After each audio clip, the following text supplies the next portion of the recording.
Chapter 16. Surprise in the Chamber. Monday morning, the Slytherins had defense, and Harry was being released from the hospital wing. Daphne showed up to get him from the hospital wing in time for breakfast. "Hey, Daph," Harry said, giving her a quick kiss on the lips, since Madame Pomfrey was around. Daphne smiled and handed Harry his clothes. Harry went behind the curtain Madame Pomfrey set up and changed his clothes into the Hogwarts uniform. He came back out and took hold of Daphne's hand. As they were walking out, Madame Pomfrey spoke. "Now, Mr. Potter, I expect not to see you again this year," she said sternly, though Harry could see a smile in her eyes. He had sent the weekend when his friends weren't there playing chess with Madame Pomfrey or picking her brain about healing magic. He learned from her that there was a legend, unconfirmed, that Parseltongue could be used for healing. He would look into it over the summer. "But I'll miss you too much," Harry said, holding a hand over his heart.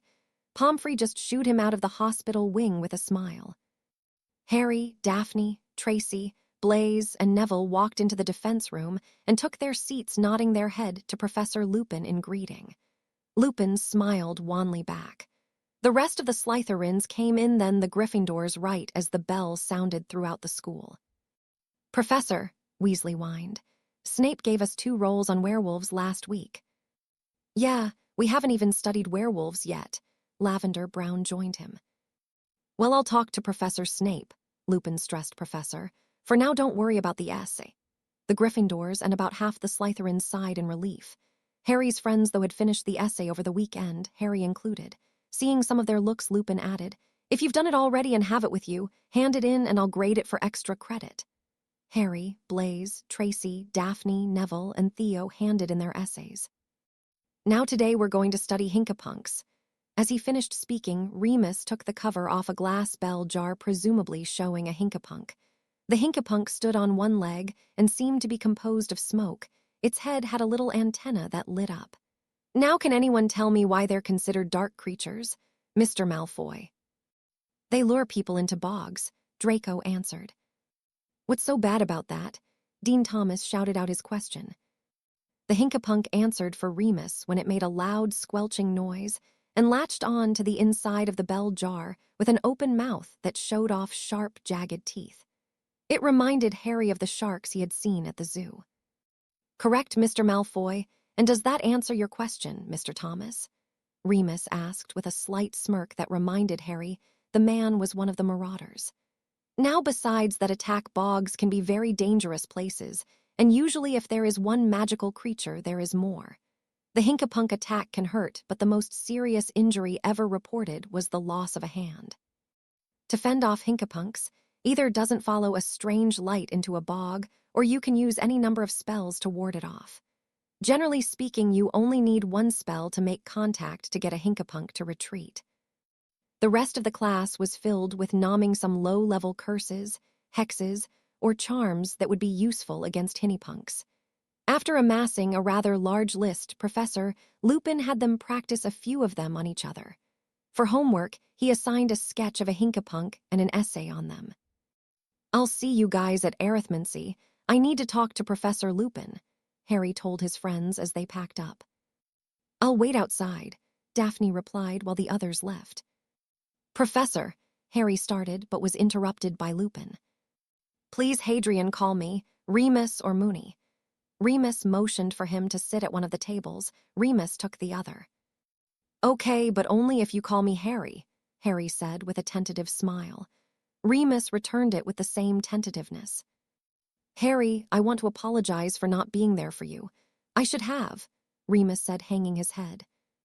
Harry started. "I don't blame you for your actions, so there's nothing to apologize for. With Sirius, I decided to start over. I'm going to do the same for you."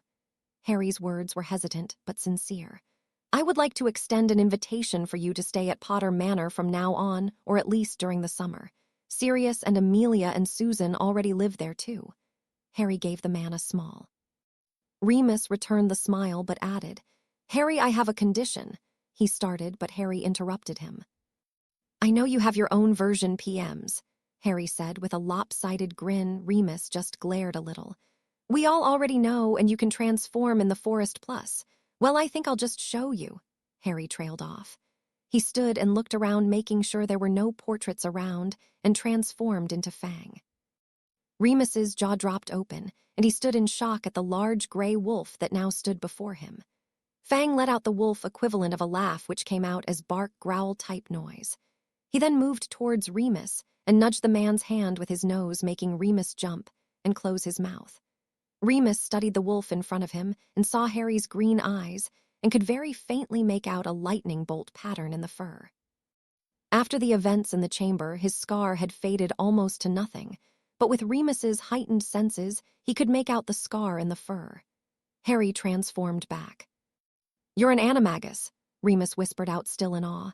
It took James, Sirius, and Peter until 5th year. Yep, made for a rather boring lecture earlier this year, but I need to go or Vector's really not gonna be happy, Harry said, turning for the door. "Harry, wait," Remus said and turned to his desk, scrawling a note for Harry to take to Professor Vector. "Thanks," Harry said, taking the note and leaving the classroom. Remus could see Daphne out in the hallway and smiled to himself. Today we're Chagin animals. The whole class gave a cheer. They had been working with flobberworms for a week. All they did was sit there and eat cabbage. Even Harry was hard-pressed to find something good about the creature. "Yeah, I know yer didn't like 'em, but they're part of ta course. We're goin' ta work with lizards for the next couple of classes. First up, I have chameleons for yer. Now you need to be careful with these little ones. They're easily misplaced, they are. Now step up ta a station, no more than 2 ta each. Bring your notebooks with ya." The students in the 3rd year Care of Magical Creatures class moved up to the stations. They were rather cool in Harry's opinion. The class was held outside the castle on the grounds still, even though winter had set in. Dumbledore, despite Harry's opinion, was useful on occasion. He had used spells to ward off the area to be impervious to the weather, and had heating charms placed around it. No matter the weather outside, the class area was perfectly suited to whatever animal they were working with.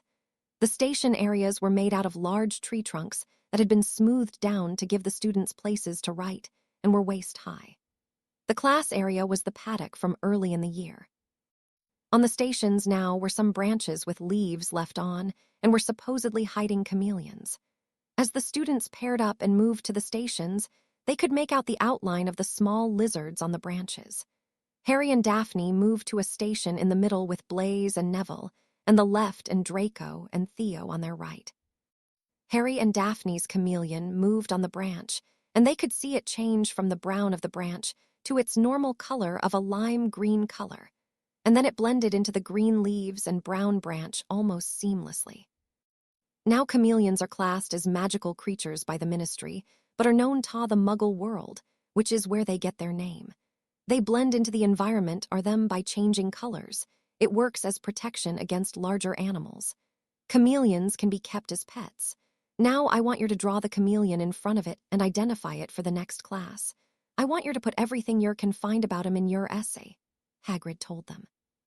The last 20 minutes of class was spent drawing their chameleons. Harry sketched a picture of his and Daphne's and noted its colors and features. Some of the class struggled with drawing and had to keep picking up their chameleons and moving them so they wouldn't blend into the surroundings. Harry and Daphne's chameleon seemed content to crawl around on Daphne, every so often flicking its tongue out against her skin. The constant moving allowed Harry to see its normal colors. McGonagall was taking the names of the students, staying over for the holidays during dinner the next night. It looked like the list was going to be pretty thin this year, with the Dementors lurking around the school and the chance of Pettigrew attacking again. Harry, for one, was glad to be going home soon. He needed to see about a new broom. Plus, Aeolus was threatening to bite Pansy if the girl kept shrieking every time Aeolus went in the common room. You'd think after 2.5 years she gets over her aversion to snakes, especially since she was in the snake house. But no, the Shrieking Terror had a fit any time she saw Harry's familiar. Said Shrieking Terror was caught contemplating killing Aeolus only for Daphne and Tracy to overhear her plan. Pansy was in the hospital wing for 3 days covered in boils, and Aeolus had what Harry thought to be a smirk, well, for Snake, on the day Pansy got back. Daphne, though, was rewarded with her, and Harry's first make-out session for defending Aeolus. "All right, when are we going to pull that prank you and Blaise stocked up for?" Daphne asked. The group of 7 was in their abandoned classroom. Harry looked up from the broom catalog he was looking through. He was trying to find the best model for Seekers, but his thoughts kept getting pulled back to the firebolt and what the owner at the Quidditch store said to him. Well, we've been waiting for the twins to pull a prank on a Ravenclaw, and they finally did, so tonight work for me. And what's really perfect is Severus just taught us the disillusion charm, Harry answered. And what is it we're doing, brother? Susan asked. Well, sister, dear, we are pranking Gryffindor Tower, all of Gryffindor Tower, Harry answered smartly to his new sister. I get Weasley, came 5 different yells. Nope, I have something special planned for the wanker, Harry said with a smirk towards Susan. The idiot Weasel had asked Susan out to Hogsmeade yesterday. Only instead of asking, he demanded it, and then when she told him to get lost, he called her a bint. It's my duty as your new brother to make his life a living hell. Fine, but you better make it good, Susan answered. Oh, it will be. I'll let you know with the mirrors when they're all asleep. Hermione, are you going to join us? Well, you are framing my house, so I guess at least one Raven should get to enjoy what they're going to get blamed for, Hermione said with a smirk. Slowly, but surely, the group was turning Hermione into a first-rate prankster. New marauders, Harry spoke into his mirror, which activated all of his friends' mirrors. Everyone should be asleep. The only ones moving are Filch, Mrs. Norris, and Professor Snape.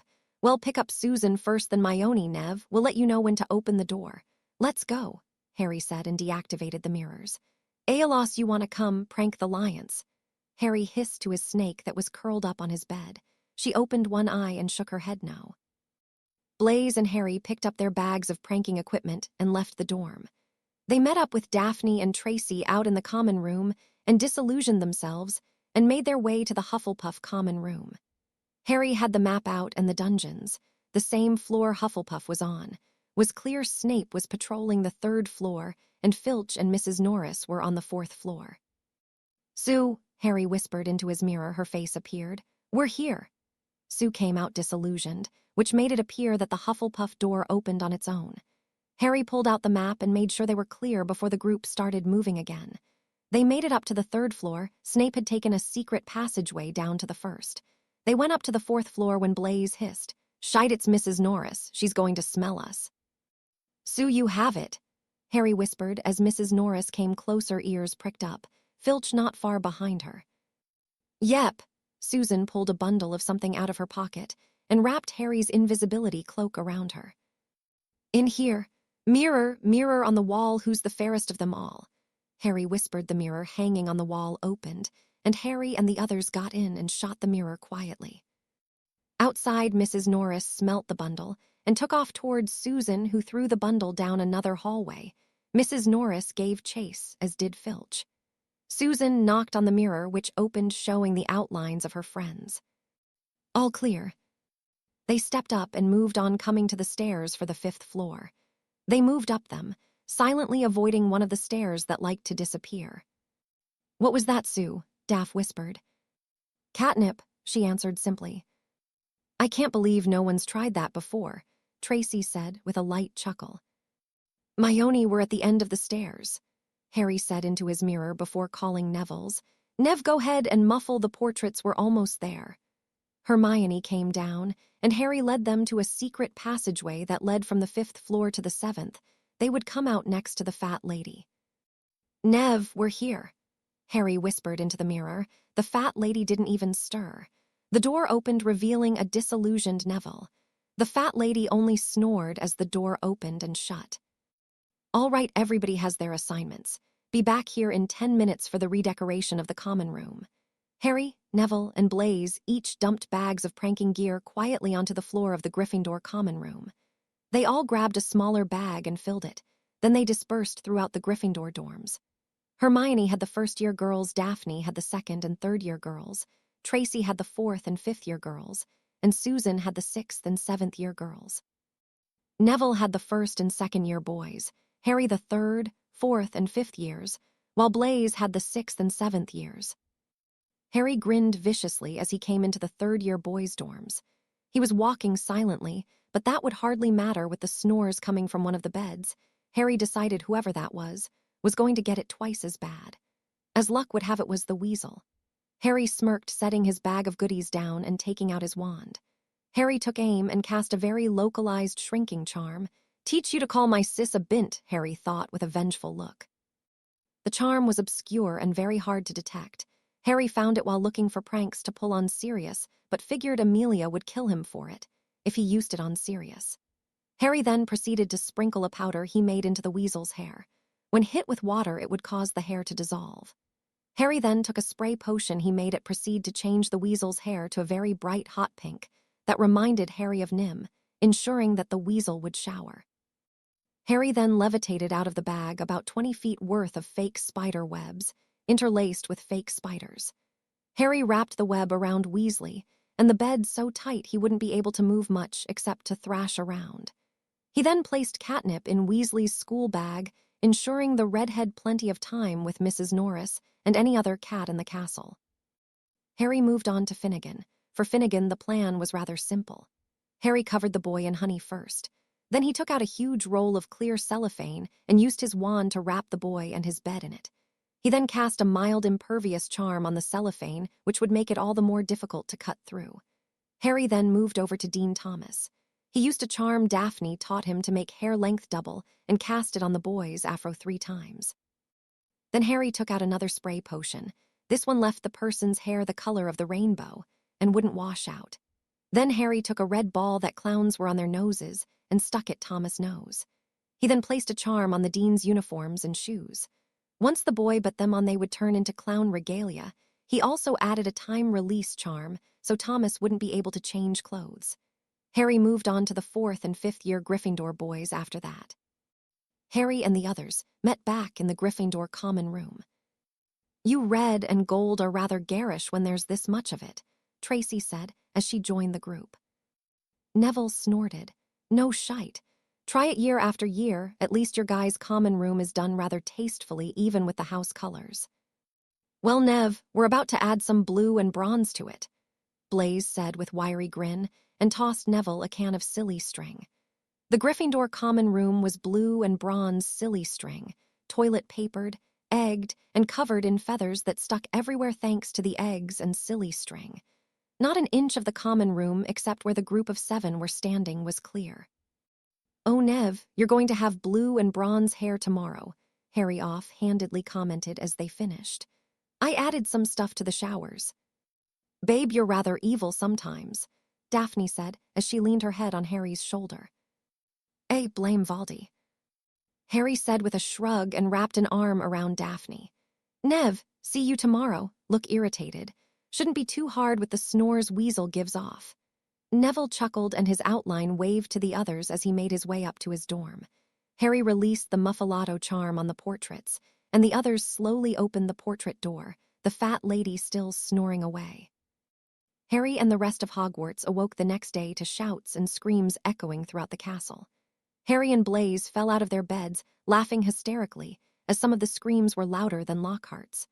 One that was particularly loud was the fat lady who realized she had been given a Hitler-style mustache. Harry and Blaze struggled to control themselves as they got dressed. Finally, they composed themselves as they walked out their dorm door and put on curious faces like the others. Everyone but the Gryffindors made their way to breakfast, wondering what the yelling was for.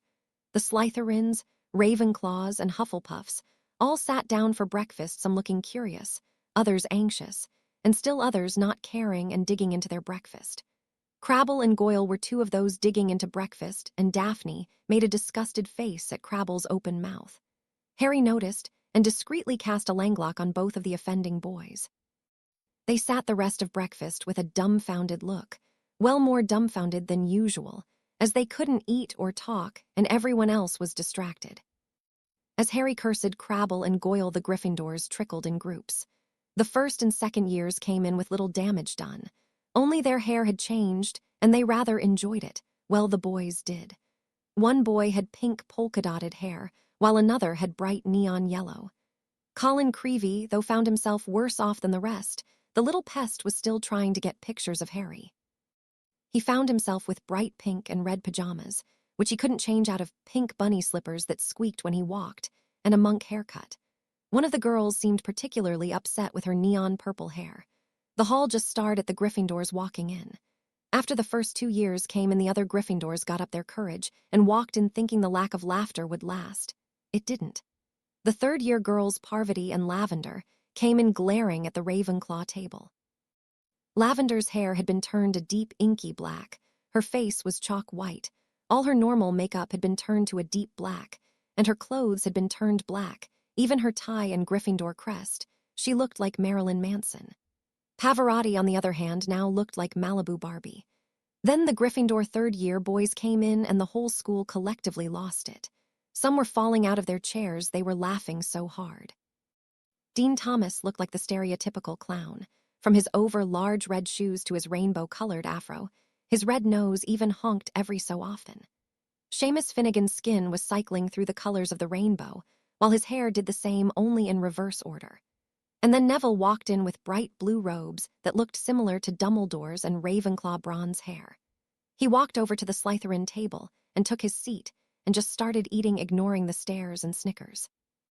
Then Ron Weasley came in, walking with a noticeable hitch. He was still shaking from fright, and occasionally a leftover fake spider would appear and he would shout and fall over trying to get it off. His head was completely bald and shined so brightly it gave off a glare when the sun hit it.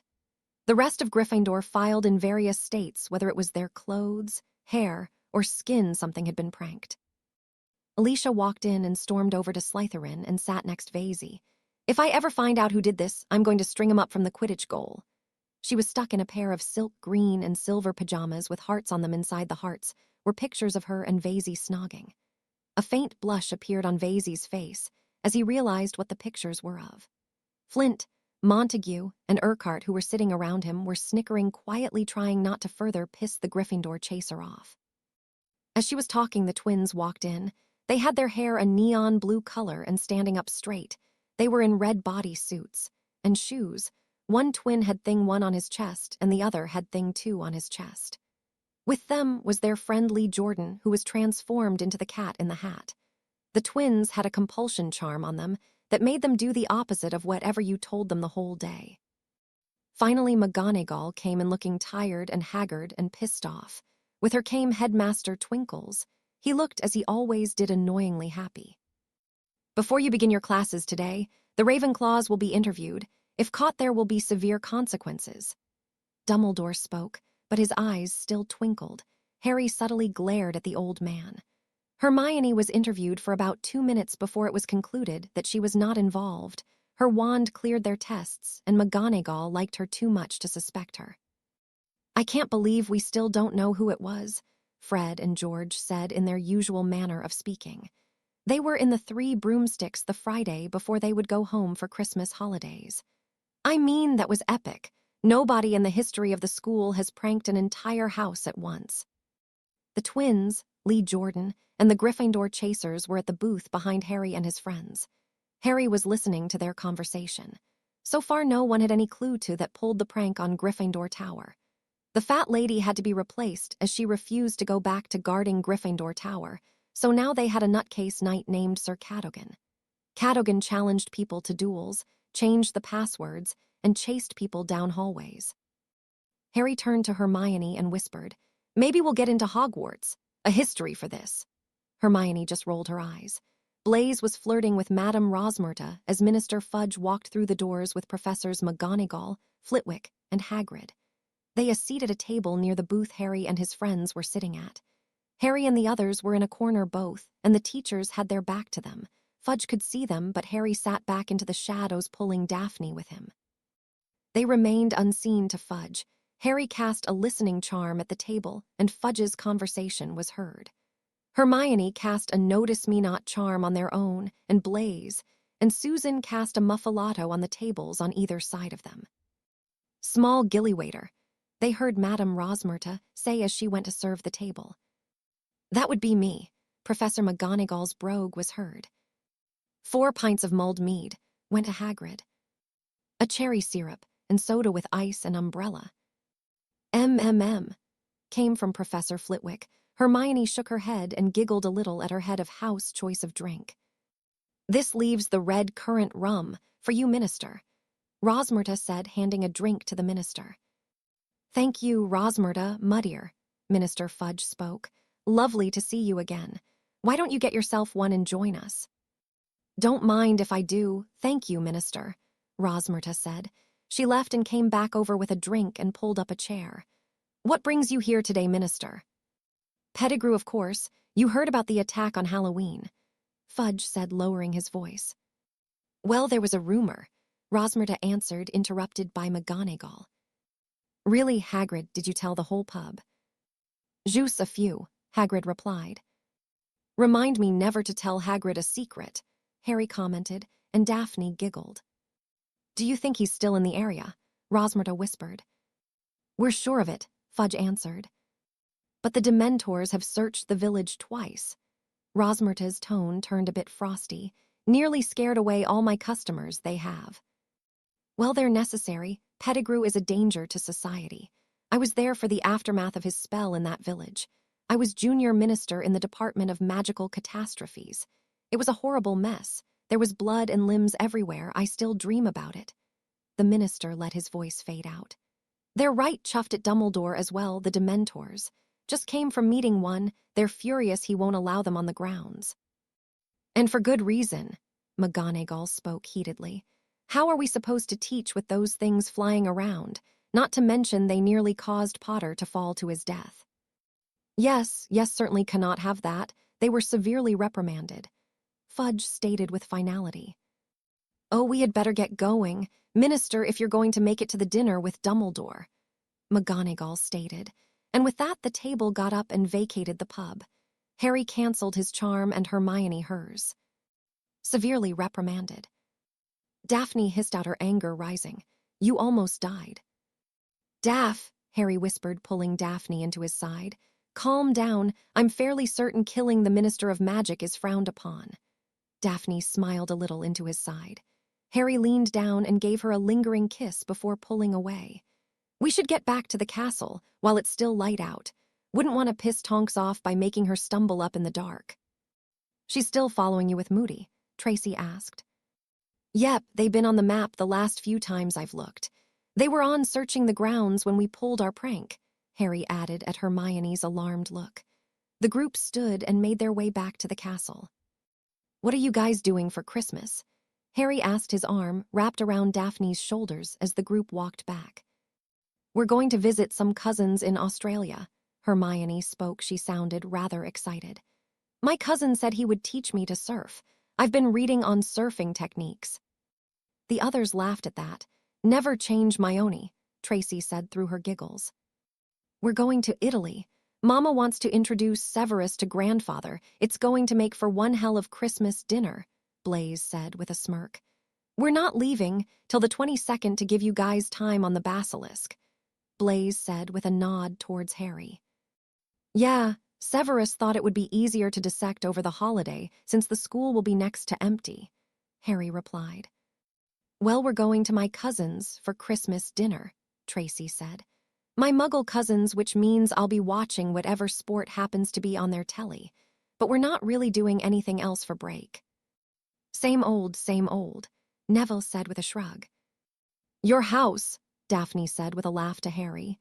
Harry gave her a quick kiss. They usually kept things short in front of their friends. Harry and Daphne were sitting up late in front of the fire in the Slytherin common room. There were a few other couples scattered throughout the room. Daphne had her head on Harry's shoulder, while Aeolus was spread across their laps, enjoying the warmth from the fire. "Remus, Bill, and Ginny are going to come over for Christmas dinner," Harry said in a low voice. "I'll be happy when Mrs. Weasley pulls her head out of her arse, though I'm not sure Ginny will forgive her, even if she does." "I could never imagine abandoning my kids," Harry said with a shake of his head. "I never even imagined kids until you. I saw them in the mirror or what they could look like. Now I can't imagine my future without you or them." Harry was talking barely above a whisper. Daphne sat up some to look at his face. It was half-shadowed and half-lit from the firelight. Harry was staring into the fire, and his eyes got hard. He turned to Daphne. "I swear to you, myself, and my parents, that I will kill him when he rises again. My children will not grow up knowing Voldemort and his followers as anything but dead." Daphne pulled Harry's face down to hers. She looked him in the eyes, hopping to convey her feelings of trust and even love. Then she molded her lips to his in a heated kiss. As they kissed, Harry's green aura and Daphne's blue aura flared, sealing his promise in magic. Aeolus felt comfort from her hatchling's magic. "Thank you," Daphne whispered when she pulled back. She stood up after giving him another kiss. "Good night, Harry." "Night, Daph," Harry replied, a bit dazed from her kisses. Harry went to bed with a smile on his face. Harry was dressed in a pair of old cargo shorts that had some tears in them, and a ratty old black shirt, and a pair of black high-top chucks. He threw on a hoodie and went down to get breakfast. "Hey, Daph," Harry said as he walked into Potter Manor's kitchen. She was dressed similarly to Harry in old clothes. She had an old pair of jeans, an old Harpies t-shirt, and old sneakers. "Ready for today?" Daphne just nodded as she continued eating her waffles. Harry joined her and turned her face to look at him. "I'll be with plus Severus and Bill. The chamber's empty now." Daphne nodded and gave Harry a small smile. "Watch her, guys," Tonks said as she walked in with Bill Weasley. "Hey, Nim," Harry said, getting up and giving her a hug. "Hey, Bill." Bill nodded in greeting and made his way to the breakfast table. Tonks rolled her eyes at him. "Hey, Tonks," Daphne said with a bright smile. "Are you coming with us?" "Yes, she is," Amelia said, entering the kitchen. "That way it'll be official. I have no doubts Dumbledore will try to claim the basilisk if he finds out." "But it's Harry's by conquest," Daphne answered. "Yes, but Dumbledore may try to claim it as part of the school, which it isn't. This will prevent him from trying anything. Tonks, this will give you authority needed," Amelia said, handing over a piece of parchment with her seal on it. "Harry, sir, Master Severus's head is in the flu," Nips popped in. "Thanks, Nips," Harry said, getting up with Daphne. Amelia pulled them both over to her and gave them a farewell kiss on the cheek. "Listen to Severus and Bill, and call Nips to get us if you have any problems Nymphadora can't handle," Amelia said, pulling Harry into a hug. Harry nodded his head, blushing a little at being taken care of. "Bye." "Take these, Bill," Severus said, handing Bill a bundle of equipment and picking up a box of his own. The potions master made for a rather interesting sight in his own old clothes instead of his usual potions robes. "Harry, carry these." Severus handed him several pairs of dragon hide gloves. "All right, let's go." Severus levitated several trunks behind him. They made their way to the second-floor bathroom and unsurprisingly were met by Headmaster Dummels himself. May I ask where you're all going this fine day?" Dumbledore asked. Dummels was dressed in bright green and red robes and had his eyes twinkling, trying to project his grandfatherly image. Tonks, however, wasn't having it. She snapped into Auror mode. "Save it, Dumbledore. You know exactly why we're here." Tonks snapped out. She was rather ticked at the old man for his part in Harry and Sirius's lives. "And before you get any ideas, I have full authority to arrest those who interfere in Mr. Potter's acquisition of his prize," Tonks said, showing Dummels the parchment from Amelia. Dumbledore simply turned on his heel and left, though Harry and Severus could identify the anger in the man's eyes as he did so. Harry and Daphne looked to Tonks in awe, never having seen her act with such authority and poise. Harry spoke for both of them when he whistled low, "Damn Nim." Tonks just smiled at him and then turned to Bill. "Ward the door. We wouldn't want a poor unsuspecting student to wander in." They walked in, and Bill started to ward the doors to the bathroom. Daphne was watching Bill intently as he used his wand to carve runes and chant. Harry was by Tonks, who was looking around the bathroom. Never would have guessed this was the entrance. "Rather brilliant in a way," Harry commented, and Tonks nodded. Harry moved up to the sink with the snake carved on it. "Open," he hissed out. Tonks shivered a little at the hissing. The sink moved back and then down. "Hope you all like slides," Harry said, earning a few laughs. Harry took Daphne's hand and they jumped down the slide, followed by the others. "You know it's kind of fun when you're not being forced down it," Daphne said. Harry just gave Daphne a hug. They group made their way through the tunnel and came to the still open snake-lock vault-like door. They moved Dunn into the actual chamber, and like before, the torches flared to life, showing the snake head statues and the dead carcass of the 60-foot basilisk. "Damn Harry," Bill exclaimed, looking at the basilisk. Tonks nodded in agreement with Bill as she looked at the dead snake in awe. "How is it still so intact?" Harry asked Severus. Basilisks are highly magical creatures, which combined with this one's age means it could probably last down here another 2 years without decomposing. Severus answered his favorite student. Dragons are similar according to Charlie, Bill added. Harry nodded at the man. Bill, roll that out if you would, Severus said, pointing to the bundle he still carried. Bill took one end and rolled the bundle out. It looked to Harry kind of like a bat bag he had seen at one of Dudley's failed attempts at sports. There were tools in the different slots in the fabric. Some looked like scythes while others were tong-like. There were also some smaller cutting tools. I want all of you to cast this spell, Luminous Cayley, Severus announced and pointed his wand up towards the ceiling of the chamber. A portion of the chamber about 10 feet lit up as if there were lights in the ceiling. It's like having electricity, Harry said, staring at the ceiling. Yes, your mother was rather brilliant, Severus said in a low tone of voice. Harry turned to Severus and smiled. My mum created it. Yes, she did. Now concentrate on the effect when you cast, Severus said, allowing a small smile to appear on his face. Well, I'll be damned. I think I hear hell freezing over, Professor Snape smiled, Tonks said with mock awe. Severus glared in response, which made Harry and Daphne laugh quietly. Luminos Cayley, Harry, Daphne, Tonks, and Bill said at once. They effectively lit up the area where the basilisk lay. Severus took one of the scythe-like bladed tools out. This is a scythe one that I'll be using to help with the scales. The scythe he pulled out had about a 4-foot-in-length shaft that was made of onyx. The blade of the scythe, if straightened, would reach about 3 feet and was made of mithril. He pulled out another blade. This is Kopi's, easier to control but for the same purpose. He gave the curved sword to Bill. Its blade is made of mithril like the scythe. It is hard and light and used for these purposes. These are family heirlooms. Do not damage them. He then moved to the other side of the tools, to the smaller tools. Put your clothes on before you start, Bill. Same to you too. Severus looked towards Harry and Daphne.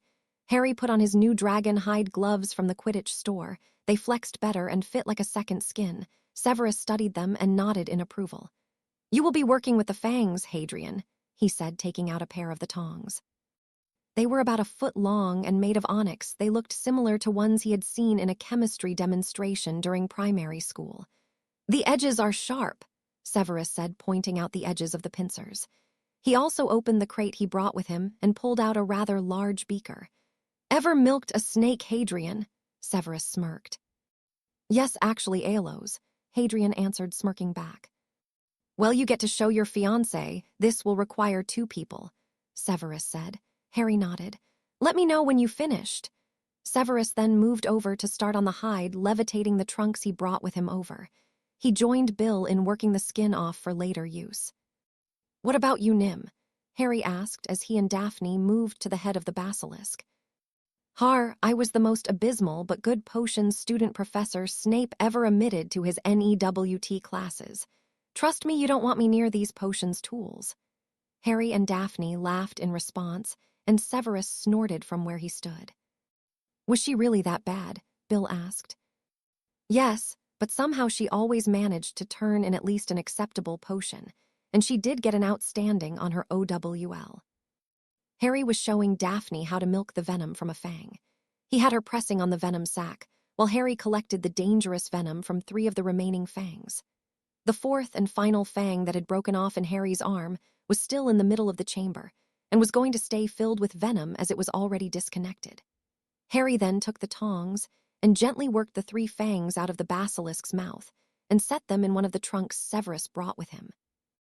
This one had compartments for the different parts they would end up with. Severus, we're done, sir, Harry called from his position at the head of the snake. Daphne and Harry moved over to Severus and Bill. Severus and Bill were cutting large swaths of skin at a time, about 5 feet by 4 feet. Severus would then levitate the skin and scales of the basilisk into an enlarged trunk. Good, both of you watch Bill for a few minutes, then there are 2 more copies in the bag. Start at the other end.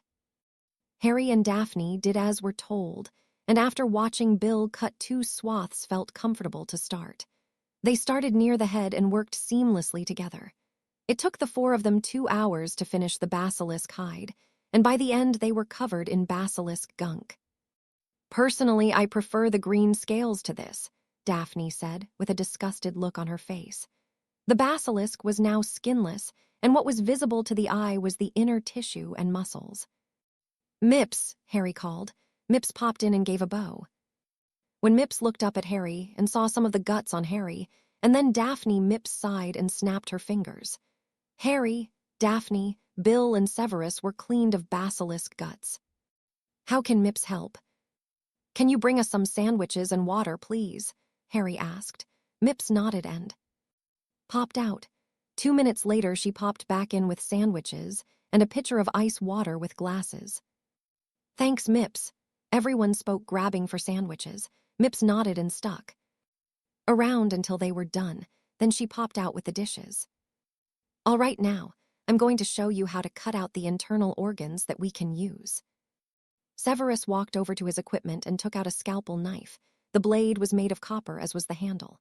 Severus used one of the copies to cut an opening so they all could see. He then proceeded to expertly cut out the basilisk's heart, spleen, gallbladder, thymus gland, kidneys, and the one lung the snake had. It all took him about another hour. When Severus was finished, he sighed. I would have liked to study the eyes. There has never been an intact pair of eyes or even one eye. Harry nodded along with the man, both thinking of the many possibilities the eyes could provide. The others just looked at them like they were a more than a little left of center. Now we need to check out the back room. I assume it's hidden in the mouth somewhere, Harry said to the others, then looked at his potions instructor with worry. Basilisks don't reproduce right.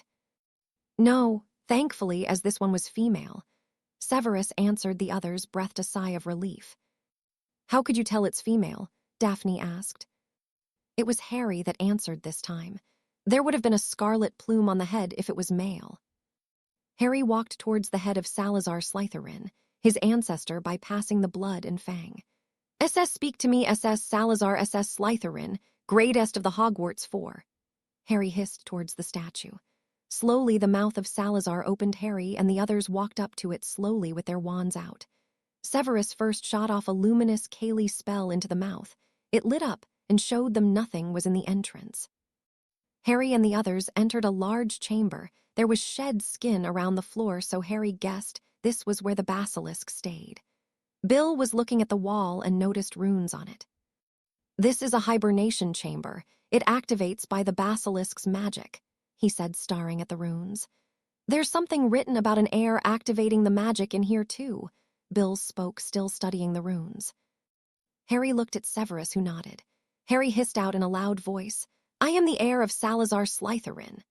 Harry's magic pulsed a deep emerald green in the room.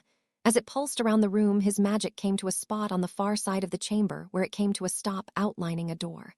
The magic faded, and left in its place was door. Harry moved to the door and opened it. As he walked in, torches flared to life, illuminating the room. Harry was observing the room when his attention was drawn to his left. It's about bloody well time, a deep voice yelled. We were beginning to think all our DCNDANTS were IDIOTS and raving LUNATICS. Another voice spoke, though this one was quieter but deadly, like Professor Snape's voice. On the left wall was a talking, moving painting of Harry's ancestors, Salazar Slytherin and Godric Gryffindor, playing chess. Chapter 17, Godric and Salazar. Holy shite, Harry whispered out. Harry, what's wrong? Daphne shouted as her, and Severus, followed by Bill and Tonks, rushed into the room, completely forgetting to check for any wards that would prohibit them. Turns out there were none, thankfully. The four came to a screeching halt at the sight of the large painting with two of the founders of their school. The painting was a large, standing about 8 feet tall and about 5 feet wide, Harry guessed. Harry, are they? Daphne asked, trailing off. Yeah, they are, Harry said, still in a whisper, but everyone caught. Great, they're idiots too, Salazar commented, making a move on the chessboard. Finally, you made a move. It's been 2 damn years of thinking, Godric exclaimed. You can catch flies that way, Salazar said, turning to look at them as Godric made his move. Salazar turned back to the board and smirked, taking Godric's knight that he had just moved. Finally, Bill jerked out of his stupor and blurted out, You don't look like a monkey. H-A-H-A-H-A-H-A-H-A-H-A. Godric burst out laughing and fell out of his chair onto the floor. Salazar's glare could have frozen hell over as he looked at Godric, and then the others. Bill actually flinched back from it. H-A-H-A-H-A, I told H-A-H-A-H-A-H-A. You it looked like a monkey, H-A-H-A-H-A-H-A. Godric was still laughing. Salazar picked up a discarded rook and threw at the laughing founder of Gryffindor, hitting him in the head. Art is not my strong suit, Salazar growled out, as Godric picked himself up off the floor still chuckling. They just stared at the painting in awe. Would you try having only one other person to talk to for 1,000 years, Godric said. Now I take it you're our heir, Godric said looking towards Harry. You have my facial structure and Sal's infernal hair. Daphne snickered at that, and Godric turned his gaze toward her and cocked an eyebrow. Harry at that point spoke up, taking Daphne's hand in his. Yes, sir. I'm Lord Hadrian James Potter, and this is my betrothed Daphne Anne Greengrass. Harry then turned towards Severus. This is Severus Snape, my potions master and head of house. To his left, William Weasley and Nymphadora, sorry Nym, Tonks, family friends of mine. Harry pointed out his friends. What house? Both Godric and Salazar asked at the same time. Slytherin, Harry answered. Damn, came from Godric. Huh, was all Salazar had to say. So are you going to ask any questions? Salazar asked after a few more minutes. Yes we do, but can we ask them somewhere else? 'Cause I don't want a Dummels catching wind of this just yet, Harry said. Good point, Severus said, then asked the painting. Is there another way out of this chamber besides the bathroom entrance? Yes, out this way through a pipe. It leads to the forest, Salazar said. We need to load up the potions and take them out of the school too, Severus said. Why are you taking us out of the school? Godric asked. The present headmaster is not a very good man, although he projects that image to the public. He is also trying to control and manipulate Hadrian for his own gains. There is also a Dark Lord, a very horrible one, whom will be coming back soon, who has access to this room. Severus answered. They worked diligently, and under the guidance of Salazar, to transfer the potions into a specialty trunk Severus brought with him. There were about 50 in total, along with 2 unfinished recipes. Then Severus banished his potions equipment back to his room. He, Tonks, and Bill levitated the trunks, 7 in total, and the painting. Hadrian, Salazar said, there is a rune on the bottom wall outside the slide down that will close the chamber entrance. We'll start out, go, and close the chamber doors, Severus said, nodding towards Harry and Daphne. Harry and Daphne left the chamber while the other 3 started off down the large pipe out to the forest. So nobody's going to take down Bill's wards? Daphne asked as they made their way through the snake vault door. It'll make for a good prank. Besides, I'm sure Twinkles is up there trying to undo them as we speak. Harry said. They looked up the pipe, and sure enough they could see Dummels at the top. Can I help you, headmaster? Harry called up. Harry, my boy, Dummels started. Harry's eyes hardened. Just checking to make sure you're all okay. Dumbledore moved closer to the edge. Harry glared up at the man and ran his hand of the rune Salazar spoke of. The entrance closed on Dumbledore surprisingly fast. Harry was still glaring up the pipe, so Daphne took his face in her hands, stood on her toes, and gave him a searing kiss on the lips. Better? She asked as she pulled back.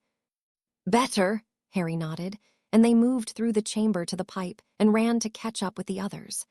They walked through the pipe in relative silence for 5 minutes before they came out to the forbidden forest. They were in a small clearing with the pipe just visible in the ground. Severus, are we in the wards? Harry asked. Severus shook his head no after casting a silent spell with his wand. Everyone grab hold. My ring works as a portkey to the manor. Once everyone was holding hands and touching the trunks and paintings, Harry activated the portkey. Home, Potter Manor. Well, it took ya long enough, Sirius said, coming into the entranceway. Severus had right the painting, and Salazar was leaning against a pillar in the background of the painting, and Godric Gryffindor was standing straight-backed with his hands behind his back, looking very much the warrior he was in his lifetime. Core, Sirius said, coming to a halt while looking at the painting. He easily recognized the figures from historical descriptions. Good day, both Godric and Salazar said jovially. Thud everybody turned, including Amelia, Susan, Xavier, Evelyn, Ginny, and Astoria, who had just walked in, to see Sirius hit the floor after fainting. Harry shocked the rest of the group by giving a deep belly laugh at his godfather's expense. Harry laughed until he had tears in eyes. While the others had seemed him happy and laughing, they had never seen this. Harry finally straightened up, wiping tears from his eyes. I'm never letting him live this down. Daphne rolled her eyes. Just wake Sleeping Beauty up. Oh, come on, let's leave him for a little while. Harry mocked wine to Daphne and pulled a puppy dog pout. The others just kind of sat there in awe at Harry's light banter with Daphne, except Susan, who was smiling. Oh, fine, but just until we move the painting and the rest of it, Daphne said with a smile. Harry gave her a quick kiss. All right, the basilisk parts can go in the potions lab with Salazar's potions. The hide we're going to keep for now in storage, except a few of the scales for Hephaestus, and the fangs are going to him also, Harry said. For right now, why don't we put the painting in the training room? Severus suggested. Harry nodded and they levitated everything to the potions lab, then they took the painting to the training room. Severus levitated it over to the far wall and conjured a couch and some comfy chairs. Everyone took a seat, Harry and Daphne on a love seat. Severus took a chair next to them, as did Ginny and Astoria, Evelyn and Xavier, and Amelia took a couch, while Susan, Bill, and Tonks took another couch. As they were about to start, Sirius strode in with Remus. Thanks for waking me, Sirius sarcastically announced. Well, you looked so comfortable on the floor where mutts belong, Severus replied. Harry and the other kids chuckled while Sirius just glared. Remus was staring at the painting. Who knew it was so easy to shut the marauders up? Evelyn said, causing the group to chuckle, and Remus and Sirius huffed and took a seat. Harry spoke up, looking at the painting. Salazar, Godric, these are Astoria, Daphne's younger sister, and Ginny Weasley, the younger sister of Bill. Then on the first couch are Evelyn and Xavier Greengrass, Daphne's parents, and Amelia and Sirius Black. Sirius is my godfather, and he recently married Amelia. Then you have Susan, Amelia's niece. I consider her my sister. And then next to Bill in the chair is Remus Lupin, a family friend, and currently the defense against the dark arts professor. Well, you obviously have put together who we are, but I am Godric Gryffindor, and this is my friend and comrade Salazar Slytherin, Godric announced in his deep voice and gestured to Salazar when he introduced him. It is good to meet you all. Salazar just nodded in greeting. Before we start, Harry, do you have anyone else that you want here?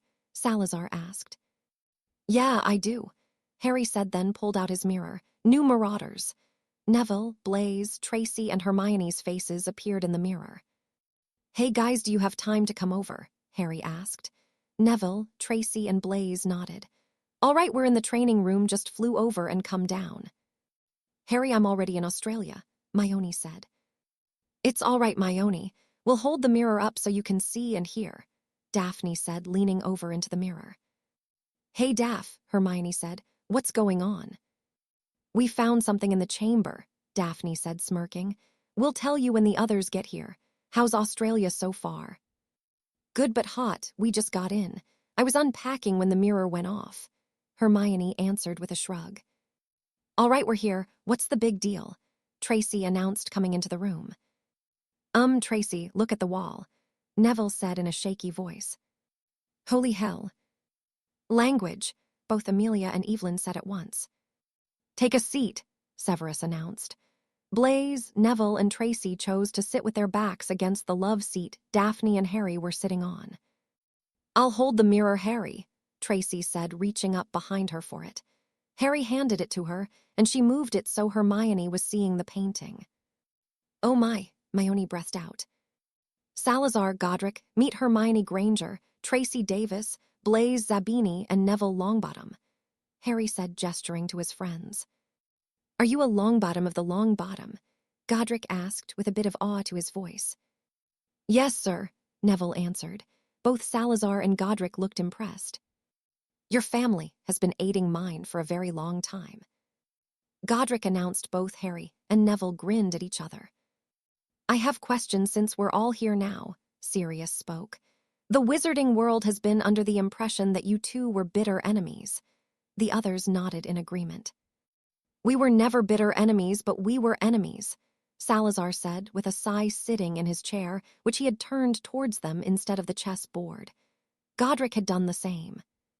Although I could be classed as a bitter enemy of his son, Stavros, Godric said with his own sigh. Hadrian or Harry, which one do you prefer? Salazar asked. Either is fine, but family calls me Harry. Harry then, Salazar said with a small smile. You have read my journal, did you share it with any of them? Just Severus and my friends, the others don't know yet. I haven't really had time, Harry answered him. We know somewhat of the reputation we have gotten.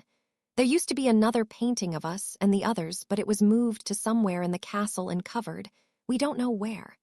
I would assume the rumors and legends surrounding us, the founders, have only been more exaggerated and further from the truth. In our lifetime, Christianity was starting to spread to our area of the world, and with it commons became fearful and hateful towards magic.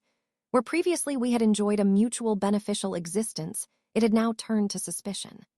The church was slowly taking over. Their views on magic and witchcraft and wizardry was that it was demonic. Instead of being gifted, we were demonic, in the eyes of the common leaders.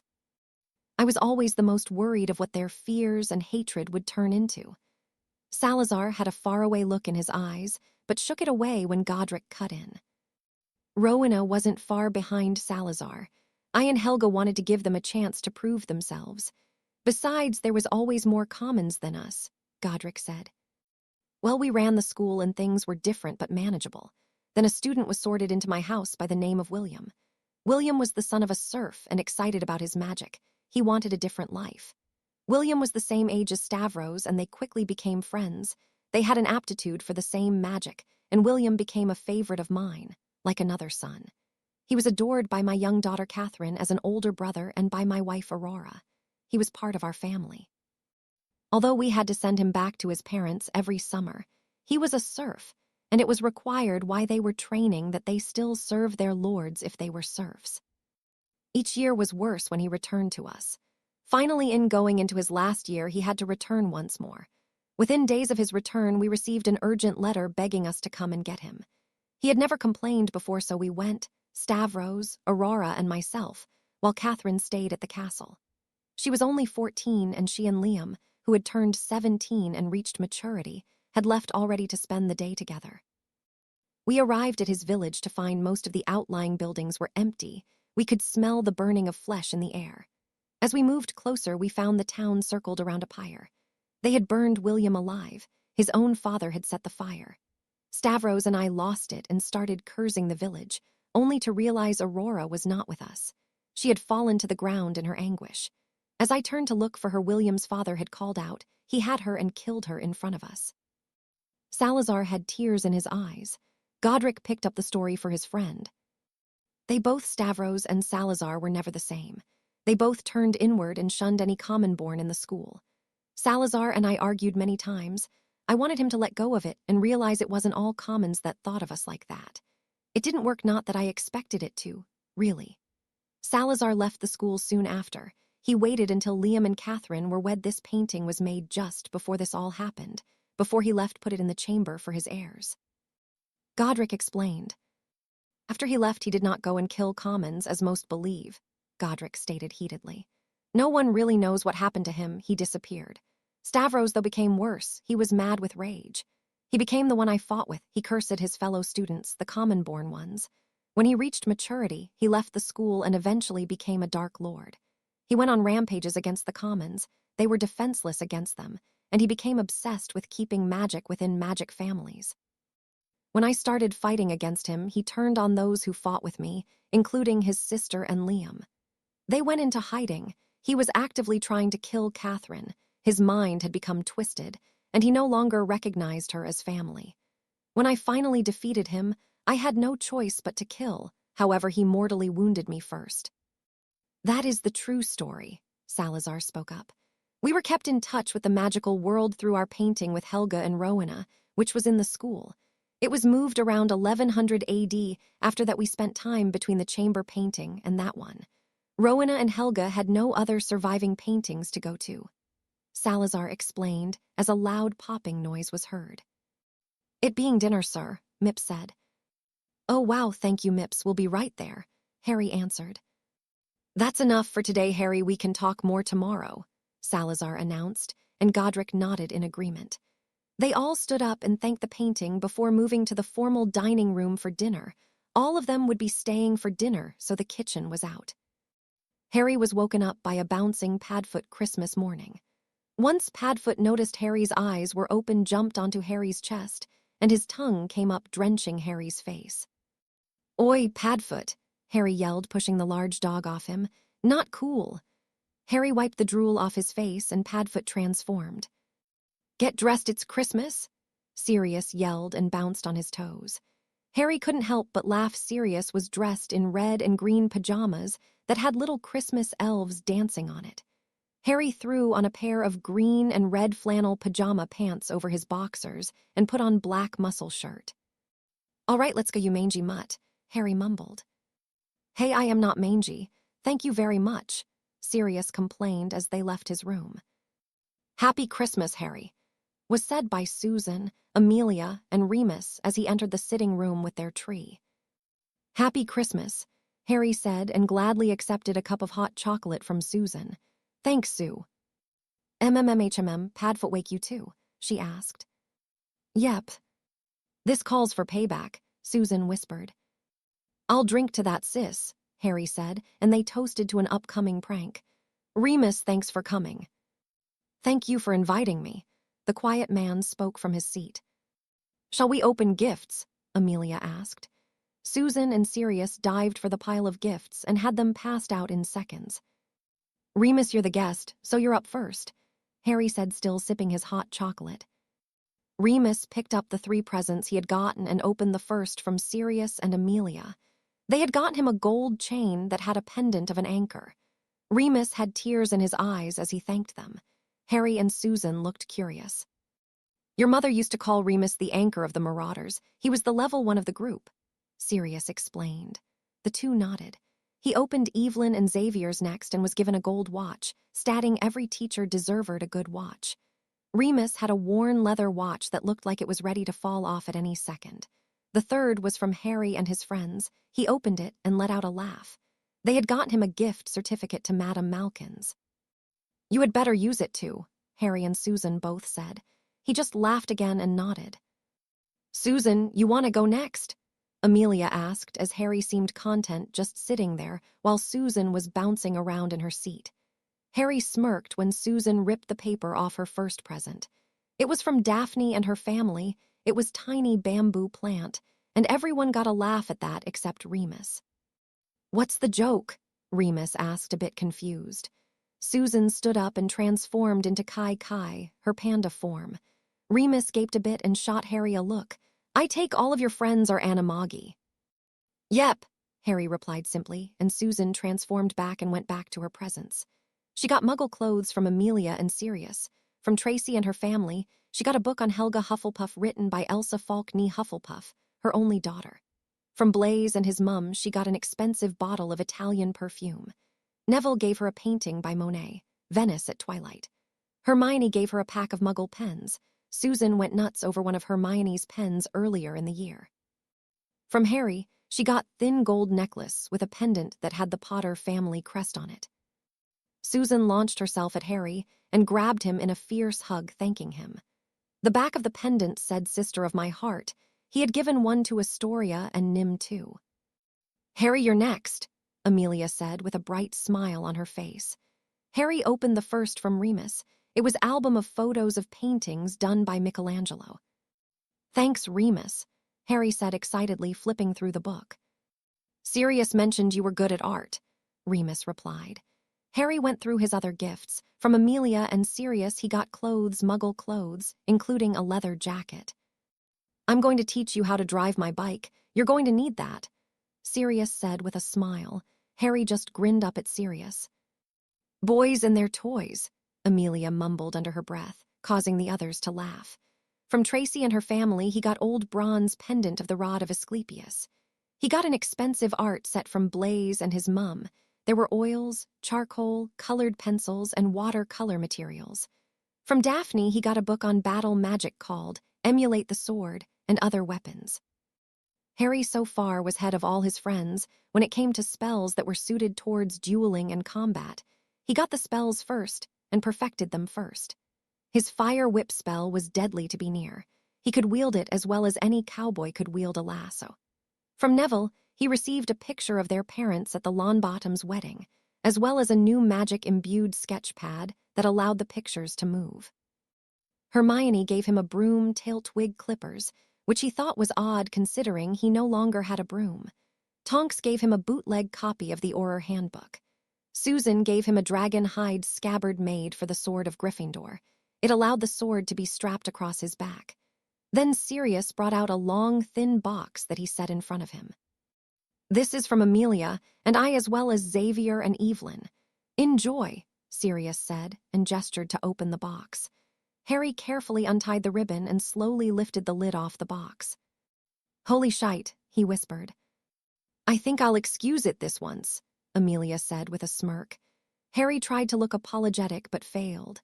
He lifted the exquisite broom up out of the box and ran his hand along the ash handle and over the gold number, 25 painted on it. "Thank you," Harry whispered out, still enamored with his new firebolt broom. "Right our turn," Sirius shouted and bounded over to Amelia to open their presents. "Oh well, this sucks. Everyone cheaped out and gave us both the presents," Sirius said, pouting. Amelia smacked him lightly upside the back of his head. "They got a very nice black family set of china from Narcissa and Draco. From the Zambini family, they got a 4-day trip to Rome. The Davis gave them a statue of Ingus, a Celtic god of love. The Grangers gave them some books on Muggle warfare and strategies. Neville and his gran gave them a young Japanese cherry tree. And the Greengrasses flew over their present early this morning." It was a large box tied with a bow, and it occasionally moved. Sirius was insanely excited to find out what it was. Sirius untied the ribbon and was going to move the lid when it popped off, and out jumped a puppy that jumped into Sirius's lap and started licking him. "Scooby!" Sirius shouted, causing Harry to laugh, and the others to look at both him and Sirius a little strangely. "It's a Great Dane puppy," Harry explained. "You know how Sirius watches Scooby-Doo? Well, Scooby is based off a Great Dane." "I'm killing Evelyn," Amelia muttered, but the puppy turned and looked over at her with his brown eyes and gave her face a big lick, wagging his tail. Amelia sighed. "Fine, you can stay," she told the puppy, giving it a scratch behind the ears. Sirius shouted triumphantly.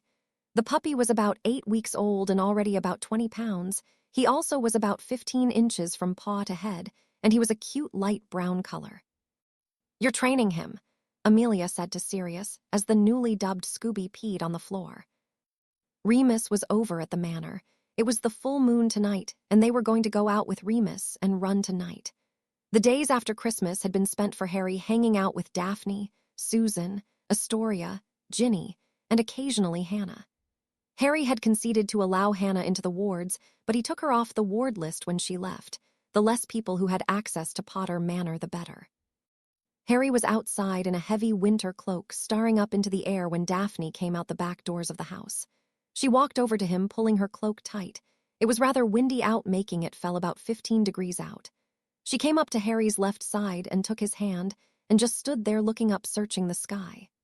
A hoot came from her right, and she finally spotted Hedwig soaring in intricate patterns. Harry held up his right arm, and Hedwig glided over to him, coming to land on his outstretched arm. Harry brought his arm over to Daphne. "Hello, beautiful bird," Daphne cooed, stroking Hedwig's chest feathers. Hedwig preened under Daphne's attention before taking off from Harry's arm. Harry leaned over and kissed Daphne. You taste like peppermint," Harry muttered against her lips, giving her one last kiss before pulling back. "Hi." "Hi," Daphne said with a smile. "You ready for tonight?" "Yeah, I wonder how a wolf stacks up against a werewolf, but I guess we'll find out."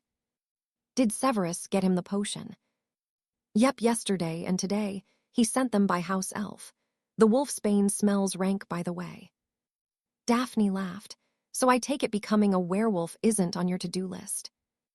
"Nope, I think making wolfsbane will be bad enough," Harry said, smiling.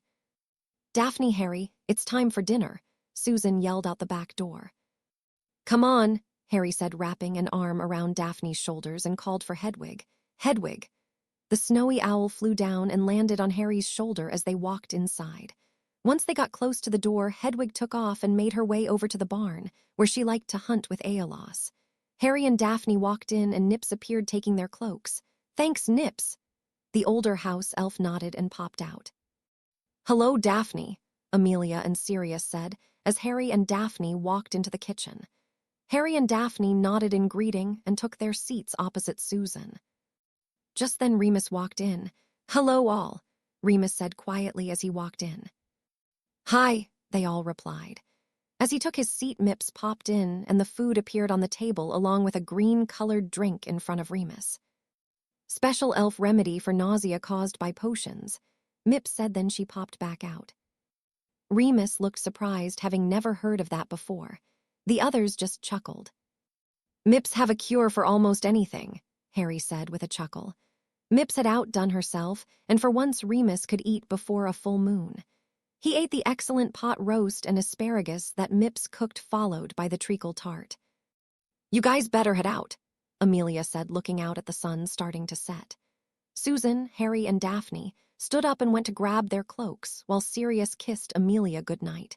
Remus, Sirius, Harry, Daphne, and Susan made their way out and down the path to the stables. Harry, Daphne, and Susan were ahead of Remus and Sirius and joking around, laughing and throwing snow at each other. "I can't believe they're doing this for me," Remus said to Sirius. Sirius smiled a bit. "If all of them were in town, they would all be here most likely," Sirius said. Remus looked dumbfounded. "And I'm fairly certain most of it is due to Harry. He can draw people in just like Lily and James could. Even he and Draco get along, and while Draco's getting better, Narcissa tell me he still has his Lucius moments." "That has to be Lily and him. James would have pranked Draco until he switched schools," Remus said with a laugh. "What is going on with Narcissa anyways?" Sirius sighed. Narcissa followed her parents' views, especially after Andromeda was disowned. After Andromeda was disowned her parents, and my parents set Narcissa up in a marriage contract to Lucius. I don't think Narcissa ever loved, maybe liked him a bit and loved his lifestyle, until he joined the Death Eaters. Narcissa saw and heard a lot as Lucius' wife, most of which disturbed her. The one thing Narcissa always wanted was a son. What she's never wanted was her son to be a Death Eater. Draco finally realized what being his father would entail and has decided to change. Harry apparently had a hand in that. "He really does have a lot of Lily in him," Remus said as they reached the barn. "Yes, he does," Sirius said, remembering his friends. The three teens were in the barn, Daphne and Susan chatting, while Harry was hissing with Aeolus. The serpent had grown recently and now was around 12 feet long. "You all should change," Remus said outside the stable doors. The others nodded, and Harry let Aeolus down. Aeolus slithered over into some hay. Harry, Daphne, and Susan stood, and within a second in their places were 2 gray wolves and 1 panda. Sirius transformed into Padfoot. The 3 teens, now animals, moved outside the barn to watch as Remus transformed. There was snarling as Remus's head lengthened. His shoulders hunched, and he shrank down to all 4s. A tail sprouted, and it was more tufted than Harry's or Daphne's. He was larger than them, too. They all took off into the woods at Potter Manor. Bay let Snow take a lead, and then he lunged at her and tackled her. That started a game of tag that lasted until after 2 in the morning.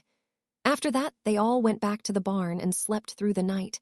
All in all, it was one of the best transformations Remus had ever had. "Marcus, mate over here," Harry called out. He had the rest of the Quidditch team gathered, and Marcus was the only one left. Today was the first day of the new term, and Harry had brought his firebolt out into the common room. He still had it in the box it came in. Flint had been in a poor mood on the train yesterday. "What? I need to plan with you not having a broom," Marcus said as he moved over to where the others were gathered. "Well, I'm about to free up your planning time. This way you'll have time to crack a book for NEWTs," Harry said with a smirk. Marcus looked at him funny, and Harry brought the broom box out from behind him and enlarged it. Harry took off the lid, and Firebolt hovered out of the box. Marcus's eyes bulged out in surprise. Beau's mouth dropped open. Aaron and Urquhart both could only respond with a whispered, "Merlin." Draco punched Harry in the shoulder and said, "I think I hate you," to which Harry laughed. Warrington just nodded and moved off to be with his friends that included the likes of Pansy, Crabble, Goyle, Miles Bletchley, Thomas Avery, and Jasmine Gibbon. All of them had Death Eater parents and were well on their way to becoming the next generation. "They're all screwed," Marcus shouted with glee, which made the other Slytherins all a little uneasy. Marcus was one of the fiercest snakes they had had in years, and he was smiling, a sight they hardly ever saw if it didn't involve cursing someone. "Practice is tonight, Wednesday, and Fridays." Harry, Daphne, Tracy, and Blaze made their way to the Great Hall for breakfast. Along the way they met with Susan, Hannah, and Ernie. Harry gave Susan a hug as they stepped in beside the Slytherins. "Morning," the Slytherins said. Susan just gave them a yawn, while the other two nodded. "I'm guessing none of you are morning people," Tracy said, with her eyebrow quirked. "Not a chance," Ernie replied. Hannah just shrugged. "So how was the rest of your break, Hannah?" Harry asked. "It was pretty cool. My cousins came over, and we had an epic snowball fight that lasted for like 6 hours. And I totally nailed my brother in the head with a slush ball, so it was pretty perfect." "How old's your brother?" Daphne asked. She didn't even know Hannah had a brother.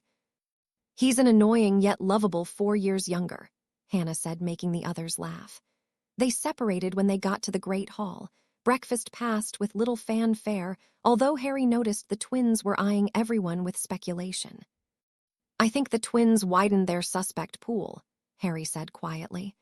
The others subtly looked over the Gryffindor table and noticed the twins seemed to be eyeing the Hufflepuffs individually and weighing their pranking abilities.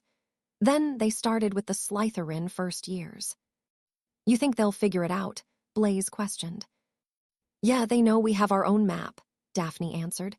"But the real question is what they're going to do when they realize it. Now we need to get to class." Daphne and the others stood. Blaze, her, and Harry met up with Neville on the way out. Tracy left to meet up with Susan and Hermione in the library. As the four walked out to Hagrid's Draco, and Theo caught up to walk with them. "So who got you the firebolt, Hadrian?" Draco asked as Theo looked on interested. "Joint gift from Sirius and Amelia and the Greengrasses," Hadrian said. "I was going to just get a 2001 like you have, but the firebolt came as a surprise." "You have the money, though," Draco said. "Yeah, but the only other ones that have enough money to buy a firebolt are either on our team or don't play Quidditch, so the competition would suck." "True." "Whoa," Theo said, and the rest followed his eyes to see a huge bonfire roaring near where Hagrid's class was held. Hagrid got rid of that dragon from first year, right?" Daphne asked in a shaky voice. "Yeah, Dumbledore's orders," Harry said, pulling Daphne close to him and slipping his wand out. "You don't think he could get another one, do you?" "There haven't been dragons in the UK for over 80 years, Draco said, but he pulled his wand. When they got to Hagrid's class, luckily, there was no dragon, just Hagrid adding wood to the fire. "Hello there," Hagrid called out, welcoming them. "Hey, Hagrid," they called back, taking their seats. After them, the Puffs and Ravens arrived looking nervous, followed lastly by the Gryffindors. "All right, today I've got salamanders for you. Very interesting creatures they are. They can live as long as the fire burns and they feed off the flame given off. Now they can live up to 6 hours without a fire, but you're have to feed 'em pepper every half hour. Now I want this half of the class to gather firewood and dry leaves to burn. The other half come up and study the salamanders," Hagrid said, dividing the class in half. Harry, Blaze, Daphne, and Neville were in the first group to study the salamanders. They moved up and saw Hagrid place a brilliant white, little lizard on the fire. The lizard turned scarlet red as it scampered up and down the logs and ash in the fire pit. Harry had brought his sketch pad with him and started to sketch the little lizards and the fire. Only this time he was using the magical pad Neville gave him for his birthday. When Harry finished his sketch, he added the colors he wanted and then tapped the pad with his wand. The picture of the fire pit started to move, the flames appeared to be dancing, and the log Harry drew was slowly burning. On the log was a salamander that went from white to scarlet and was starting to turn blue. The salamander would move up and down the log, repeating itself in the drawing. "That's awesome, Harry," Blaze said as he looked at the moving picture. "It'll make studying the creatures a lot easier having almost the real thing in front of us," Neville said with hope in his voice. His memory still wasn't always the best. When class was half over, they switched groups. After care of magical creatures, they moved on to arithmancy while Daphne and Neville went to the library to study potions. Neville was slowly gaining the confidence he needed to succeed in potions under Daphne and Harry's tutelage. Blaze was still rather hopeless with them. He just didn't have the patience for them. Blaze, Tracy, and Harry met back up with Neville and Daphne after lunch to head to Dada. Daphne and Tracy took seats in the front row on the Slytherin side, or what usually ended up being the Slytherin side when they were paired with the Gryffindors. Behind them were Neville, Harry, and Blaze. Then Draco and Theo behind them, followed by the rest of the third-year snakes. The Gryffindors filed in a similar fashion and took their seats as Remus came out of his office. "All right, take out your books and turn to page 200, Professor Lupin announced. "Today we're studying red caps. No one is sure where they originate from, but they can be found all over England and Scotland. They inhabit caves, dungeons, and castles that have a history of violence." As Remus was speaking, he had a slideshow going showing pictures of various castles and pictures of red caps. They're often classed as a type of dwarf, goblin, or elf. They stand no more than 3 to 4 feet and have red eyes, taloned hands, and large teeth. The name comes from the red caps you see them wearing. The hats are stained red with the blood of their victims. If the caps dry out, they are said to die. Now they pose the most threat to Muggles, as they are nigh impossible to outrun. They carry pikes in their left hands. The pikes, taloned hands, and teeth are all used to kill their victims. They can easily be repelled by charms and hexes. Remus went over some useful hexes to use against red caps before class ended. He assigned to them to practice the hexes he had shown. "All right, Harry, I want you to chase a practice snitch around and get used to your broom for the first hour," Marcus Flint said as they walked out onto the pitch for practice. "Warrington, Urquhart, I set up some targets. I want you to work on set-up plays. Vasey, get in the goal. We're going to work on a pork-soft ploy." Marcus released the specialty practice snitch. It went faster than the Hogwarts game snitches and made more twists, turns, dives, and climbs. Harry mounted the firebolt and kicked off into the air. The firebolt was better than Harry would have even guessed. The flight was the smoothest he ever experienced. The broom seemed to react to his thoughts, not his grip, as the slightest touch caused the broom to turn. Harry raced up and down the pitch in seconds, the stadium blurring around him. He climbed to the top of the stadium, where the various house flags were, and slalomed in and out of them around the whole pitch in under a minute. His turns were so short and precise, he never clipped a pole even though he was less than an inch away from them. Finally, after about 15 minutes of just messing around, diving, zigzagging, and lapping the pitch, Harry started to look for the snitch Marcus released. He spotted the little golden ball next to Vasey's head. Harry tore off after it. The snitch shot up a little and then took a sharp left and shot down. Harry snatched it before it had a chance to move more than a total of 3 feet. Harry looked around and realized he almost knocked Aaron off his broom. "Sorry, mate," Harry said to his teammate. "It's fine, I could feel it there. I just didn't think you get here that fast," Aaron replied, straightening himself on his broom. By now, they had the whole team's attention. "Harry," Flint yelled out from a little ways down the pitch, "I want to close your eyes and release the snitch. Don't open your eyes or fly after until I yell go." "Okay," Harry yelled back to Marcus. Harry closed his eyes and let the snitch fly out. It took off over him, and the others could only follow it for 2 turns before they lost sight. A minute later, Marcus yelled out, "Go!" Harry opened his eyes and looked around the pitch, reminding Aaron of a hawk his dad kept. Harry spotted the snitch at the other end of the pitch near the left goal post. Harry took off after it. He was halfway to the snitch when it to the right about 10 feet before turning to shot up the pitch where Harry was. Harry banked right, using the angle to shave a few seconds just as Harry reached out for it. It shot straight down. Harry followed, shooting down following the snitch. Harry and the snitch were rapidly approaching the ground. Harry took his hand off the broom and swiped the snitch out of the air as he pulled up using his other hand. His shoes brushed the grass as he leveled out, then shot back up. The impressive chase and catch took a total of 20 seconds from when Harry spotted it.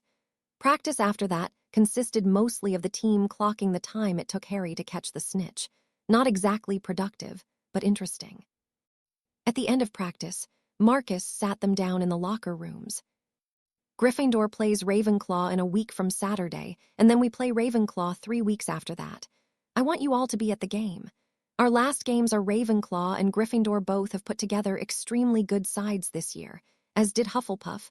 Well, theirs was better than before at least. Marcus said with a laugh. The others joined him. Pay attention at the game, study their moves. Are there wizarding video cameras? Harry asked his team. What? Pretty much came from all of his teammates. Purebloods, Harry muttered with a sigh. All right, muggles have two types of cameras, the regular camera that takes still photographs. You do know what those are, right? Harry asked, taking on a sarcastic tone.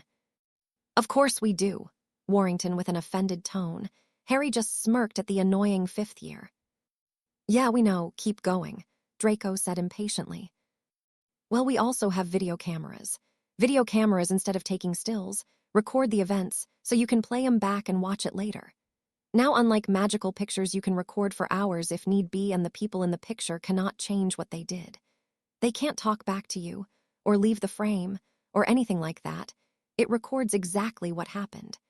Anyway, the reason I mentioned it is because a lot of Muggle sports teams will record their opponents' matches and study them. You learn how they play, how they set up plays, and their weaknesses, Harry explained. If you had something like that, we could prepare for Ravenclaw and Gryffindor. We'd have Gryffindor in the bag if we had a tape of their game. Right, I need to talk to Flitwick. Bye, Marcus said, taking off out the door. Harry just laughed at his Quidditch captain. I don't think I ever seen Flint run that fast, Vasey commented. I'm surprised he didn't use his broom, Bo commented. Marcus, with the help of Professor Flitwick, managed to make a pair of omnioculars record like a video camera. Marcus worked non-stop for the next week with Flitwick in tweaking the spells on the omnioculars.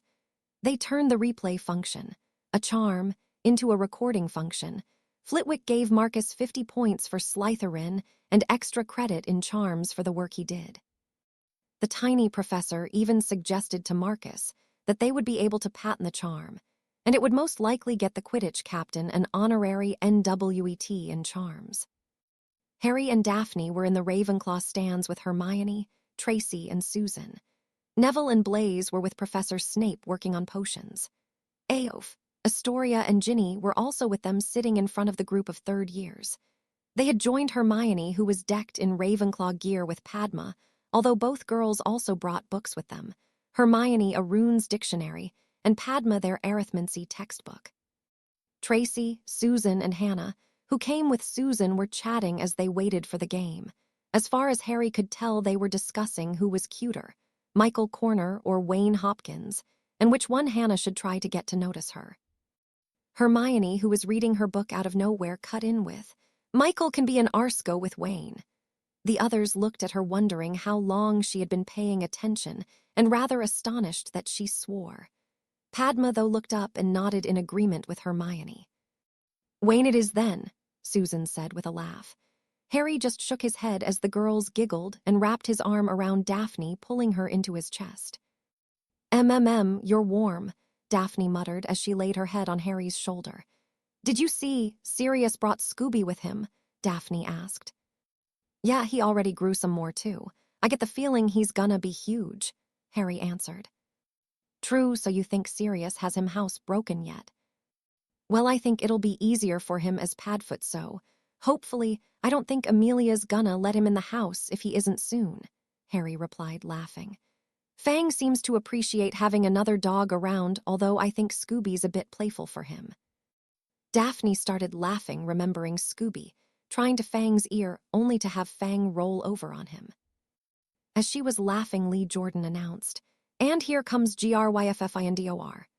Led by 7th year Captain Oliver Wood at keeper, Alicia Spinett, Angelina Johnson, and Katie Bell at chaser, the Weasley twins at beaters, and new to the lineup 4th year Marion Lawson at seeker. Now Ravenclaw, as Captain 5th year chaser Roger Davies, followed by chasers Mitch Bradley and Eddie Carmichael. The beaters for Ravenclaw out next are Evan DeVeril and Simon Gamp, and returning at Seeker Cho Chang. Jordan yelled out the announcements. He really does favor his own house, doesn't he? Draco sneered out as he plopped down on the bench with Theo next to Astoria. Yeah, well, what you expect, he's a Gryffindor, Astoria said with a laugh. She who was sitting on Ginny's shoulder flew over to Theo and started messing with his hat. Ginny, Theo whined a little. She always bothered Theo when he was around. Sorry, Ginny said, not looking it in the least. You know, if you bother her, she's just gonna prank you worse. Ginny then blushed a little, but only Daphne and Harry noticed it. She likes you. Gin, how's George doing? Harry asked, changing the subject. He's good, back to normal, has some pretty nasty scars now, though. Although he said it just makes him all the more handsome than Fred, Ginny snorted. The others laughed. And the quaffle's up. Gryffindor snatches it out of the air, and Johnson streaks down the pitch. Ravenclaw lost to Gryffindor in a tight game that was dead even until Lawson caught the snitch. Marcus caught the whole game with the new omnioculars. They spent the first practice after the Ravenclaw game watching the replay. Marcus was working on breaking down Ravenclaw's patterns for their upcoming game in 2 days. Harry walked into his dorm room to see Blaise in deep concentration on his bed. Harry just went and sat on his bed waiting. After a few minutes, Blaise opened his eyes and looked around. Danazione, he swore. He looked to Harry, who cocked an eyebrow at him in question. You know how my heritage test said I was an illusionist, and Snape gave me those books? Yeah, Harry said, dragging the word out in question. Well, I'm trying to figure out how to do it. The books only said that the illusionist could create something in their mind and project it to others, make them think what they're seeing is real. Unfortunately, that's all the books said. But I can't figure it out, Blaise said with a sigh of frustration. Try to find your magic first, like we did for occlumency, then try building it up while you think of whatever it is you want to create, Harry said after thinking for a minute. Blaise nodded and closed his eyes. Blaise receded into his mind and dived into the area where his magic was. He saw the purple flame that symbolized his magic and brought it into his mind. He wrapped his magic around the image he wanted to project. Shite, Harry said.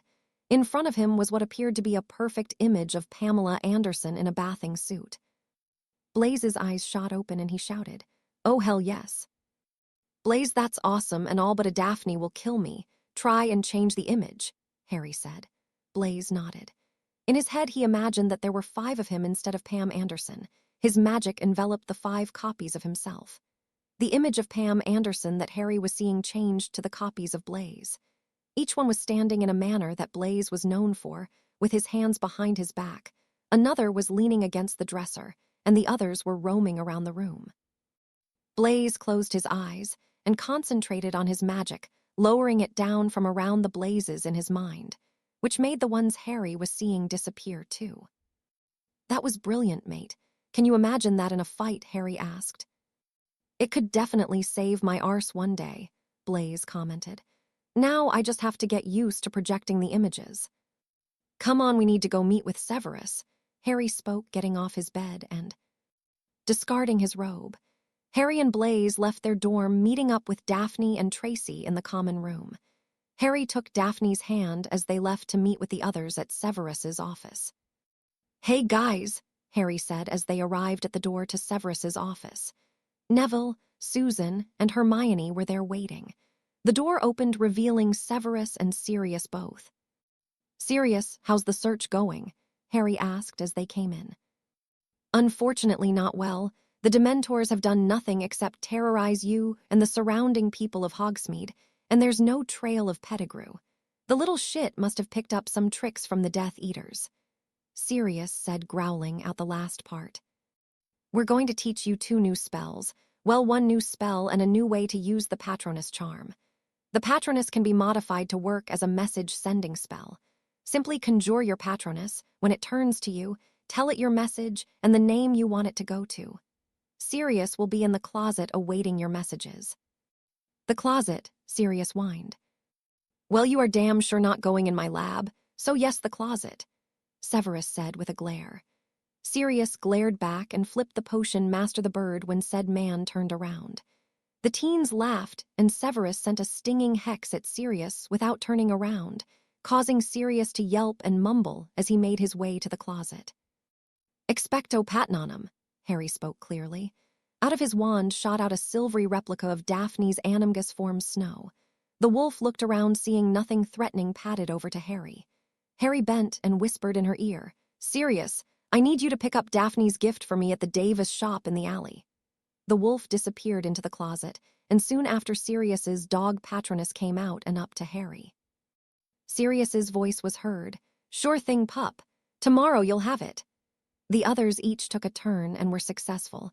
Although Harry in general seemed to have the easiest time with the Patronus charm, he could probably conjure it in his sleep. "All right, Mutt, you can come out," Severus called out. Sirius came out and waited until Severus turned back to the teens to cast a silent charm on Severus's hair that turned it pink. Sirius motioned with his hands to stay quiet, and they managed to contain themselves. "This next spell is used as a healing spell, but you can use it in battle. It will give the same effect as a Muggle defibrillator. It gives your heart a shock to start it after your heart stops. In reverse, it can stop your heart if used while your heart is beating. The incantation is Percutio, and there is a wand movement. It is rather simple, a short jab of your wand forward like so," Severus said, demonstrating. "Now to practice this, I'm going to cast a spell on a dummy to make it simulate that it has a beating heart. If the dummy's chest lights up red, you have done the spell correctly, Sirius, and I will monitor your progress," Severus said, as he and Sirius performed the spells on the dummies. It was rather unnerving since the dummies' chests rose and fall like real people. Harry brought his magic up within seconds and cast Percutio. The spell shot out of his wand, a glowing rust color, and hit the dummy. A bright red light glowed from the dummy's chest, signaling that the spell had worked. Harry's dummy glowed red every time. Daphne and Hermione got theirs on the third try. Susan and Neville got theirs about a half hour into the practice, and Blacy and Tracy hadn't gotten the curse to work when Severus called time after an hour. Severus and Sirius both had confidence that they would have it by their next practice session. "All right, that's enough for now," Severus called. "Anything else you wish to discuss before you leave?" Blaze nodded. "I figured out what my ability does and got it to work." The others interrupted with congratulations before Blaze continued. "I can create images in my mind and project them so others see them in the real world." Blaze closed his eyes, and a second later appeared another copy of himself. "Very good," Severus congratulated him with a proud look on his face. "Keep practicing with it so it becomes second nature. Now, Sirius and I have a meeting," Severus said and gestured them out. "Good luck, Harry," Sirius called as they were leaving.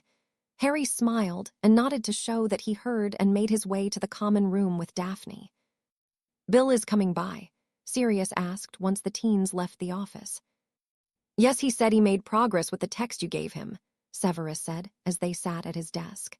Severus reached up on his bookshelf and brought down a bottle of scotch. He poured a glass for himself and Sirius. They sat there nursing their drinks while they waited for Bill to arrive. The flu flared, and out stepped Bill Weasley, who looked like he hadn't slept in days. "Voldemort is one of the foulest creatures ever to walk the earth," Bill spoke with conviction.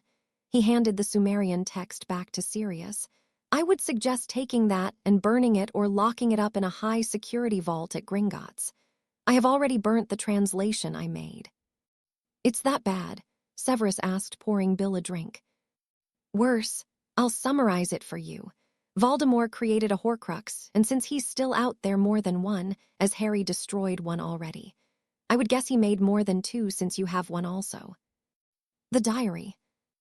"I believe so. There's a spell to test an object," Bill said, and Severus immediately stood up to access his safe and brought out the diary.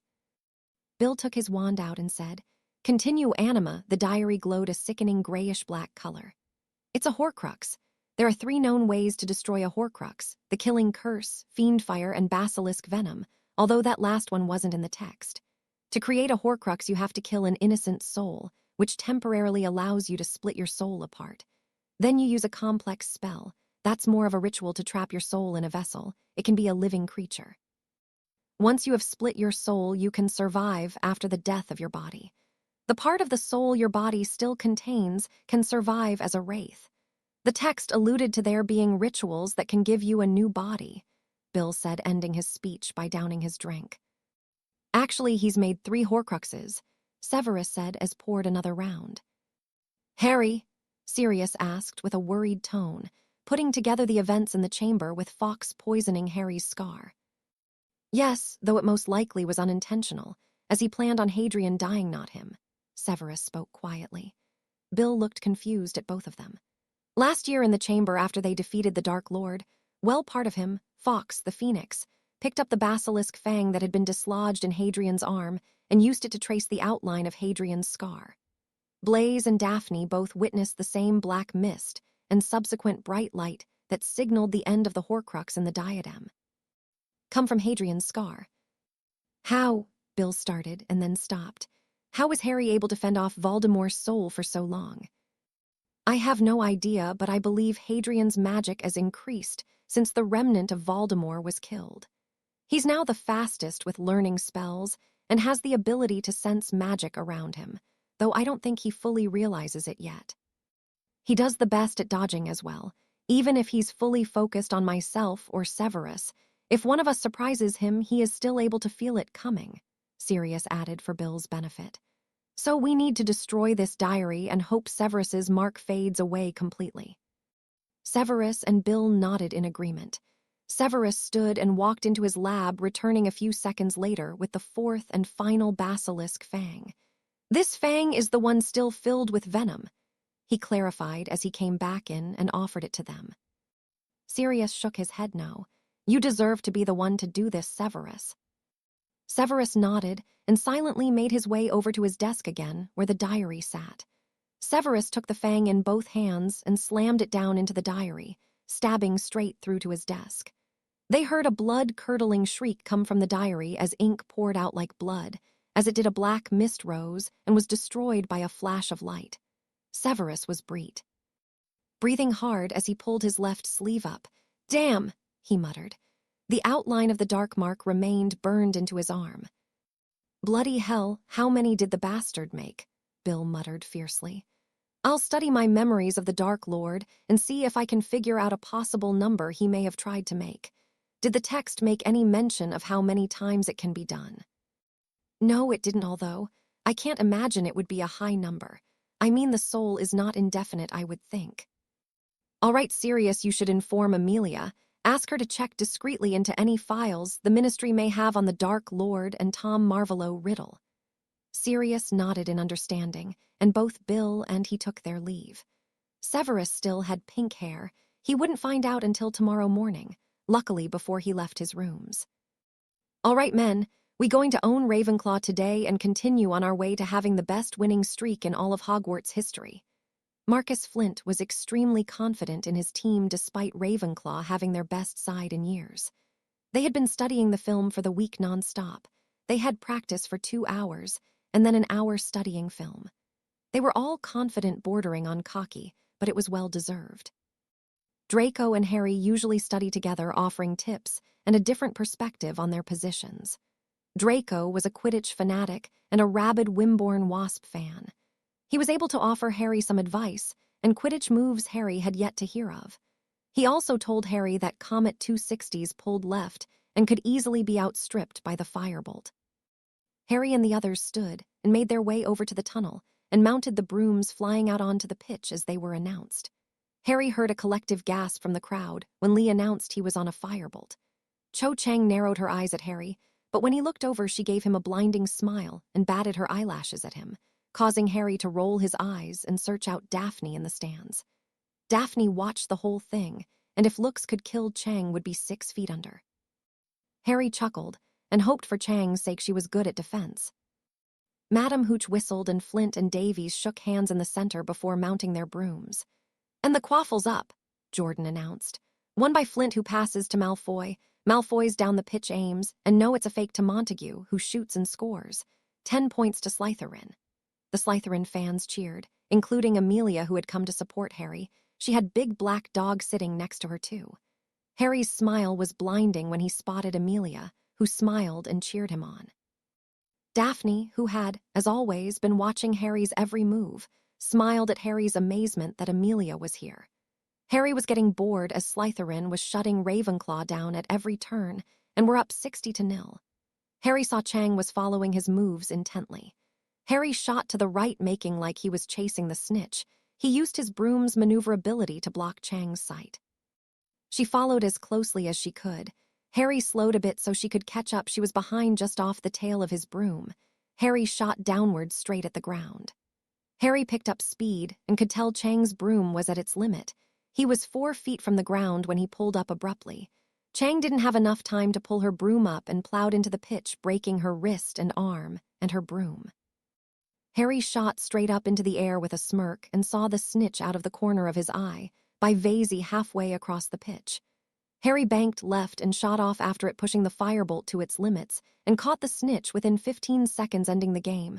Slytherin 220 to Ravenclaw 0. Chapter 18. The end of third year. Slytherin House was in a riotous mode the rest of the day.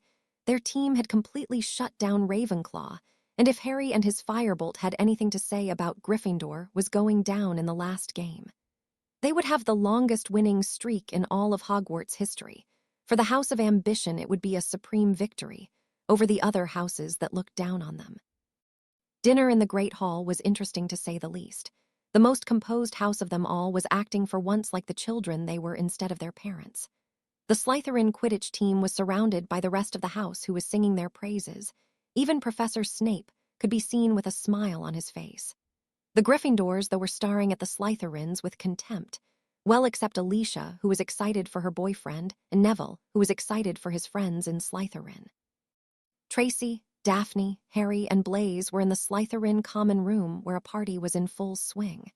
There were cases of butterbeer and even a keg of Guinness, though. No one was really sure who had gotten that particular item. The older years, though, refused to let the younger years near it. Only the 5th years up were allowed to drink from it. The other years were happy enough with the butterbeer. The 1st and 2nd years wouldn't be allowed to have that normally until Hogsmeade. Harry was currently teaching Marcus, Warrington, who was a bit tipsy, and 3 7th-year Slytherins, James Ryan, Naveen Varma, and Stelios Rookwood. Harry was completely hustling Warrington out of his money. Aelos, who was in tattoo form, hissed in Harry's head, "This kid is a disgrace to the House of Cunning." Harry thought back to her. "Well, he's drunk, but SS still, he's an arse SS sober. SSSO, I plan on taking all his money." Aelos let out a snackish laugh before going to sleep. Daphne walked over to Harry and gave him a kiss on the cheek. "You know he's going to be pissed tomorrow, right?" she said, still leaning down next to him. Harry, without looking up from his cards, whispered back to her, "Naveen and Stelios are sober. They'll back me if he makes a scene." Harry looked, and both 7th year as he said that. Naveen nodded to Daphne, while Stelios winked at her, showing they would support Harry. Daphne smiled and was about to turn away when Harry pulled her back and gave her a heated kiss. "For luck," he said as he released her. Daphne walked back to Tracy and was surrounded by some 4th year and 5th year girls. The 4th and 5th year girls were a mixture of just a bit buzzed to full-on shit-faced. Daphne and Tracy found their behavior rather hilarious, as the ones that were shit-faced thought they were whispering when really the whole common room could hear them. "So Daphne, you're a 3rd year, and yet you have Lord Hadrian James Potter wrapped around your finger. How'd you do it?" Artie Varma, Naveen's little sister, a 5th year, asked what she thought was quietly. Daphne just sort of stared at her while Tracy laughed heartily at the question. "Artie, my friend, Daphne is wrapped around Harry's finger just as much as he is hers. But I mean, really, how could she not be? Harry's hot and treats her like she's the queen. He's practically perfect, well, except for his taste in music," Tracy said, still laughing. Harry yelled out over the din. "For the last damn time, Tracy, New Kids on the Block and all those other little boy bands are complete shit compared to AC/DC and the like." "Whatever, Harry, you can't dance to Highway to Hell, can you?" Tracy yelled back to him, but both were laughing, including Daphne, who agreed with both of them. Tracy did have a point. It was easier to dance to the boy bands. Harry, though, rather despised dancing, though he excelled at when the others taught him over the summer. "Okay, who are these damn bands you all keep going on about?" Marcus Flint yelled, which was followed by others in the common room. It wasn't unusual to find the 4 third-year friends arguing about music the others had never heard of. "Hopeless damper," Harry started to say, but Blaze yelled out from his place playing Draco in a game of speed. "Don't say it, Harry, you're in the House of Purebloods for Merlin's sake." "Fine, hold on," Harry said, getting up from the poker table. "Daph, can you watch my cards?" Daphne nodded and came over to the poker table, taking Harry's seat. "What, you don't trust us?" Naveen said as innocently as he could manage. Harry turned back to him. "Oh, hell no." "Well, he's got us there," Stelios said, smirking to Naveen and Marcus, who both nodded in reply. "Were you going, by the way?" Stelios asked. Harry was near the entrance to the boys' dorms when he turned around and answered. "We found a Muggle CD player in a shop in Hogsmeade. I'm going to go get it and let you listen to the music so you can judge for yourself and maybe actually develop some good taste," he said while smirking. The other Slytherins protested the slight against wizarding music, but Daphne, Tracy, and Blaze just shook their heads as Harry entered the hallway leading to the dorms. No one noticed the rat slip in with him. Pettigrew had found the Slytherin common room finally. He had never been with James and Sirius when they pranked the Slytherins. Tonight, though, with so many Slytherins partying and coming and going from the common room, he found it and was able to slip in. Now it was only a matter of finding his way into the Potter boys' dorm and waiting for him to go to sleep. His opportunity came when the Potter boy himself went to retrieve something in his dorm. Peter slipped in with him, being careful to stay behind him and close to the wall. There were some other Slytherins in the hallway coming and going from their rooms to the party, or some of the younger ones turning in for the night. It was nearing midnight. He followed the Potter boy a ways down the hallway, staying to the shadows about halfway down the main hallway. They turned right into another hallway that was marked 3rd years. Potter walked to a door at the end of this hallway and opened it, entering it. Peter scurried in as fast as he could, hiding underneath a bed. "Lucky little shits our dorms weren't this good in Gryffindor," Pettigrew thought as he settled into wait under a bed. Harry quickly grabbed the stereo and placed a sonorous charm on it.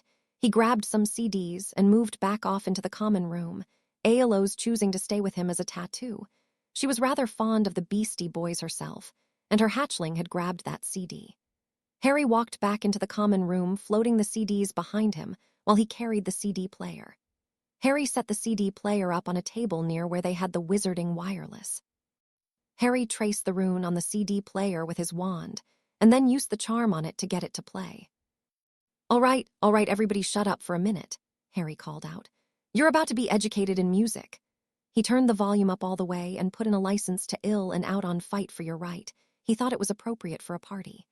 Most of Slytherin listened to the lyrics and cracked up. There were a few die-hard purebloods that wouldn't give anything Muggle the time of day.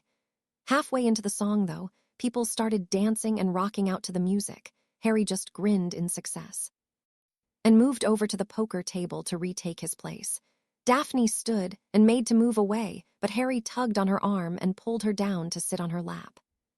"Stay," Harry said with a pout that made Daphne sigh and nod. The others just raised an eyebrow. Harry just shrugged and changed the CD using a remote to AC/DC's Back in Black. Harry went back to playing poker as Marcus kept feeding Warrington booze. Halfway through the song Back in Black, Warrington passed out, hitting his head on the table as he went. The others chuckled and just kept playing.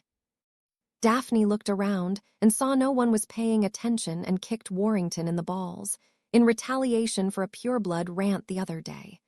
Harry chuckled and kissed her on the cheek and whispered, "Nice shot." Daphne just smiled deviously and shrugged. "He's an idiot." "You're right, this is better than our music," Stelios commented as he won the hand this round. Harry was dealing the next round when Severus came in and let out a loud bang with his wand. "That's enough for tonight. Hit the sack," Severus yelled out, and then vanished the snacks and drinks, including the Guinness, which earned a raised eyebrow. The Slytherins knew not to disobey their head of house, and everyone started moving for their dorms. Harry gave Daphne a kiss goodnight before he and Blaze left the common room for their dorm. Blaze and Harry entered their dorm and got ready for bed, Harry stashing his winnings. "How much did you score?" Blaze asked. I got 50 galleons, 14 sickles, and 5 nuts total, Harry said with a smirk. Warrington's so easy to piss off and get going. Night, Harry said as he climbed into his bed and pulled the curtains, as did Blaze. Peter waited an hour for them to go to sleep. Their breathing had evened out and Pettigrew came out from under the bed. He now knew to be the Zabini boys. He transformed back from his rat form. Pettigrew took out the wand he stole from an old lady who lived near Azkaban's island. He swept back the curtains and yelled out, "Bombarda." Harry, who had always been a light sleeper, a necessity at the Dursleys, heard the curtain being pulled back and his eyes shot open at the start of the spell. Harry rolled off the bed, getting struck in the shoulder instead of full on in the chest. Harry hit the ground and rolled under the bed and kicked Pettigrew's legs out from under him. Pettigrew hit the stone floor with a thud, hitting his back of his head on the floor, dazing him. Blaze, who had woken at Pettigrew's spell, shot up and closed his eyes and pictured a Dementor. The Dementor materialized in the room, and Pettigrew, seeing it, shot to his feet. Pettigrew sprinted as fast as a fat little man could, not even noticing in his terror that he went straight through the Dementor. Harry, underneath, the bed was fatting fast from the pain in his shoulder, managed to conjure his Patronus and send it off to Severus. Pettigrew, meanwhile, sprinted as fast as he could through the Slytherin dorms, knocking over a prefect, who came to check on the noise and cursing another one. He got to the common room and out the door, transforming into Wormtail. The fat rat hid in the shadows and escaped out of Hogwarts and into the forest, then passing out in a mole hole. Severus was woken by Hadrian's voice in his ear. His eyes shot open, coming face to face with Snow, Hadrian's Patronus. "Severus, Pettigrew was here, I'm hurt." Hadrian's voice faded out, as did the Patronus. Severus jumped up out of bed and sent his own Patronus off to Mad-Eye, Tonks, and Sirius. Pettigrew was in the Slytherin dorms. The doe set off to deliver the message, Severus already out of his rooms and on his way to the dungeons in a dead sprint. Severus bolted into the common room where prefects were. Flint came over to him. "Sir, we don't know what happened or where the guy went. Montague was cursed and being taken to the hospital wing with Thomas Murray, a third year who got pushed over. He landed on his wrist wrong and broke it. We weren't sure if we should move Harry. Blaze has been using a spell to stem the bleeding." As Marcus was speaking, they were moving to Harry's room. They were at the entrance to Harry and Blaze's room when Severus stopped. "Well done. There will be an Auror trainee coming in probably less than a minute. Let her through, bring her in here." Marcus nodded and went to wait outside the common room for the Auror. Severus took in the room the ruined bed, and Harry on the floor with Blaze kneeling over him with his wand, pressed to an ugly-looking wound. "Blaze, keep the spell up," Severus said, moving over to his snakes. "Epsicky wouldn't work," Blaze said in a hurried voice. "It's too severe for that spell.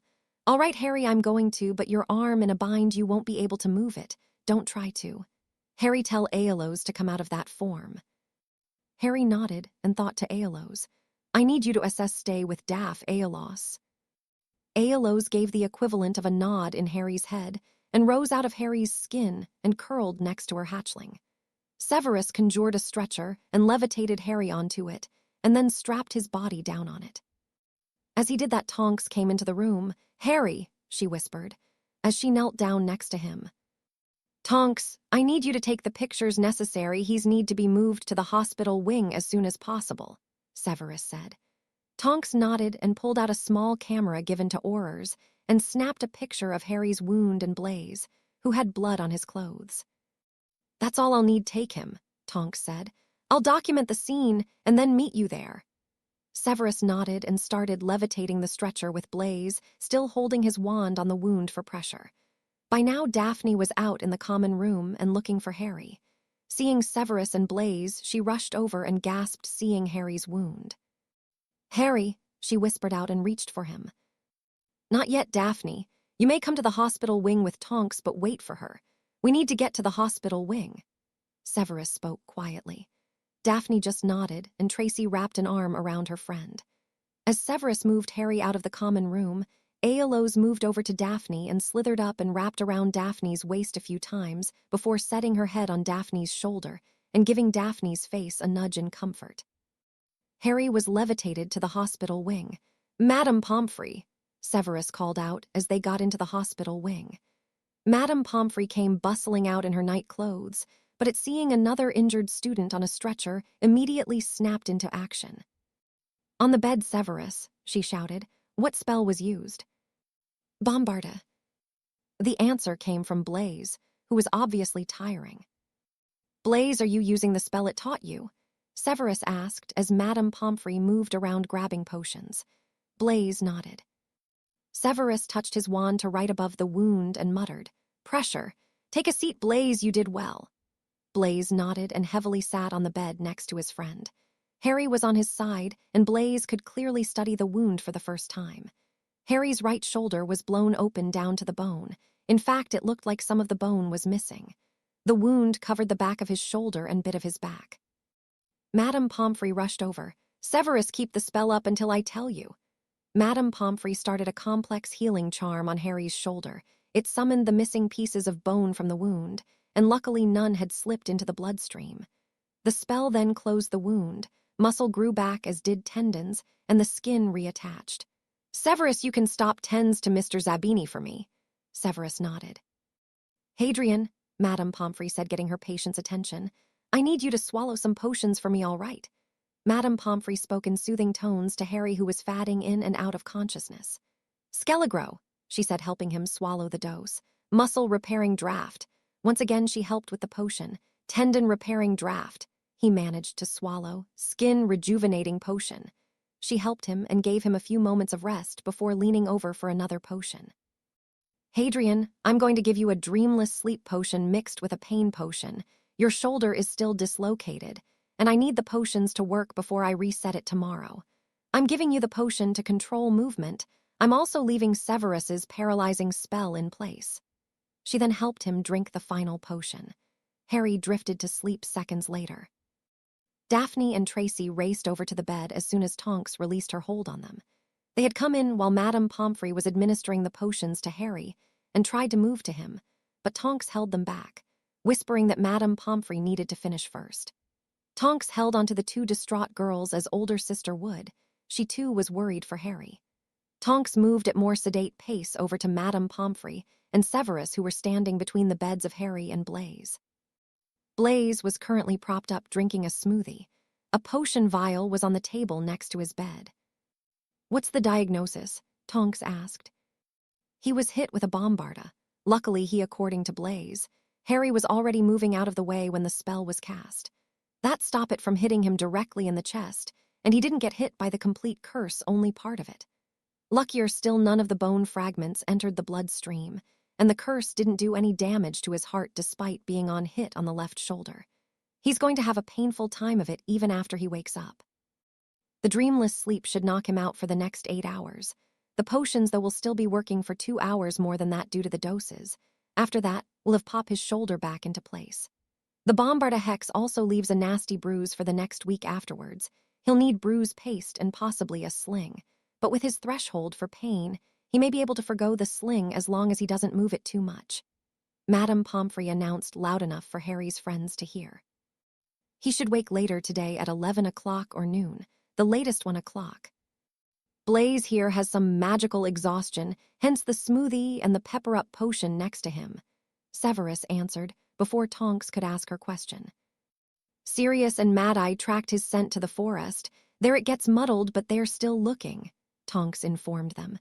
Tonks pulled up a chair and took out a small notebook and a muggle pen. She preferred them over quills. "All right, Blaise, you feel up to some questions." "Sure, Tonks," Blaise answered, sipping his smoothie. Severus stood by to listen, and Madame Pomfrey checked Harry's vitals while listening. "What woke you tonight?" Tonks asked. "I heard a spell being shouted," Blaise answered. With his grandfather being who he was, this wasn't the first time Blaise had been interviewed. "Did you recognize the spell?" "Yes, it was the Bombarda Hex," Blaise answered promptly. "Did you recognize the caster?" Tonks asked, rolling her eyes a little at the question, but it was required. "Yes, it was Peter Pettigrew. I saw him in person last year, so I'm certain it was him," Blaise clarified, which earned him a grateful look from Tonks. "Was he casting at Harry?" "Yes, but Harry was moving as he cast, and rolled out of the way of part of the curse. Harry then hit the floor and rolled under his bed and kicked Pettigrew's legs out from under him. Pettigrew's head bounced off the floor, but he still retained the wand in his hand. Blaise paused to take a drink before continuing. I'm an illusionist and recently discovered how to use my ability. I projected an image of a Dementor and Pettigrew took off out of the room sprinting. He didn't notice he ran through the Dementor. Tonks nodded, taking down the information. What happened next? I grabbed my wand off my bedside table and moved over to Harry. His patroness disappeared out of our room. Harry was really pale and bleeding all over the floor. I tried to use the Episki spell, but it didn't work. So I reached for a robe that was on the floor and put pressure on it for a second, until I remembered the Pressurus spell was better. I held the spell, and then Professor Snape came into the room a few minutes later with Marcus Flint. Blaise finished taking a long drink of the smoothie. He had almost finished it. 50 points to Slytherin for your illusion, Severus said. Actually, Severus make that 100 his spell probably saved Hadrian's life, Madame Pomfrey corrected, standing next to him. Daphne gave Blaise a blinding smile from her spot holding Harry's hand. Tracy got up and gave him a hug, and Aeolus, who was now curled up on Harry's bed, hissed out, "Thank you, fellow SS speaker." Blaise nodded to Aeolus and hissed back, "Anytime." "Professor, your turn," Tonks said, turning to face Severus. I was awoken by Hadrian's patroness at 3 this morning. Harry's message said, Pettigrew attacked and he was injured. I rushed down to the Slytherin common room and was met by Marcus Flint, my 7th-year prefect, and was informed that Beau Montague was cursed, and Thomas Murray was pushed over landing on his wrist wrong, which resulted in him breaking it, and that they were already on their way to the hospital wing. Marcus also told me they were unsure if it was safe to move Hadrian, and that Blaise was using a spell to stem the bleeding. When I arrived in their room, Blaise was uninjured, and Hadrian was on the ground bleeding and was in and out of conciseness. I paralyzed his arm and we moved him here. "Thank you, Professor. I'm assigned to stay the night with Harry so you can go and join the others' search, sir," Tonks said. Severus nodded to Tonks and Madame Pomfrey before leaving to join Sirius and Alastair. Tonks turned to Madame Pomfrey next, and Healer started answering without being prompted. Mr. Murray was fixed with a simple spell and sent back to his dorm. Mr. Montague was cursed with the Flagrante curse. His chest has a 2nd-degree burn, a bad one. I treated it and gave Mr. Montague a dreamless sleep potion. He will need to apply a burn salve for a week in order for it to heal fully. There may still be some scarring. "Thank you, Madame Pomfrey. You don't have to go over Harry's injuries again, ma'am." Tonks finished writing in her notepad and flipped it shut. Madame Pomfrey gave Blaise his potion before turning to the 3rd-year girls. "You'll see them both tomorrow, Mr. Zabini, at breakfast. After that you can come back for Hadrian." The girls nodded, knowing better than to argue with Madame Pomfrey. Daphne gave Harry a quick kiss on his lips before they left the hospital wing. "Miss Tonks, you said you were staying." Tonks nodded. "Check his vitals every hour. Come and get me if there's any change. I'm going to get a few more hours of sleep in before the parents descend in the morning." Tonks nodded her agreement and summoned a book to read for the rest of the morning. She knew her boss would be in here as soon as she heard and didn't want to accidentally fall asleep. Sure enough, 4 hours later at 8 in the morning, Amelia Bones stormed into the hospital wing in a fury. Tonks shot up out of her chair and snapped to attention. "Madam Black," Tonks said while standing. Amelia looked around the hospital wing and sighed. "You can relax, Tonks." Amelia walked over to Blaise, who was being tended to by Madame Pomfrey. "Blaise, who are you feeling?" "I'm all right, Amelia, thanks. What's going to happen now?" Blaise asked, getting up out of the hospital wing bed. As he was getting up, Daphne and Tracy came in with Blaise's clothes for the day. "Security is going to be tightened. Alastair, Moody, and Tonks will now be following Harry around out in the open now. Everywhere Harry goes, they're going to go. The Dementors are going to be increasing their patrols in Hogsmeade and in the forest. There are also going to be security trolls guarding the entrance to Slytherin." As Amelia was speaking, Beau Montague's mother walked into the hospital wing. Beau was waking up, and his mother rushed over to him, as did Madame Pomfrey. Madame Pomfrey applied a salve to Beau's chest and conversed with his mother about the injury. Beau assured her he was okay, and she left after spending about 10 minutes with him. Blaze, Daphne, and Tracy left to go to breakfast and wait for word that Harry had awakened. Amelia sat next to Harry's bed and dismissed Tonks. "Tonks, go get some rest, and I'm staying for a while." Tonks nodded and left the hospital wing to catch up on some sleep before Mad-Eye would come to get her later. Around 9, Sirius joined Amelia in her vigil over Harry. "How is he?" Sirius asked as he took a seat next to his wife. "He's been asleep the whole time. Madame Pomfrey needs to set his shoulder when he wakes up. He hasn't moved too much since I've been here." Sirius leaned towards the bed and moved the sheet covering Harry so he could see his shoulder. Madame Pomfrey had done her job well once again. There would be little scarring left from what Sirius could tell. Harry also had a rather nasty bruise covering most of his shoulder. "He was hit with a bombarda," Sirius told Amelia, who nodded and grimaced at the bruise on her pseudo-son's shoulder. Sirius sat back and wrapped an arm around his wife. About a half-hour later, Madame Pomfrey had her elf deliver the two some food.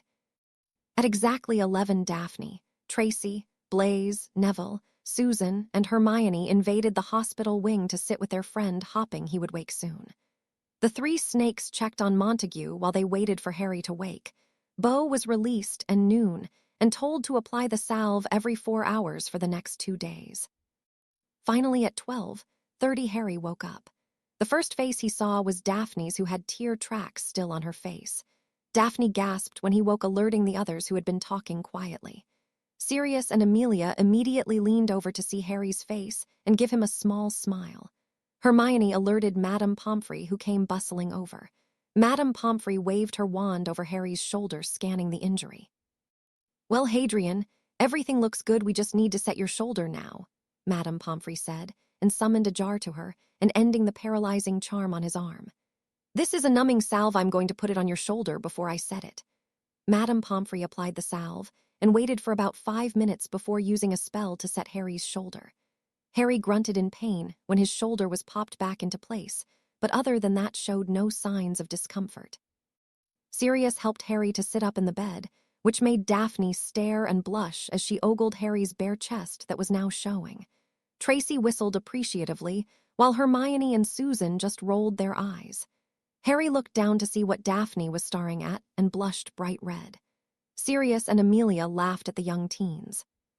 "Can I have a shirt?" Harry squeaked out, causing Sirius to laugh harder and throw him one of his muscle shirts Sirius had brought with him. Amelia helped him put the shirt on and whispered to the still red Harry, "She's gone swimming with you. What's the deal?" "This is different," Harry stuttered out a bit, which caused Amelia to laugh again as she helped him tie his hair back. "How do you feel?" Amelia asked as she sat back down. "I'm all right, but hungry," Harry said, which made Blaze and Neville laugh. Susan muttered out a sigh of, "Boys." "So what happened? It's kinda blurred," Harry asked as Madame Pomfrey came out with breakfast for him. She had oatmeal with cinnamon and apples, plus yogurt and berries, with a glass of milk. "Eat up, all of it if you can, then I'll give you a pain potion. That numbing paste is only short-acting and should wear off in a minute," Madame Pomfrey said before going back into her office and coming out with a chess set which she gave to them. "It was Pettigrew. He got into the dorm during the party last night," Sirius answered him. "He threw a bombarda at you, but you were moving already and only part of the curse hit you. You kicked his legs out from under him, and Blaze used an illusion of a Dementor. He panicked and fled. We tracked his scent to the forest, but it's hard to differentiate once out there. Blaze here probably saved your life by quickly using a healing spell on you." Harry nodded and grasped Blaze's hand in his own. "Thanks, man." "No problem, Harry. We can't have you dying. Who else will save all our RCs?" Blaze joked, which made Harry smile, but Daphne slapped him upside the back of his head while the other girls glared at him. Neville tried to hold in his laughter and was turning red from the effort. The week after Harry was in the hospital and Pettigrew passed quietly, but the whole school was a bit on edge. The security trolls were an unwelcomed guard for the Slytherins, who were reminded of Harry's first year when a troll attacked. Today was a Hogsmeade visit day. The whole school seemed to sigh in relief. Harry put the bruise paste on his shoulder before slipping on a t-shirt, then a green plaid shirt over that. He had jeans on and a pair of green high-top chucks. He took Daphne's gift and slipped it in his pocket before tying his hair back. Looking in the mirror, he thought it was time for a haircut. Now that his scar had faded to practically nothing, he felt comfortable with short hair. "Hey, Nim, can you come in here?" Harry called. He was in his and Blaze's bathroom. Blaze was already gone for the day with Tracy. "Looking good, Har. What's up?" Tonks asked as she leaned in the doorway to the washroom. "Can you cut my hair again? I want to wear it shorter," Harry said as he pulled it out of the hair tie. "Sure, what do you want to do with it?" Tonks said, now walking into the room and started messing with Harry's hair. "Can you cut the same length that we did when Sirius dyed my hair neon green?" "Yeah, sure, sit down and I'll do it." Harry sat and Tonks used her wand to mimic scissors to cut Harry's hair down. It took about 5 minutes. Once Tonks finished, Harry spiked his hair a bit using some of Blaze's hair gel. "Nice, you ready?" "Yep, let's go get Daph," Harry said, walking out of the room and down into the common room. Daphne was there waiting for Harry, dressed in jeans, a Slytherin t-shirt with their crest on it, and a zip-up hoodie. Harry walked up to and gave her a quick but lingering kiss. He pulled back from her just a few inches, their noses still touching. "Ready?" "Yep." They left the common room with Tonks following a few yards back. She was dressed in jeans and a hoodie too. She had her badge around her neck but hidden in her hoodie. She had shrunk her height a little and changed her eyes to a dark blue and her hair to a normal brown color.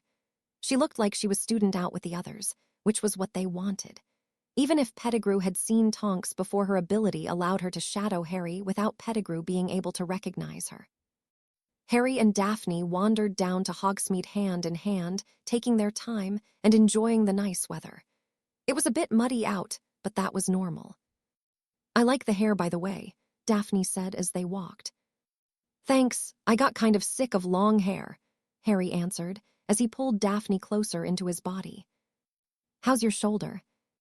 "It hardly hurts anymore. The bruise is fading, so within the next couple of days, it should be totally normal again." "That's good. I think Marcus is going insane." Daphne laughed. The Quidditch captain was going a bit crazy with Madame Pomfrey's order of no Quidditch for a week for either Beau or Harry. "You think he's crazy in the common room? You should see him at practice. If Beau or me look in a direction other than the pitch or the game film, he goes nuts. And on a tirade for 5 minutes until Urquhart hits a bludger at him." Daphne started laughing at Harry's comments as they walked into Zonko's. Tonks followed them in a couple minutes later and browsed the store while keeping an eye on them. "So what are you getting this time?" Harry asked as Daphne went to the back of the store where the trick wands were kept. "Pansy is still on my shit list, and Chang got added to it last week," Daphne said simply as she picked up a few trick wands, dung bombs, and belch powder. "What did Cho do?" Harry asked with a confused expression.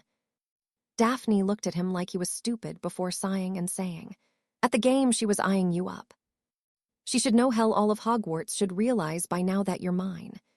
Daphne huffed as she and Harry paid and then left the shop. Harry pulled Daphne into a side alley between the shops and wrapped his arms around her. "You do know that you're the only one I want to be with for eternity, right?" Harry answered. Daphne tried looking anywhere but at Harry, feeling embarrassed about her feelings. Harry took hold of Daphne's chin, forcing her to look at him. "What's wrong, Daph?" Daphne huffed a little and blushed. "Well, she's older than me, and so are some of the other girls that try and impress you." Harry chuckled a little, which earned him a glare. "First of all, I'm 13. Why they look at me is beyond me, and it's mostly for my scar anyways, which just pisses me off. Second, you're way more gorgeous than half the girls in this school and you're 13. I mean, you should hear what the guys in the dorm say about you. Half the time Blaze has to keep my hand from going to my wand and teaching them how to use the fire whip spell," Harry said, with a growl at remembering what Warrington had said once. Harry had almost killed him. Blaze had gotten his wand arm, but with the other one, Harry punched Warrington in the face. Warrington had a black eye for 2 days after that one. Daphne sighed. "All right, I know I'm being petty and jealous, sorry." Harry laughed again and kissed her rather heatedly. The kiss lasted for a good 30 seconds before Harry pulled back from her lips, both breathing heavily. "I kinda like it. So you still planning on putting Chang on your shit list?" Daphne smirked. Yep. I'll give you the map and my dad's cloak, just let me know when you want to do it. Plus Hermione detests her, so I'm sure she'll help. Daphne laughed and Harry gave her another kiss. I have something for you, Harry said. I was gonna wait until after we ate, but I figure now's a better time. Harry pulled out Daphne's gift from his pocket and handed it to her. It was jewelry box. I asked Addison to pick it up for me, I hope you like. Daphne opened the box and gasped. Inside was a platinum chain and a platinum heart pendant. On one side the heart was outlined in small diamonds, and on the other side was an inscription, Gra Gil Mo Croy, Gaelic for love of my heart. Harry took the necklace from her and put it around her neck for her. Daphne pulled his head down to hers and pulled him into another long, heated kiss. This time Tonks Wolf whistled from her vantage point. They broke apart and blushed, and moved out of the alleyway to head to the Three Broomsticks for lunch. "Ello, Harry, thanks for comin' down today," Hagrid said, as Harry came into sight at his cabin with Daphne and Blaise. "No prob, Hagrid. What are we doing today?" Harry said as he bended over to greet Padfoot, Scooby, and Fang. Fang bounded over to Blaise, as did Scooby. Both dogs knocked him over and started attacking him with their slobber. Scooby was 4 months old today and already 50 pounds and about 2 feet tall on all fours. All right, I love you too, Scooby, get off me," Blaise said, pushing Scooby off him and glaring at Harry, Daphne, Hagrid, and even Padfoot, who was giving the doggy equivalent of laughter. "Thanks for the help, Arcees," Blaise muttered under his breath. Far from being offended, Hagrid let out a booming laugh. "Right, let's go. Daphne, are you comin' with us? We got a herd of Ethonin in the forest. I'm gonna bring 'em on up to the paddock for next week's classes. They're pretty big herd and got some foals and colts." "Yeah, sure, I would love to." "So what ray Ethonin's like?" Harry asked as they moved through the forest to where Hagrid knew the herd to stay. They each had a bag of carrots and some oats with them to give to the Ethonins. "Well, they're jus, like regular horses, but they got wings on 'em. They're mostly chestnut in color, and if they're any different, it's either lighter chestnut or darker," Hagrid said as they were walking down a well-worn trail. "Hagrid, you know the forest better than anyone, right?" Harry asked as they came into a clearing with the Ethonos. The Ethonos were beautiful horses with wings that were shorter than the hippogriffs. They fed the Ethonins and got them to follow them through the forest. "Yeah, I suppose I would," Hagrid answered Harry as he was walking at the front of the herd. "What other creatures are here in the forest?" "Well, you got your standard forest creatures and then the magical ones added. There aren't any werewolves despite what you may have heard. Just some regular wolves. You go the animals I already showed you all in class. Then there's unicorns, the centaurs, acromantulas." At that Daphne gasped, but Hagrid continued on. "Blood-sucking bugbears, bowtruckles, a clabber, not really sure how he got here, dugbugs, fairies, a few forest trolls." By now they had the herd of Ethonins in the paddock and were walking back to Hagrid's hut. Once there, Hagrid poured them some tea before he continued thinking on the creatures he had seen in the forest. "Let's see, then there are the strowls, imps, Jarveys, pretty funny creatures most of the time and good for gardens, gnarls, Niffler's seen a few of those, which means there's a lot of them, pixies, though they're usually not around, like sticking to populated areas, and woodlouse. That's all the magical ones in the forest." Hagrid answered, thoroughly something that pleased Harry to no end. "Hagrid, what's a this strowl?" Daphne asked. "I've never heard of it." "Neither have I," Blaise added on. "Well, the strowls are a breed of winged horses.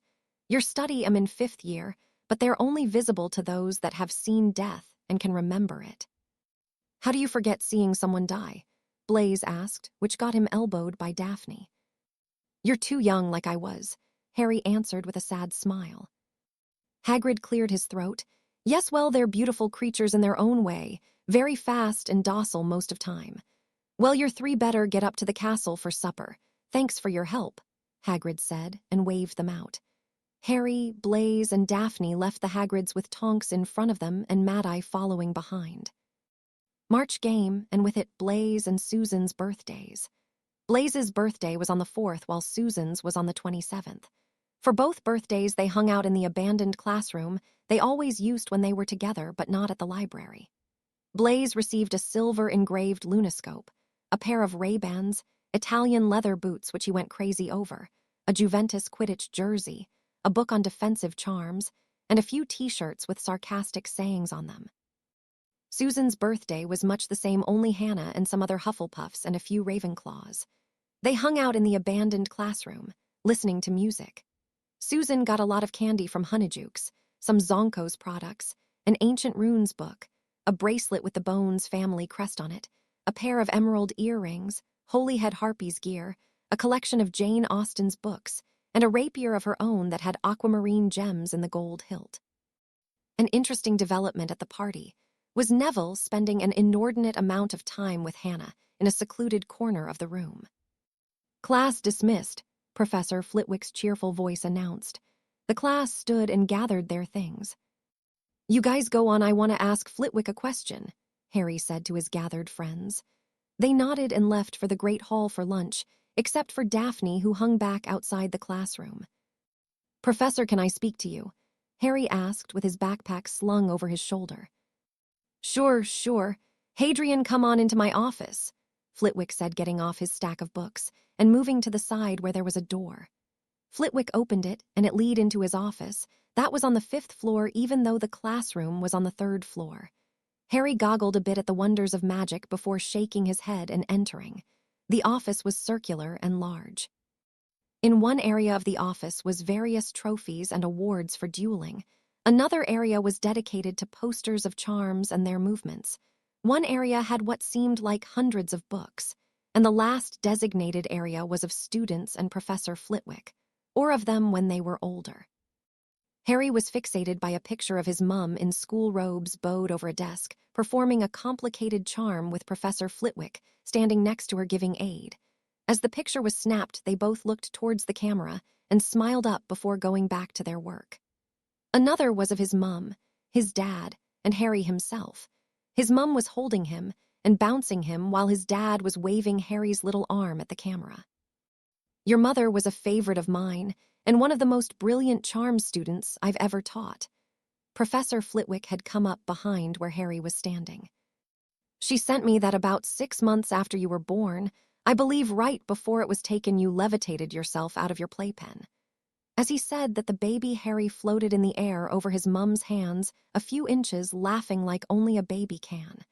Harry smiled at the picture. "So you wanted to ask me something. I assume it's not about class, as you surely don't need the help," Flitwick said, taking a seat behind his desk. "No, I was told by Professor Snape that what I wanted to do would be your area of expertise," Harry started. "It's kind of complicated, so bear with me if you would." Flitwick nodded for him to continue. "On portraits in the magical world, you use charms to animate it and to implant, I think that's the right word, memories into the portrait." Flitwick nodded. "Yes, the portrait will have all the memories that the person has up to the date. They use the memory transfer charm." "Well, I have a really old painting of 2 of my ancestors. The painting is animated and has their memories, except the painting is huge. And at the moment, we cannot find any smaller paintings. So they're forced to stay in the large painting and in the only room in the house that can really accommodate that. It makes for picking their brains rather difficult. They would also like to move around. They've been stuck for a rather long time. So what I'm asking is, if I draw a portrait of them, can I animate using their personas that occupy the large painting?" Flitwick hummed to himself.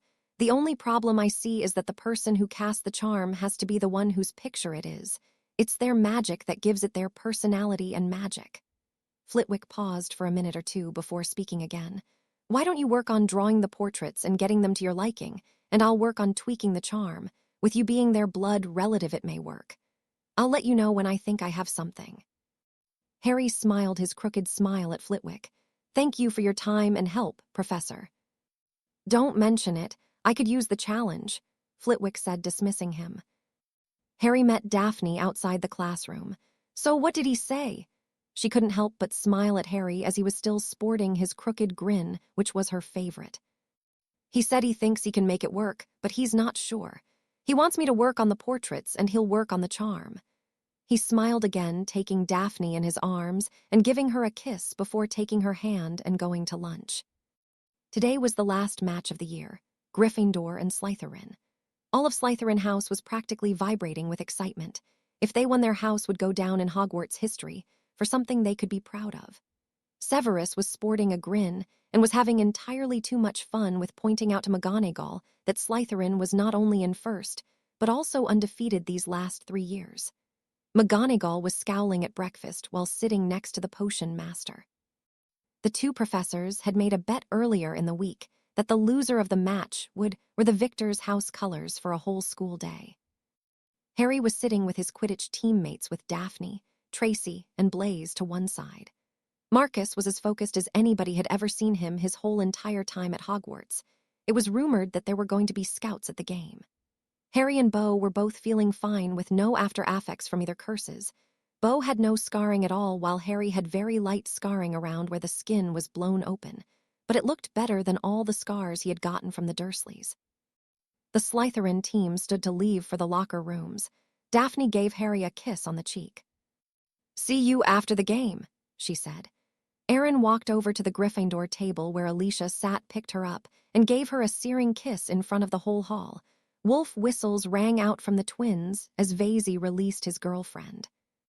"You're going down, love ya," Vasey said before walking out, leaving Alicia standing there breathless. Her face slowly turned to one of determination as she and the other Gryffindors left for their locker rooms. Oliver looked rather pissed off as they left the Great Hall, mutter about fraternizing with the enemy. "Welcome STUDNTS, PROFESSORS, and visitors to Hogwarts' finial match of the season," Lee Jordan announced, "between GRYFFINDOR and Slytherin." The disdain for Slytherin was evident in his voice as he announced. In the stands were indeed some scouts, parents, and Hogwarts Quidditch alumni. Harry, when he took off into the air, could see Amelia, Sirius, Xavier, Evelyn, and Mrs. Malfoy. "We're in for a historic match today, folks," Jordan announced as the teams were warming up. "If Slytherin wins, they'll cement the longest winning streak in school history for the Quidditch Cup. But Gryffindor can stop the streak and take the cup for the first time since Charlie Weasley was in school if they win by 60 or more points. Now Madam Hooch calls for the captains in the center." Harry was rather annoyed at Jordan's announcing. It was clearly against Slytherin, and every time he said the name, he sneered it out. Severus looked like he wanted to strangle the offending boy. Harry thought Jordan was just itching to get pranked again. Hooch called over Marcus and Wood to shake hands. The shake was more of a test of brute strength. Marcus won by the grimace on Oliver's face. The rest of the Slytherins smirked at that. The Gryffindor chaser trio just rolled their eyes, something that made Vasey laugh. The captains mounted their brooms. Marcus hovered in his spot while Wood flew off to the Gryffindor goals. Harry looked over at Lawson. She was better than Toller, but only just. Most of it was from being lighter than him. Lawson was riding a Nimbus 2000, a decent match for his Firebolt. The Nimbus topped out at 90 mph, while his Firebolt topped out at 150 mph. In a straightaway, he would win hands down. Lawson was a focus seeker. She lost to Cedric by only a few feet. She also didn't bullshit around with trash talking, something Harry appreciated. It really only ever ended with the other seeker plowing into the ground after his feint anyways. "And the quaffle's up." Harry snapped his head to the action on the pitch. Marcus won the toss and was streaking down the field. He passed to Draco, who was nailed with a well-paced bludger from one of the twins. Draco barely hung onto the quaffle and tried to pass it off to Montague, but Angelina intercepted the pass. Gryffindor was on the attack, their chaser working in sync with each other and dodging bludgers. Katie had Flint on her and barely managed a pass to Alicia, who caught it in the keeper's zone and fired the quaffle at the left goal, but Vasey blocked the shot. 10 minutes into the game, neither team had scored or gained an advantage in the field. Lawson and Harry were both circling the pitch, but had yet to see the snitch. The Gryffindor trio had a breakaway down the pitch. Beau and Draco were gaining on them, but not fast enough. The trio was only focused on the goal and the Slytherin chasers. Harry was above them and shot straight down into the play, pushing his Firebolt up to speed. As Angelina passed to Katie, Harry struck out with his foot and kicked the quaffle out of Katie's path and straight into Draco's. Draco turned on the spot after catching the kicked quaffle. Draco streaked back towards the Gryffindor goals and straight at Wood. Wood was focused on Draco and forgot about Marcus, who was cherry-picking near the scoring area. Draco made a quick pass to Marcus, who fired the quaffle into the right goal. Slytherin went up 10-0. After that, Slytherin gained the upper hand and settled into a rhythm and scored 4 more times before Gryffindor answered with their own goal. The game settled again. Harry saw the snitch over by the professors' and visitors' stands and shot off after it. Harry was the only one going for it, as Lawson hadn't seen it. Out of nowhere came a bludger hit by one of the twins. It impacted Harry's formerly injured shoulder. The bludger forced Harry off course as he veered when his arm was hit and lost sight of the snitch. Gryffindor scored again, while Harry was chasing the snitch, setting the score at 50-20. The game went on for another 30 minutes, with Slytherin mostly dominating the game and scoring 3 more times. Harry had just broken up another play when he saw the snitch and Lawson chasing it. Harry shot off after the two. He managed to pull even with Lawson as the snitch was on a straightaway. Harry quickly outstripped her and then shot left after the snitch, taking the inside path, forcing Lawson even further back. The snitch shot into a dive with Harry following. Harry did a sloth barrel roll and dodged a bludger coming back around. Harry reached out and snagged the snitch. And Slytherin wins the match 230 to Gryffindor's 20. Slytherin takes the Quidditch Cup, Lee announced, sounding rather depressed. McGonagall looked like she swallowed something foul while Snape was openly smiling. Harry looked around the stands and spotted Daphne. He flew over and gave her a quick kiss before joining his team in celebrating. April faded into May, and with it the summer weather arrived at Hogwarts. While the wonderful weather was finally here, so too was exams. The days were mostly filled with studying. Harry and his friends had taken to studying outside by the lake. Moody didn't really care for that; it was harder to guard them, but none of them could stand being indoors for a while. They had taken to transfiguring small shells and rocks on the lakeshore into small animals, trying to prepare for their transfiguration final. They had interesting go of practicing charms.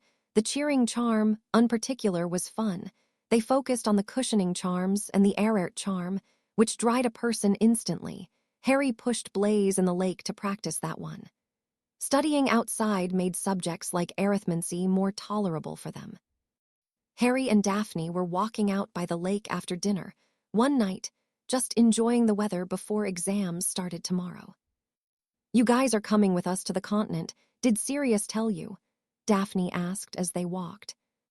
"Yeah, he said Amelia couldn't get away, and with the World Cup going to be in England, he was getting called into work, so just Sue and I are going with you guys," Harry said as he pulled Daphne closer to his side. The Greengrasses and Harry and Sue would be traveling the continent for some of the summer. They would be going to France and Italy. "Have you ever been to either one?" Harry asked as they stopped and sat on a large rock that was used by many of the students as a bench. But tonight, they were the only ones out here. "France, Mum likes it. I like the museums. You should like the Louvre." "You know, I never thought I would get to go anywhere. The Dursleys would definitely never take me. I never thought I would get to go on my own either." Harry spoke, looking over the lake. Daphne laid her head on his shoulder, and he wrapped his arms around her, taking comfort from his girlfriend. Aeolus slithered up onto the rock and over by Harry. "Hatchlings," Aeolus hissed in greeting. "Hey," Harry hissed back. "What are USS stressing about, hatchling?" Aeolus asked. Harry laughed and Daphne cocked an eyebrow at him, so he explained in English. "She asked what I'm stressed about." Daphne laughed and Harry hissed. "We were talking about the SS summer. We're going to France and Italy, and that led to thoughts about the Dursleys." Aeolus let out a feral hiss, and her hood flared at the mention of the Dursleys. "SS stupid fat arses." Harry laughed again before asking, "Where did you come from originally, Aeolus?" "I was born in India and was there for 2 years. Hatchling," Aeolus answered with a sigh. "Maybe we'll go there someday and visit," Harry hissed out. "Myoni, I will never doubt you again," Susan said as they all took a seat at the Hufflepuff table for a change. Hermione just raised an eyebrow. "We had to transfigure a teapot into a tortoise," Susan said. "Hey, do you guys think McGonagall will take off for my being a turtle, not a tortoise? I mean, I've never even seen a tortoise before," Harry said, picking out a sandwich for lunch. "I don't think so, Harry," Hermione answered him. "You did the transfiguration correct right. No China pattern left over or anything.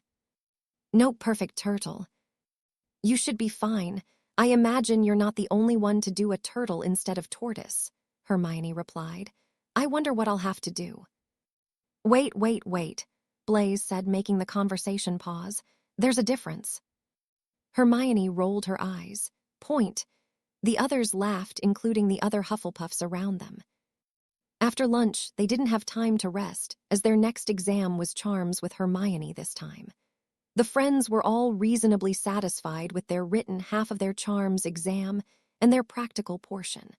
Although Daphne overdid Harry's and sent him into a fit of laughter that lasted an hour, he came back and performed the charm perfectly. The next day, Blaise, Harry, Daphne, and Neville had their Care of Magical Creatures exam bright early in the morning. The four of them walked out with Theo and Draco like always and were the first ones out there. In the paddock were a few ethonins, hippogriffs, chameleons, salamanders with a fire going, and there were a few nifflers. By now the rest of the class had arrived, and Hagrid came over to announce their exam. Right, your exam today is for the next hour you're to show me how well you can care for the animal in front of you. Oh, and if for some reason your creature is injured or killed, you fail, Hagrid announced, giving a few choice students a glare. Harry was selected to care for an Ethonin, Daphne got paired with a salamander, Neville with hippogriff, and Blaise with a niffler. The exam was probably the easiest they would ever take.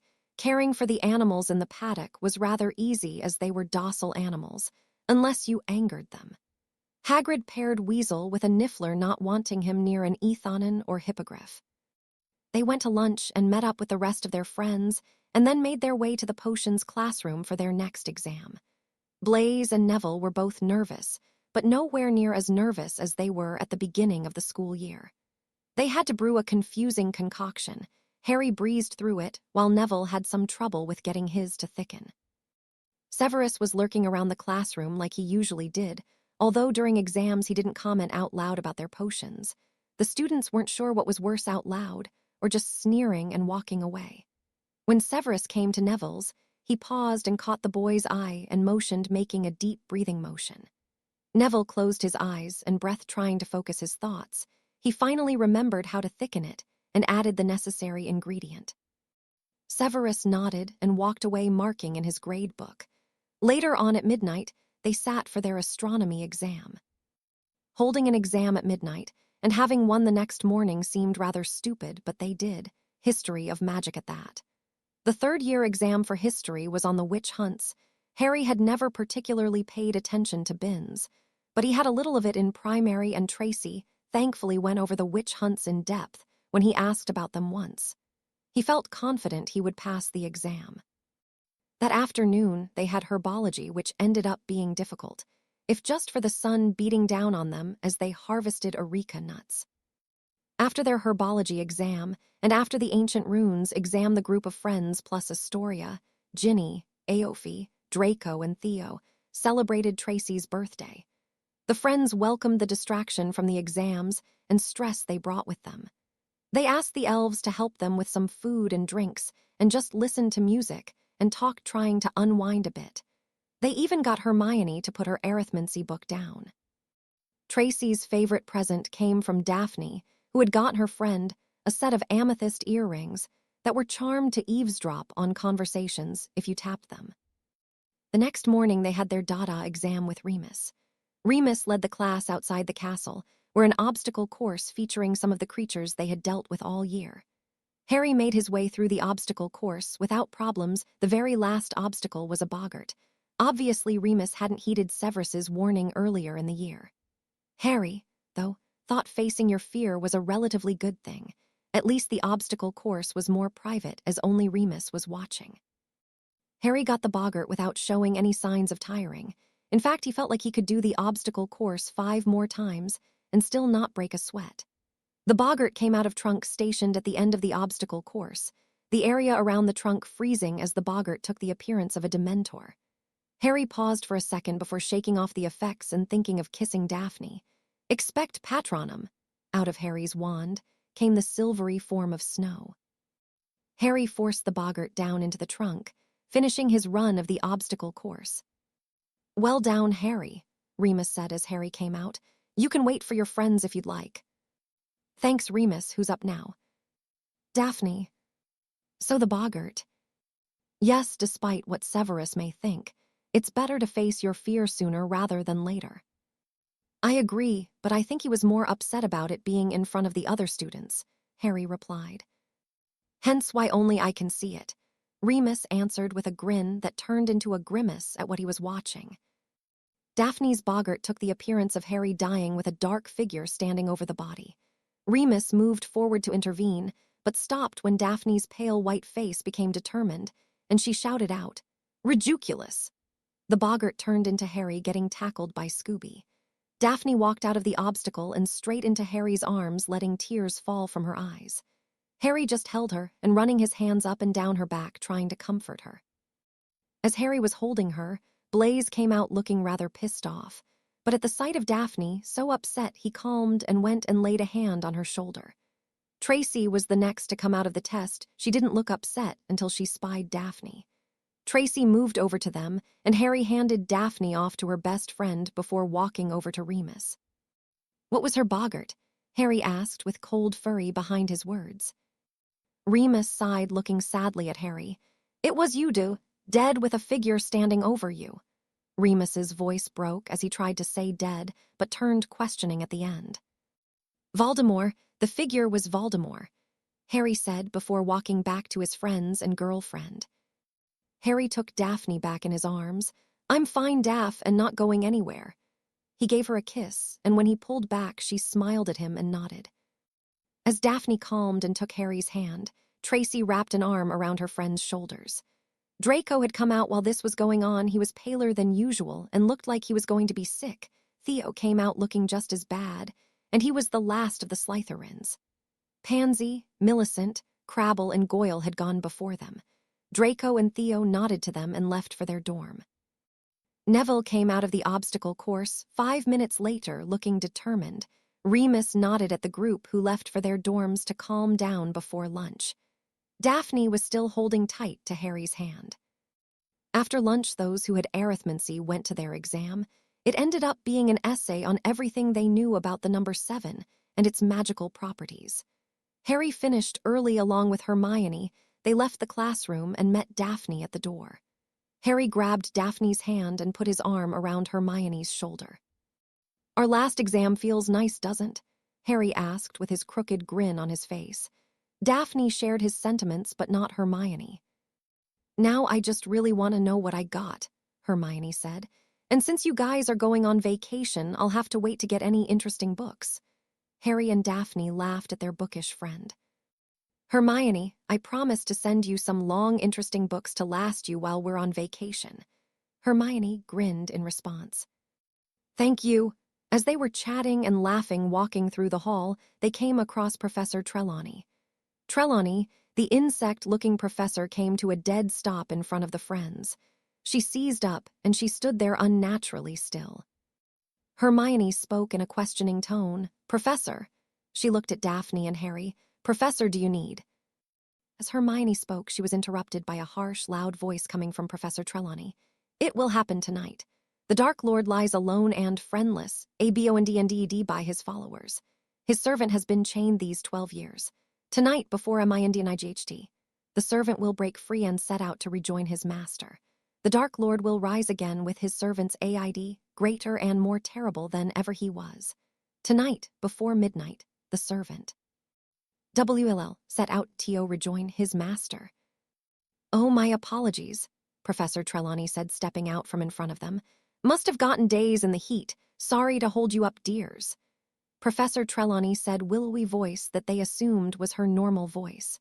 The three friends looked to each other before they, as one moved out of the way. The professor continued on her walk as if nothing happened. Was that a prophecy? Hermione asked in a shocked voice. I thought she was fraud. We need Professor Snape. Alastair Nym, Harry called out to the empty hallway. Both Auror and Auror in training appeared before the three. Did you hear that? They both nodded grimly. Amelia needs to know about this. One of you needs to tell her, and Sirius. We're going to Professor Snape's office to tell him and give him our memory so he can see it. Tonks, go warn Sirius to be on high alert tonight, and then go to the ministry and inform Amelia, Moody barked out. Nim nodded and took off down the hallway. I should inform Dumbledore, Moody said, cringing a bit at the look on all three students' faces. In a word, furious would describe them. Moody had learned through watching their training that Hadrian Potter was a force to be reckoned with when he was angry or determined. The Greengrass girl was no slouch either, and the Granger girl knew almost every spell she read.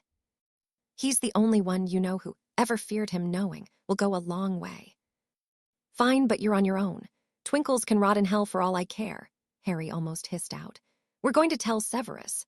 He was so angry he was almost shaking. Pettigrew reviving Voldemort and being reminded that Dumbledore was useful was getting to him. Daphne squeezed his hand and pulled him down to give him a quick kiss, something that usually calmed him. It worked barely. Harry, Daphne, and Hermione set off for Professor Snape's office, while Moody made for Dumbledore's office.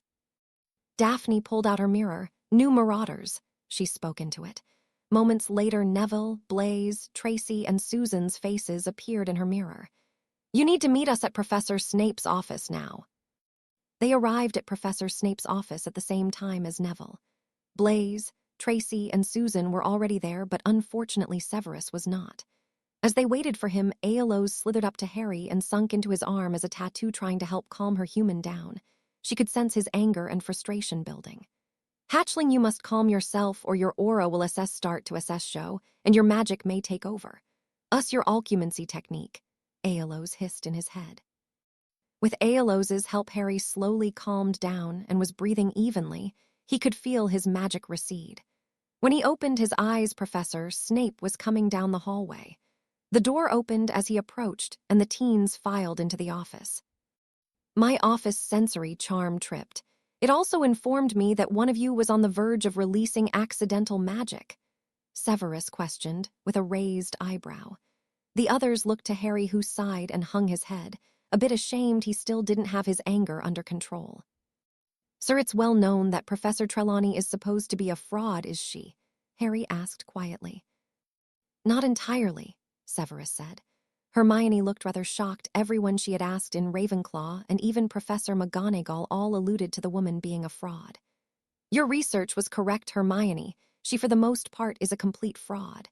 She is not very gifted at seeing, but does in fact have the gift. There has only been one known incident of her having a true vision. She was the one that gave the prophecy about the Dark Lord and Hadrian before he was born. That turned out to be true and was witnessed not only by Dumbledore but also by... Severus paused before looking at Hadrian and saying softly, by myself. Why? Harry didn't even bother with Severus's admission of guilt and moved straight to the point.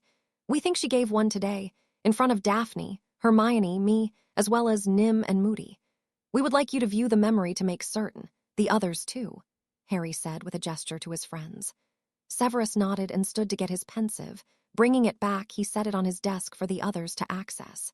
He helped Harry bring out the memory and place it in the pensive. Severus and the others entered the pensive rather subdued due to Harry, Daphne, and Hermione's behavior. A couple minutes later, they returned. All of them had paled considerably. That was an actual prophecy, hopefully one we can prevent. Sirius and Amelia have been told, Severus questioned. Harry was in the process of answering when in came Amelia, Nim, and Moody. You're damn right, I've been told.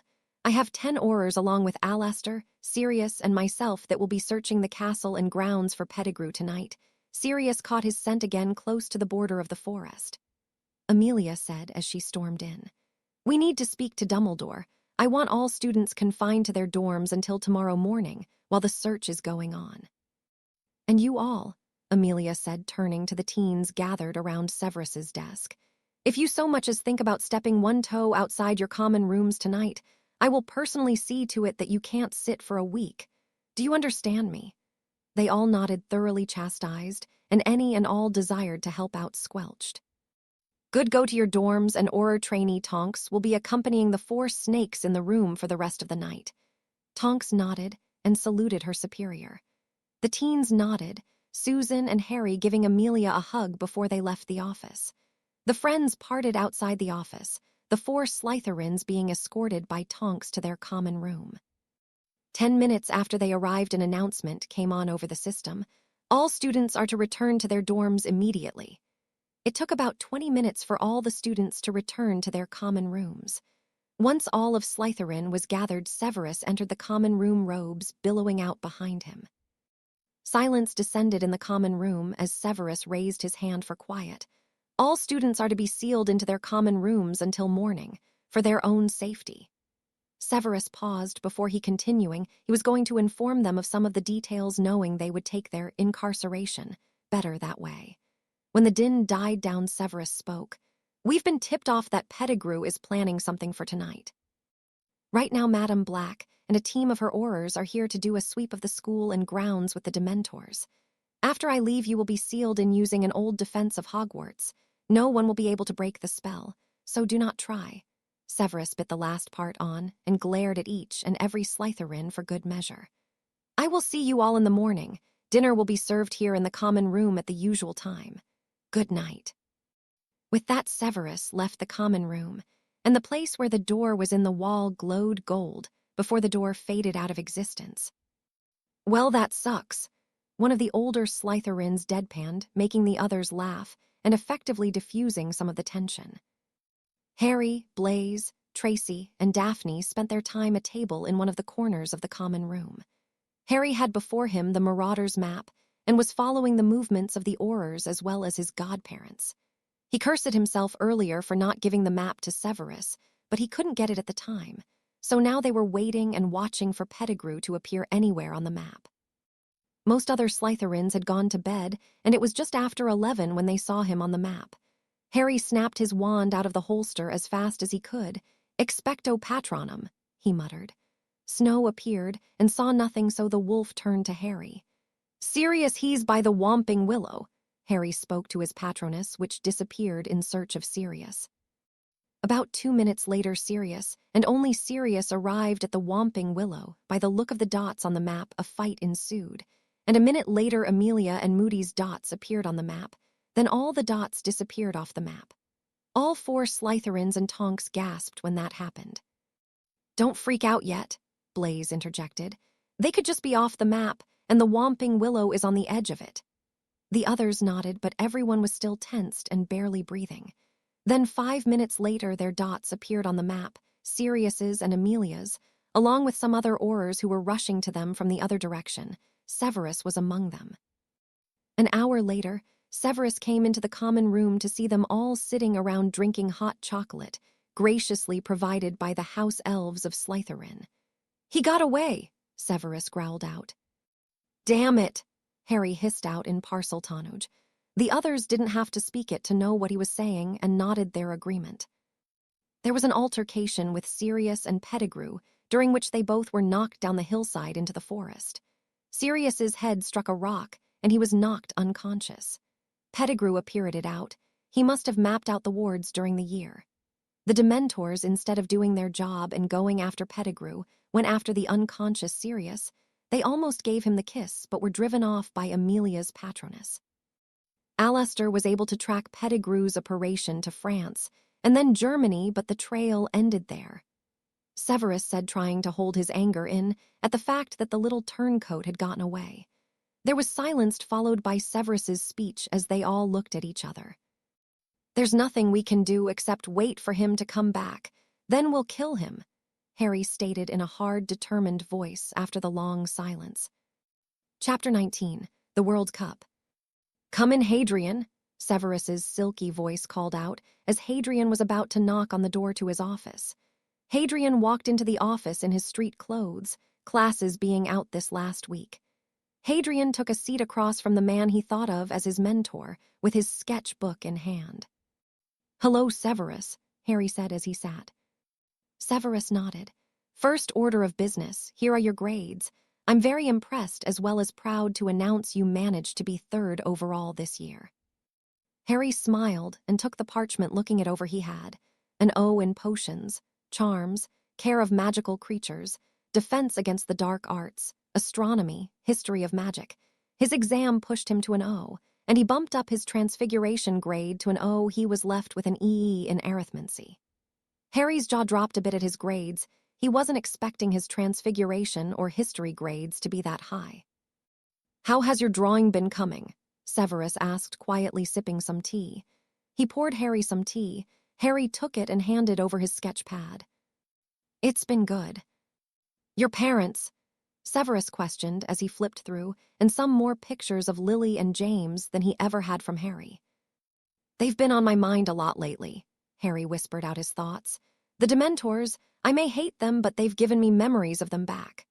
Severus took a deep breath at Harry's words and focused his attentions back at the pictures. They were drawings of Lily and James together, by themselves just smiling, and Lily working with what looked like potions and even a picture James as prongs. "When you draw them, what do you feel?" Harry sighed, trying to collect his thoughts. Mostly I wish I knew more about them. All I really know about them was they were good people. My mum loved charms and potions, and my dad was a prankster and was good at transfiguration. I suppose I've never really asked about them much, but I was never supposed to ask about them. And being told they were drunks and worthless kind of washed away any want to find out about them. Harry finished, still whispering, only now his tone held unleashed fury behind it. "Hadrian, how about if we go back to meeting one-on-one for an hour before the group sessions? I had known your mother since we were children, and I'm sure Minerva would be happy to talk to you about your father. She knew him since he was a boy and was friends with his mother. While we're on the subject of your parents, is there anything you would like to know now that you can think of?" Harry thought for a minute before answering. What did they do? Nobody's ever mentioned their jobs. "Your mother, after marrying James, took over the management of the Potter estate. As you're aware, it is rather large. That in and of itself is a full-time job. She also worked on inventing new charms in her spare time. She was responsible for a few of the household charms in use today." Severus became quiet before continuing on to Harry's father's job. "Your father was a freelance warder. He worked primarily for Gringotts. I believe you met with Ragnarok about your accounts." Harry nodded that he had. "Ragnarok is the head of the Goblin Nation and rarely meets with humans. However, he was a friend of your father's due to his work with Gringotts. I'll speak to Minerva for you and see what she wants to arrange to speak with you about your father, if you'd like." "Please, I know that Sirius and Remus mean well, but they don't like to talk about my father, and when they do, they kind of glorify him. I just want to know my parents' good and bad," Harry answered eagerly. "Good, then we're finished here. Remember to keep up with at least your exercise while you are in France and Italy," Severus said, giving Harry his sketch pad back and shaking the boy's hand before sending him on his way. "So how did you guys finish out for the year?" Harry asked as they sat in the compartment on the way to King's Cross. "First," Hermione said with a smile. She loved having friends who didn't care that she was smart. "Nice job, Myone," Harry and the others applied. "Fourth," Daphne answered. "Fifth," Tracy answered. "Seventh," Susan said proudly the year before she was 15th. But with Hermione and the others' study regime, she was more focused on her work. "I moved up to 8th this year," Blaise said. "And I moved up to 10th, Neville added proudly. "So how long are you guys going to be gone for?" "We'll be back the Monday or Tuesday before yours and Harry's birthday party," Daphne answered. "We're flying. Dad wants us to know how to navigate the Muggle world in case of emergency. And apparently flying by plane is less nauseating than international portkeys and apparition. We're flying out Monday morning at like 5:00 a.m. Daphne made a face at the time, while she did okay with morning's 5:00 a.m. was a little early, not to mention they had to leave earlier than that to get to the airport. "Are you excited to go, Harry? France is lovely, and there's so much to see. I'm a bit jealous you get to go to Italy," Hermione said. And for the rest of the trip they talked about the upcoming trip. Harry was the only one who had yet to vacation out of the country. Of course, Harry hadn't been on any vacations anyway, so he was just excited to go. Since he started drawing, though, he was even more excited to see the museums and art. Tracy had been telling him of Italian history, ancient Rome mostly, and their impact on the magical world. "Hey, pup, you packed yet?" Sirius asked, knocking on Harry's door and entering his room. "Yeah, I'm almost finished. How many pairs of dress pants and shirts should I bring?" Harry asked, looking a bit confused at all the clothes he laid out.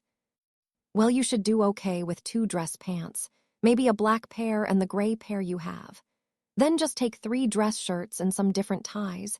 Evelyn and Xavier said it was mostly just to relax and have fun, so that should be good.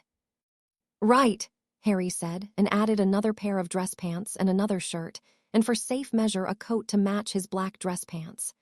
All right, I'm good, Harry said, closing his trunk shut. He and Sirius left Harry's room with the trunk and Harry's backpack following them. They left them off by the flue with Susan's stuff and went to the kitchen to eat with the others. So how's the prep for the final going? Harry asked. Well, the stadium's almost built. The longest part was setting up the wards to shield the stadium from muggles. After that, we'll set up some security wards in the stands. The Aurors are mostly supervising right now. Our biggest prep is getting ready for the day of. We're really just going over scenarios. With so many foreign dignitaries coming, we have to go over every possibility, especially in light of Trelawney's prediction. Amelia snorted at that. Sirius smiled, as did Harry and Susan, who knew Amelia's stance on divination, even if from a reputable seer. Yes, we know you hate divination, but in light of what the prediction contained, we have to prepare. What do you think about Trelawney's prophecy? Harry asked Amelia softly. It was real, but I don't think it applied to Pettigrew, maybe some other former Death Eater we've overlooked.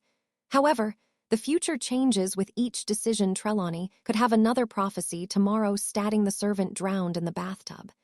Harry laughed at Amelia's choke and accepted her answer. How are your pictures of Sal and Godric coming? Susan asked.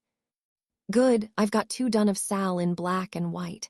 I sent them to Flitwick to see which one he thought would be better for the charm to work. After he chooses, I'll paint it. I'm starting one of Godric. It's too early, Astoria moaned from her spot in the Greengrass Manor entry hall. She was leaning on her trunk, looking like she was going to pass out. Harry, Susan, and Daphne yawned in agreement from their spots. Daphne was leaning on Harry's left shoulder with her eyes closed, while Susan was leaning on his right shoulder with her eyes open, but barely. Evelyn looked at all of them and tried to hide her laughter, but failing rather spectacularly. Xavier walked into the room and shrunk all their trunks with a wave of his wand, causing the kids to fall on the ground and Daphne's eyes to pop open and glare at her father. Xavier collected the trunks while Evelyn took Astoria's hand and Susan's. Xavier then took Harry's and Susan, and without warning they disapparated on the spot. They reappeared in a bathroom at the Heathrow airport. They walked out sufficiently awakened after feeling like they were being squeezed through a tube. Daphne, Astoria, and Susan glared at Xavier, and Evelyn, who laughed in response. Awake now? Evelyn questioned, looking for Harry. Where's Harry? Xavier shrugged and went back into the bathroom to check, and found Harry throwing up into one of the trash cans. Once Harry was finished, he turned to Xavier. A little warning next time. Sorry, Harry, I forgot you've never appeared before. Xavier raised his wand to Harry and said, Scourgify dens. Harry's mouth felt instantly fresher. Most people prefer just brushing their teeth, but that's a handy spell for when you find yourself without a toothbrush. Harry nodded, and they left the bathroom. Everything okay? Evelyn asked. Yep, it was Harry's first time appearing. Now let's go check in for our flight, Xavier answered. They moved through the security checks after that rather flawlessly. Xavier had gotten them all passports and IDs. Harry didn't know how and didn't ask. Their flight boarded and they took off at 5:30 in the morning. Daphne was gripping Harry's hand so tight he felt like his hand was going to go numb. Daph, it's all right. Harry whispered and brought her hand to his lips and gave her hand a kiss. She lowered the death grip on his hand to a manageable level. After the plane evened out in the air, Daphne, Susan, Astoria, and Harry passed out for the whole flight. The next thing they knew, Evelyn and Xavier were waking them up. Come on, guys, the plane landed, Evelyn said as she shook them awake. They woke with more ease this time around. It was 8 in the morning in Paris, France, when they landed. Harry was looking in wonder around the city as they were driven to their hotel, Hotel Prince de Galles. Evelyn had picked the hotel because it had a distinctly Parisian feel to it, and she wanted Harry to experience all he could while they were in France for 2 weeks. They were checked into their suite, the presidential one, as Evelyn and Xavier thought it would fit them all comfortably. and Harry could have a connecting room on his own, so he didn't have to bunk with 3 teenage girls. Harry and the others were in awe as they walked into suite. The walls were cream-colored, and the furniture was done in the Louis XV style, and there was amazing artwork on the walls. They walked out onto the patio and gasped as they saw the amazing view of the Eiffel Tower. "Wow," was all Harry managed to say as he looked out. Xavier and Evelyn showed everyone where they would be sleeping.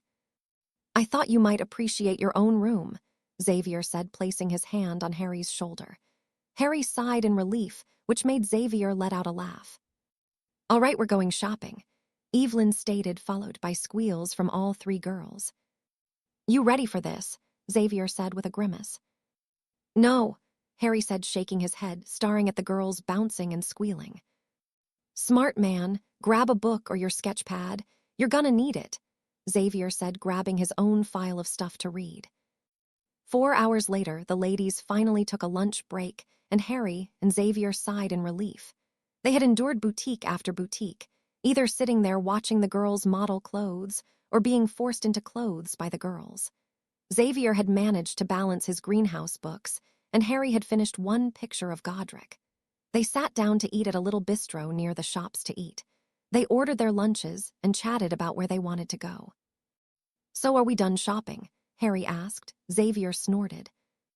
"What do you mean this is just the lunch break?" Daphne replied. Harry's eyes widened and he looked to Xavier for support. Xavier just shook his head. "After 16 years of marriage, I can inform you that women are never done shopping. Everything is merely a pause." Evelyn fixed a playful glare at her husband, and Harry turned a little green while he sat there watching Daphne talk to Susan, Astoria, and her mother about which store they were going to next. Daphne had a bright smile on her face while she was talking, Harry noted. He sighed and resolved himself to a life of watching Daphne shop, but he had to admit if she kept smiling like that, he would let her blow through the whole entire Potter fortune. Xavier saw Harry's look and chuckled softly before clapping Harry on his shoulder. "You're a good man, Harry." Harry smiled at his soon-to-be father-in-law, and they went back to eating quietly. They arrived back at the hotel at 8 that night. Harry and Xavier loaded down with bags, shrunken and full-sized bags. Astoria, Susan, Daphne, and Evelyn were each carrying bags also. Harry was in awe that you could spend that much money in one go, but then again, he wasn't a girl. They got to their room, and Harry set the bags down and flopped down on a chair in the suite. Xavier copied him, and the women laughed. Harry looked over at them and glared a bit. "Yeah, laugh it up. How do you expect to get this she's stuff?" He changed words at Evelyn's look. "Home." They laughed. "Space enlargement charm, Mr. Potter. Don't they teach that at Hogwarts anymore?" Evelyn said, teasing him. Harry just banged his head on the back of the chair, and Xavier sighed. "You walked into that one." "Yep," Harry said. "So what are we doing now?" "How about dinner down in the restaurant?" Evelyn suggested. Harry and Xavier both nodded, furiously hungry from all the walking and carrying bags around. "All right, everybody change and meet back here in 15 minutes. Harry left for his room and took out his black dress pants and changed into them. He wore his dragon skin boots. He walked shirtless into his bathroom, shirtless to wash his face off, and spiked his hair. Harry pulled on a black dress shirt. The inside of the shirt was a deep red, and Harry left the collar undone and rolled the sleeves a bit. He walked into the main suite and saw the only one ready was Xavier. He joined the man who was watching a soccer match between Argentina and Greece. "This is a World Cup year for football too, right?" Harry asked as he sat down. "Yep, this one's Argentina and Greece, group stage still." Harry and Xavier spent the next 10 minutes yelling at the telly. Finally, the women came out and Evelyn rolled her eyes at the pair. "All right, let's go, boys," Evelyn said. Both looked up, surprised that they were no longer alone. They stood still looking at the tell, so Evelyn shut it off, finally gaining their attention. They were all dressed in summer dresses and ready to go. At dinner, it was decided that tomorrow they would go to the Louvre. Harry collapsed down onto the sofa in the Greengrass family room. It felt good to be back home. They had spent 2 weeks in France, one in Paris and the other on the Côte d'Azur on the beach. The days on the beach were some of the best Harry ever had. The Greengrasses had rented a villa on the beach. Every day Harry got up and ran on the beach to the sunrise in the background. Sometimes Daphne joined him, other days she slept. Their first day on the beach, Daphne wore a white bikini that had Harry's eyes popping out of his skull like a cartoon character. Xavier took one look at Harry eyeing his eldest daughter, promptly asked, "Do I need to seal you in your room or will you behave?" Xavier said, managing to keep a straight face when Harry looked over to him and gulped. Harry squeaked out "I'll be good." Xavier burst out laughing and then got popped upside the back of his head by his wife, who was standing nearby and smiling. Harry's favorite experience, though, was jet skiing with Daphne's arms wrapped around him, another activity they did almost every day. Mostly Harry was thankful Daphne was behind him and couldn't feel his reaction. The next 3 weeks were spent in Italy. After visiting the country, Harry wanted to find out if he had a house in Italy, and if he didn't, he planned on buying one. They spent the first week in Venice exploring the canals and architecture. Harry's favorite place was the Piazza San Marco. On one night, Harry took Daphne out on a date. They went on gondola ride and then ate at Ristorante Riva Rosa. It was nice but expensive place to eat. After they ate, they went back for another ride on a gondola to see the city at night.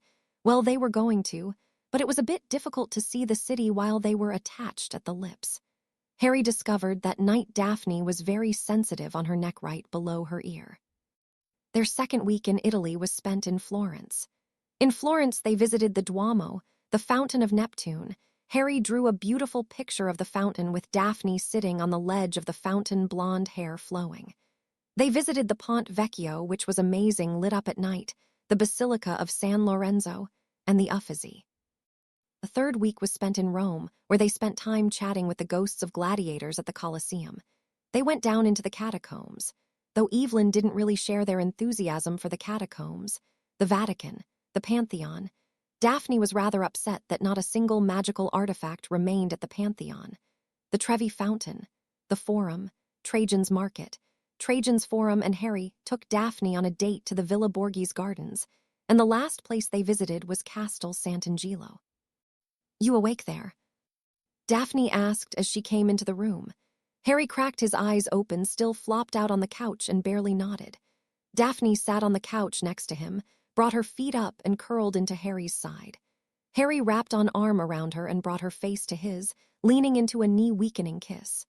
Daphne moaned into Harry's mouth as his tongue tangled with her own. Harry moved his lips from hers and across her smooth skin to his favorite place on the side of her neck. Harry nuzzled there for a minute before kissing his way back to her lips and pulling back. "That's definitely my favorite way to say hi," Daphne murmured. Harry hummed his agreement and closed his eyes, hugging Daphne closer. Harry fell asleep within minutes of holding Daphne. Daphne just stared at Harry and ran her hand through his hair. "Daph," Evelyn called, walking into the room and pausing at seeing Harry asleep. She lowered her voice. "I'll put him in the guest room he uses over here. Flew serious, and tell him. Susan already went back." Daphne nodded and slowly got up from the couch, trying not to jostle Harry and wake him. Evelyn sighed and levitated Harry up to the guest room where he normally stayed. Evelyn kissed his forehead before walking out of the room. Tuesday, Harry and his friends met at Potter Manor to restart their training with Severus. Sirius was working, but Evelyn was going to come and have them work on their sword play. "Hadrian, Susan," Severus said as he came out from the flue to Potter Manor. "Welcome back. How did your travels go?" "Good, tiring but well," Susan answered, while Harry smiled a bright lopsided grin at Severus. Severus allowed one of his rare smiles to show. "I hope you stayed in shape," Severus said with his eyebrow raised as the others started to come out of the flue, Evelyn parading in with Hermione. "They did, Harry, the most," Evelyn answered. Severus nodded and smirked at Harry, who shrugged. Working out helped to get rid of any worries or stress for Harry if he wasn't drawing them. They exchanged hugs and welcome backs before making their way down to the training room in Potter Manor. As they walked in, they were greeted by Sal. "Finally, you're back. You know it's bloody well boring with no one home," he growled out. "No wonder people thought he was a Dark Lord. He's a bloody grouch," Blaze muttered. "I heard that." Godric rolled his eyes. "Now you see what I had to put up with." Severus cleared his throat. As interesting as this is, they're here to train and you can talk later. Maybe it's a Slytherin thing or a potions master thing. You know, being a grouch, Susan said, earning a disgruntled look from Harry, Salazar, and Severus. All right, today you're going to be dueling each other 2-on-1. You must adapt to the situation, Evelyn, and I will be throwing obstacles into the duel. We'll be seeing how well the new feature added by myself, Sirius, Amelia, Madame Longbottom, Belladonna, and Bill, while you were away. The training room will now be able to give us different settings. Severus walked over to one of the walls where there were now series of runes etched into the wall. Severus activated one, and the training room took on the model of a forest. It was rather dark, as an actual forest would be. There were trees all around and roots sticking up out of the ground. Harry, you're up first, goes into the forest until you hit the back wall of the training room, Severus said. Harry nodded and started to move across room that was now a forest. The training room was rather large, as it took up half of the whole underground of Potter Manor. Severus was looking at them, trying to decide who to pair up against Harry. Neville had, besides Daphne, the most power next to Harry, and Hermione knew more spells than Harry, though she had yet to try them all out. Neville and Hermione, you'll go against him. They nodded and entered the forest. Severus activated another rune that projected the inside of the forest to the others. Watch and learn. Neville and Hermione already made a mistake. They should have planned something together. Blaise answered the unasked question. Severus nodded, as did Godric and Sal, who were watching the projection with rapt attention. Harry had not been idle while Severus picked who was going to be paired against him. He surveyed the area and found he had a small clearing of about 6 feet around, with trees or bushes surrounding it. Harry conjured a massive amount of smoke and had it fill the clearing. Then he turned to a tree and climbed up it and disillusioned himself. Harry was waiting for about 5 to 10 minutes when a sensory ward he put up tripped. Harry watched from his position high in the trees as Hermione came in from the left and Neville from the right. Harry decided to go for Neville first, as he could almost match Harry power-wise. Harry had a clear shot at Neville coming up on his right and took it. He raised wand and thought out, "Stupefy." The red spell shot from Harry's wand and impacted Neville on his head and tossed him back and unconscious into the shrubbery around him. Harry jumped down from the tree and quickly disillusioned Neville's body and picked up his wand. Harry ducked into the woods just as Hermione dispelled the smoke. Hermione looked around for Neville. As she did so, she waved her wand in circle around her subtly. She looked down and examined the footprints on the ground and was about to follow them when Harry realized his mistake and sent out a curse from the woods. "Defindo!" Harry unleashed the cutting curse at Hermione. The spell bounced off the shield she had enveloped her earlier. Hermione sent a curse back at where she thought Harry was, and he dived out of the way, coming up from his roll and firing off a powerful bombarda.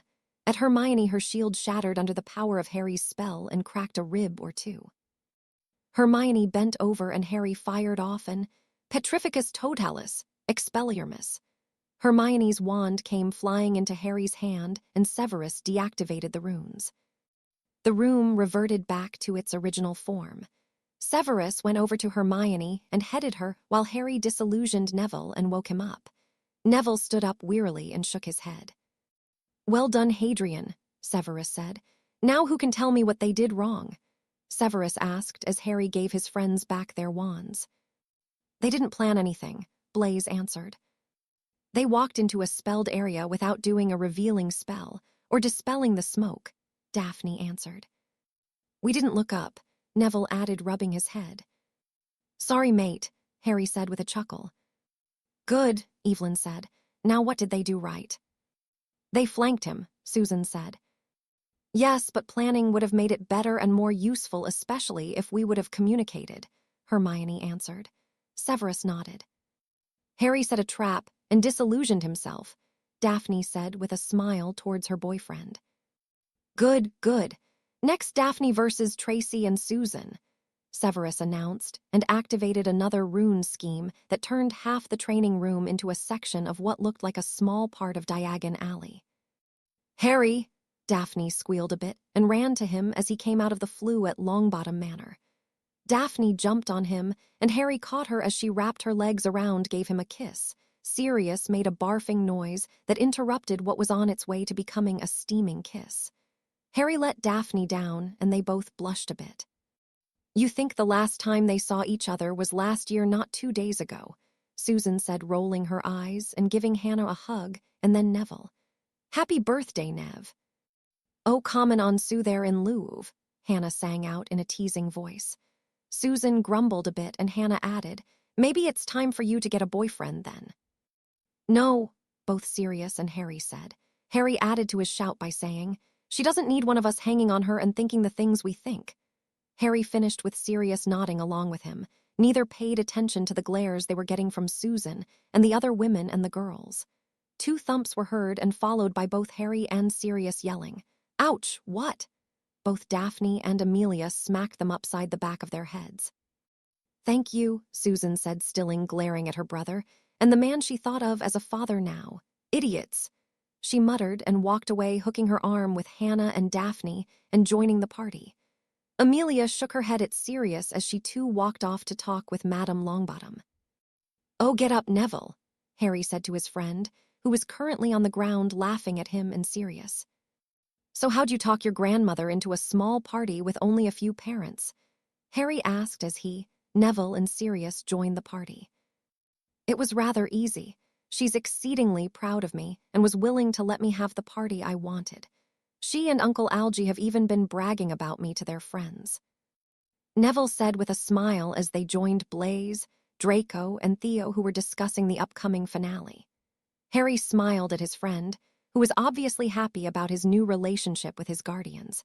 Harry knew that even if you weren't always treated right, you still would strive sometimes for their approval. That was what he wanted at the Dursleys' hell. He would have settled for acceptance, or even just to be left alone. "Hey, Drake, Theo, glad you could join us," Harry said and clapped them on the back in friendship. "Thanks for inviting us," Draco answered, as they took a pause from their conversation to greet the 2 birthday boys. "Hey, how did you guys get here anyways?" Blaise asked, knowing both boys' parents. "Mine parents think I'm at Drake's," Theo said. "And Mum's covering for us," Draco added. They all nodded in agreement and went back to discussing Quidditch. "I still can't believe Bulgaria made it this far," Draco commented.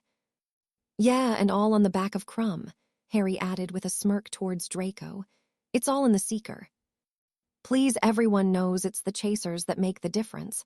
Doesn't matter if you catch the snitch and already getting killed," Draco ribbed back. "Who's Crumb?" Hermione asked as she and the girls came over. "Victor Crumb is Bulgaria's Seeker and the youngest player in the tournament and professional Quidditch," Theo answered. "He's brilliant on a broom, probably one of the best to ever play." "So they're in the final then?" Draco gave her a look that said, "How do you not know that?" "Muggleborn, remember," Hermione added with an "are you stupid" look. "Well, it's Ireland, Bulgaria, Brazil, or Sweden that are going to be in the final, depending on how the semis turn out." "Come on, time to eat," Sirius yelled out to them.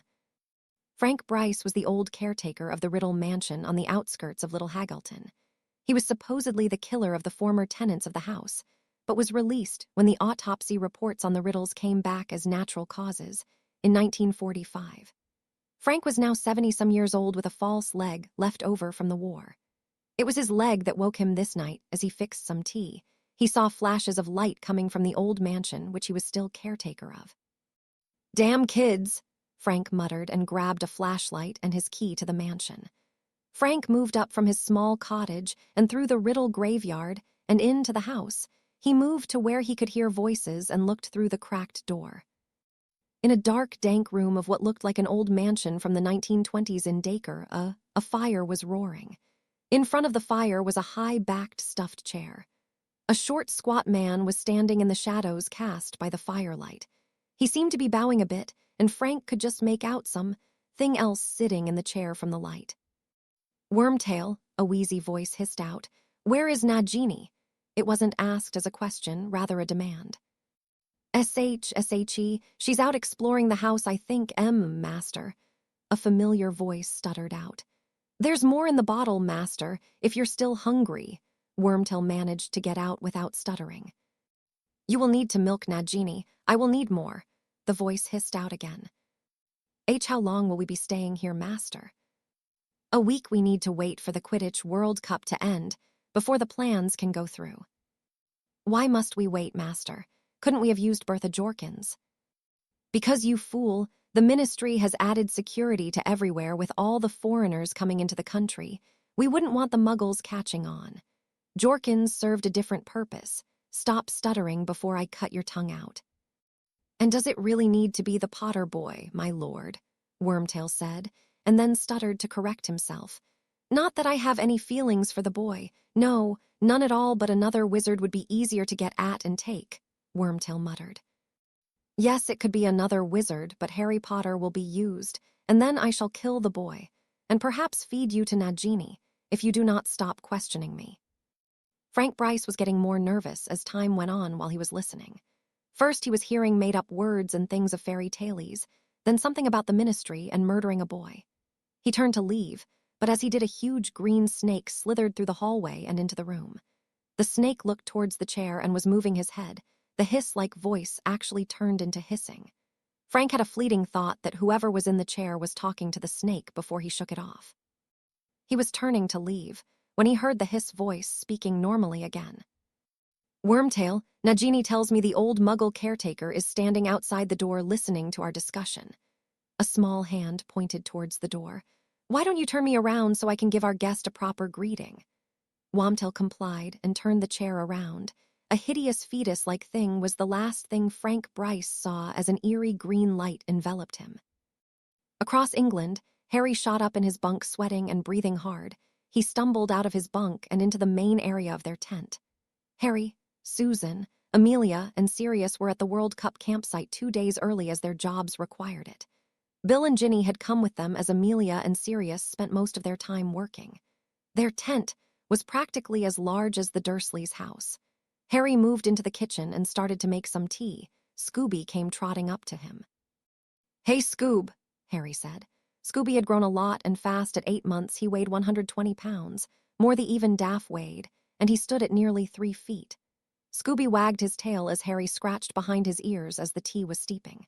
When the tea finished, Harry took it and padded over to the couch in his bare feet. He pulled his legs up and rested his hands on his knees, trying to comprehend his dream without completely freaking out. Scooby got on the couch next to him and laid there. Harry, Amelia called softly as she came into the room, awoke by the small amount of noise in the kitchen. She was always a light sleeper. She came around to where he was sitting to see him.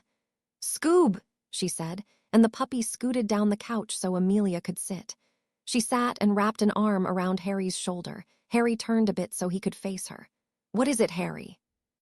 Harry paused before answering. I had a dream, a vivid one of Voldemort. He's gaining strength. I don't know how, but his snake has something to do with it.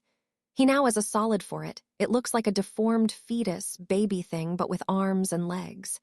He's with Pettigrew. He killed somebody named Bertha Jorkins and is planning something. He wants to kill me, but first he needs me for something. He killed somebody in the dream. A Muggle. I could feel the killing curse as it took him. Harry ended in a whisper, voice shaking. Amelia pulled Harry into a hug and held him close, whispering comforts in his ear. She stroked his hair, calming him, as she felt tears soak the shirt she slept in. Harry slowly fell asleep as Amelia whispered to him and held him, gently rocking him back and forth. When she was sure he was sleeping deeply, she pulled back and laid him gently on the couch. Scooby made room and curled up into Harry's side, almost laying on him. Amelia struggled to hold a laugh in as the huge puppy laid half on Harry, getting comfortable, and Harry wrapped an arm around the dog.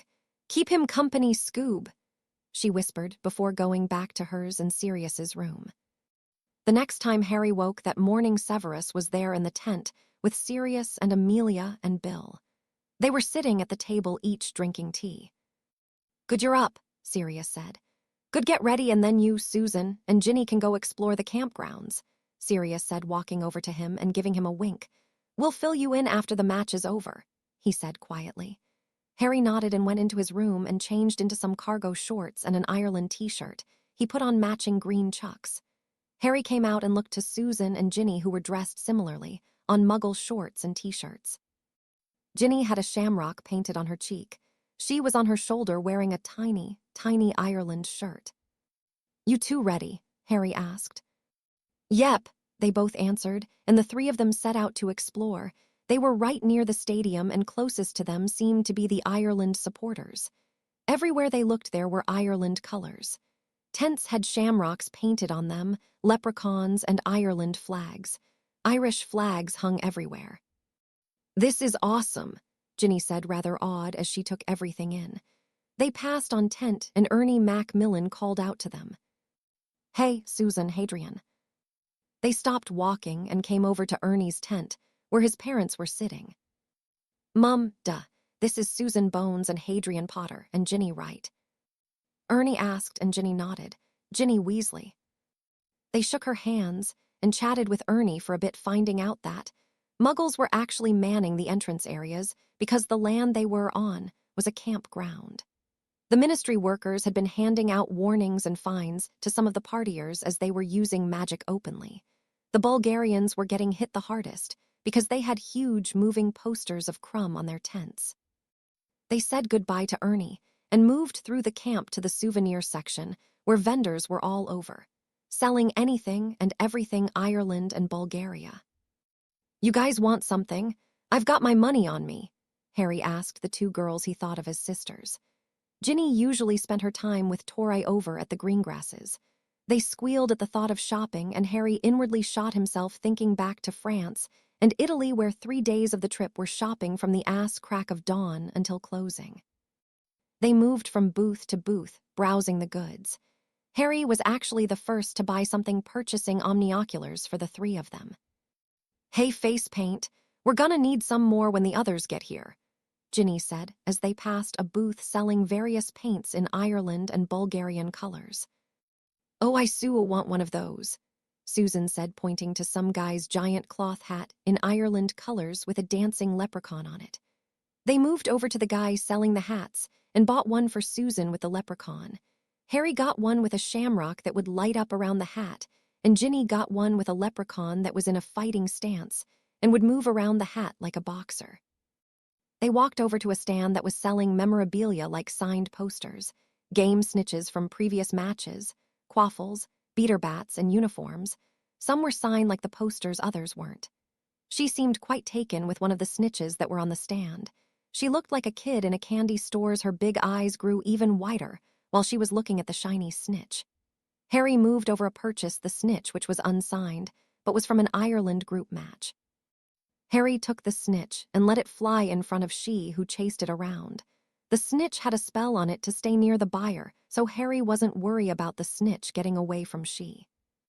Thanks, Harry, Ginny said quietly, a little embarrassed Harry spent that much money for her familiar. Hey, don't worry about it. She deserves a reward for her pranking talent, Harry joked, lightening the mood. The group moved out of the tent selling memorabilia and looked around, trying to decide what to do. As they were walking around the campground, Harry spotted a little blonde girl that looked about 7 or 8, looking around and growing panicked. Tears were welling up the little girl's eyes. Harry knew that feeling. She was lost. Of course, Harry was never lost. The fuckers left him on purpose, but he was willing to bet all the gold in his vault she was lost. Sue, Harry said, pointing out the little girl, I think she's lost. Come on, let's help her before anything happens to her, Susan answered, and Ginny nodded in agreement. She caught her snitch and sat on Ginny's shoulder as they moved over to the little girl. Harry, send your patroness to Bill when we get her name, Susan said. Harry nodded. Susan, Harry, and Ginny came up to the little girl, and Ginny and Susan knelt down to her height. Hi, I'm Susan. This is Ginny and my brother Harry. Susan spoke in a cheerful voice and gestured to them as she said their names. Harry and Ginny smiled at the little girl, who tried to smile back but failed. She floated down to the little girl and gave her the snitch and flew around the little girl, making her giggle. Are your parents around? The little girl shook her head and said, Non, lost, she said in broken English and pointing to herself. Susan replied, Parles tu Francois. She was the only one of them that spoke French. The little girl nodded. Comment tu t'appelles? Je m'appelle Gabrielle Delacour. At hearing her name, Harry sent his patroness off to Bill and the others for help. Susan took the girl's hand and led her over to a nearby table where they all sat down to wait for Bill to arrive. she doing a good job of keeping the little girl entertained. While Susan, Harry, and Ginny were out wandering the campground, Bill, Severus, Amelia, and Sirius were discussing Harry's dream. Amelia thought it was too detailed to be just a dream and alerted Severus as soon as she told Sirius this morning. I agree with Amelia that the dream was real, Severus concluded after hearing Amelia's recounting of the dream. Severus put his arm on the table and rolled his sleeve up, showing the dark mark to those gathered. It's getting darker. He's getting stronger. Sirius looked at the mark and sighed. It's darker than the ones I saw in Azkaban. Why is Harry having dreams of him? Amelia asked. He may have a leftover connection with the you-know-who, from the Horcrux, Bill spoke. In the text I studied, there was mention that a living Horcrux can share a connection with the Maker. It may be a residual connection. I can check using a spell from the book.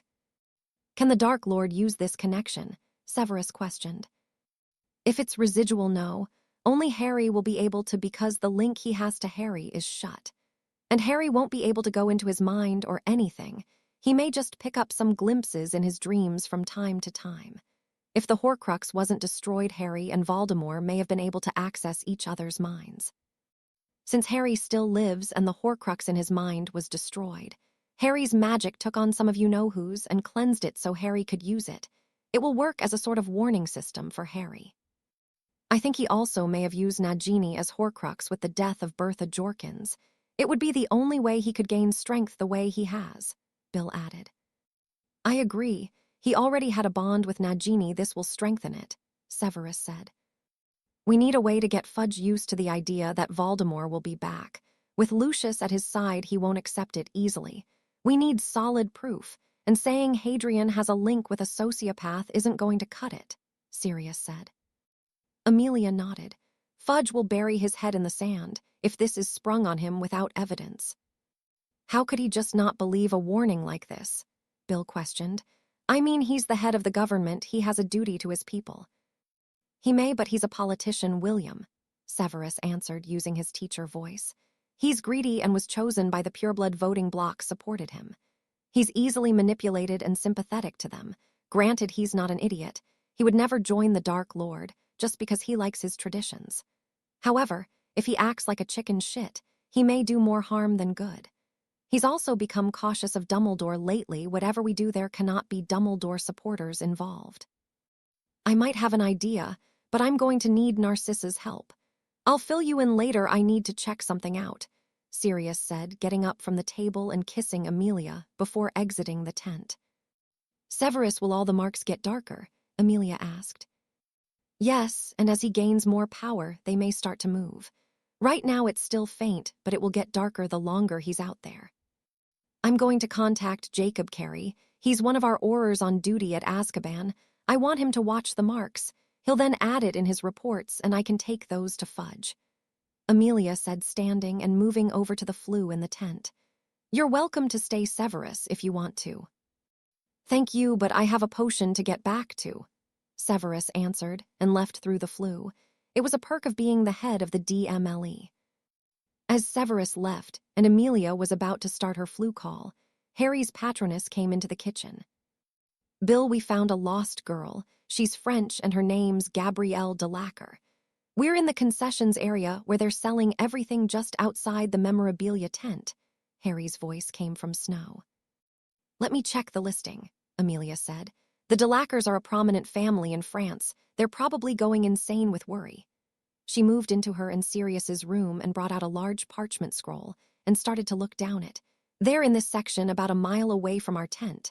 Come on, I'll go with you to their tent and let them know, then you can go and get them, Amelia said, and both her and Bill left the tent in the direction of the Delacour's tent.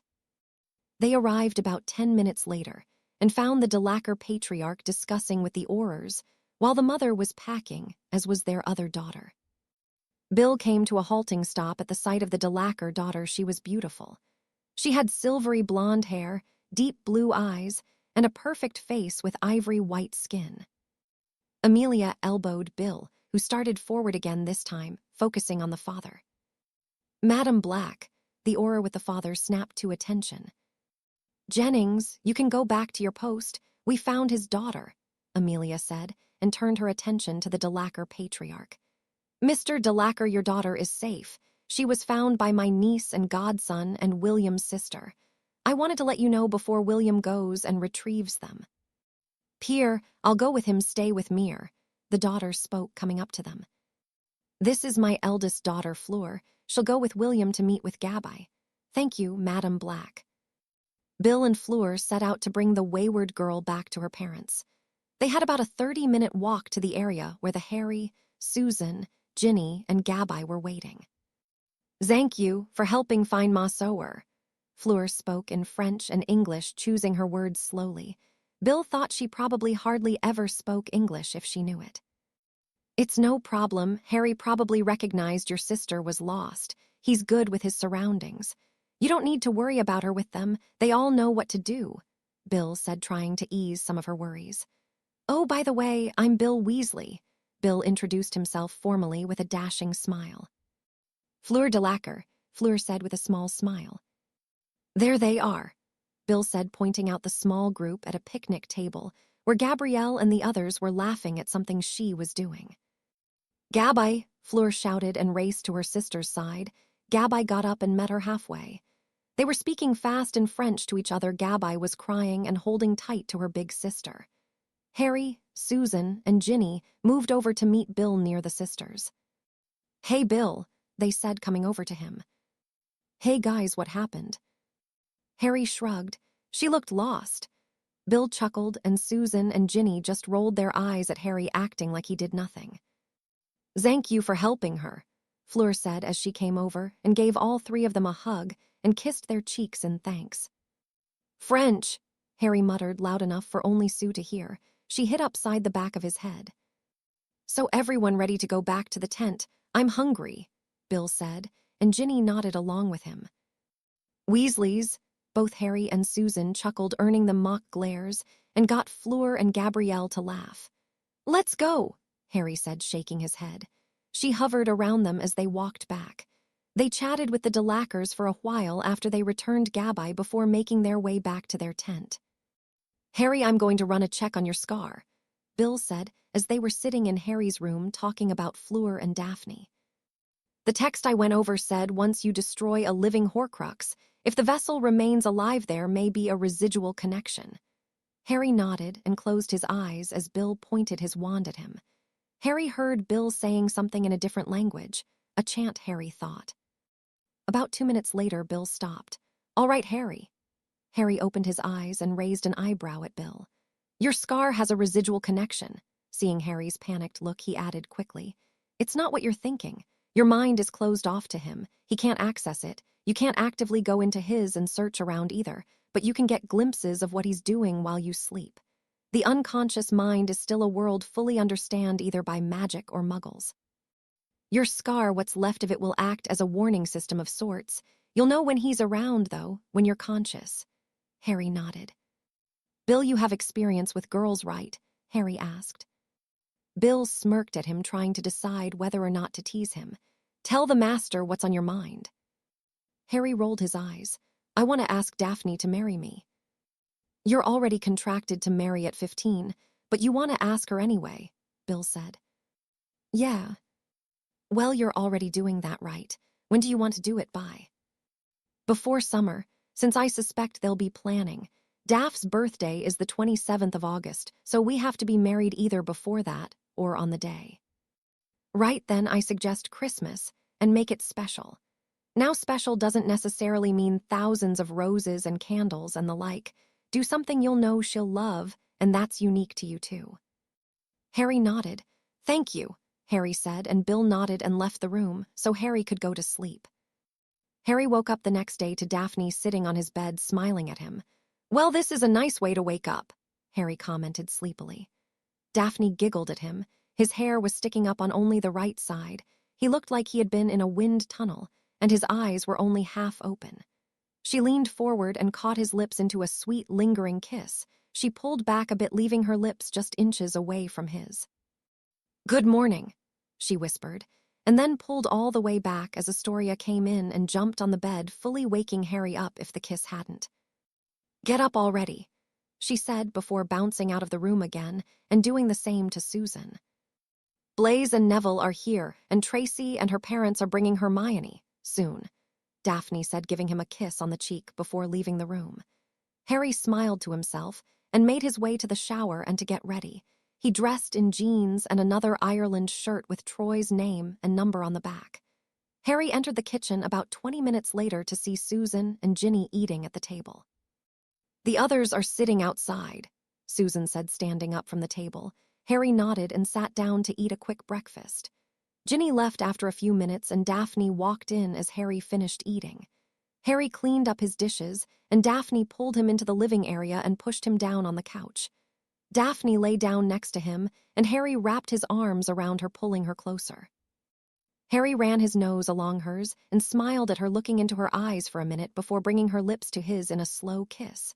His lips slid over hers, slowly deepening the kiss. Daphne parted her lips, allowing Harry's tongue into her mouth. Their tongues tangled as they kissed, Harry winning the short battle for dominance. He slid his tongue into her mouth to explore, loving the unique taste she had. Harry kissed down Daphne's neck and back up again. Daphne was breathing heavily as Harry's hands started to explore Daphne's body. He was running his hands up and down her back and moved his lips back to hers before pulling back. Daphne buried her head in his chest as he held her. They talked quietly for about 2 hours before they even got to yesterday, the only day they had been separated from each other. What happened yesterday? I could feel something off with you for a while, Daphne asked, giving Harry's neck a kiss. They had discussed their ability to feel each other slightly, but hadn't been able to come up with a reason for why they could. Since meeting each other, they could feel when the other was in distress. Harry felt it when she was taken into the chamber, and Daphne had felt it before during the Philosopher's Stone incident, the aftermath of the chamber, and sometimes just when he would lie awake at night pondering something. I had a dream. Sirius, Amelia, Bill, and Severus discussed it later and came to the conclusion that it was real. Harry spoke, holding Daphne closer. He hated the feeling of knowing Voldemort killed someone in front of him, even if it was dream. He was with Pettigrew, and they were discussing a plan to get to me. He wants to use me for something and then kill me. Daphne pulled in a shuddering gasp as Harry said that, and Harry stroked her hair, calming her. He's getting stronger and will soon be back. In the dream, I was watching it from somebody's. A Muggle point of view. He found out someone was in the mansion and went to check it out. I think he was a caretaker for the property. Voldemort killed him. I could feel the curse coming towards him. Daphne held on to Harry tighter and ran her hands through his hair, which always calmed him. Harry realized as he stopped shaking that he had been shaking while he told her the story. Damn, mate, that's horrible, Blaise said from behind them. He, Neville, and Susan were standing behind the couch and had heard the story. Harry and Daphne sat up on the couch, making room for Susan, who threw an arm around her brother in support from the side that Daphne wasn't curled into. Blaise and Neville took seats in the 2 open chairs. Bill tested the remainder of my scar. I have a residual connection with Voldemort. It basically means I'll have these dreams once in a while until the bastard's dead. But he can't access my mind or anything. All right, enough gloom and doom already, Tracy said, as her and Hermione walked into the tent. The Davis family had a tent next to Harry's for the night where the girls would be staying. Let's go get the rest of us some souvenirs, and Sirius said we need more wood for the fire. They all got up and exchanged hugs with Tracy and Hermione before leaving the tent. Be back by 5 for dinner, Evelyn called to them as they left to go explore. They waved back to her that they had heard and left the area. On the way they stopped by the Delacours and introduced their friends and cheeked in on little Gabby, who was back to normal after getting separated from her parents. So how'd you meet them? Hermione asked as they made their way to the merchandise section of the campground. The little one, Gabby, got lost yesterday and we helped her get back to her folks, Harry answered with a shrug. They were hot, Blaise commented on Fleur and her mother. Tracy, standing next to him, slapped him upside the back of his head.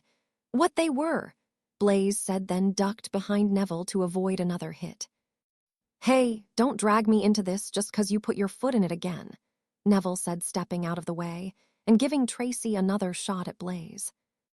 Ouch, oi, where's the solidarity mate? Blaze asked Neville. Dead in the face of angry teenage girls everywhere. Neville deadpanned, causing the others to laugh. I'm pretty sure they're part Vila, Daphne added to the conversation. Tracy nodded in agreement with her friend. What's a Vila? Harry asked. They're classified as subhumans, but that would be offensive to Fleur, and her family, so don't say that to them, Tracy answered. Vila are women that can turn into birds when angry and hurl fireballs at people. When in their human form, they're exceedingly beautiful, and when they dance can charm men into doing anything they want. And act like drooling idiots, Daphne added with a smirk.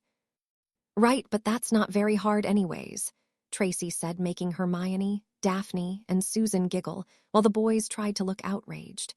They're also the mascot for Bulgaria, so we'll see what a full-blooded Vila can do tonight. Now let's shop. The boys groaned as they were led from vendor to vendor. They were at a professional face painting booth. Their face paint was charmed to move around the person's face when they spotted some friends from Hogwarts. Hannah was getting her face painted with a dancing leprechaun at one of the stations, and Neville and Susan moved over to talk with her. Her little brother was jumping up and down next to Neville, who didn't seem to mind. Hey, Hadrian, came a voice to Harry's left that he recognized as Cedric Diggory.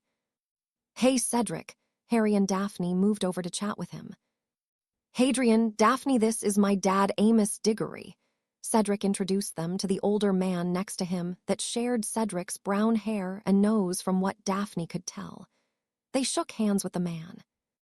Harry Potter, bless me, Amos exclaimed as they shook hands. It's nice to meet you even if you did beat my boy at Quidditch. He'll get you this year, though, the man said competitively. We'll see, Cedric's always good competition, bout the only at Hogwarts, Harry smirked. Really, Dad? I reckon Harry could maybe match Crumb, Cedric answered, always the Hufflepuff. I don't know about that. Did you see their game against Sweden? Harry asked, and for the next 5 minutes they divulged into Quidditch talk until Cedric and his dad had to move to their tent. Ginny, a voice near Harry gasped, and Harry turned to see Ginny, Astoria, and Eowth, face to face with Arthur Weasley and Percy Weasley. Percy didn't look like he was interested in his banished sister, and was instead looking around at the nearby ministry officials he could spot. Arthur, however, had paled and made to give Ginny a hug, but Ginny pulled back a little, her face a mask of indifference. Harry, Daphne, Susan, Tracy, Blaze, Neville, and Hermione moved to stand behind her and also flanked the 3 younger teens, as Ron Weasley joined his father. Dad, what are you doing wasting time with these snakes? Youngest Weasley boy sneered out. Ginny glared at him. Surprising all of them, Arthur spoke in a harsh tone to his son. Keep your mouth shut, Ron, and go get the firewood like I told you. He punctuated his statement with a glare towards his youngest son. Ginny's face softened a bit as her dad defended her and her friends. Ginny, may I talk with you for a moment, alone? Ginny was hesitant, but Harry could tell that she wanted to speak to her father. Ginny, go over there with him. We'll be right here if anything happens.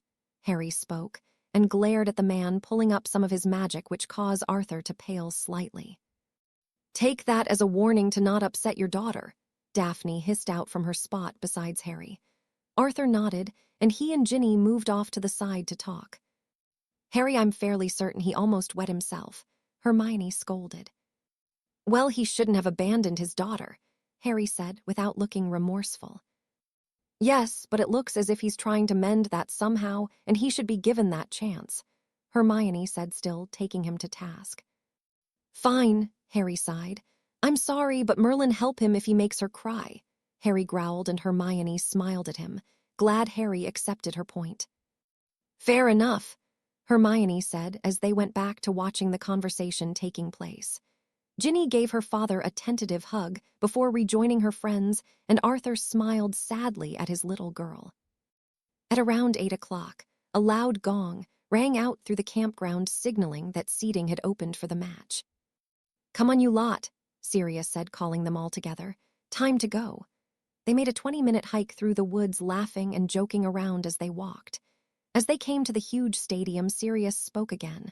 All right, Amelia and I have to sit in the minister's box, but all of you are in the box right next door, So make sure to party and annoy the hell out of Fudge, yeah, Sirius said, making them all laugh. They went up flight after flight of stairs until they came to the top tier of boxes. In the middle was the minister's box where Sirius and Amelia entered, and they went into the box next to it. It fit 20 people, and Sirius bought the whole box for them. It was the Davis parents and Greengrass parents plus Bill, Harry, Susan, Daphne, Neville, Blaze, Hermione, Tracy, Astoria, and Ginny. The stadium was practically buzzing with excitement. As everyone was taking their seats, across from their box was a giant black screen that had advertisements streaming across it. Harry was in awe, as was everyone else except the parents, having never seen anything like this before in the wizarding world.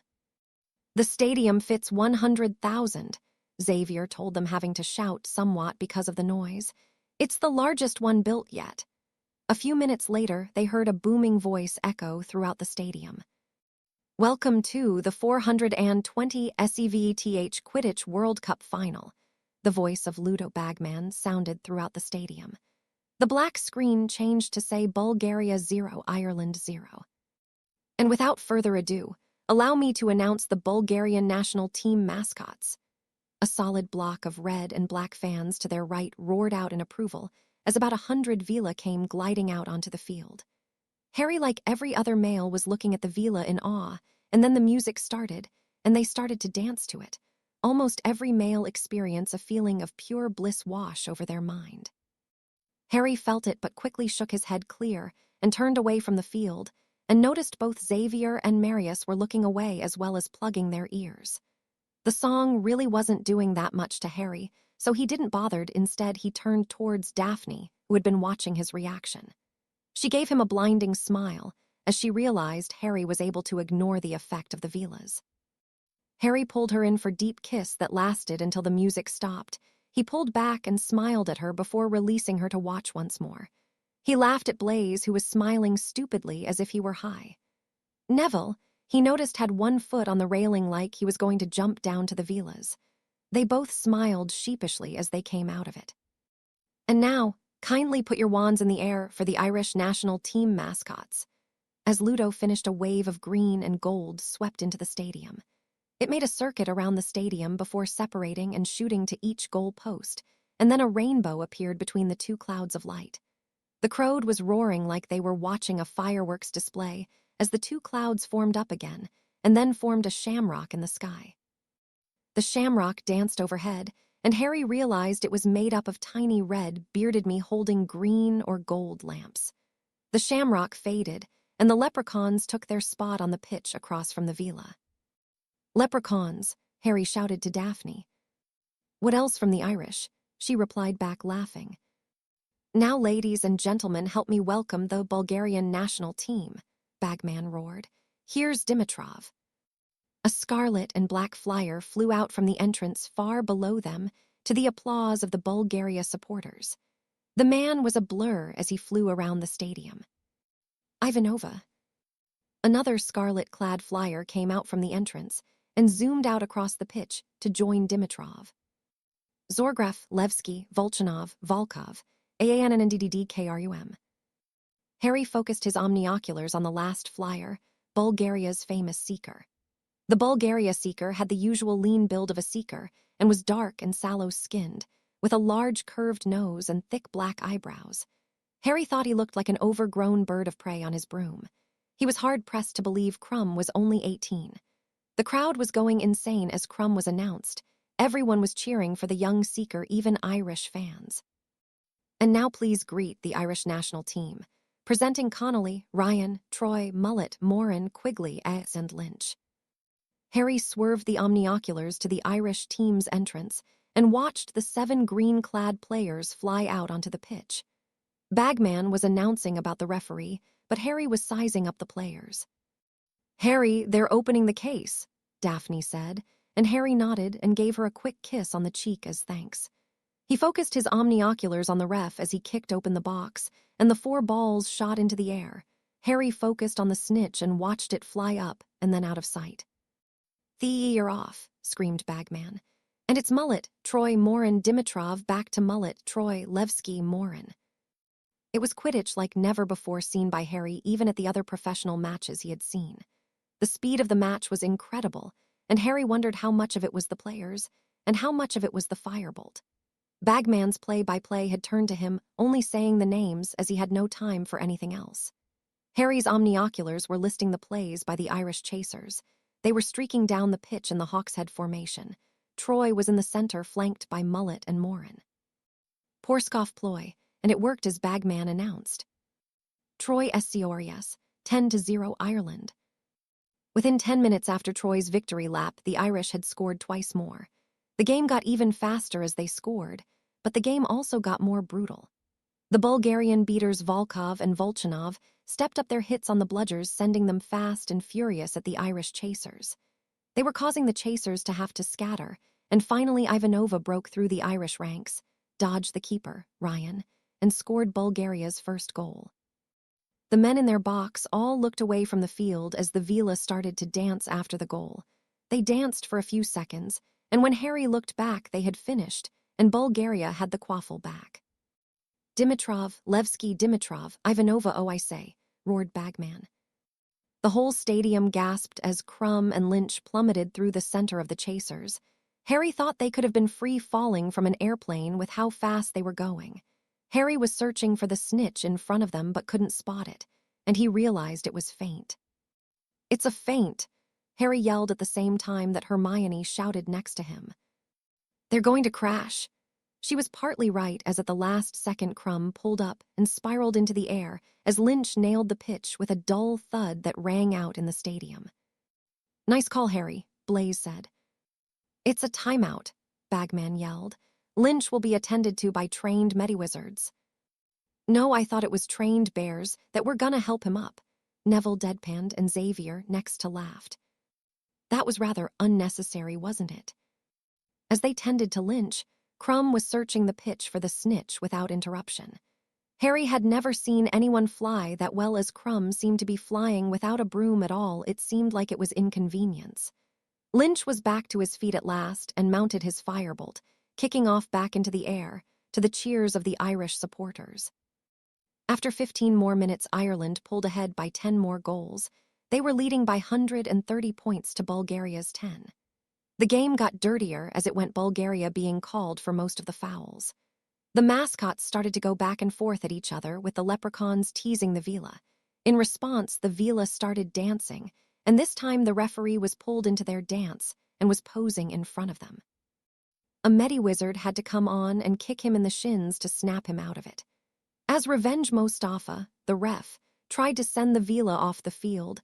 The Bulgarian beaters took exception to that and landed yelling at the ref, resulting in 2 penalties for Ireland. As play continued and the Irish went up further, play became even dirtier, though Harry wasn't sure how that could happen. Dimitrov skinned Morin, earning another foul, and the resulting penalty ended with the leprechauns taunting the Vila, which led to fireballs being thrown at them by the now bird-like Vilas. Harry found the whole thing rather ridiculous as more attention was being, but on the mascots than the players. The Irish scored once more, when Quigley, one of Irish beaters, sent one of the hardest bludgers Harry had ever seen at Crumb, who didn't duck fast enough and was nailed dead in the center of his face. The crowd groaned as one, as they saw Crumb's face, which was covered in blood. Harry was sure he had a broken nose, but Mostafa was distracted due to a Vila lighting his broom on fire and didn't call a timeout. Bagman was screaming for a timeout, but none was given as Lynch suddenly dived after the snitch, this time for real. Harry used his omnioculars and spotted the snitch out in front. He's seen it, he's not fainting, Harry shouted to the rest of the box, who all brought up their own omnioculars to watch. Crumb took off after them, ignoring his injury, despite his vision being blocked. Blood was flying off into the air behind Crumb as he caught up to Lynch and leveled with him.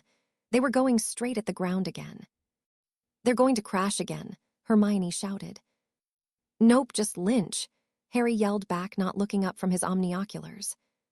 He was right, as for the second time that night Lynch kissed the pitch in a not-so-gentle manner, and was then stampeded by a horde of angry Vila. Remind me never to piss of floor, Harry muttered to Daphne, who laughed and nodded to him. Where's the snitch? Blaise shouted. "Crumb, he's got it. Crumb's got the snitch," Harry shouted. And sure enough, Crumb, his robes dripping with blood from his nose, was rising gently into the air with his arm outstretched, a glint of gold flashing to the crowd from his closed fist. The scoreboard was flashing. Bulgaria. 160, Ireland. 170. The crowd didn't seem to notice until Bagman shouted. "Ireland wins. Crumb S caught the snitch. Ireland wins."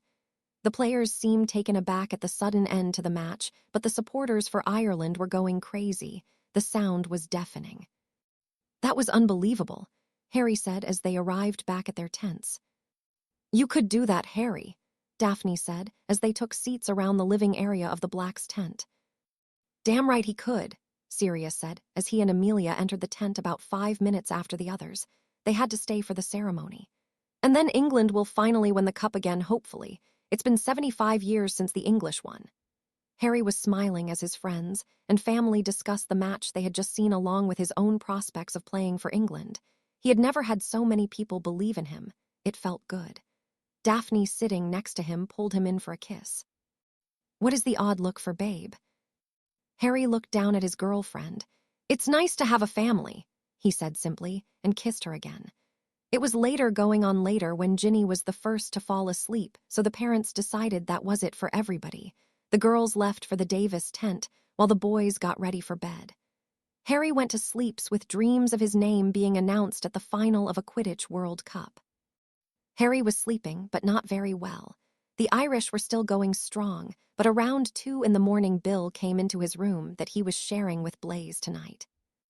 "Harry, Blaze, get up now," Bill shouted urgently. Both boys shot up with their wands in hand. "Get dressed fast, we need to go now," Bill said, moving to wake Neville. Harry Blaze quickly threw on jeans and shoes and moved out to the opening of the tents. Amelia and Sirius were gone, moving towards a tightly grouped back of wizards dressed in black robes with black hoods and masked faces. They had their wands pointed in the air, and Harry saw 4 floating figures struggling as they contorted into unnatural positions. Harry noticed 2 of the figures were very small. Harry's anger grew, and he made to move forward, as did Neville, but they were held back by Xavier. "Not now, boys. Let the Aurors handle. Sirius has a plan," Xavier said. "Stay here, wands out and ready if they come near. Don't hold back." Xavier gave the orders fast. "Appurate to my manor," he told the Davis parents, and Bill. They nodded. Both Davis parents grabbed a kid, Ginny and Astoria, while Evelyn grabbed Aof, who was staying with them. Xavier grabbed Susan and Bill grabbed Tracy's arm, and as one they turned on the spot with loud pops and appurated out. "Hermione, behind us," Harry shouted to her as he, Daphne, Neville, and Blaze formed a semicircle around her. All 5 had their wands out and ready to defend Hermione. "Who are they?" Hermione shouted to her friends. People were running in all directions, screaming as tents collapsed and went up in flames. "Death Eaters," Daphne said back, and watched as Harry and Neville's jaws clenched in fury, both wanting nothing more than to go out and fight. But they stayed. Hermione was a Muggle-born, and a well-known one to Lucius Malfoy, who was likely out there. Seconds later, they heard pops around them as Xavier, Marius, and Bill came back. They turned to find 5 wands on them, and nodded to the alert teens who lowered their wands. "I'm staying," Harry said, doing the math quickly. "Me too," Blaze said. Neville looked ready to protest, but was silenced when Blaze added, "I can use an illusion if they come by." They nodded, and Xavier grabbed his daughter's arm, while Bill took Hermione, and Marius took Neville. They appurated out. Leaving Blaze and Harry, who knelt down when spells started flying, the Ministry Errors attacked the mob of Death Eaters. Harry could see one Death Eater's robe flash red right before the Aurors attacked. Suddenly they heard 2 pops next to them. They spun to see Xavier and Bill. They grabbed hold and appurated out of the campsite as a green cloud of smoke rose up into the air and formed a skull with a snake protruding from its mouth. As they appeared in the Greengrass entrance hall, Harry asked, "What was that at the end?" Xavier looked around at the others grimly before stating, "The dark mark someone conjured it as we left. It would rise up into the air and hang there," Xavier said, looking towards Harry, who nodded. "It was only conjured when they killed someone. Let's hope tonight that was prevented." Now let's all settle down for the night, you all staying. The Davis family and Bill and Ginny nodded. For the night if that's okay, Bill asked. Xavier nodded. That's fine, we'll see you all in the morning, hopeful Sirius, and Amelia will be back then. Harry and the others woke up the later in the day at about 11 in the morning.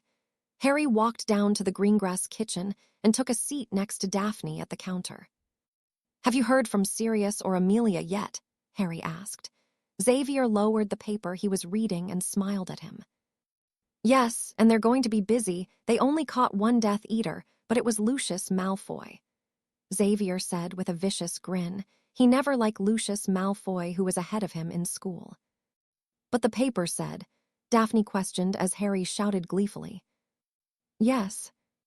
Rita Skeeter. Evelyn sneered the name out like it was vile disease. Writes what she wants, never the truth. She wanted to, but the ministry in a bad light. I'm surprised that she hasn't been thrown in jail yet for defamation. She hasn't managed to find out that Malfoy was arrested, but she's complaining that the ministry only caught one person and that security was lax, Evelyn explained to Harry. She's the one that printed that article about Remus and cost him his job, right? Harry asked with hatred in his voice. The one and only, Daphne said. All of them took it hard when Remus was outed over the summer for being a werewolf and teaching at Hogwarts. It cost him the Dada job, as parents wrote in demanding he be fired. Dumbledore caved almost immediately despite Remus being the best Dada teacher Hogwarts had seen in years. Rita's article referred to Remus as a dangerous, vile creature who couldn't possibly be trusted around children. Harry wanted to do something, but as Rita wrote an opinion column, it was hard to do anything and Remus was a werewolf. Where's everyone else? Harry asked as Ginny and Astoria came into the room. Marius and Addison wanted to take Hermione home and explain what had happened to her parents. They also wanted to impress the serious nature upon the Granger parents since they knew Hogwarts will not, so they left earlier this morning. Aoife wanted to go home and let her parents know she was okay, as did Neville and Blaise. Bill was up early and volunteered to go back and pack up the campsite. Harry and Daphne snickered at that. They knew Bill wanted a chance to see if Fleur and her family were okay, but he wouldn't admit it yet. Ginny looked thoughtful. She wasn't quite sure what to make of the French girl that had caught her brother's eye. Her and Astoria had talked about it a little last night. She had decided she'd take a wait-and-see approach. You all ready to go to the alley later when Bill gets back? Evelyn asked them. They nodded and went to go get dressed. As Daphne was dressing, her mirror heated up. It was Hermione. Hey, Daph, Hermione said. Daphne pulled on her shirt and picked up the mirror. Hey, Myoni, what's up? My dad wants to talk to your parents and Sirius and Amelia, possibly Severus, Hermione said. All right, we're going to the alley to get our stuff in about an hour. Do you want to meet us there? We're supposed to meet up with Amelia and Sirius at Goodman Restaurant. Hold on, Hermione said, and Daphne could hear her talking to her parents. Yeah, that's fine. We'll see you at the alley, bye. See you soon, Daphne said and put the mirror in her pocket. She walked downstairs to meet Harry and Susan, who had finally woken up. Nice of you to join us, Daphne joked with Susan. Daphne and Susan were both dressed in jeans. Daphne had layered some silver and green tank tops, while Susan had on a Hogwarts t-shirt that had the Hogwarts crest on it.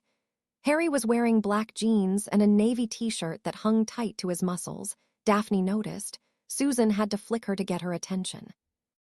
Let's go, Evelyn said, coming into the room. We're going to meet Hermione and her folks at the Leaky Cauldron. They would like to talk to you guys and Amelia and Sirius. Okay, that's fine. They can come to dinner with us, Evelyn answered as Astoria and Xavier entered the room. Bill and Ginny left when he got back, having already done their shopping. They flew to the Leaky Cauldron and were met by Hermione and her parents, David and Elizabeth. David looked rather grim and serious as he shook hands with the Greengrass parents. Well, first we need to stop by Hephaestus' shop. Susan is going to get a custom wand. That'll take the longest. The group made their way to the familiar shop, where Hephaestus greeted them. So whose wand will I be making today? That would be me, Susan said, stepping forward. Miss Bones, correct? Hephaestus asked. Yep, Susan answered. First, please pick a wood. More than one is fine. Just run your hand over the wood blocks and tell me which ones feel the best. Susan did as she was told and finished holding 2 blocks. Cedar and maple, very good for healing magic, Hephaestus said. Now the same with the cores if you would. Susan ran her hand over the cores.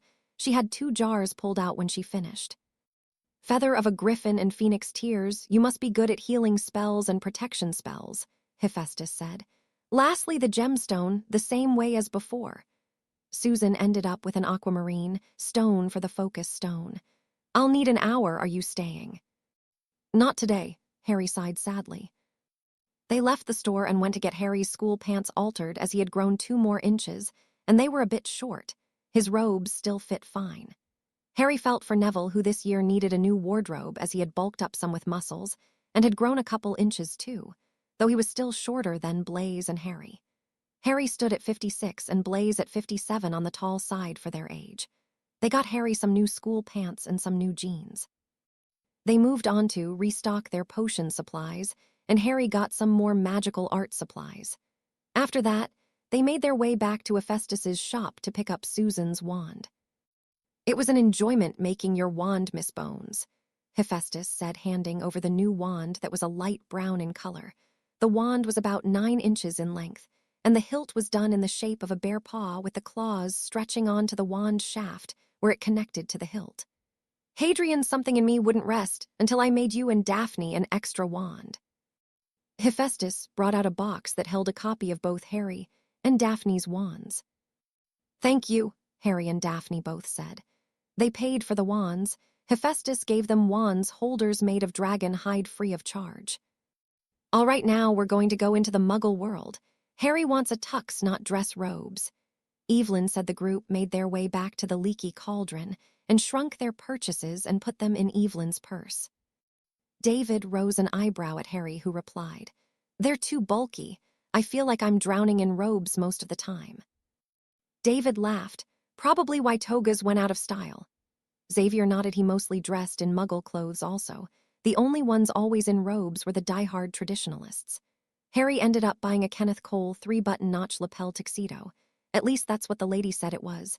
It was black except for the vest and tie, which was a dark navy blue, as instructed by Daphne and Evelyn. Harry, Daphne, and the others were not told why they need dress clothes, just that they did. Daphne and Evelyn had gone earlier in the summer to pick out her dress. Harry had yet to see it and was told he wouldn't until she had to wear it. At least now he knew the color. They pulled up to the restaurant about a half hour after they left Diagon Alley. Sirius and Amelia were already waiting inside for them, and they were taken over to their table by a nice waiter that Harry was going to publicly humiliate if he didn't stop staring at Daphne. David, Elizabeth, nice of you to join us, Sirius said, as he and Amelia greeted the others as they took their seats. I have some questions about what's going on in your world, David said as he took his seat. Well, we might as well get those out of the way first, so fire away, Sirius said, looking to Amelia and the Greengrasses, who nodded their agreement. All right, how much danger is Hermione in? For the time being, no more than any other student would be for normal schoolyard happenings. Amelia answered David's first question. Until he comes back, no one is any danger other than what might normally happen. And when he comes back, and how can he even come back? Elizabeth Granger asked. Amelia and the others sighed. Hermione is in exceedingly more danger than anyone else for a number of reasons. 1, she is a Muggle-born and they despise Muggles and Muggle-borns. 2, she's easily the smartest witch to grace Hogwarts in years, making her a target as they feel she is inferior to them and will want to prove that. And thirdly, and probably the most important, she is friends with Harry, Amelia answered. To your second question, Sirius answered, magic and not very good magic, in fact the most evil kind there is. But make no mistake, he will be back. And I will kill him for good this time, Harry added, fiercely holding Daphne's hand tighter. He wanted a family, and he wanted it with Daphne. He'd be damned if he let Voldemort take away his dream. David and Elizabeth were both taken aback by Harry's statement for different reasons.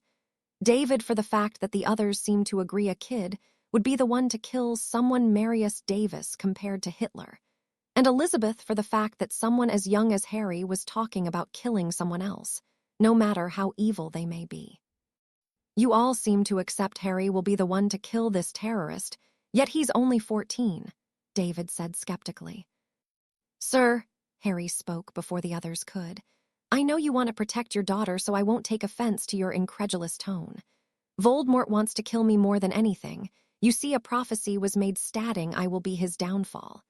Now, whether I believe that, or you believe that, doesn't matter. He believes it, and so does the rest of the idiotic wizarding world.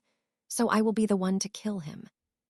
David looked into Harry's eyes for a good minute before nodding his head before speaking again. What do I need to do to protect my wife and daughter at home? Do you still have your guns from when you were in the military? Xavier asked. David nodded. Good, you'll need them. Magic can stop bullets, however, only if the correct shield is up at the precise moment. Since a shot will kill you before you blink, most can't get a shield up in time. Have your guns on hand and upgrade your security system. Other than that, there's nothing you can do. David nodded, and he sat back taking in what he was told. A few minutes later, the waiter came and took their orders, and the conversation shifted to more jovial topics. After they were done eating, and had seen the Grangers to a cab, the others paraded back to their homes. Sirius and Amelia took Susan and Harry home, while the Greengrass parents took Daphne and Astoria home. Harry, Sirius asked later that night, when Lucius's trial comes and he's convicted, I'll be able to dissolve Narcissa's contract with him and make Draco a son of the Black family instead of the Malfoy family. When that happens, they will need a place to stay until the Black family home is up and running. It's probably going to take a while since it's been empty since my mother died. That's fine, Sirius. I'll add them to the ward book when the time comes, but I'll probably take them off except for the flu after they move, the same as for the others. Will they get along with Remus, though? He was here first. Understandable. I know you want Potter Manor to last through the next war. I do too, Sirius said, his voice fatting before he shook his head, clearing his thoughts. And Narcissa won't mind Remus. He's smart and doesn't play as many pranks as I do. That'll put him higher in her books than I am, and I'm family, Sirius said with a laugh. Well, good night, Harry. Night, Sirius. Chapter 20. The Announcement. Harry woke up early the next day. It was Daphne's 14th birthday, and Harry was going over early to surprise her. Daphne wanted a quiet birthday, so they were going to hang out at Potter Manor and watch movies, and then have dinner with Amelia and Sirius and the Greengrass parents. Blaise, Tracy, Neville, and Hermione were coming over at noon, as was Ginny. Harry wanted to be there when Daphne woke up to give her his present, and then she and Astoria would come over. Harry got dressed in a pair of Nike basketball shorts and a black muscle shirt. He put socks on but didn't bother with shoes. It was 35. 2*C. Harry picked up Daphne's present and made his way downstairs. It was 8 in the morning. He had about an hour before Daphne would start to wake up. Harry made his way to the kitchen where Mips had pancakes ready and was working on Daphne's birthday dinner. Hey, Mips, Sirius, Remus, Harry said as he walked in. Mips nodded to him and continued on with her work. She was making Daphne's cake. Hey, pup, Sirius said barely, glancing away from his pancakes. Cub, Remus said, looking up from the paper. I can't believe you still read that after all those people agreed with Skeeter, Harry said, getting some pancakes and setting Daphne's present on the counter. It's either this or the Quibbler. While the Quibbler is funny, it's not very informative unless you can decipher Lovegood stories. It's easier to read The Prophet. If ever get the chance to, I'm pulling one massive prank on Skeeter, Harry muttered. Hear, hear, Sirius said. Hey, Sirius, why do you have to wait for Sirius to be convicted before you can violate the contract Narcissa is in? Terms of the contract, my aunt and uncle were as big of jackasses as my parents. Both heads of the families have to agree to end the contract. Unless the terms are violated, then the spouse's family can end the contract. Narcissa's contract says that it can only be broken if the spouse commits a crime unbecoming of the family in the head's eyes. Being a convicted Death Eater is unbecoming in my book. It also states that any children will stay with Narcissa, and that they be given half the Malfoy family fortune as well as Narcissa's dowry is to be returned. Malfoy gets to keep his house, though I'm sure Narcissa will relieve him of some of the more expensive items in the house. You better get going if you want to surprise Daphne, Remus added. Harry looked at the clock. It was 8:45. Harry took one more bite, picked up her present, and made his way to the flue. Greengrass Estate, Harry called out, and with a whoosh of green flames he was gone. Hello, Harry, Evelyn said as she was passing by. Daphne's still asleep. Go on up. Thanks, Evelyn, Harry said as he made his way to the stairs. He arrived at Daphne's room and quietly opened the door and tiptoed over to the bed. Daphne was sleeping on her back with one arm thrown over her head. Harry smiled at the sight. He leaned down and kissed her lips. Daphne's eyes fluttered but didn't open, so Harry pressed another soft kiss to her lips, and this time she opened her eyes. Harry smiled at her. Happy birthday, baby. Daphne smiled and made to kiss him, but Harry pulled back. She frowned at him and pouted. Harry smiled and pulled her present from behind his back for her to see. Her pout quickly turned into a smile as she took the box from Harry. She pulled the bow off and opened the small box and gasped. Inside was deep blood red ruby carved in the shape of a heart, and it was about 1 inch in width and height. The heart had a little notch cut into it so it could be worn on the necklace Harry gave her. She picked up the heart and examined it. Inside of the heart was a rune for protection. Harry, it's beautiful, Daphne said, and jumped forward to give him a kiss that soon deepened and lasted for about 30 seconds before Harry pulled back. Hephaestus helped me pick the stone. It's said to be protection against misfortune and bad health. Warriors and kings used to wear them into battle. Harry got a bit quiet before continuing. It's said when given as a gift, it symbolizes friendship and love. He whispered out the last word. Daphne took in a deep breath as Harry finished, understanding what he was trying to say. She pulled his head up to face her, and she looked into his eyes, and he nodded in response to her unasked question. I love you too, Daphne whispered and pulled him into a kiss. The kiss deepened, and Harry slipped his tongue into her mouth. Daphne pushed against Harry, and he fell back onto her bed, with Daphne moving on top of him. Just then the door flew open. Harry and Daphne sittin' in a tree kissing. Astoria sung out only to be interrupted by Daphne's scream of rage. You little, Daphne screamed and took off after her sister, who started running down the hall giggling like mad. Harry flopped back onto Daphne's bed, not sure if he wanted to join her in killing her little sister or thank Astoria on bended knee. Harry got off the bed and made his way to the Greengrass kitchen to await Daphne and Astoria. Evelyn was sitting at the table and raised an eyebrow at Harry, the sounds of Daphne chasing Astoria through the house. Harry looked sheepish and shrugged, making Evelyn laugh. A half-hour later, Daphne and Astoria came into the kitchen giggling together, Astoria sporting neon pink hair. They were both dressed in jean shorts and t-shirts. Daphne's tee was in the Union Jack pattern, and Astoria had a t-shirt that Harry got her that read, I'm not short, I'm fun size. So, what do you want to do while we wait for the others? Harry asked as they were about to step into the flue. Let's go flying, she said before using the flue to arrive at Potter Manor. They were greeted by Susan, who jumped her friend. Happy birthday, Susan squealed out in a tone Harry was sure only teenage girls could produce. Let's go fly, Harry said, and they all moved out to the pitch at Potter Manor. Daphne was on her Comet 260, Astoria had her own Comet 260, Susan was on her Clean Sweep 7, and Harry was on his Firebolt. They fooled around in the air for a couple hours, Harry letting them take turns on the Firebolt. For a while, he and Daphne flew together on his broom. They played shunt bumps using conjured lances made of foam, and they played about 5 feet off the ground. The Potter pitch was laced with cushioning charms. At 11:30, they went back to the house, and Sirius left to get Hermione and popped back in with her a minute or so later. Happy birthday, Hermione said, giving her a hug. Sirius took the present. They were saving them for the dinner when Daphne's parents would be over. The flue flashed in quick succession as Blaise, Neville, and Tracy were deposited into Potter Manor. I'm going to mention to Severus to teach you all about appurating, Sirius muttered. Have fun, guys, we'll leave you to it, he said louder for them all to hear. They moved off to the game room. "What movie first, Daph?" Hermione asked as she walked over to the wall of movies. They all took various seats around the room. Blaise in a lazy-boy, Tracy, Susan, Ginny, and Astoria took a couch off to the side of the big screen TV. Harry and Daphne were on a love seat, Daphne curled into his side. "The Goonies," Daphne answered cheerfully. Harry smiled as he liked the movie. He and Sirius watched after he first got out of prison. "The Goonies?" Blaise asked skeptically. "Trust me, you'll like it," Harry answered.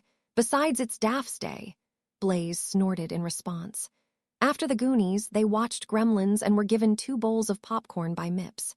After Gremlins, they watched Gone with the Wind, much to the chagrin of the boys, but they soldiered through it, well except Blaise, who slept. After that, Sirius came in to get them for dinner. "Well, the first 2 were good, but damn Daph, that last one was boring," Blaise said, earning a slap from Tracy. "Idiot boys," Tracy muttered, and Neville and Harry chuckled at their friend's expense. That night at dinner, which consisted of Daphne's favorites, she received a rare book on Norse runes from Hermione, who found it in obscurus books in the alley. Blaise gave her a hair clip that was silver, Neville gave her a eucalyptus tree, Tracy gave her some perfume, and Susan gave her a book on ancient Egyptian runes. Her parents gave her a new saddle for her horse, and Sirius, and Amelia gave her a bracelet that was in a twist design and was platinum with protection runes etched into it, as well as the words future goddaughter-in-law. Ginny gave her a dragon hide bracelet that she made herself with Bill's wand, and it had the Norse rune for sister. Both Astoria and Daphne wrapped the littlest Weasley into a hug after that one. The day after Daphne's birthday was Lucius Malfoy's trial. One reporter from the Daily Prophet had been informed, Nellie Bly, who was known for good solid reporting. In fact, she was usually the only one to get the facts straight at the Daily Prophet. Fudge was stewing over the fact that Malfoy, one of his top advisors, was sitting in a ministry holding cell and would be convicted of being a Death Eater. It would not look good in the eyes of the public. So he had left the organizing of the trail up to Amelia. It was to be in front of the Wisenmagot and Malfoy, for a little-known law passed after the First War with Voldemort would be forced-fed Veritaserum. The law was passed after so many suspected Death Eaters were found to have been Imperiist. The law was passed by 1 vote in the Wisenmagot, and it stated that if any of the Imperiist Death Eaters were to be found in a trial for similar crimes, they were to be given Veritaserum, willingly or not. At 10 in the morning, the trial began with Madame Black as presiding judge and questioner. Fudge was in attendance, but could not partake due to his close relationship with the defendant. Lucius Malfoy was brought out from his cell with 2 Aurors and a Dementor guarding him. Amelia had to cover a snort of laughter as she saw one of the men she most detested. It was probably the first time Malfoy had ever gone without a bath or even a comb. The man's usually perfect blonde locks looked as if his head was a bird's nest. His face and clothes were smudged with dirt. His fingernails looked almost black. If Amelia had to guess, the prick was more upset about that than the fact that he was about to be convicted of being a Death Eater.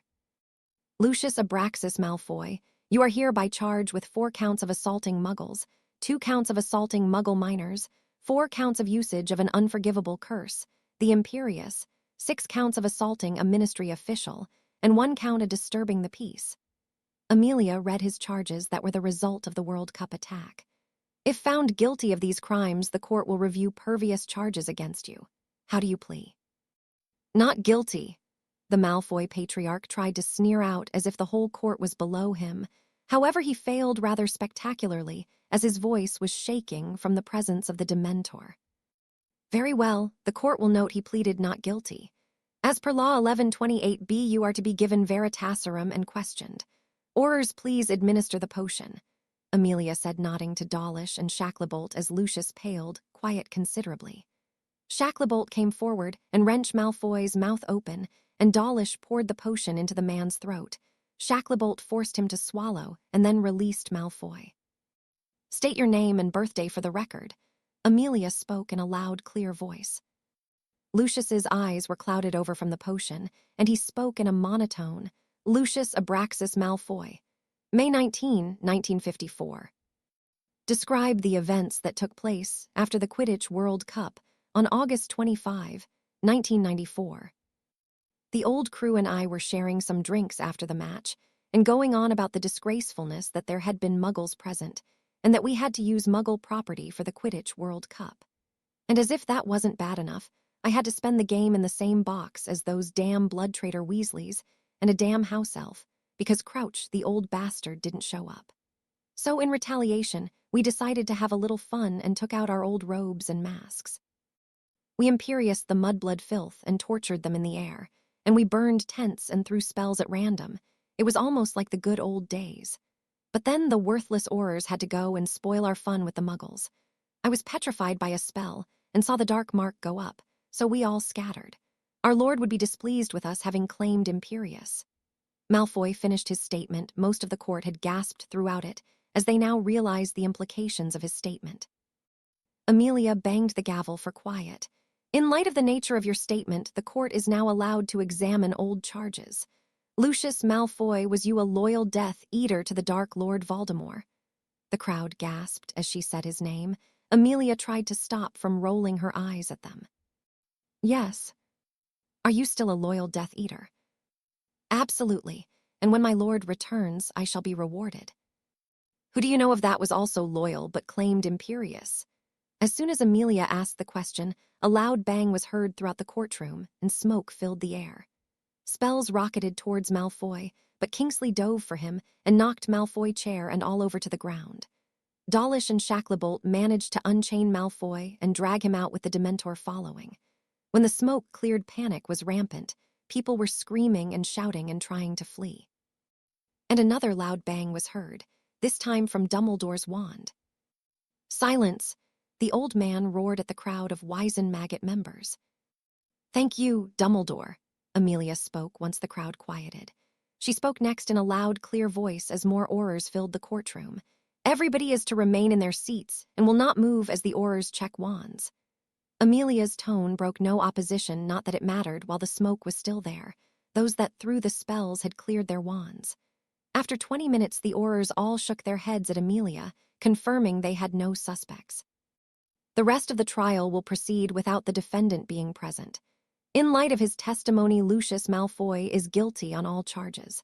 The former charges against him, 6 counts of murder, 3 counts of rape, 20 counts of torture by use of the Cruciatus Curse, and 5 counts of the use of the Imperius Court, will be brought against him once more, which he is also found guilty of. Sentencing will be held next.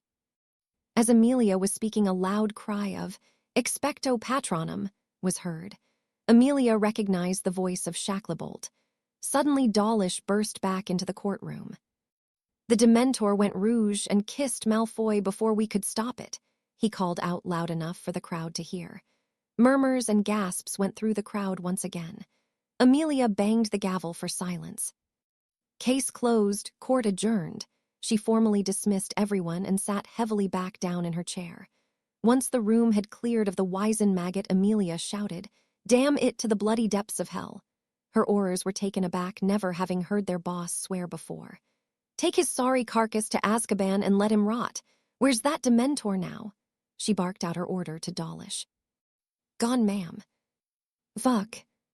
Harry, Susan, and Draco arrived at Platform 9, and 3/4 with Sirius and Narcissa, who had made a portkey. Harry and Aeolus still hated the form of travel, even if he could land. Amelia was busy at the ministry, dealing with the aftermath of Lucius Malfoy being kissed before he could be sentenced or give them more information. They couldn't actually go back and question any of those who claimed Imperius, because some of them actually had been, and it was some very important people. Amelia could not justify re-questioning all of them under Veritaserum, with Fudge refusing to accept yet that Voldemort may be back. Draco and Narcissa were both taking Lucius's kiss rather well. Draco was quiet for a few days and stayed mostly to himself flying, but he came out of it rather quickly and was back to his somewhat spoiled but friendly way. Narcissa, on the other hand, was rather ecstatic. She seemed to drift around the house in a blissful daze. Since Lucius had been kissed before he could be sentenced, Sirius did not have to claim the contract violated. All the Malfoy fortune now reverted to Draco, who was taken to Gringotts to claim his lordship. Narcissa and Draco were trying to decide whether they wanted to sell Malfoy Manor or keep it. They couldn't live in it as the Dark Lord had access to it and knew where it was. Sirius and Narcissa hugged them all goodbye with warnings to be careful and be on their guard. The Dark Lord was more dangerous now than ever, as he could operate in secret and without being checked as Fudge was denying the warnings around him. "Hey, Harry," Daphne said as she and her family came over to them. Harry gave Daphne a quick kiss and the kids made their way to the train. "I'll see you guys. I'm going to find Theo," Draco said after storing his stuff with theirs. "See ya at the feast," they replied. Draco and Theo usually sat with Padma Paddle and Terry Boot. "So did anyone spill on what was going on at Hogwarts?" Tracy asked. "Nope," Amelia said it was classified information according to the minister, and not to be released until he says so, Harry answered. "Impervious," Harry and his friends muttered as they disembarked from the train to get to the carriages. A massive thunderstorm was drenching everything that wasn't spelled. The carriages pulled themselves to the front entrance of the castle, which was being lit by lightning strikes. Harry thought the castle was a rather fighting stage for a horror movie tonight. When they got to the entrance hall, they arrived in time to see Peeves soak some Gryffindors, Weasley the worst, with water balloons. Professor McGonagall came out yelling at the poltergeist. "Peeves! Peeves, come down here at once!" McGonagall shouted at the poltergeist as she ran out and skidded across the floor. She had to grab onto Hermione, who was near her, to stop from falling. She continued yelling after apologizing to Hermione, which did absolutely nothing to deter the prank-loving menace. "Peeves," Harry called out to the poltergeist, "the Bloody Baron won't be pleased with you interrupting the feast," he calmly said to the poltergeist. Peeves looked around and took off down the hall, abandoning his water balloon assault. "Thank you, Hadrian," Professor McGonagall said, turning to face him. Harry nodded to her as he, Daphne, Tracy, and Blaise made their way to the Slytherin table, and Susan, Neville, and Hermione went to their own tables. Harry sat down next to Draco and Aaron, who had a prefect badge on. "Nice job, Vasey," Harry said as he sat down next to the fifth year. "Thanks, Harry." "So who was made captain?" Harry asked, not seeing Montague, Warrington, or Urquhart around yet. Hopping it wasn't Warrington, though he didn't think Severus would ever make the boy captain, but you never know. "We don't know yet. Bo didn't get anything, and neither did Warrington or Urquhart." Aaron, like Draco and Harry, looked worried at that statement, but before anything more could be exchanged, Professor McGonagall entered with the new arrivals. As they watched the sorting in quiet at the Slytherin table, Harry had a good feeling whatever was happening at Hogwarts this year was going to interfere with Quidditch. "Creevy, Dennis," Professor McGonagall called. Harry banged his head against the table. "There's two of them," he groaned out. The Slytherins who heard him chuckled. Colin Creevy had not given up on Harry being his idol, even though Harry was Slytherin. Finally, the sorting ended. Slytherin received 3 first-year boys and 2 girls. Dumbledore stood and lifted his hands for silence. "I just have 2 words now. Tuck in." He sat back down, and as one people moved to start eating. "There's still an open seat at the head table," Daphne spoke, looking up at the table. The seat next to Professor McGonagall was still open. "It's gotta be for the new defense professor," Blaise answered. "I thought the professors had to be present at feasts," Harry answered. "They do," Tracy said just as the door to the Great Hall was thrown open with a loud bang. In walked a scarred man who had a pronounced limp and spinning eye, dressed in a traveling cloak and leaning on a staff. "Moody?" Daphne questioned as Old Man Twinkle stood up. Everybody turned to look between the two men. "Ah, welcome your new defense, Professor Aleister Moody," Dumbledore announced. The 2 men shook hands and Moody sat to the murmur of students conversing about him. He took a pull from a flask on his hip. "I thought Moody said he wanted a quiet retirement," Tracy asked with a confused look. "He did, but maybe he changed his mind," Harry said unsurely. "Wait, what about Tonks?" "3rd year at the academy, you shadow a routine field officer. She's shadowing Kingsley Shacklebolt. Moody was mostly a trainer at the academy for the last 5 years or so," she said. Harry told Blaise, who nodded in understanding. Dumbledore stood again at the end of the feast. Welcome back to another year at Hogwarts, and welcome to the first years. The Forbidden Forest, as always, is forbidden to students and fanged frisbees, along with 497 other items are on the banned items list. For the full list, see Mr. Filch's office door. Now in other news, the Quidditch season for this year has been cancelled. As Dumbledore said this, shouts of anger rang out from all the Quidditch players and fans. Dumbledore held his hands up for silence, which came slowly. Quidditch will be cancelled because this year Hogwarts is playing host to a most prestigious event, the TRIWIZARD tournament. Murmurs went through the four tables. The tournament has not been active since the 1792 due to the death toll, but our departments of international cooperation and sports and games have brought it back. However, they have added a stipulation of the champions must be 17 years of age to enter. More protests rang out from the students. Bang! Professor McGonagall sent off a loud noise with her wand and glared at the students. They quieted, but had surly looks on their faces. The champion from 3 schools will be chosen by an impartial judge and will compete in 3 tasks, 3 dangerous tasks. Enter at your own risk. The winner will gain not only eternal glory, but 1,000 galleons. As he finished, the students were getting louder again, protesting the age limit, notably Fred and George Weasley. Dumbledore raised his arms again for quiet. Now, because of the age limit, we are adding 3 more competitions for the schools: a Quidditch tournament, dueling tournament, as well as an academic competition. Tryouts for the 3 other competitions will be held next week for each team. Madam Hooch will be in charge of the Quidditch team. Professors Snape and Flitwick will handle the dueling competition, and Professor McGonagall and Madam Prince will be heading up the academic team. They will be posting the information tomorrow or the day after. Now you are all dismissed.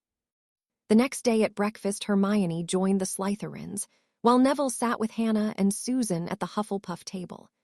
Neville, Hannah, and Susan had herbology first thing, while the snakes had charms with the ravens. "Hello, everyone," Professor Flitwick squeaked out. "Did you have a nice break?" The class replied in the affirmative, and Flitwick squeaked out, "Good, good. Today we're going to work on the Avies charm. The Avies charm conjures birds out of your wand. Avies will conjure a small white dove. You can change the birds by adding the Latin name of the bird you want to conjure ahead of Avies. There are no wand motions with this spell." "Falco Avies," Flitwick said, and out of his wand shot 5 Merlin falcons. The more concentration and the better visual picture, the more life like the birds. Start with a bird you know well. Begin. Harry thought of a simple white dove he often saw around Potter Manor. Avies. Out of Harry's wand came 5 small white doves that fluttered around the classroom for a minute until they popped out of existence. "Very good, Mr. Potter. 5 points to Slytherin." Flitwick spoke, and then came a bit closer to Harry and Daphne's table. "Please see me after class." Harry nodded and went back to working on the charm and helping Daphne out. By the end of class, Hermione had gotten the charm, as did Daphne, Tracy, and Blaise, plus a few other ravens. After class, Harry stayed behind while Daphne waited for him with Tracy. "Hadrian, I finished the charm, and I think it will work. Now the painting you have, is it a full size or a headshot?" "Full size," Harry answered. "Then I think we're going to go with the 2 you drew of them standing. Now, I must say, Mr. Potter, I was quite shocked when I received these paintings. After receiving the second set, I made an educated guess as to who the first one was of. Am I correct?" Harry looked at the tiny Professor hard before nodding. "Yes, sir, you are. I should like to meet them when this is through, if I may." Of course, they wanted to come back here anyways, but all their other portraits have been destroyed except for one, and they have no idea where that one is. That one may interest you more, sir. The other painting has all 4 of the founders. Flitwick gasped at that and almost started bouncing in his seat. The painting is lost somewhere here in Hogwarts, except they are not sure where. Wherever it is, they can't be heard by others, not even house elves. When can we do the spell, sir? Flitwick said, looking over his calendar. "Assuming that you don't want to move the painting from your home, how about the first Hogsmeade visit, October 25? That way you can leave the school." "All right, thank you, sir. This means a lot to me and to them," Harry said, smiling his crocked grin. It was enjoyable, Flitwick said, smiling back. I'll look into where the painting might be. Are you going to try out for the tournament, maybe even try and fool the judge like your friends the Weasley twins? Flitwick asked with a laugh. No, sir, I'm not interested in the Triwizard tournament, but the Quidditch one and maybe the dueling one would be awesome. Are we allowed to do more than one? The only ones allowed to do more than one are those selected for the Triwizard tournament itself, and then only one other. I suspect you'll choose Quidditch. Yes, sir, Harry said with a laugh. But Daph was talking about trying out for dueling and academic. Good, good, Professor Flitwick said as he dismissed Harry. Tryouts are posted, Neville said as he took a seat at the Hufflepuff table. It was Tuesday, their second day of term. Quidditch tryouts are Friday at 6 and Saturday beginning at 9, dueling Saturday starting at 3 and Sunday starting at 9, and then academic Sunday at 2 and Monday at 6. So are you guys trying out for anything? Hannah asked. Quidditch, Harry answered with a smirk. Oh, really never would have guessed it, Hannah replied back with a laugh, and the others joined her. Academic and dueling, Daphne answered. Dueling, Blaise answered, as did Neville. Academic, possibly dueling, I'm not sure, Hermione answered. Well, you certainly know enough for both if you do try out, Tracy said. I think I might go out for the academic. I'm not doing any of them, more content to watch and learn for now, Susan answered. Did anyone mention if they're going to go out for the Triwizard competition? Cedric said he was going to. He's probably the best hope of Hufflepuff getting a champion. Angelina mentioned she might go out for it, and of course, Fred and George are plotting. They're probably the only ones that could possibly screw the impartial judge up bad enough to make it even though they're under 17, Neville answered. If Fred and George can't do it, nobody can, Hannah agreed. Are you going out for any of the teams? Harry asked. Nope, I'm just gonna enjoy the games. So what do we have today? Harry asked Daph. History of magic and double potions, both with the Griffs. Thump, they looked over and saw Blaise's head bang against the table. Why do we always have potions with the Griffs? No offense, Neville. Somebody always tries to sabotage, and my potions are shitty enough as it is. Finally, Friday arrived, and the school was practically buzzing with excitement as the first tryout was to be held.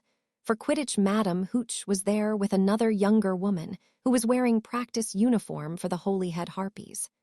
Harry recognized her as Gwenog Jones, the captain of the Holyhead Harpies. Holy shit, Daph's gonna freak, Harry muttered to Draco. Why? Harry just nodded his head in the direction of Hooch and Jones. Oh shite, Draco said. Sure enough, Daphne, who was in the stands with Harry's friends, was thoroughly freaking out. The stands were filled with students wanting to watch and support their friends. All of the Quidditch players were there, as well as this year's hopefuls. Hey, Ginny, nice broom, Draco said as they made their way over to the middle of the pitch. Thanks, Bill wrote Charlie and told him I was going to try out for Slytherin this year, and apparently that means I get a new broom. He told me to keep the Weasley tradition alive and to bring it to Slytherin.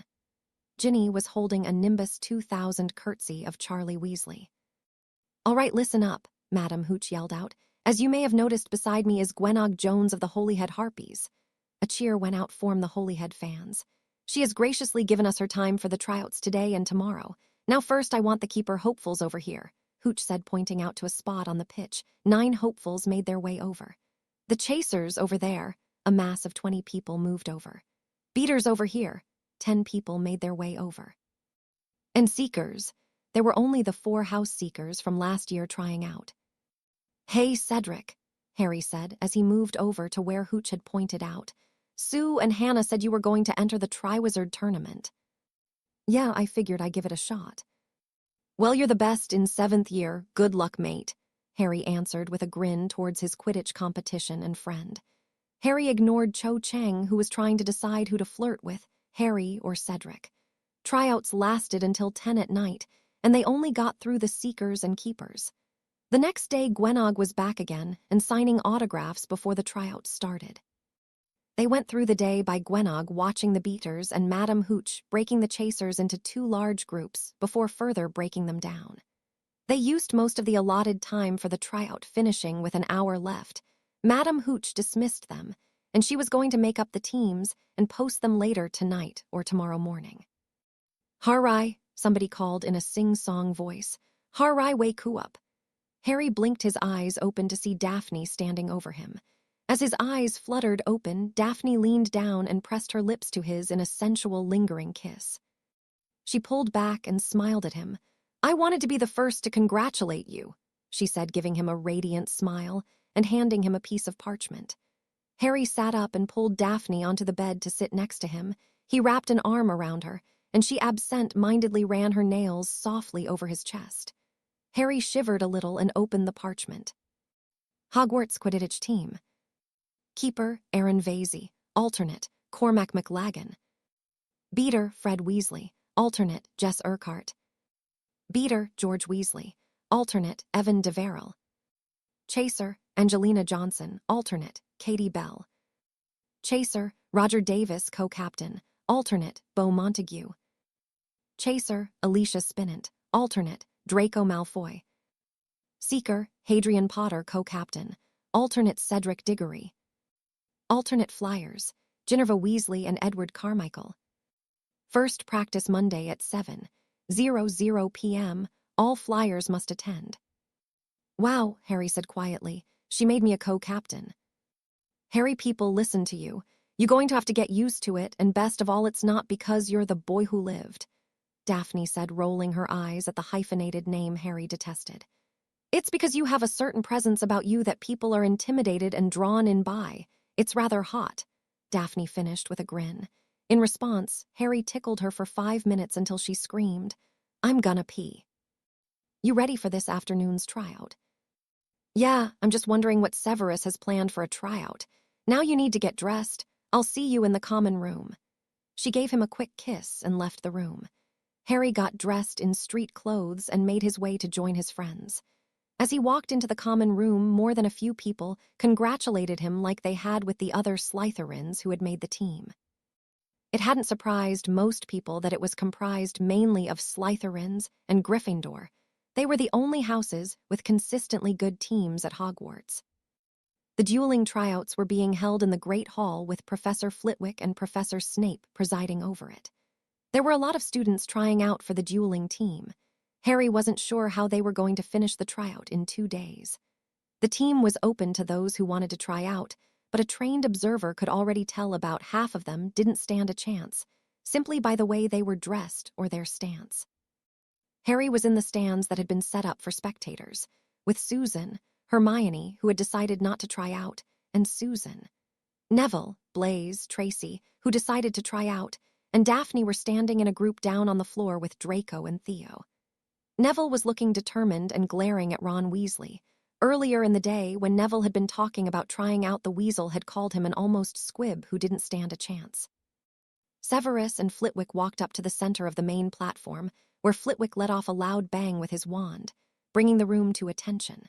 Severus spoke. "We're going to start by randomly pairing you against another in your year, and if you win, you will continue to the next round." There were only 2 second years there, a Slytherin named Robert Smithstone and a Ravenclaw named Dylan McCarty. The Slytherin won, but neither student used anything above a third-year curse. There were 6 third years, and the 3 that made it through were all from Slytherin, Astoria, Aof, and Malcolm Baddock. The 4th years were up next. Professor Snape looked like he was trying to contain a gleeful grin when he called out the next 2 names out of hat, Longbottom and Weasley. He continued pulling names and ended up with Daphne v. Seamus Finnegan, Tracy v. Sue Lee, Blaise v. Michael Corner, Draco v. Ernie Macmillan, and Theo v. Padma Patil. They were lined up on the dueling platforms, and Professor Flitwick spoke. "Begin." Blaise immediately began casting spells at Corner, who put up a shield, but it collapsed under the spells and Blaise's stunner hit Corner, knocking him unconscious. Blaise summoned his opponent's wand, and his duel ended. Daphne held her wand as a fencer would and stood in what could be perceived as a lazy stand. Finnegan threw the first spell, a Jellylegs Jinx, and Harry shook his head. "Do they really think that will be enough?" Harry said in a disgusted tone, "Durmstrang is famous for covering the dark arts." "They've probably never even heard of Durmstrang," Hermione commented, shaking her head. Oh, nice one, Daph. Daphne had been sidestepping Finnegan's pathetic attempts, and he was beginning to get more irate. Finally, Daphne cast a spell, Aguamenti. Finnegan was showered in water, and so was the dueling platform. Finnegan rushed her, and Daphne spoke calmly. Glacies. The platform froze into solid ice, and the charging Finnegan was thrown into the air and fell, knocking his head against the ice and rendering him unconscious. Daphne smirked and summoned his wand. Draco had already beaten Ernie, and Padma had just lost to Theo, though she put up a good fight. Weasley was turning as red as his hair as Neville was still holding the shield he had cast in the very beginning of his duel. Finally, Weasley stopped casting and took a breath. Neville didn't even speak aloud, as he used Expelliarmus to summon the wand from Weasley's grip without trouble. Harry and the others cheered for Neville, making Weasley turn even redder. Tracy had just finished with Sue Ley, who had put up an amazing fight against Tracy. Myoni, what do you know about Sue Ley? Susan asked, eyeing the small Ravenclaw who was shaking Tracy's hand. She's quiet, and really good at potions. Her dad was a dueling champion in China before they moved here for her mum's job at the ministry. She's the ambassador. Before we continue, Sue Lee and Padma Patil will be permitted to carry on, Severus announced after conferring with Flitwick. They got through the rest of the years in time for dinner. 2 fifth years, most were focused on their owls, and 10 sixth years went on, plus 2 seventh years. Again, most were either focused on any WTs or the tournament proper. Clever Daph, Harry said as he gave his girlfriend a kiss as they sat down for dinner in the Great Hall. Man, little Sue Lee packs a punch, Tracy commented, rubbing her shoulder, which had been hit by part of a defindo that made it through her shield.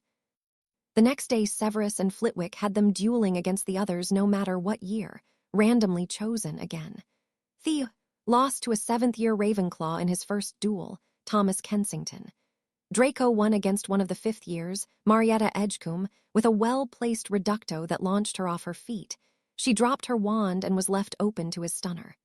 The 2nd year was taken out by Padma. Sully lost to Samantha Fawcett. Malcolm and Aof years were taken out by a 5th and one of the 6th years. Blaze was paired up against a 6th year and won with a bit of help from his illusions combined with his speed at casting. Tracy faced Astoria and won, though it was close. Astoria fought like her sister, using her slyness. Daphne was paired against Stebbins, a 6th-year Hufflepuff. He went into the match cocky and came out shamed. The last 5th year, from Hufflepuff, was taken out by Toller from Gryffindor. The last 4th year, a Ravenclaw, was taken out by Lee Jordan. Warrington, one of the remaining 6th years, was taken out by the last 7th year, Jason Murray of Hufflepuff. Ethan Chambers of Hufflepuff was taken out of the competition by Thomas Avery. Neville took out a 6th year from Slytherin, Jasmine Gibbons. It was hard-fought duel, but Neville overpowered her, surprising many of those watching. They were left with 13 after the second cut of people. There were going to be 7 spots for the dueling team. They decided to test the accuracy of those left using dummies. All right, Professor Flitwick called. The next phase will test your speed and accuracy. From there, we will determine the final team. Severus was conjuring the dummies as Flitwick was talking. You will be casting stinging hexes at the dummies. The dummies are designed to light up. Your task will be to hit the lit area with the stinging hex as fast as you can, and as accurately, in 2 minutes. They were each lined up across from a dummy about 10 yards away. Begin, Severus called out. Stinging hexes went flying as the dummies lit up in various areas with red lights. The randomly lit areas were lit for only a short time. You had to hit in that time period to score a point. Time, Severus called out. Severus and Flitwick went over to the dummies to receive the results. The team will be comprised of Thomas Kensington, Jason Murray, Thomas Avery, Blaze Zabini, Neville Longbottom, and Daphne Greengrass. Alternate will be Lee Jordan, Professor Flitwick announced as the spectators cheered. The first practice will be held Tuesday night at 6. Congrats, Daph, Harry said as he pulled her into a searing kiss for congratulations. When he pulled back, Daphne was breathing hard and Harry was smiling his lopsided grin. Nice job, guys, Harry said, looking to the others. Yeah, you're not going to try and snog us too, are ya? Neville asked Harry with a mock worried look on his face, causing them to laugh. Harry just rolled his eyes at his friend. You're hilarious, Longbottom. The academic tryout consisted of Professor McGonagall and Madam Prince giving the hopefuls a rather long test, and this one was only on 3 subjects: charms, potions, and runes. After that, the hopefuls were given an hour break for dinner, and then they had a test on astronomy and arithmancy. Monday night, they were tested on transfiguration and history. Their team was posted the next night in the common room. Academic team: Hermione Granger, Tracy Davis, Padma Patil, Andrew Harper, Nathan Clearwater. Alternate: Blair Simon. It didn't escape the notice of the school that the majority of those chosen to represent them were Slytherins. Chapter 21: The start of the tournament. The next month and a half leading up to the arrival was hectic for everyone involved in one of the teams. The professors in charge of each team were relentless in their training. Harry and the team had Quidditch practice 5 out of 7 nights of the week. The first practice had been amazing and a bloody nightmare for all those involved. "All right, listen up," Madam Hooch began. "I don't care what house you're in, who you're dadding, who you've had pathetic schoolyard spats with, or who's beaten whom on the pitch. From now you are a team." She stared each one of them in the eye as she said that. "You are representing Hogwarts on a world stage. You will not embarrass your school or yourselves by giving into petty jealousies. I expect you to act like a team on and off the pitch. If you have any problems with that, leave now." She paused, waiting for any of them to make a move. None did. "Good. Now I've made Hadrian and Roger captains. If they tell you to do something, do it, unless I tell you otherwise. If for whatever reason Roger or Hadrian cannot play, Cedric will be the captain out on the field. Ginny, you will be training as an alternate chaser and a seeker. Every practice you will switch on and off between the chasers, and training with Harry and Cedric. Eddie, the same goes for you, only at beater and keeper. Problems?" Both players shook their heads no. "Good. Now for starters, I want everyone to do 3 laps around the pitch." The players moved for their brooms, except for Harry, who saw a bit of mischief present in Madam Hooch's eyes. "I didn't mention brooms, did I? You need to be in top physical shape as well. Hadrian, you run every day, set the pace." Hadrian nodded and led the groups in their laps. While they were running, Hooch was conjuring exercise equipment. Nothing big, just weights of varying pounds and a couple bars for pull-ups. Harry completed the run along with Cedric, Aaron, and surprisingly Ginny without any problems. Alicia, Angelina, Eddie, Evan, and Katie were a bit winded, but didn't really show any signs of real fatigue. Draco, Roger, Beau, Jess, Cormac, Fred, and George, who were all purebloods, looked like they were going to pass out. Harry laughed a little and quirked an eyebrow at Ginny in question. "Bill thinks exercise is important, plus Evelyn started to teach me fencing also," Ginny said, with a shrug as Madam Hooch came over. "Why purebloods look down on exercise, I'll never know," she muttered before speaking louder. "Fitness will help improve not only your Quidditch, but also your magic in general. And you might as well save the glaring, as you'll be doing this every practice. Hadrian, do you know how to use the equipment I conjured?" "Yes, ma'am." "Good, show them how, along with push-ups, sit-ups, crunches, pull-ups, chin-ups, and jumping jacks. You have a half hour." Harry nodded. "All right, guys, first we need to stretch, so circle up." Harry led them through some simple stretches that took about 10 minutes. "Now, first I'm going to show you how to do them, but does anyone know how to do all that Madam Hooch said?" Alicia, Angelina, Evan, Katie, and Aaron raised their hands. "Okay, why you guys get started and do 10 of each. If you can't do 10 of the pull-ups or chin-ups, just do as many as you can. And if you can do more, go up to 25, then hit the weights for a little bit. Oh, and start with the pull-ups and chin-ups. The rest of you follow me. First up, we have jumping jacks." Harry went through and demonstrated for them each one before helping them through the exercises. They got in a few lifts with weights when Madam Hooch came back over from where she was observing. "Now I want you to do your stretches and the exercises Hadrian showed you every day, so that includes the days we don't have practice."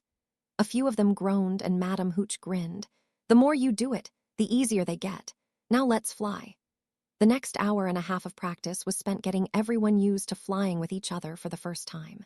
Hooch blew her whistle at the end and they all landed. "All right, that was good for today, but tomorrow the real fun starts. Dismissed." "She's enjoyed that too much," Draco commented, as the team made their way back to the castle. The team laughed uproariously at the extremely put-out look Draco wore. Those who saw them come into the castle stared in awe at members from all the houses getting along, especially because they were Quidditch players. The players were usually the fiercest of house rivals. Dueling practices were similar to the Quidditch practices, 5 nights a week, and with a focus not just on spells, but on the physical aspects of it. The academic team were often found poring over books in the library. Most were focused on a specialty, like history, but they still studied for all aspects. It was the first visit to Hogsmeade, and the day Flitwick was going to try the spell on the portraits. The others were going to town, while Harry and Daphne were going to flew home with Flitwick. Harry got ready, and he and Daphne went up to breakfast. They wished the others a good day, and then they met Flitwick at his office. "Ah, Hadrian, Daphne, good morning," Flitwick said as he welcomed them into his office. Harry had shipped his paintings home using Hedwig earlier in the week. He didn't want them to go through the flu. "Hi, Professor," they both replied. "I need to go first and add you to the ward list before you can come through, Professor," Harry said to the tiny professor, who nodded in understanding and handed Harry the flu powder. "Potter Manor," Harry shouted, throwing the powder in and then stepping through the flu. Sirius and Scooby greeted him on the other side. "Scoob down, boy," Harry said as the exuberant puppy jumped up on Harry, placing his paws on Harry's shoulder and giving Harry's face a lick. Sirius, if he jumps on Flitwick, he'll knock him over." "Right, Scooby, stay," Sirius said and placed a hand on the dog's collar after he sat. Harry took the ward list from Sirius and added Phileas Flitwick. "All right, Daff, you guys can come through," Harry said, sticking his head in the flu. Flitwick and Daphne stepped out of the flu, and Sirius tugged back on Scooby's collar. The puppy stayed sitting, but his tail was wagging so fast it was a blur. "Ah, who's this?" Flitwick said, reaching out and petting the large puppy. Flitwick's hand was smaller than Scoob's head. "This is Scooby, he's Sirius's," Harry said as they started to the practice room where the large painting of Godric and Salazar was. Scoob got excited and ran, knocking Flitwick onto his back, and proceeded to run around with Flitwick holding on and Sirius rolling on the floor laughing. Harry held in his laughter and spoke. "Scoob, come on," Harry called out. Scooby, still with the head of Ravenclaw House on his back, trotted over to Harry as they entered the practice room. Salazar and Godric just stared in shock at the sight presented before them. Flitwick got off Scooby and summoned a biscuit for him. "Thank you for the ride." At that, Daphne lost it, and Harry let out his grin. "Godric, Salazar, I'd like you to meet Professor Phileas Flitwick, head of Ravenclaw House and Charms Master at Hogwarts." "Pleasure," they both answered. Flitwick looked a little shocked. He had been trying to prepare himself to meet 2 of the founders, especially one with the reputation of being a Dark Lord. "Likewise," Flitwick managed to squeak out. "So you're going to get us a new picture?" Salazar asked. Yes, Hadrian, the paintings." Harry and Daphne placed the 2 paintings, one of Gryffindor with his sword, and in the setting of a training room, and one of Salazar in a potions lab, and placed them on easels in front of the large painting. "All right, Hadrian, where your initials are on the painting," Flitwick said, pointing to the cleverly hidden signature. "You need to trace over them in your blood." Harry pricked his finger and went over the initials on Godric's painting. "Now repeat after me, touching your to Godric and then to the signature. Deligo Memoria. Now touch your wand again to Godric and then to the signature in blood. Deligo Animates." Harry touched his wand to Godric in the large painting and said, "Deligo." Then he touched his wand to the signature, Memoria. He repeated the process, saying, "Deligo Animates." A flash of red enveloped the smaller painting Harry had done, and Godric moved from the large painting into the smaller one, and he drew his sword and turned to face them. "It worked," the painting of Godric said.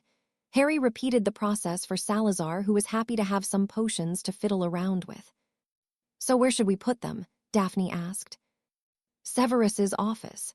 That way we can get their advice during the year, plus I'm sure Severus wants to pick Salazar's brain on those potions we found, since he hasn't had time yet." It was the Thursday, the day before Durmstrang and Beauxbatons arrived, and Harry was in defense with Susan. Harry was sitting with Blaise in the second row with Daphne and Tracy in front of them, and Susan and Hannah behind them. Harry was impressed with Moody's teaching so far, even if he randomly went on paranoid tirades about the Ministry and Death Eaters. Harry couldn't remember him doing that as much the last time he saw him, but chalked the behavior up to simply spending more time around the man. Either that or the man had a crack habit. Harry snorted to himself with that last thought. Daphne turned and looked at him oddly. He shrugged, and she shook her head before turning back around. Moody limped into the classroom and barked out, "Put your books away, you won't need them for today." He moved to the chalkboard and wrote in his barely legible scrawl, "The unforgivables." "Tell me about them," Moody prompted the students. Tracy raised her hand. "Miss Davies." "There are 3 and they were outlawed at separate times. The Cruciatus Curse in 1053, the Imperious Curse in 1252, and the Avada Kedavra Curse in 1407. Nobody knows when the curses were invented, but the first record of all 3 curses is from the time of the 4 founders in 950s. Good, correct, 5 points to Slytherin, who can tell me what they do, starting with the Imperious. Susan raised her hand, and Moody nodded at her to answer. It gives the caster the ability to control their enemy's mind. It can be fought off by those with a strong force of mind. 5 points to Hufflepuff. Now Dumbledore wants me to show you these curses. Moody levitated a spider out of jar on the front of table. He then enlarged it. This little beauty is an Australian funnel spider. Her bite can be lethal. Imperio.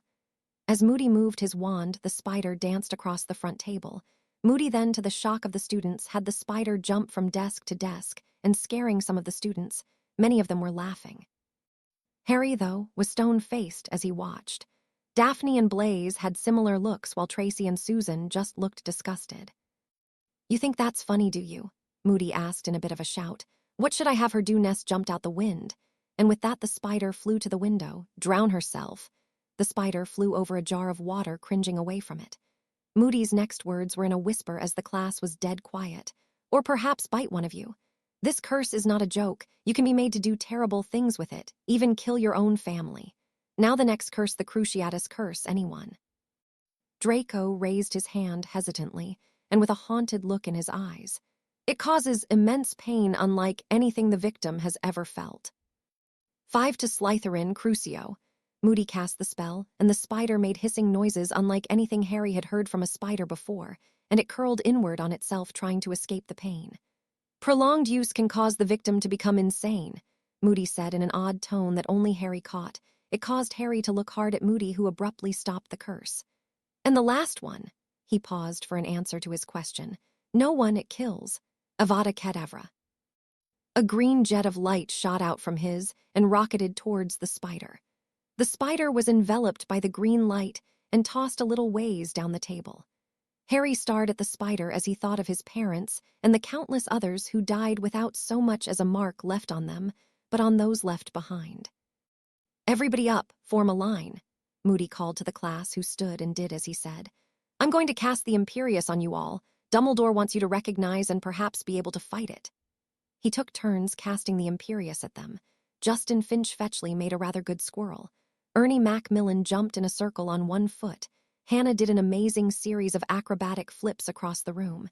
He was followed by many more interesting performances. And then there was Harry. Imeprio. Harry felt a sense of calm and euphoria come over Harry, and he heard a voice say in his head, "Jump, jump onto the desk." Harry, before he even flexed his muscles, slammed his mind shield up as he heard again, this time longer. "Jump." Still Harry didn't move. "Jump."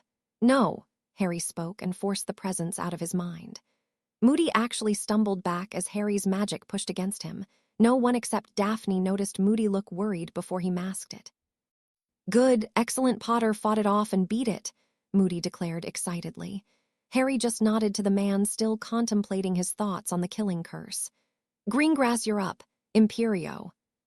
The same feeling washed over Daphne, and she closed her eyes blissfully until she heard a voice say, "Kiss Goyle and declare you love him." Daphne's eyes immediately shot open, and her shields locked into place, and she walked over and pulled Harry into a passionate kiss, long enough for her to slip her tongue into his mouth. Then she pulled back, it turned and glared at Moody.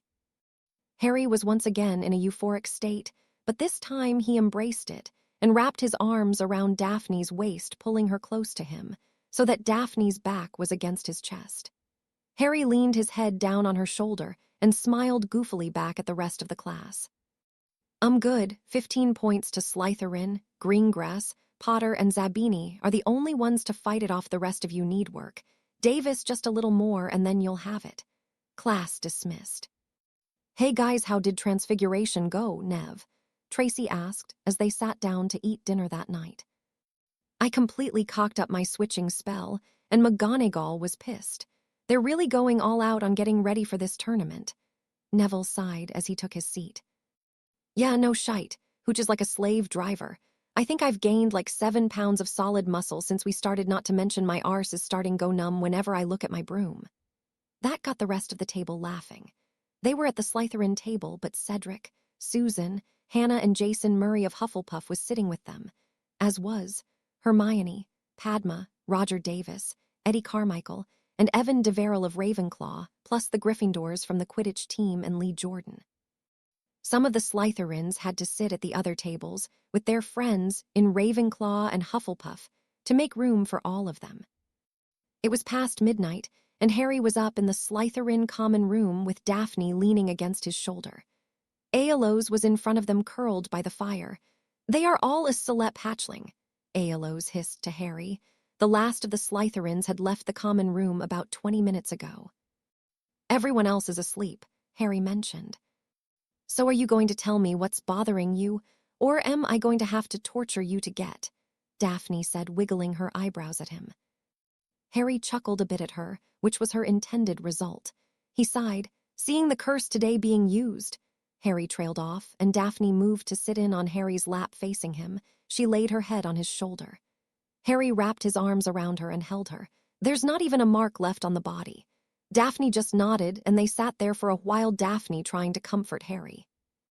Slytherin, as always, will represent the best of Hogwarts. Severus Snape spoke to his students who had just finished with their last class the Friday that the foreign schools were arriving. As such, I expect you to be dressed neatly in your full uniform. Failure to do so will land you in detention. And Merlin help you if they're not clean, Severus said, giving Crabble a hard stare. You will line up as group first years, followed by second and so on, prefects on the end. At 5:50, all of Hogwarts was lined up in front of the entrance hall of the castle. The Slytherins set an example which the Ravenclaws and Hufflepuffs followed, while McGonagall was struggling between getting the Gryffindors organized similarly and wanting to strangle some of them for their lack of decorum.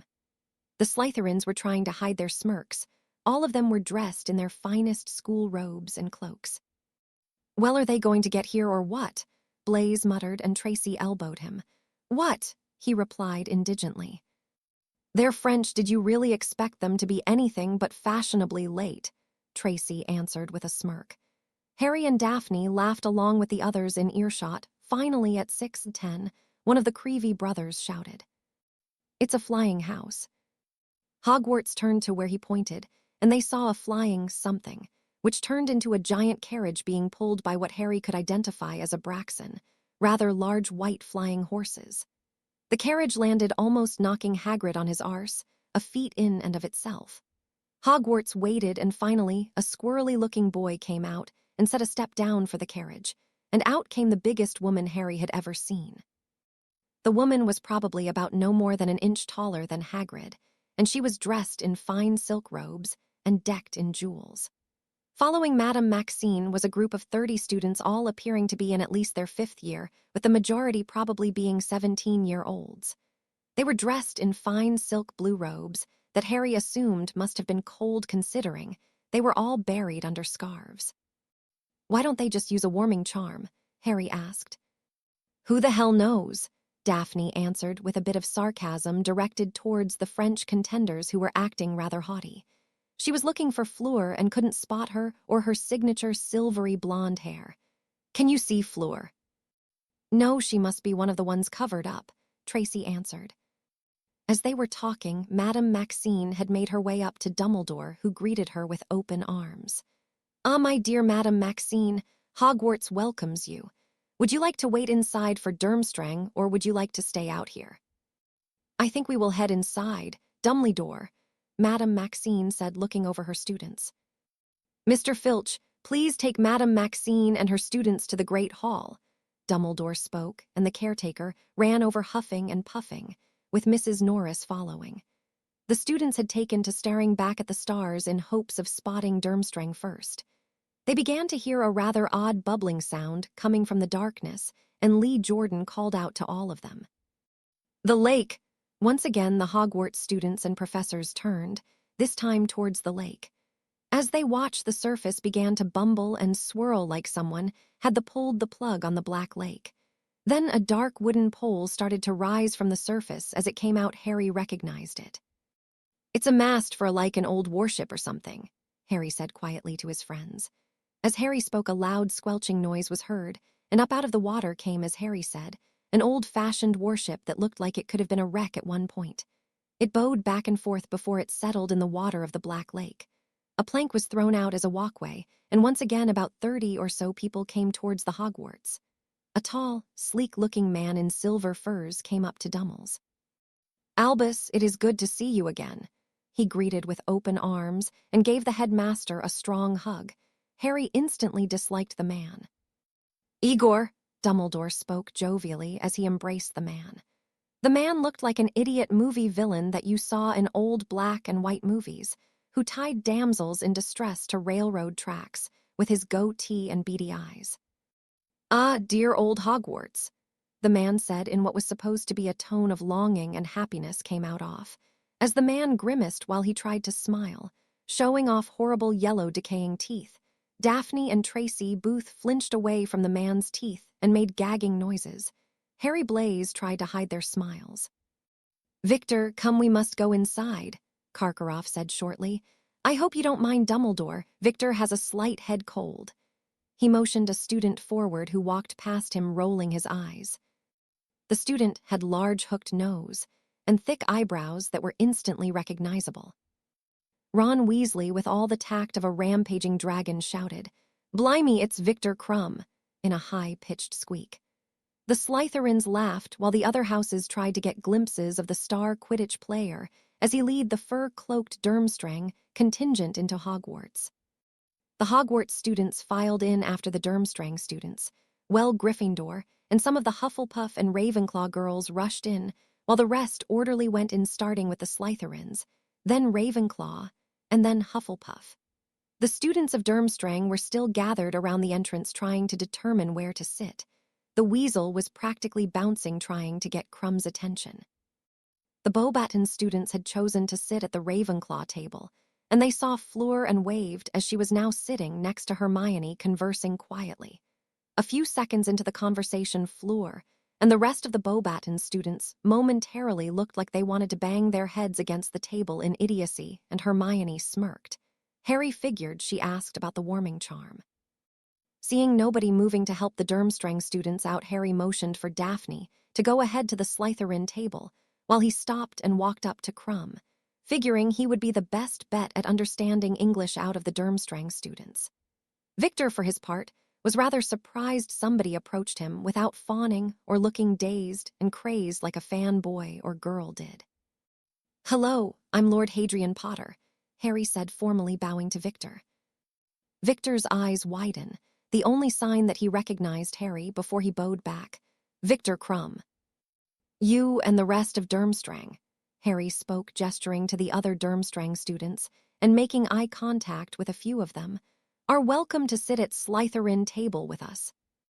"Thank you," Victor spoke to Harry and then told the others in a foreign language Harry thought was Russian. Harry led them over to the Slytherin table. The snakes rearranged themselves so they could fit comfortably, and Harry took his seat next to Daphne.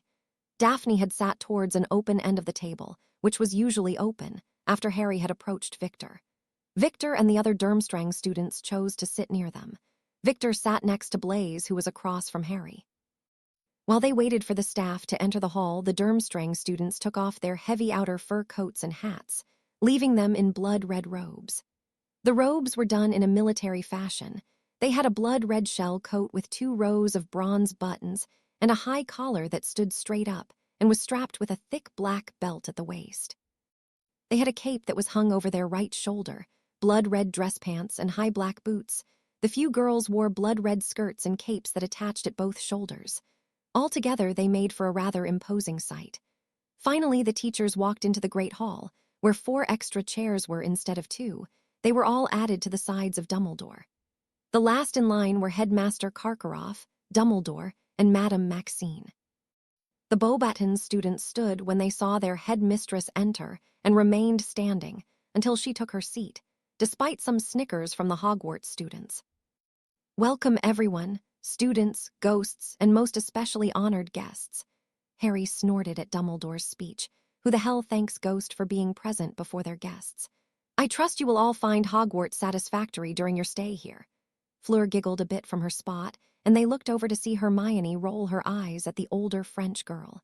"Now then, the Triwizard Tournament will officially be opened at the end of the feast. Please enjoy." As he said that, the golden plates Hogwarts had filled with food. "Vi solid gold plates?" Victor asked Harry with a look on his face that said, "How has somebody not lifted these yet?" "We've learned it's better not to ask when it comes to the odd and strange things at Hogwarts," Harry said with a shrug. Blaise added, "Like, for instance, the staircases randomly move and change patterns, and we have stairs that vanish when you step on them." Victor looked at Dummels and then back at Harry and his friends. So he really is Chalknewtage. Harry didn't have to understand Victor to know what he asked. Yes, he is, just don't tell the Gryffindor." Victor let out a deep laugh and nodded. "So are you going to compete in the Quidditch tournament? Are you even allowed to buy your sponsors?" Daphne asked, showing her enthusiasm for the sport. "Duh, I can compete and vil for Durmstrang. Sponsors think it good for image. Besides, I enjoy it." "Well, you may be a pro, but you're going to lose. Harry here is our seeker, and is damn good he caught the snitch once while being chased by a Dementor." Vasey spoke up from a little ways down the table. That led to some ribbing back and forth between the Slytherins and the Durmstrang students, but most of it was in good nature. "You have right build for seeker. Did you really get chased by Dementor and catch snitch?" "Yeah, but I lost my first broom in the process. It kinda sucked because of that." Harry said. Victor nodded. "You will be good competitor," he said with finality, and Dumbledore stood ending the conversation. "Now that you all are fed and sated, may I present to you Mr. Crouch and Mr. Ludo Bagman. Mr. Crouch is the head of our Department of International Magical Cooperation, and Mr. Bagman is the head of our Magical Sports and Games Department. Both men have worked tirelessly in bringing about the reinstatement of the Triwizard Tournament." A cheer went up as Dumbledore announced that. Both men stood to the applause, although Crouch looked anything but happy. "What's with the Hitler mustache?" Harry said as he leaned over to Daphne. "It's insulting to even wear that style now." "Who knows, but Crouch has always been a hard ass. He might not be a Death Eater or sympathizer, but he does believe in wizard supremacy over other magical creatures. Plus, he's lethal in his own right and completely stone-hearted. He sent his son to Azkaban after he was found to be a Death Eater and disowned him. He was also on the fast track to becoming minister until his son was found out," Tracy added over the applause. "After that he was demoted and people lost trust in him. He still wants to be minister." As she finished, Dumbledore resumed his speech. "When the casket is brought in, the tournament will be officially opened. The tournament will consist of 3 tasks spaced throughout the year. These tasks are designed to test the competitors in every way. While eternal glory awaits the winner, mortal peril also awaits all the contestants. Enter at your own risk. Entering your name also constitutes a binding magical contract. If chosen, you will have to compete. There is no turning back." "Now the casket, if you please." Dumbledore spoke, and the Great Hall doors opened. Filch came in carrying a rather large but ancient-looking chest. Filch brought it to the front of the hall, and the owl stand where Dumbledore spoke from faded into the ground, and Filch placed the casket down where it was. Dumbledore waved his wand, and the casket turned into a stand, and from it rose a rather plain-looking goblet, except for blue flames that rose about 6 inches up from the inside of the goblet. "The Goblet of Fire, our impartial selector. To enter, simply write your name on a piece of paper and cast it into the flames. You have until tomorrow's Halloween feast when the names will be announced. In order to ensure that only those of legal age enter, I will be creating an age line to go around the goblet. As a warning, It will keep those under 17 from entering. For the 3 other competitions, the first Quidditch game will be held November 14th and will be Beauxbatons v. Hogwarts. The first dueling competition is to be held November 28th and will be between Beauxbatons and Durmstrang. The academic competition will be held towards the end of the year and will be all 3 schools competing at once. Good luck and good night. Madame Maxine rose from the head table, and her students followed. Fleur waved to them as she left the Great Hall. Some of the Hogwarts students were filling out, while others were still scattered around eating. The Slytherins stayed, while the Durmstrang students finished. Finally, Karkaroff stood, and the Durmstrang students and Slytherin students rose and made their way out. The exodus of students plus the girls following Crumb made for a traffic jam. Harry was pushed up against Karkaroff, who just managed to spy what was left of Harry's scar. While it was no longer vibrant as before with his hair spiked, and thanks to a conveniently placed torch, Karkaroff got a good look at it. Karkaroff pulled Harry forward by his robes, trying to get a better look. Harry acted on instinct driven into him, not only from the Dursleys, but also his training. He grabbed Karkaroff's wrists where Karkaroff was holding his robes and twisted the man's wrist and forced him into a kneel by kicking the back of the man's legs. Harry, holding Karkaroff's arms behind his back, forced him to stay in place. The Slytherins around Harry and his friends acted in defense and pulled their wands, aiming at Karkaroff and his aide, who had his wand pulled. Almost all the older Slytherins and forced the younger ones back behind them and split their wands between Karkaroff and his aide. Daphne was seething, and you could see the beginning of a spell light up her wand, though she had yet to even utter a sound. Professor McGonagall, Dumbledore, Severus, and Madame Pomfrey rushed over to the scene to intervene. Before Dumbledore or McGonagall could say anything, Severus held his hand up to silence them. Severus could see from his position that Harry was trying to fight a flashback to the Dursleys. He was sweating, tense, and had a widely spark to his eyes, and he had yet to release Karkaroff, who was struggling and making it worse for himself. Severus came over and laid a hand on the back of Harry's neck and spoke softly. "Hadrian, you are at Hogwarts. Release the fool, he will not hurt you." As Severus was leaning in to talk, he had to stop himself from flinching away. He could see Aelos's head and neck, the rest of the snake's body still in tattoo form, but ready to strike in defense of her human should the Karkaroff make a wrong move. "Hadrian," Severus said, still calmly, but a bit more forceful. Harry slowly released Karkaroff, and man rounded on him in anger, only to come face to face with Severus, who had stepped halfway in front of Hadrian.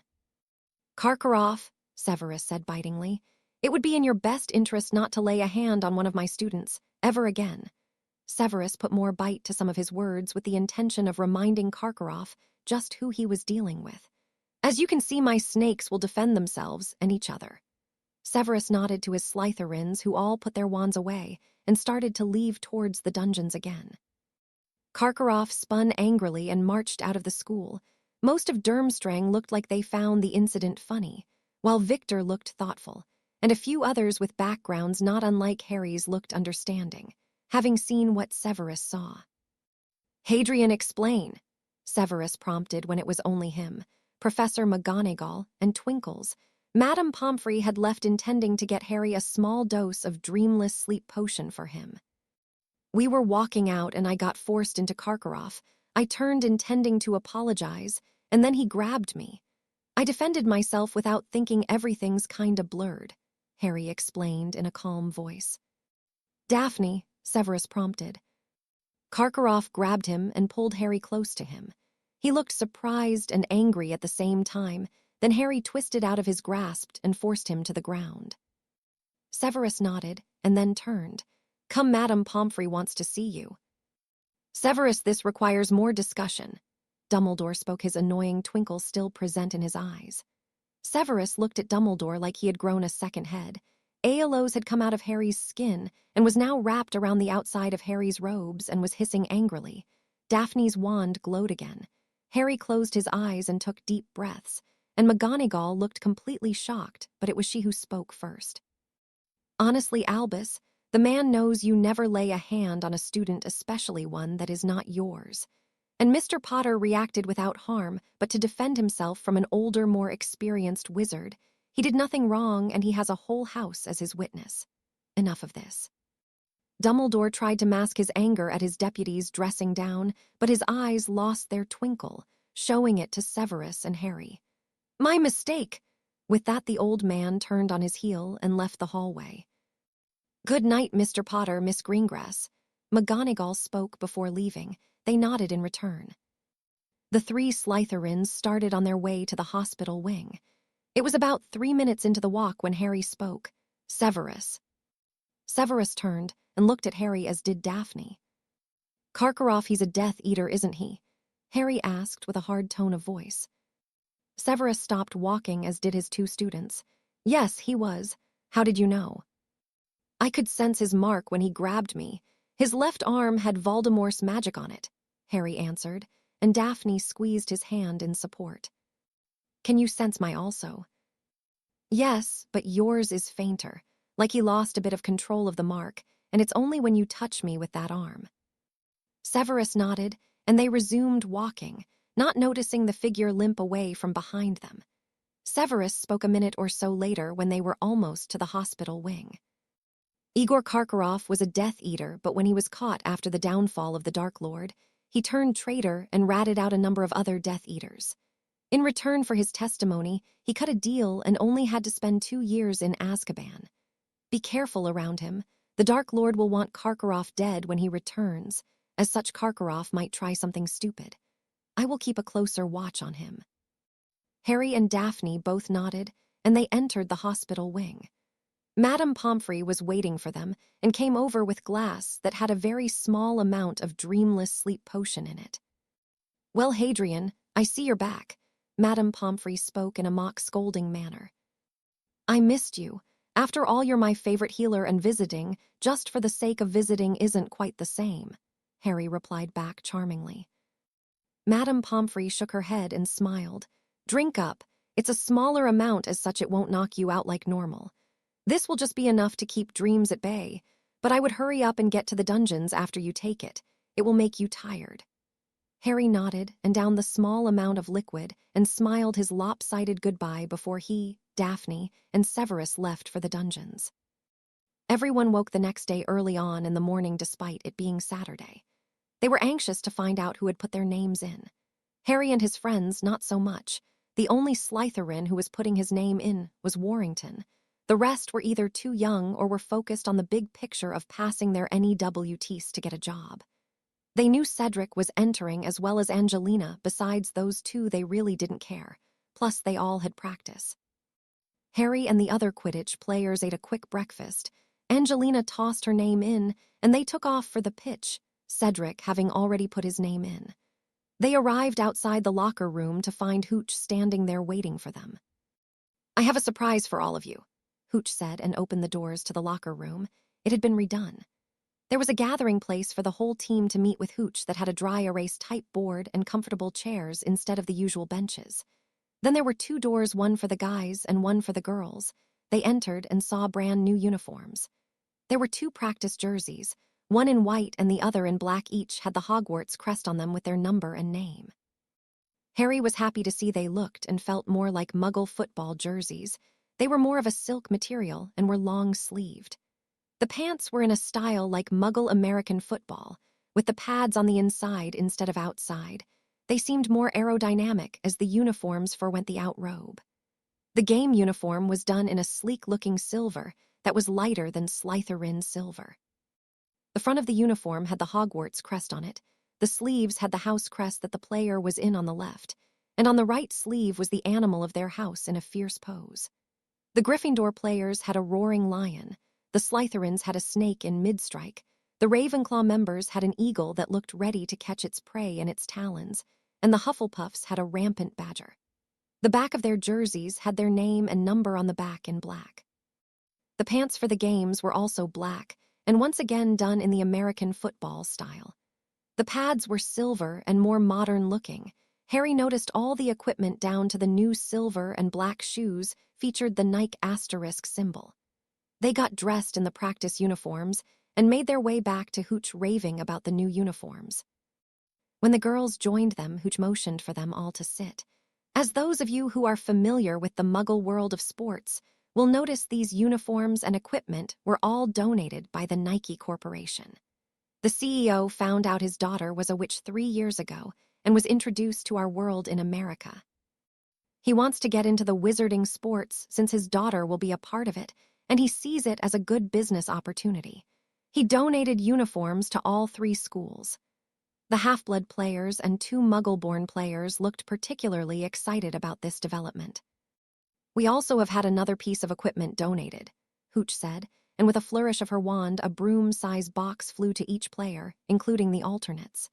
They opened it, and at once they all gasped, and Hooch smirked. Inside the boxes were Nike racing brooms. "These are the first of the line. I've tested them. Trust me when I say you'll love them. It seems Muggles take their sports very seriously, and it's now transferring over with Nike." The brooms, you'll notice, for each position are a bit different. They're designed with the specific position in mind. If you notice, the pads the seekers and keepers wear are different from the pads the beaters and chasers use. There is a stat card in the box for your broom. You get to keep it after the tournament is over.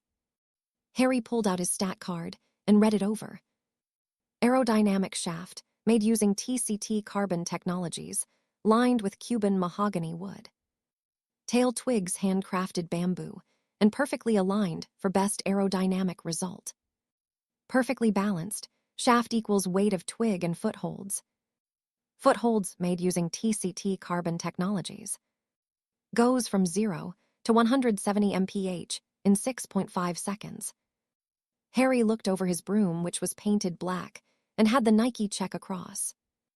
It couldn't stop the grin that spread over his face, and asked the one question they all wanted to know.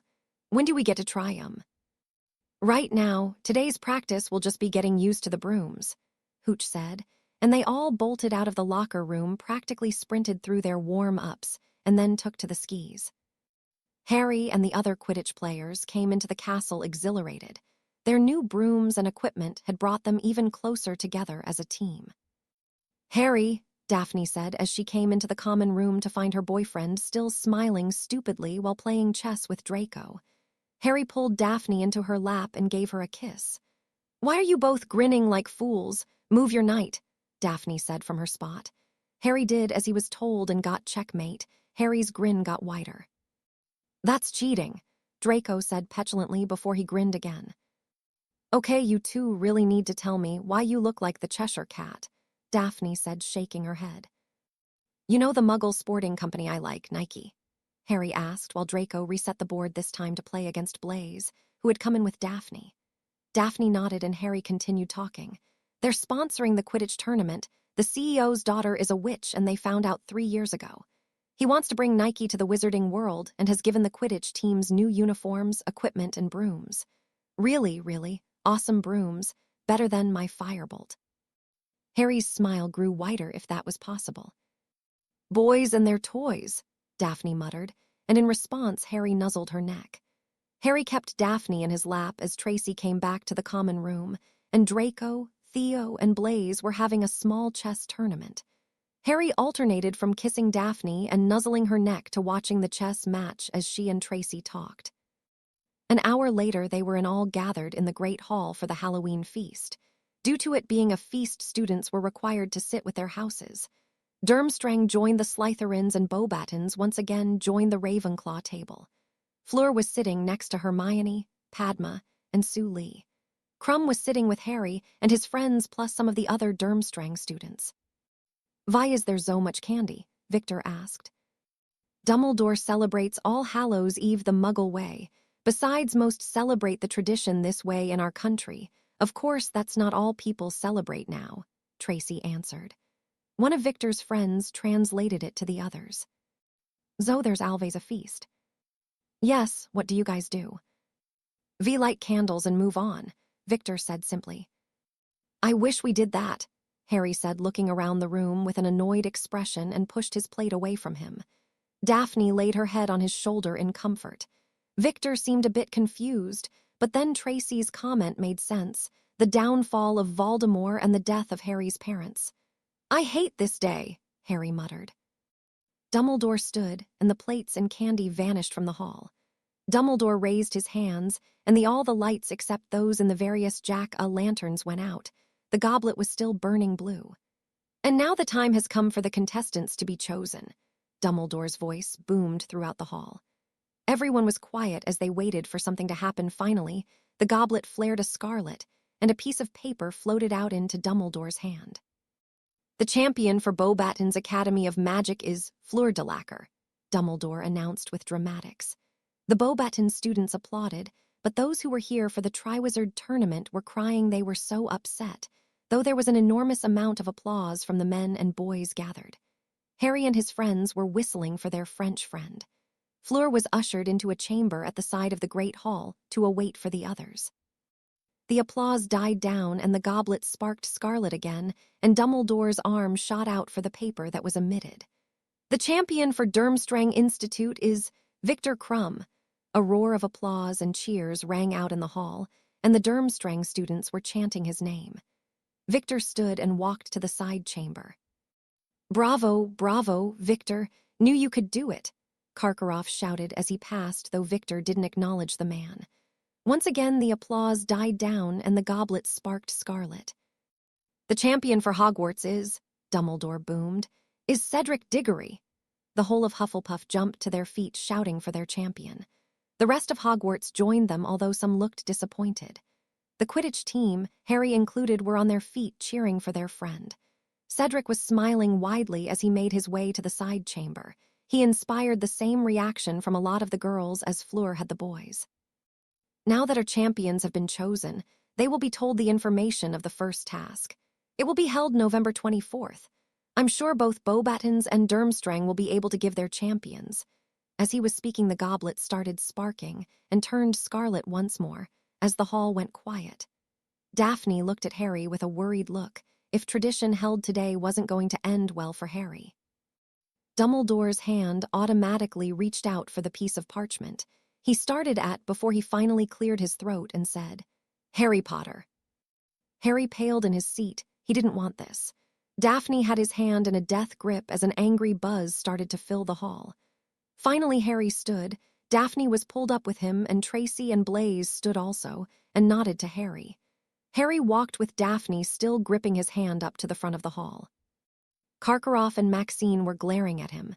The other professors looked shocked, and Severus was on his feet and moving towards Dumbledore with a furious look on his face. But when he looked to Harry, Harry shook his head no, and Severus nodded in support. "Go through, Harry," Dumbledore said, and looked like was going to say something about Daphne's presence, but Snape had reached him.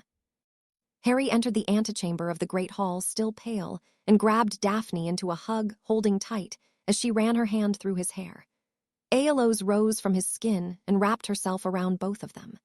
Fleur, Cedric, and Victor turned to look at them with varying expressions. Fleur looked puzzled as she knew Harry and Daphne weren't very public with their affection, and she was wondering why they were here.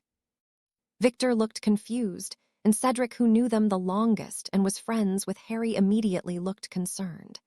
Cedric knew from spending so much time with Harry on the Quidditch team that Aeolus never wrapped around Harry and Daphne like that unless something was wrong. He also could tell Aeolus was worried from how fast she was hissing. "Harry, what's wrong?" Cedric questioned, coming over to them. Aeolus moved to release them, and Daphne let go of Harry but kept his hand in hers. "My name came out of the damned cup," Harry said quietly. Cedric looked taken aback. Fleur's look was one of confusion. Harry had made his opinion of the tournament and fame clear to her. Victor straightened, trying to reconcile this cheating development with his thoughts on Hadrian so far. They didn't add up. Before anyone could say anything, the judges plus Professors McGonagall, Snape, and Moody burst into the room arguing. Daphne caught the word, "liar," being thrown around in French by Maxine, and her grip on Harry's hand tightened. Harry heard Karkaroff say something about cheating little shits and withdrawing from the competition. In return, he heard Severus say in a deadly voice, "Watch what you accuse my students of, Karkaroff." The voices of the others joined in a medley of shouts and accusations, and finally Harry had had enough. "Enough!" Harry yelled out, so pissed at the accusations that he almost hissed the word. Harry released Daphne's hand, and his wand shot out of its holster and into his hand. He raised the wand and his arm over his heart and spoke in a loud, clear voice. "I, Lord Hadrian James Potter, swear on my magic and life that I did not enter myself in this tournament, nor did I have anyone else enter my name." Harry's magic swirled around him, and the green flashed white showing magic had accepted his oath. That, and he didn't drop dead, of course. His oath pretty much shut everybody down in the room. The other champions nodded at him. "Unfortunately, Lord Potter," Crouch spoke, "you must still compete. Your name coming out of the goblet means you have to compete or face losing your magic." Crouch looked genuinely sorry that Harry had to compete. Bagman, though, looked gleeful, something that made Harry and Daphne want to give the man a swift kick in the balls. Dumbledore didn't even look at Harry. Karkaroff looked pissed, as did Maxine. Moody looked suspiciously calm, and Professors Snape and McGonagall looked at Harry with sympathy. "Can we get on with this?" Daphne asked, rather annoyed at the adults in the room that were acting like squabbling children. "Right," Ludo Bagman said, and pulled the 4 champions together. "The first task is designed to test your daring and courage, so you will not be told what it is you face." Harry snorted. "That's not daring, that's stupidity." "Hadrian," Severus said sharply. "Sorry," Hadrian muttered, not looking the least bit sorry. The other champions and Daphne struggled to keep a straight face, while the heads looked at him in contempt for his deeming of a legendary tournament. Harry struggled to keep from stick his tongue out at them like a 5-year-old. Aeolus, however, had no such reservations and hissed out, "SS stupid fucking imbeciles.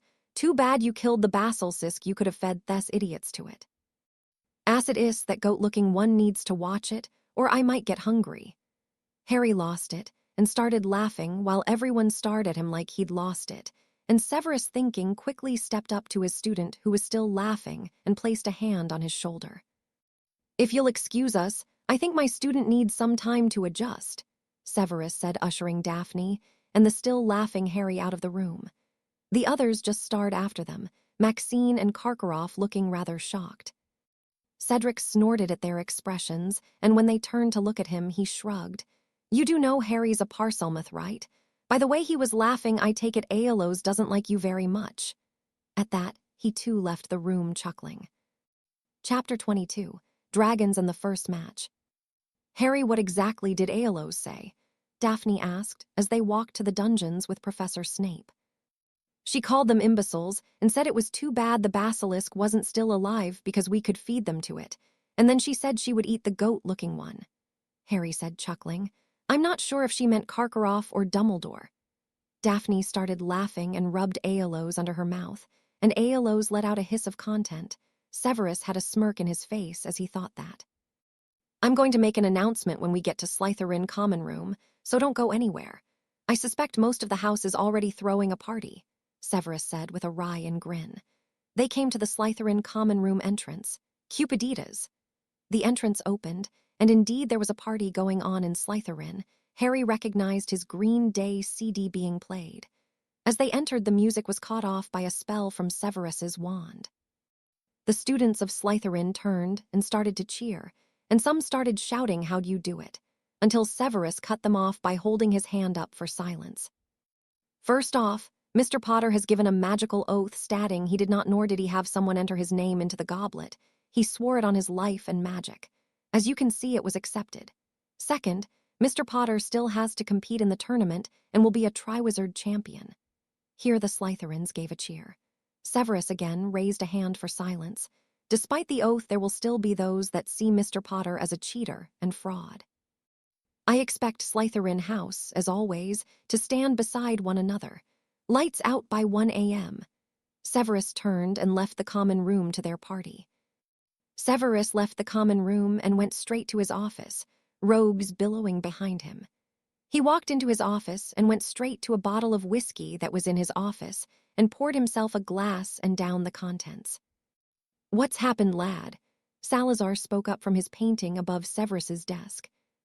"Hold on," Severus conjured his patroness and sent it to Sirius and Amelia, then sat waiting for them to flew into his office. They arrived a few minutes later, and Severus poured them a drink as he sat. Sirius raised an eyebrow at the drink, and Amelia grew concerned. "Hadrian has been selected to compete in the Triwizard Tournament. though he did not enter or ask anyone to enter himself, Severus bluntly announced. Sirius smiled at his pup being a champion, but his face suddenly fell when he remembered why the tournament was disbanded in the first place. He picked up the drink and knocked it back. Amelia sat back in her chair with a sigh. Salazar and Godric looked puzzled. "Excuse us, but why is this a bad thing?" Godric asked. The tournament was started in 1294. In 1792, it was disbanded. It was held 83 times. Out of the 249 champions, 105 died competing in the tournament. In the last one, all 3 competitors were killed, and the 3 heads and many spectators were injured by a rampaging cockatrice. "Why was it revived?" Salazar asked. "Fudge is an idiot," Amelia answered. "Harry has to compete, doesn't he?" "Yes, your name coming out from the goblet is a binding magical contract, so no matter what he has to compete." "Do you think this has to do with Voldemort and what Harry saw at the World Cup?" Amelia asked. "Damn," both Severus and Sirius said under their breath. "It's a definite possibility. There are enough followers in the school, and he's already proven that he can get into the school," Severus answered. "What about Karkaroff? Has he done anything else since they arrived?" Sirius asked. "No, but I wouldn't put it past him. A lot of Death Eaters want him dead, and he may think doing something to Harry will put him in Voldemort's good graces. He'll know what the mark getting darker means just as the rest of us. Dumbledore has ordered Moody to investigate the incident." "You sound off about that," Amelia stated. "Something is off with Moody. I'm sure of it, but I don't what." "Are you sure he's not just getting more paranoid? He did have that false break in report before the semester started," Sirius added. "That's what has me worried." "I'll look into the false report," Amelia said, leaning forward in her chair. "Keep a close eye on Alistair. If he pays too much attention to Harry and the tournament, I want to know. Now we have another problem. Fudge is refusing to believe the reports from Azkaban about the marks darkening. He's completely ignoring it. Releasing it to the public would just cause panic. So what now?" Sirius mused aloud. "Keep feeding him reports, and maybe misplace a few to other departments." "Right, well, I need to get my Slytherins to bed." Before they flew out, Amelia and Sirius both turned to Severus with pleading looks. "Severus, please," Amelia started to say, but was stopped by Severus. "He will be prepared." With that, Sirius and Amelia flew out of Severus's office. As Severus left the common room, the party picked back up in full swing. 2 Slytherin 7th years, Urquhart and Tristan Jameson, took Harry up and put him on their shoulders, not paying any attention to Aeolus, who was still wrapped around him. They started a chant. "Slytherin, Slytherin, Slytherin." The whole house took up the chant as Harry was paraded around the common room. Daphne's worried look melted into a smile as she saw her boyfriend be embraced by the whole house, half of which were his enemies any other time. But tonight they were just kids who were finally on top of the school that alienated them. They finally put Harry down after he translated Aeolos's warning of going to bite someone. No one wanted to face the cobra's wrath. Harry moved over to one of the couches in front of the main fireplace. Aeolus slithered up the fireplace and draped out across the mantel, looking very much the Slytherin mascot. Daphne came over to Harry and sat next to him, curled into his side as they watched their house enjoy the party. Blaise and Tracy came over to join them. They sat mostly watching the others, lost in their own thoughts. The party continued on, with various people coming over to congratulate Harry and ask if he really did swear an oath. The students were in awe of that magical oaths were dangerous, given they could be interrupted different ways, and most weren't ever willing to lose their magic. Around midnight, the party started to wind down, and people made their way to their dorms. Now there were only couples scattered around the common room in various states of snogging and cuddling. "So what did they say about the first task?" Blaise asked. "The idiots want to test our daring and courage by facing the unknown. They're not telling us," Harry snorted out. "No wonder so many people die," Blaise said. Daphne and Tracy glared at him, so he backtracked. "I meant, so how are we going to find out what it is? I bet we could drug Bagman and he wouldn't even notice." Harry laughed at that. "Let's just get to bed. We can figure it with the others tomorrow," Harry answered. The others nodded and Tracy and Blaze moved off to the dorms, but Daphne held Harry back. Daphne straddled Harry's lap and pulled him into a hug, just resting her head on his shoulder as Harry ran his hands up and down her back. Harry was surprised to feel something wet hit his shoulder and pulled Daphne back a little to see her face. Daphne had tears in her eyes and was trying not to look at Harry, embarrassed by them. "Oh, Daph," Harry said quietly and pulled her tighter to him. "It's going to be okay. I don't know how." Harry moved her face so she could look him in the eyes. "But I promise you I will not die in this tournament. I fully intend on being married to you this time next year." Harry's words were spoken with all the fierceness of his inner wolf. Daphne nodded and buried her head in Harry's chest. "Harry, she hesitated a bit. "I want to stay with you tonight." She spoke quietly but with determination. Harry pulled in a breath. They had fallen asleep together on a couch plenty of times, but they had never intended to or even thought about sleeping with each other in a bed. Harry gulped. "All right, Daph," he said quietly, embracing his inner Gryffindor courage. They were the only ones left in the common room, but Harry still disillusioned Daphne as he covered the sensors to the boys' dorms. Harry led her to his and Blaze's dorm in the fourth-year hallway. Blaze was snoring away as they entered, and Daphne stifled a giggle. "Yeah, he's loud sometimes," Harry said with a chuckle as he removed the disillusion charm on Daphne. Daphne pulled out one of Harry's Quidditch jerseys, and Harry motioned for her to change on his bed with the drapes pulled. As she changed, Harry stripped down to his Star Wars boxers. Daphne pulled the drapes back and snorted at Harry's boxers, which had Yoda on them. Harry, though, was having trouble breathing at the sight of Daphne in only his Quidditch jersey that stopped about mid-thigh on her. His only thoughts were, "She's gonna kill me," and need to calm down the Dursleys. With that last thought, Harry was able to calm enough to where he felt comfortable to join her in his bed. Daphne and Harry both blushed a bit as they got under the covers of his bed. Daphne, though, snuggled up to Harry and laid her head on his bare chest, not saying a word. She brought her hand up and traced some of the scars left by the damn Dursleys. She traced one that was over his heart. It was in the shape of a bold type, with an outline of a shield. It looked like it would have been a coat of arms. She looked at Harry questioningly. The scar was faint, and she hadn't noticed it before. Uncle Vernon went to a secondary school called Smeltings. He had ring from it. Harry spoke quietly, not looking at Daphne, but rather through her. It was haunting.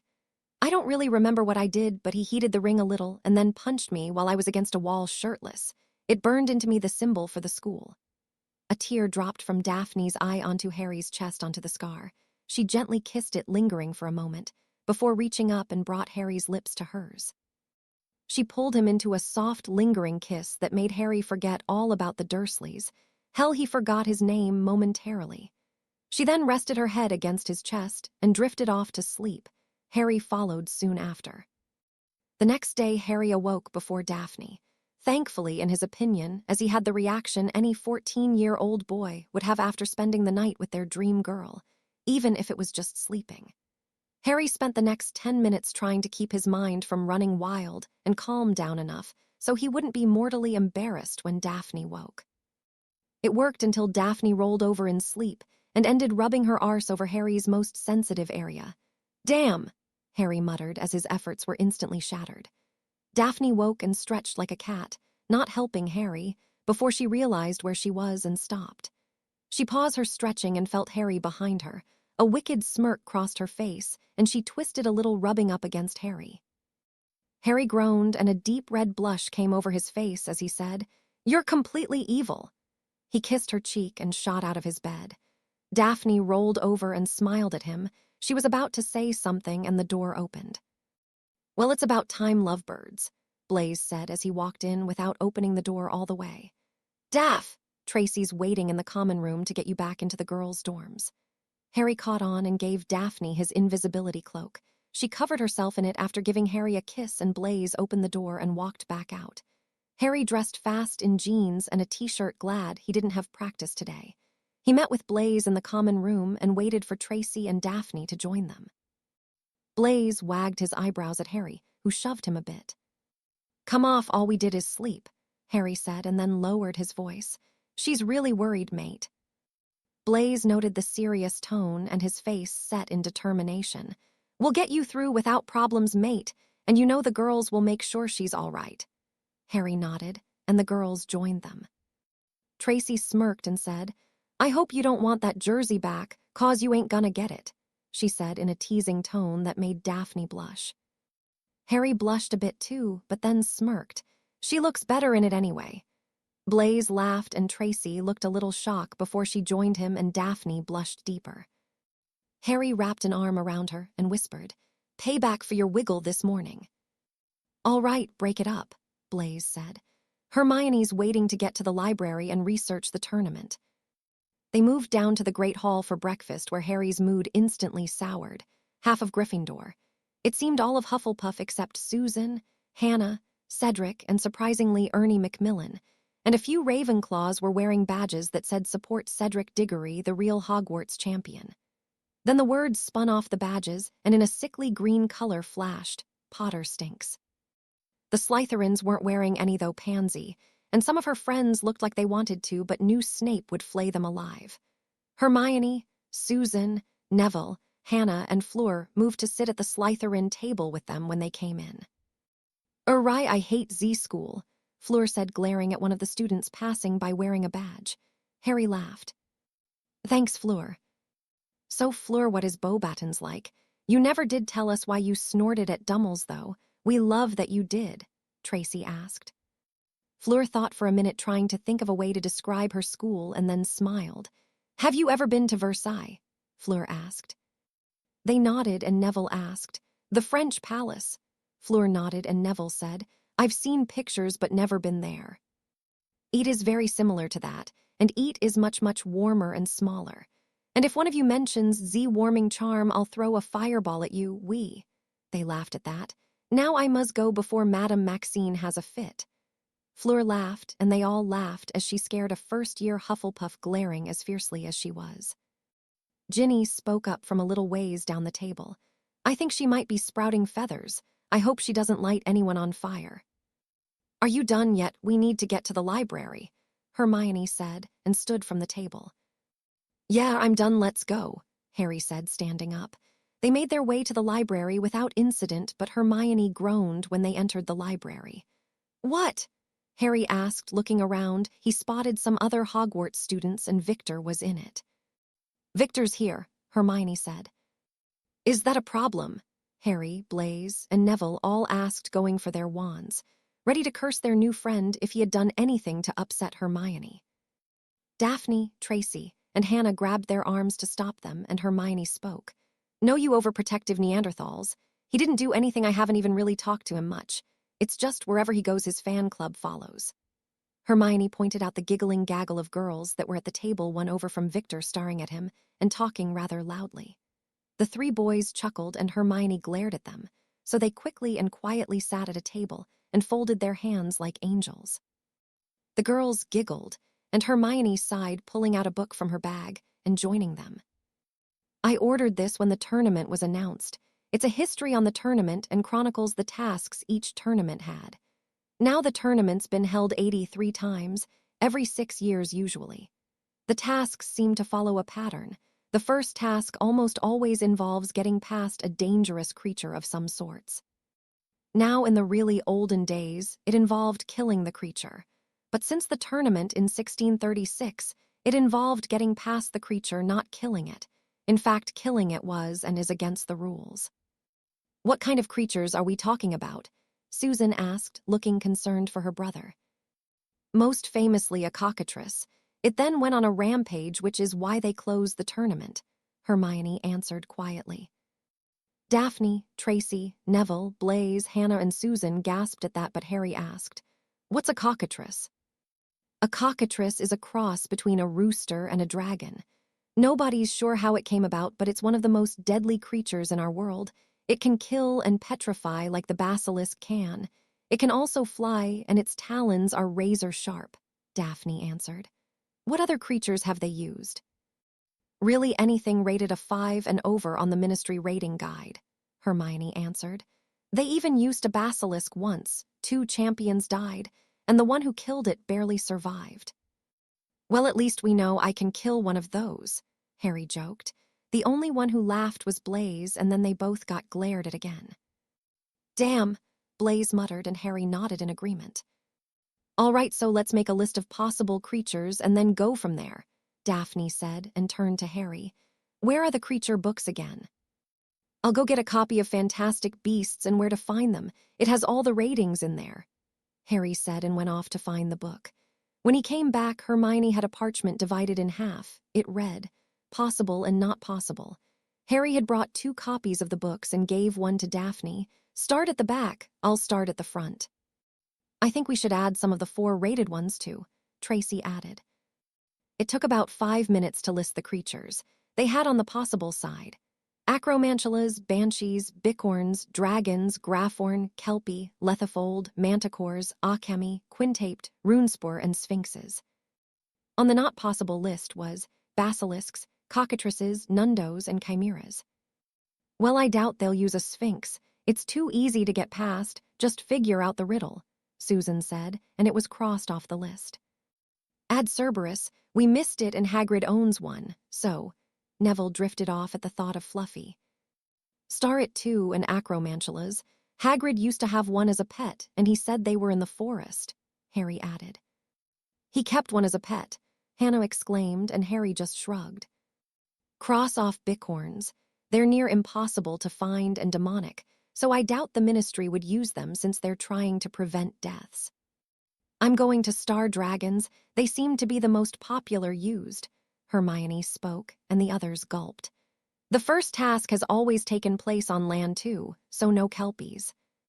Lethifolds have to be a no too. The only spell that even works against them is the Patronus," Tracy said. "Oh, we should cross off the occamy and runespores. If they were going to use them, they've probably changed it, as Harry's a Parselmouth," Susan came up with. "Okay, that leaves us with dragons, acromantulas, and Fluffy at the most likely, and graphorns, manticores, and banshees as possible." The week after Harry's name came out of the goblet wasn't too horrible. They found out that Ron Weasley was the one to make the badges. They were surprised. Usually, he couldn't even tie his own shoes, let alone come up with something relatively difficult on his own. Harry, Daphne, Neville, Blaze, Draco, and Theo were talking in a group as they took their blast-ended skewerts, something Harry was sure Hagrid invented illegally. After class had finished that Tuesday, and as they were walking back, Weasley approached them, his badge glaring out at Harry. Flanking Weasley was Finnegan and Dean Thomas. "Like the badges Potter made them myself," Weasley spouted off with a proud smirk. "Oh yeah, it was really clever, Weasley. I stink, so I'll take a shower, but there's no cure for being drop-on-you-head now, is there? I mean, really, a 5-year-old could come up with a better insult. You're pathetic, just like your mother," Harry sneered out. The Slytherins and Neville laughed. Harry turned around to walk off when Ron pulled his wand and shot a curse off. The curse sailed between Harry and Daphne, not hitting either of them but Hermione, who was coming up to them. Her teeth started to grow uncontrollably. Harry turned around with his wand ready, but had been beaten to it by Moody. "I'll teach you to curse someone when their back is turned," Moody shouted as a spell shot out at Ron. Suddenly, in Ron's place stood a ginger weasel. Moody moved his wand and was muttering as the weasel was bounced up into the air. "You stinking, cowardly, spineless little..."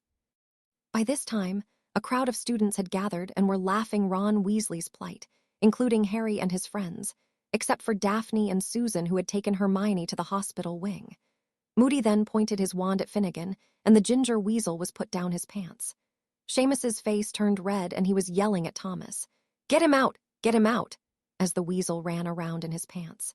Dean Thomas just shook his head, not willing to put his hand down Seamus's pants. Seamus let out a pathetic yelp. "He bit me!" The weasel eventually found his way down the pant leg and out.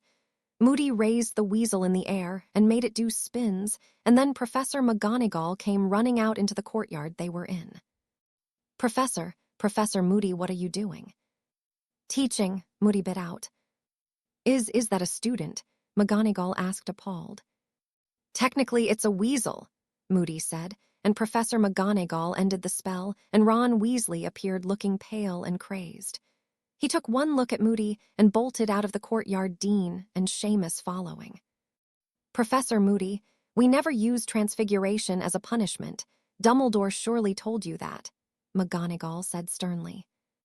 He might have mentioned it, Moody said evasively. McGonagall just glared at him before walking off. All right there, Potter, Moody asked, and as he did, took a drink of his flask. Harry smelt something awful coming from it. Fine, sir, I need to check on my friend, Harry said, and they left the courtyard and went to the hospital wing. They met Hermione, Daphne, and Susan coming out of the hospital.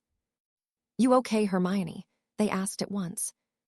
Yep, Hermione said happily. Hermione, that was truly Slytherin, Daphne said laughing, and then shook off inquiries over what Hermione did. Come on, we've got class then, practice. Harry was in potions on Friday when Colin Creevey came into the lab, throwing the door open and startling the hell out of Neville, who dropped an ingredient into his cauldron. Harry immediately grabbed Neville and ducked to the side as the potion blew. The potion spewed up and Severus shouted out a spell that covered the cauldron and the potion's contents. At once Neville, Harry, and Severus turned and glared at the offending boy. Creevey took a step back and stuttered out, "TH, they need Mr. P.P. Potter upstairs," he quaked under the glares. Severus checked his watch and cursed in his mind, the weighing of the wands. He'll be up in a moment. Hadrian, Neville, my office now, Severus spoke. They nodded, got up off the floor, and went into the back office. Neville, you can make your potion up later with Hadrian, Severus spoke and nodded to the door. Thank you, sir, Neville spoke and then left the office. Severus moved over to the flue and tossed some flue powder in. Department of Magical Law Enforcement Amelia Black, Severus said into the flue. He turned to Harry. They want you for the weighing of the wands. It's a rather asinine ritual they do before the tournament. It's covered by the media, more specifically Rita Skeeter, the harpy from hell, Severus said, and turned back to fireplace where Amelia's head was now present. Harry looked thoughtful and then smirked dangerously at Severus's comment. It's the weighing of the wands. I thought you might want to go with Harry, Severus said. I'm coming through. Amelia stepped through the flue and came over to Harry. Whatever that smirk means, just make sure no one's permanently hurt, okay? Harry nodded, and Amelia came over and gave him a hug, which Harry returned a wistful smile on his face. Severus, Amelia, and Harry left the office, and luckily the potions lab was still intact. Severus moved to clean up the wasted potion, and Harry grabbed his stuff, gave Daphne a quick kiss on the cheek, and left with Amelia.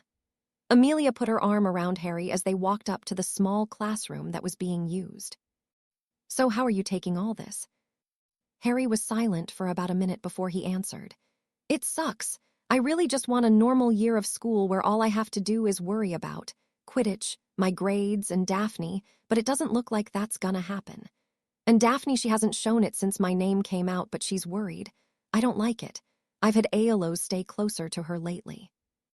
Amelia pulled Harry in for another hug before saying, I promise one these years the only thing you'll have to worry about is keeping Daphne happy. I don't know if we'll manage it while you're at Hogwarts, but it will happen. Harry nodded, and they walked into the small classroom being used for the weighing of the wands. Fleur, Victor, and Cedric were already there having a conversation while studiously trying to avoid an older woman with blonde hair and acid green glasses. The woman turned and smiled brightly when Harry came in, but quickly shrunk into the shadows when Amelia glared at her. Harry moved over to the other champions, with Amelia smirking at who he assumed to be the harpy from hell, Rita Skeeter. The bitch seemed to be terrified of his honorary godmother. Hey guys, Harry said as he came over. I'd like you to meet my godmother, Amelia Black. Amelia, you remember Fleur, and this is Cedric Diggory and Victor Crumb, Harry introduced her. Hello, Fleur, Cedric, Victor. I hope you all are having a pleasant stay at Hogwarts. They nodded. Amelia turned to Victor. That was a very impressive game you had against Ireland, Mr. Crumb, and your catch was the best I've ever seen. Thank you, madam, Victor replied with a small bow, and for once he lost his surly look, well until Bagman spoke. Ah, good you're all here, Bagman said as he entered with the other headmasters and mistress, plus another individual. Ah, and you've all met Rita, I assume, he said, pointing out the blonde reporter in the corner of the room. She'll be doing the writing on the tournament. Amelia snorted at that, and Rita glared at her. Harry openly laughed. Well, now for the weighing of the wands, we have Ollivander of Ollivander's Wands in Dagon Alley. He introduced the old silver-haired man next to Dumbledore. He will be checking to make sure your wands are in proper working order for the tournament. Ollivander stepped into the middle of the room and spoke in quiet voice. Miss Delacour care to go first? Ollivander asked, and Fleur swept over to him, producing her wand to him. He said as he twirled it around in his hand, causing pink and gold sparks to come out. He held it close to his eyes before he spoke again. 9.5 inches, inflexible, rosewood, and containing, oh my. An heir from Z. Ede of Avila, Fleur said for him, looking proudly. One of my grandmothers. Yes, Ollivander spoke. I've never used Vila hair as my cores. I find it makes for a very temperamental wand, however to each his own if it suits you. He trailed off and ran his fingers over the wand and muttered, Orchidis. Flowers burst forth from the wand. Very good, it's in fine working order, he said, giving the wand back to Fleur. Except for warming charms, of course, Harry muttered next to her. Fleur elbowed him and Victor and Cedric laughed. Mr. Diggory next, please, Ollivander called. Cedric smiled and stood walking over to Ollivander and producing his wand. Ah, now this is one mine, isn't it? Why wouldn't he know? Is he senile? Harry muttered, causing Fleur and Victor to chuckle and Amelia to lightly hit Harry upside his head and muttered a behave to him. Oh yes, I remember it well. Ollivander spoke, seemingly giddy over it belonging to him. Contains a single hair from the tail of a particularly fine male unicorn, nearly gored me with his horn after I plucked it. 12.25 inches, ash and pleasantly springy. It's in fine condition. You treat it regularly. Polished it last night, Cedric said brightly. Harry couldn't resist. I bet that's not the only wand he polished. Fleur giggled as she blushed and Victor laughed loudly. Amelia hit Harry a bit harder this time and Harry looked back at her. Oh, come on, that was too perfect. The others laughed and Amelia held back a smirk. Ollivander let loose a stream of silver smoke rings with Cedric's wand before handing it back. Mr. Crumb, please. Victor strode over to him and handed over his wand, though he scowled as he did so. Harry empathized with him, and giving up your wand to someone you didn't know sucked, especially with him listing the parts. This is a Gregorovitch creation, unless I'm mistaken. A fine wand maker, though the styling was never quite what I, however. Ollivander trailed off and lifted the wand, examining it. Yes, hornbeam and dragon heartstring. Victor nodded, and Ollivander continued. Rather thicker than one usually sees, quite rigid, 10.25 inches avis. The hornbeam went off like a cannon and outshot birds that flittered towards the open window. Ollivander handed the wand back to Victor. Which leaves Mr. Potter. Harry got up and walked over to the old man, who seemed to think all other wand makers were beneath him. Wonder what he'll think of mine, went through Harry's mind with a bit of sarcasm. Harry's wand shot from its holster and into his hand. Harry twirled it so the hilt that was in the shape of a striking snake was facing out to Ollivander, who took the wand and stifled a gasp. A crafted wand. Ollivander held the wand close to his face like the others and ran his hand over the wand. It felt wrong to Harry that someone other than himself or Hephaestus was studying his wand so intimately. Ollivander took longer than he had with the others. Holly and dogwood, phoenix feather, heartstring of a griffin, and king cobra venom, plus an emerald for a foci, fascinating 11 inches strong and unyielding. Ollivander gave the wand a swish and made a fountain of wine pour out from Harry's wand before he finally gave it back to Harry. Harry snatched it back and placed it in his holster, glad to have it once again. Good, good, wonderful, Bagman said. Now how about the photos, Rita? First the judges and the contestants. Rita complied, though she seemed keener on doing individual shots. The photographs took seemingly forever. First, Madame Maxine cast a shadow on everyone else no matter where she stood. Eventually they had her sit. Karkaroff kept twirling his mustache. Victor, who hated pictures, tried to seek off at one point, but was caught by Rita. The photographer kept pushing Fleur to the front of the group, and Rita tried to get Harry featured more prominently, but Harry wasn't having it, and neither was Amelia. Skeeter, keep touching my godson, and I'll file a harassment charge against you, and maybe one for your photographer who keeps touching Fleur, Amelia said, daring Skeeter to try anything else. After that, pictures went more smoothly, but still took until dinner to finish. When Harry arrived at dinner with the other champions, they all went to sit at Slytherin except Cedric, who waved goodbye to them and sat at the Hufflepuff table with his friends. Harry sat down, gave Daphne a searing kiss that left her blinking like an owl, then turned to his friends and smirked. "I've got a prank for Skeeter." It was 2 days before the first Quidditch match and Harry was getting restless. They had been training relentlessly, and Harry was confident they could take Beauxbatons. Fleur said they were rather weak at Quidditch, and it sure seemed like it from the practices they caught on the pitch. They had a good keeper, and 2 of their chasers were on pair with Alicia and Angie, but the rest of the team was rather adequate. Harry was disappointed to see the Seeker wasn't a bit better. This would be his warm-up for Crumb, and it seemed like any other match against Cho or Gryffindor. Cedric, Harry, and Ginny had taken to practicing with all 3 of them chasing after a practice snitch designed to take more twists and turns.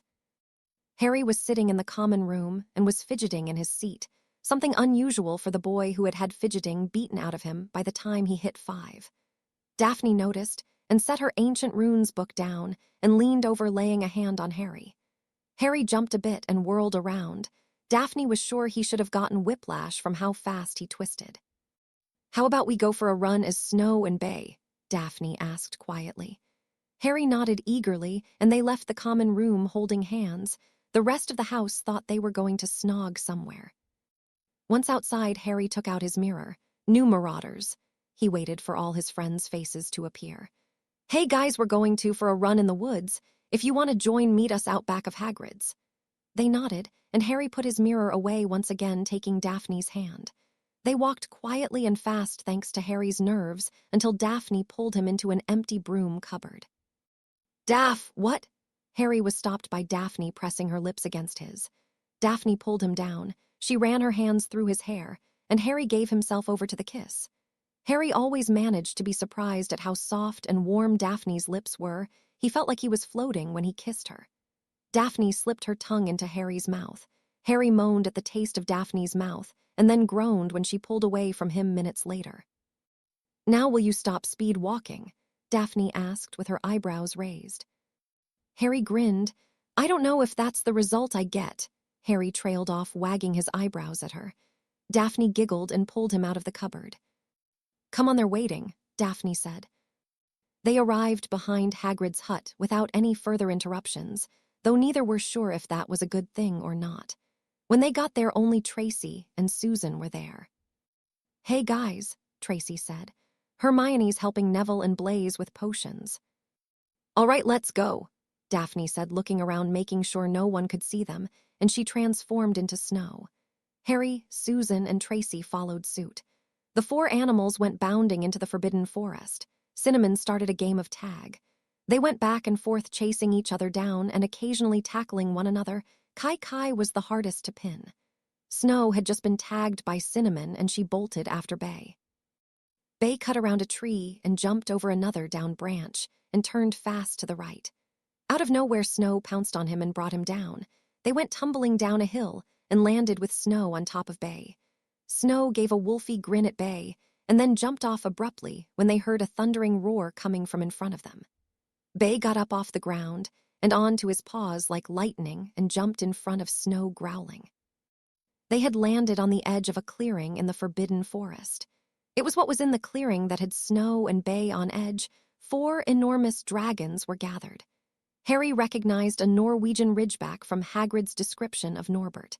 From the books in the library, Harry guessed the other types: a smaller Welsh green, a scarlet-scaled one that let out a mushroom bloom of smoke, the Chinese firebolt, and lastly a large and pissed-off Hungarian horntail, which was shooting fire at the handlers. There were about 30 handlers, and Bay picked out Charlie Weasley's voice among those shouting spells at the dragon. Finally, they unleashed a barrage of stunning spells that knocked the dragon down. The Hungarian horntail was down but not out, though it looked like it had given up for now.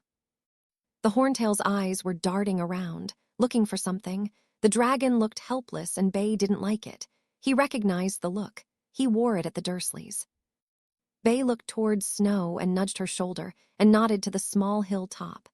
Snow got the gist and went and sat on the hill top. Bay, though darted forward into the enclosure, he carefully avoided the handlers and stuck to the shadows. Finally, he got close to the horntail's cage, would be the only word for it. Bay was surprised to hear a hissing come from the horntail that as he came closer turned into words. "Eggs must protect my Babas," the horntail was hissing out as her eyes scanned the clearing. Bay crept close to the cage and let out a little whine, gaining the dragon's attention. The horntail's head turned to Bay, and its eyes narrowed in on the gray wolf. Bay crept closer and sniffed the dragon. Then Bay turned and sniffed the air. He caught the similar scent and headed towards it. He came to one of the handlers' tents and sniffed out the 3 eggs inside. Bay snuck inside and used his snout to push one of the eggs out of the back of the tent. Bay gently rolled the egg with his snout to the horntail, who had whipped around as soon as she caught scent of her egg. She roared out, "Mine." Bay stopped and then lightly tapped the egg forward towards her, and then nodded to her. She quieted and looked oddly at the wolf. Bay continued to push the egg forward until the egg was now in the horntail's cage. Bay went back and repeated the process twice, and once she was given the 3 eggs, he gave a wolfy grin and turned and went and sat next to Snow, who glared at Bay. As Bay sat and watched, Cinnamon and Kai Kai came over and watched the horntail calm down. They all gave the animal equivalent of a laugh when the trainers went nuts trying to find the eggs, only to locate them with the Hungarian horntail. None of the trainers looked particularly thrilled to go and get the eggs back. The 4 animals turned to leave the clearing, but stopped abruptly. They saw Hagrid and Madame Maxine talking to Charlie Weasley about the dragons. Then, as they moved farther away from the clearing, they saw Karkaroff sneaking into it. Bay stopped upon seeing the man and turned and looped behind him. Bay was just visible behind Karkaroff. Bay let out a loud howl from behind him, and Karkaroff jumped about a foot in the air and let out a girlish squeak and ran for it. A throaty growl-type laugh came from Bay as he rejoined his friends and ran back to the castle. "Harry, what the bloody hell were you thinking?" Daphne yelled at him. Harry just shrugged. She looked sad. "I swear to Merlin you're insane sometimes, just like Hagrid," Daphne yelled. Harry just grinned at her, and Daphne continued ranting as they entered the castle. Tracy and Susan were trying not to laugh as their friend ranted. Finally, Susan stopped her. "Maybe we should go and get the others and let them know it's dragons," she said quietly. "You do that, tell them to meet us at Severus's office," Harry said, grinning. "Why are you grinning like a hatter? If you just found out you're facing a dragon?" Tracy asked, looking at him like he belonged in a straitjacket. "I could understand it," Harry said with a grin. All 3 girls stopped dead and looked at him. Harry grabbed Daphne and started walking down the hall with Daphne in tow. "We'll meet you in Professor Snape's office." "Come in," Severus's voice sounded from his office. Harry, Daphne, Hermione, Neville, Blaise, Tracy, and Susan entered his office. "To what do I owe this pleasure?" "We found out it's dragons for the first task, nesting ones at that," Harry announced. Neville gulped at Harry's announcement, while Hermione gasped. Blaise remained unmoved at the new information. "What I need is to talk to Salazar," Harry said. "Godric, would you mind getting him?" Harry asked, as only Godric was currently in his portrait. Godric nodded and left the portrait, and coming back seconds later, Salazar entered his own portrait. "What can I do for you, Harry?" Salazar questioned as he appeared. "I could understand the Hungarian horntail in the forest. Can I speak to all dragons?" Harry asked. Gasps came from his friends who didn't know and from Severus. Salazar looked thoughtful. "I have no first-hand knowledge on the subject, but I do know Parselmouths can speak to dragons. It was long ago, before even my time, that Parselmouths were also dragon riders. After all, dragons are serpents. When Parselmouths started to become rarer, the riders died out, as even those that did speak did share it, as they were seen as evil. I would have a backup plan besides talking to the dragon. It may not be friendly." "Harry," Godric spoke up, "take your sword with you as well, just in case. With the basilisk venom, it will take down a dragon." "I'll summon it to me when I enter the task, and I think I'll go with the flame manipulation spell we found." "Thank you," Harry said. The portraits nodded to him. Harry and his friends said goodbye to Severus and left the office. Severus let out a sigh of relief when they left. Yes, he does have a good plan and enough power to execute it. "Rest easy, lad," Salazar said to Severus, interpreting his sigh wrong. "Yes, that's true, but mostly I'm just relieved Emilia won't have a reason to kill me now," Severus muttered, and both Godric and Salazar let out deep laughs. "We'll inform them that Harry has planned," Godric said, laughing. "Welcome everyone to the first Quidditch match of the tournament. Beauxbatons Academy versus HOGWRTS, Lee Jordan announced to the roaring applause of a packed-to-capacity Hogwarts stadium. A poll was taken by the students as to who they wanted to announce the Quidditch games. Jordan beat out Bagman by a landslide. This match promises to be an epic showdown with the debut of the new Nike BROOMS that can outpace the Firebolt. Both teams will be riding them. Also, the new uniforms and gear were provided by Nike. And now here's the team from BAXBATONs. First out, their keeper and captain, 6th year, Francis ABNEY. Next, the beaters, 5th year, Elise Delhomme, and 6th year, Anton Giscard. Your chasers are 7th years Isaac and Leon Rousseau, and Penelope Beto, and 5th year seeker, Zoebarret. The French Flyers flew out onto the field in powder blue uniforms similar to the Hogwarts uniforms. Their brooms were the same light blue, but with a golden Nike check on it. Their alternates flew out after them and took their place on the sideline with their coach. And now presenting your very own team, HOGWRTS, here are your Flyers, Jordan shouted. Starting at keeper 5th year, Aaron VOSEY, your chaser squad, 7th year co-captain RODGER Davis, and 6th years ANGLNA Johnson and ALICA SBINNET, and your beaters, the terrible twosome, 6th years FRED and George WSLEY, and lastly you co-captain and unbeaten seeker, Harry Potter. The crowd roared the whole time Lee Jordan was announcing and grew louder with each introduction. It was almost as deafening as the World Cup by the time the team, Madam Hooch, and the alternates flew out onto the field. Madam Hooch shook hands with the Beauxbatons coach and Roger and Harry with the Beauxbaton captain Abnai. Then they went to their warm-ups. There was an international-level ref. For the game, an Austrian by the name of Thomas Einwaller. He signaled the warning time for the game, and the teams congregated around their coaches. "All right, Potter, focus on the snitch. Unless Vasey signals you into play, avoid the bludgers and get the snitch, but try and wait until we have lead to gives us some play time.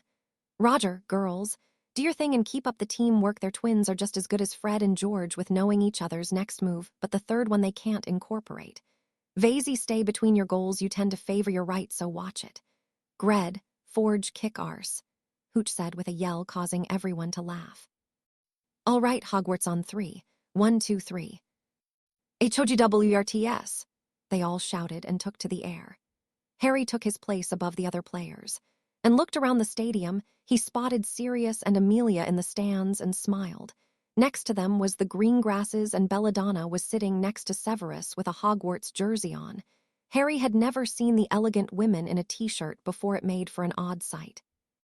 And Einwaller releases the bludgers, followed by the golden snitch. Harry watched the snitch come up and zoom around his head, and then Barrett's before disappearing out of sight near the visitor's box. The quaffle's up and won by HOGWRTS. Davis races down the pitch with Angelina at his side. They volley back and forth. Davis brings the quaffle into the keeper's box and fakes a shot and passes back to spin it. Goal SBINNET, Hogwarts 10 Beauxbatons 0. Beauxbatons in possession. Rousseau passes to Rousseau, who flies under the other Rousseau, passes up to his brother, but OWWW, that had to hurt.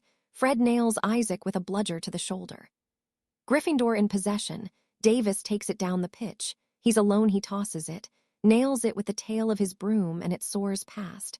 Abnai in the left hoop. HOGWARTS 20 Beauxbatons 0. Leon receives the pass from Abnai. He streaks down left, then wings it across the field to his twin.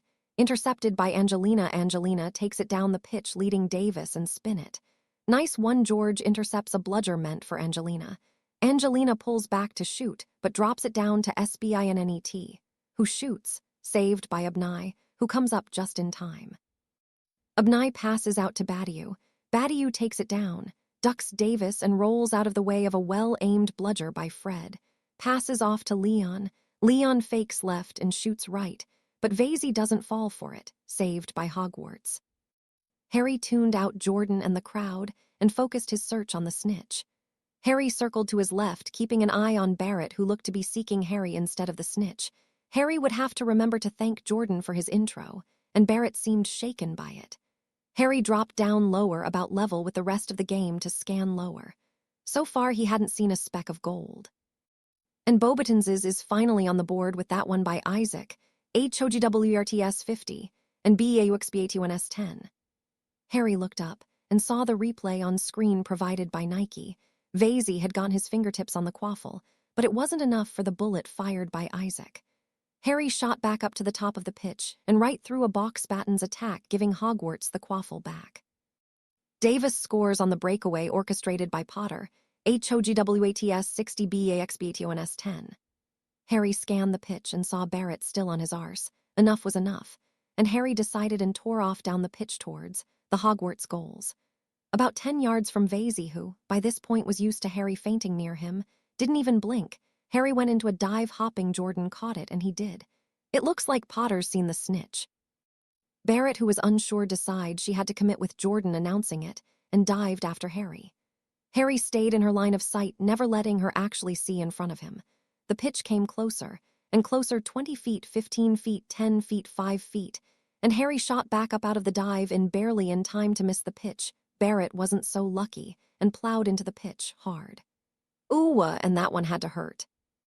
Barrett fell for Potter's feint, and Madame Pomfrey and Madame Guerrier rush out onto the pitch to see to Barrett.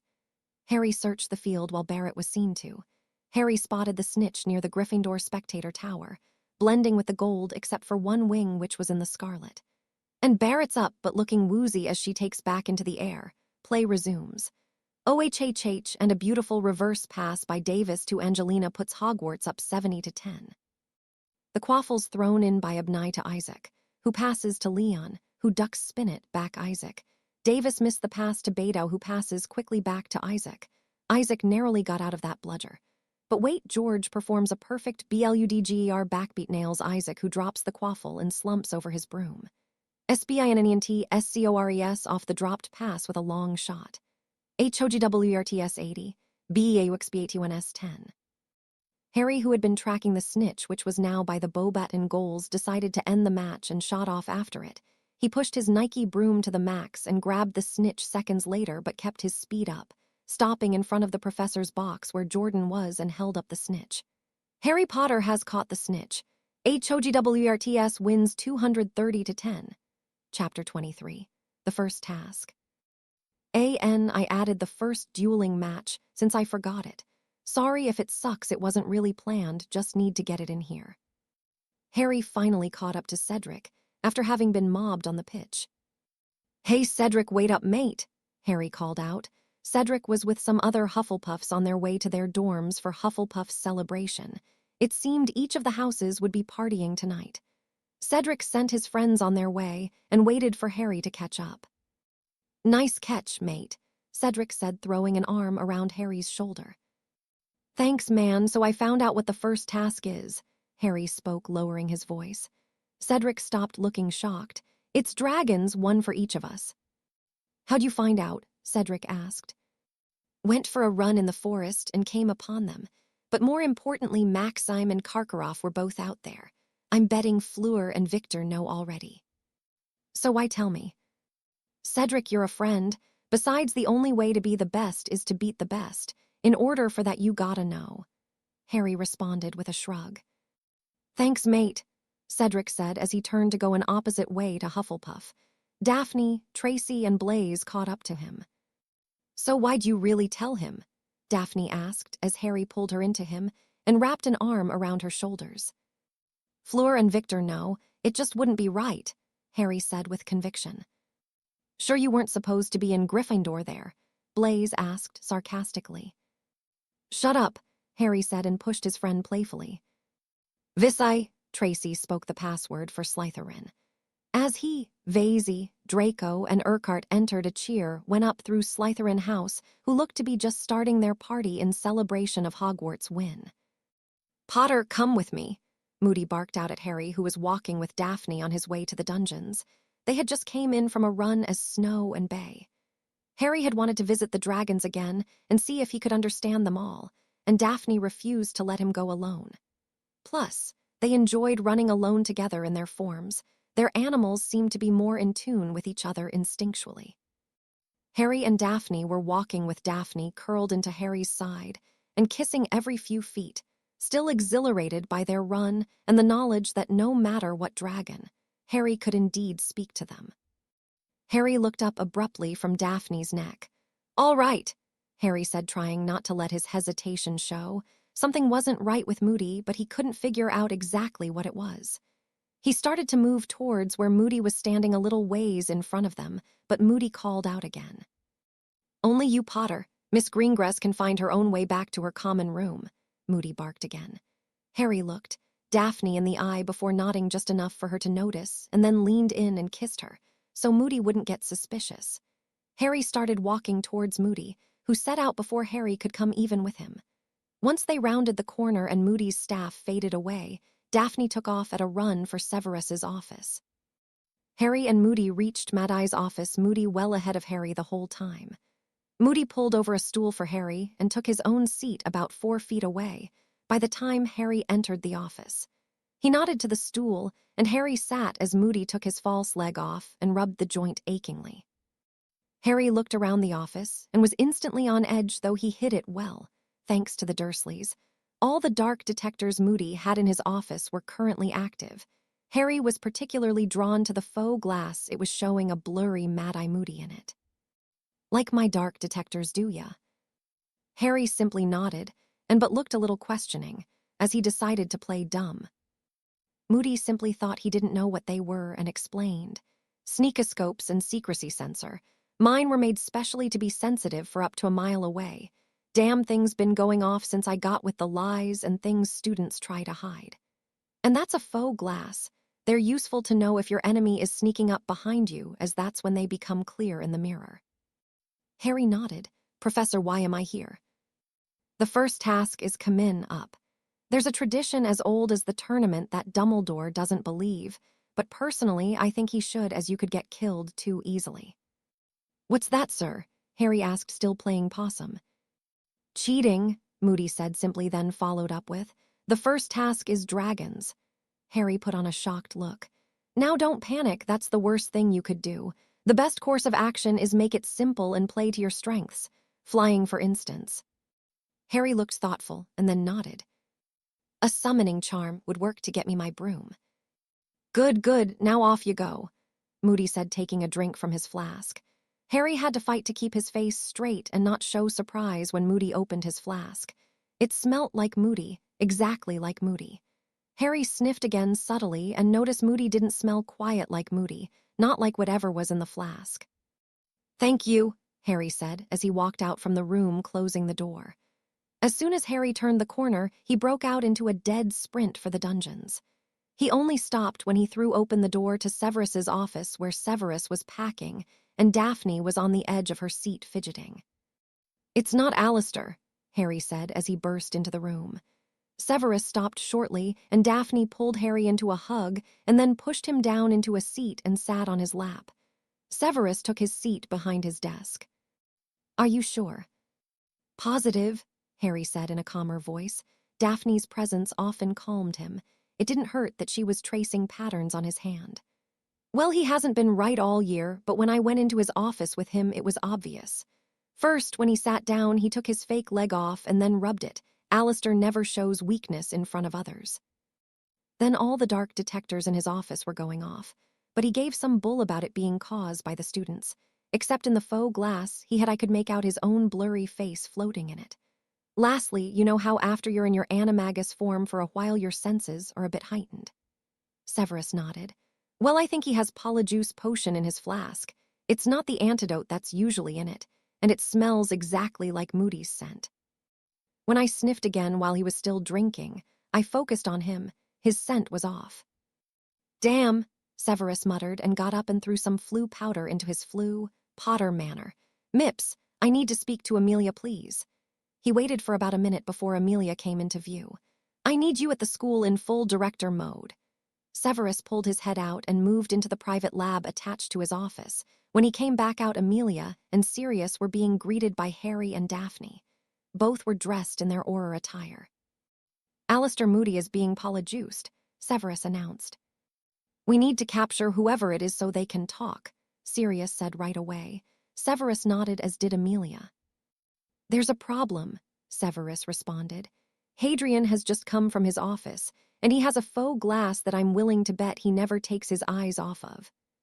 "So just get to him when he's not in his office," Daphne said like it was the simplest thing in the world.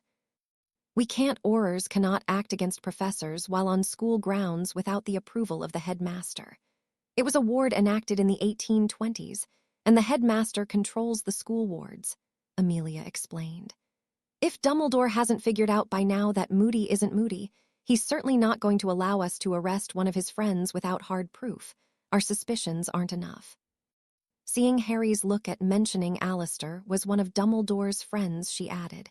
"Even with a breach in their friendship, since we've talked to Moody, he won't allow it. Dumbledore won't allow it. And I don't want to ask him for a favor, as he will want it returned and he would use it to get to you." "So we wait for him to leave the school?" Harry asked. "Yes, but so far he hasn't left the school at all," Severus answered. "Watch and wait. Harry, if he seeks you out again, let me know. But for now, avoid him, but don't make it obvious." Harry and Daphne left Severus' office with Sirius and Amelia still there. "Moody's an imposter, and we're going to leave him in the school," Sirius almost shouted out. Amelia moved over to Sirius and laid a hand on his shoulder. "We have no other option as of right now, unless you want to involve Dumbledore. How has Moody's investigation into the goblet gone?"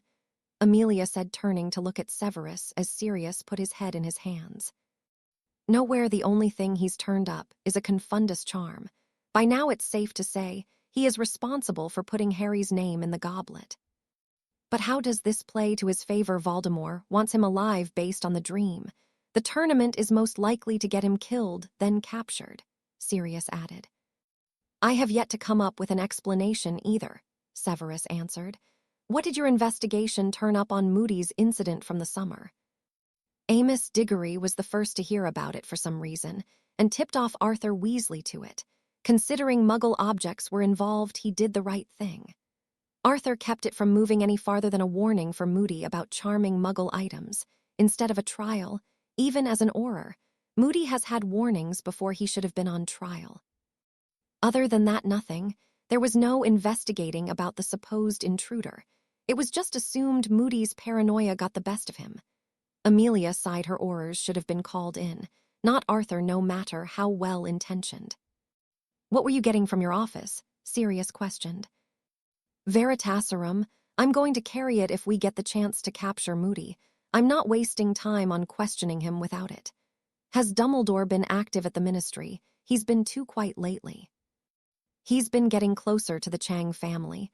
I think he wants to push their daughter Cho on Harry. But what he doesn't know is that Harry's betrothed, and there's nothing he can do there." "He doesn't?" Sirius questioned, surprised. "No, some Slytherins know, but the rest of the school just know that they're dating, and we want to keep it that way. The only way to break a betrothal is death, unless stated in the contract, and theirs doesn't have an out." "You really think he'll try to kill Daphne?" "I wouldn't put it past him."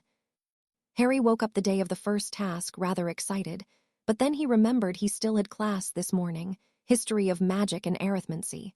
What a way to get pumped before a death-defying afternoon, he thought sarcastically.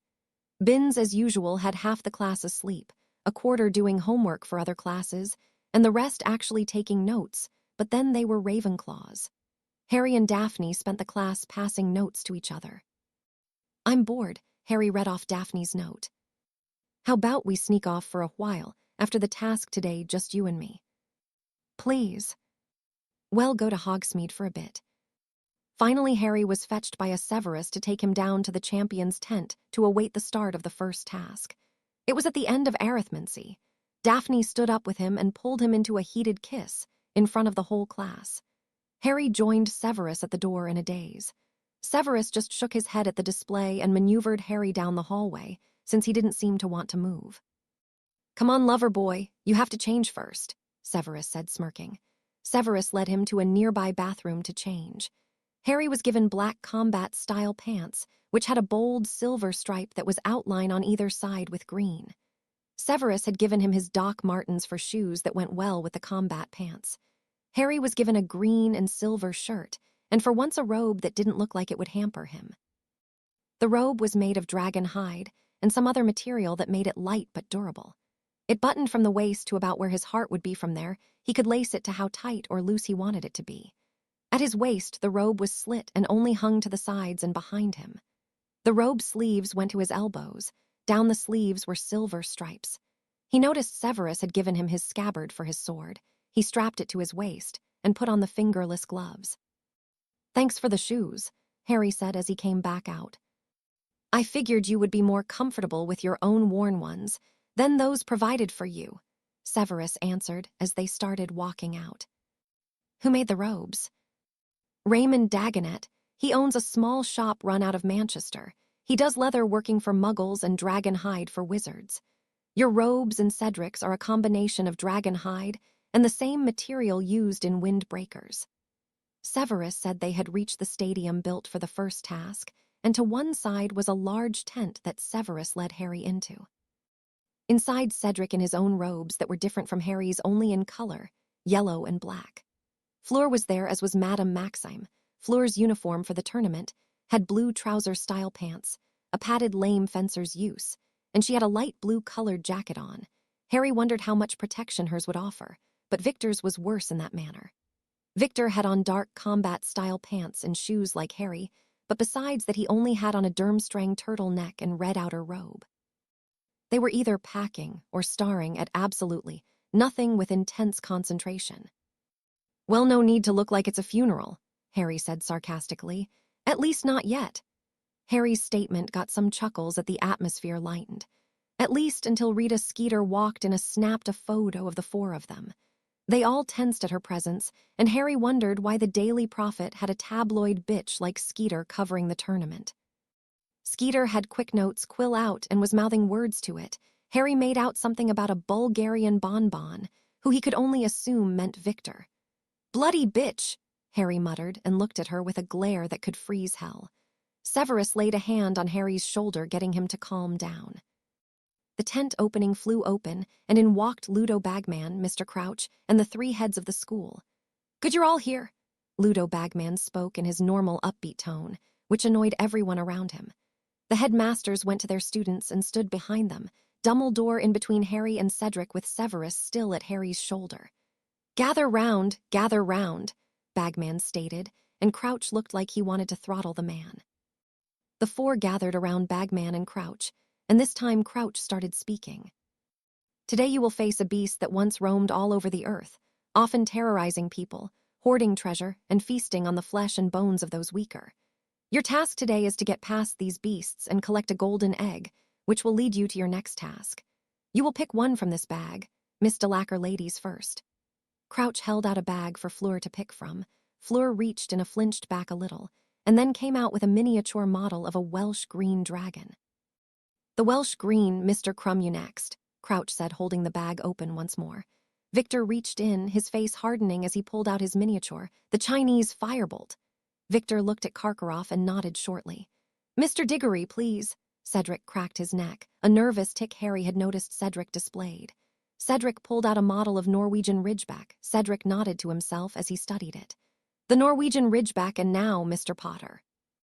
Harry grinned as he reached into the bag, leaving the others to wonder about his sanity. Harry reached in and pulled out the tiny Hungarian horntail. Harry smiled at the dragon and tickled it under its chin.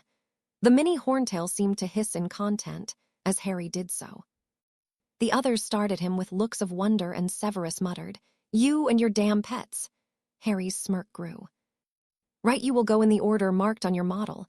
At the sound of the cannon, Mr. Diggory, you will go first. Now we must leave you," Crouch said, and walked towards the entrance to the tent. Bagman was bouncing around as he wished them luck and left the tent the heads, and Severus followed them out, each wishing their champs good luck. "So how's everyone doing?" Harry asked in a voice that mimicked Bagman's. The others chuckled, and Cedric lightly pushed Harry. "Oh, just peachy, you know, good chap. Just going to fight a wee little dragon," Cedric replied back in the same kind of tone. As they were laughing, the cannon went off with a loud bang that shook the tent. Cedric stood and moved to the entrance that led to the stadium. Cedric stopped and took in a deep breath before nodding to himself and entering the enclosure. They could hear the roar of the crowd as they exclaimed over whatever Cedric was doing.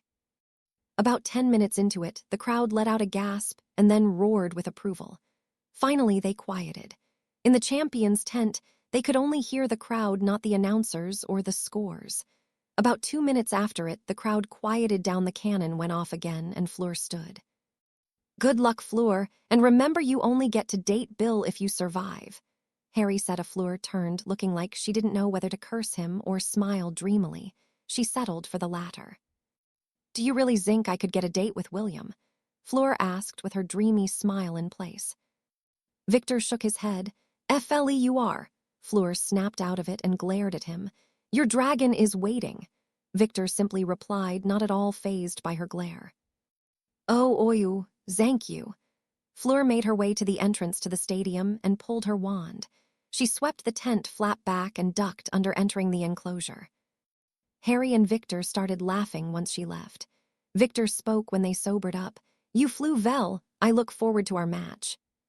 "Thanks, Victor, so do I. What do you like better, the firebolt or the Nike broom?" "The Nike broom is faster, but so far that's the only difference I can tell." "The Nike bevoom is better. It seems to have undergone more testing. So far no kinks. The first firebolt I vast thrown from on bad turn." They heard the crowd give a mighty cheer as Victor finished speaking, and then the crowd quieted once again. The cannon went off and Victor stood and threw off his outer blood-red robe.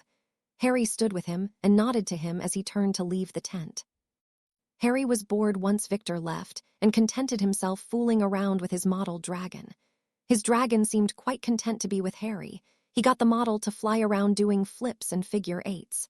Finally, the crowd quieted once more and Harry got a wicked smirk on his face.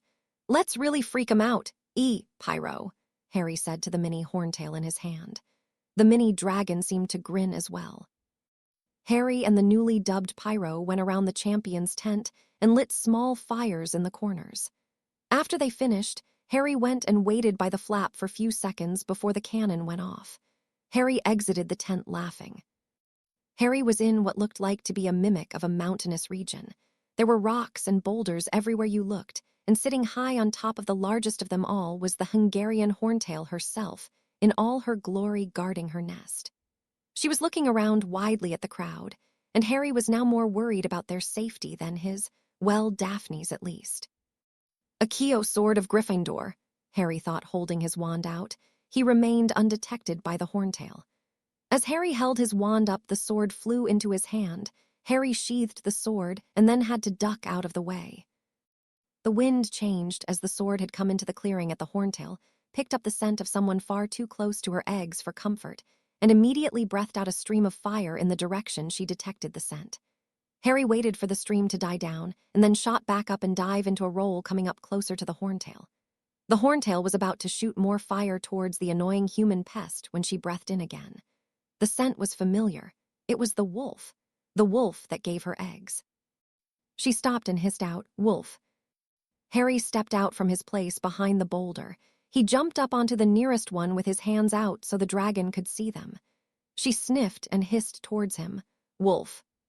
Harry smiled and hissed out, "Yes, I'm the wolf that brought you your eggs." "Why?" the dragon hissed back. "Why should you be separated from your babas at the whim of one of us humans? Besides, you looked sad." "You're not here to hurt my eggs." She looked at Harry dubiously.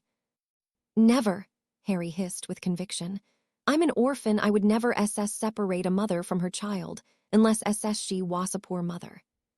"What do you need from me, Ryder?" she hissed. "One of the eggs you're guarding does not belong. I was sent to collect it," Harry said. The massive dragon stared down at the eggs and sniffed them out. She let out a growl and fire surrounded her mouth somewhat. She nodded and turned back to Harry. "This is not my egg. Come here and I will give it to you. There's a charm on it to prevent summoning." Harry nodded. He hopped from rock to rock and boulder to boulder until he was right in front of the dragon. He bowed to her in respect. She bowed back. It looked rather strange, but she moved back and her front talons forward bowed her massive neck to Harry.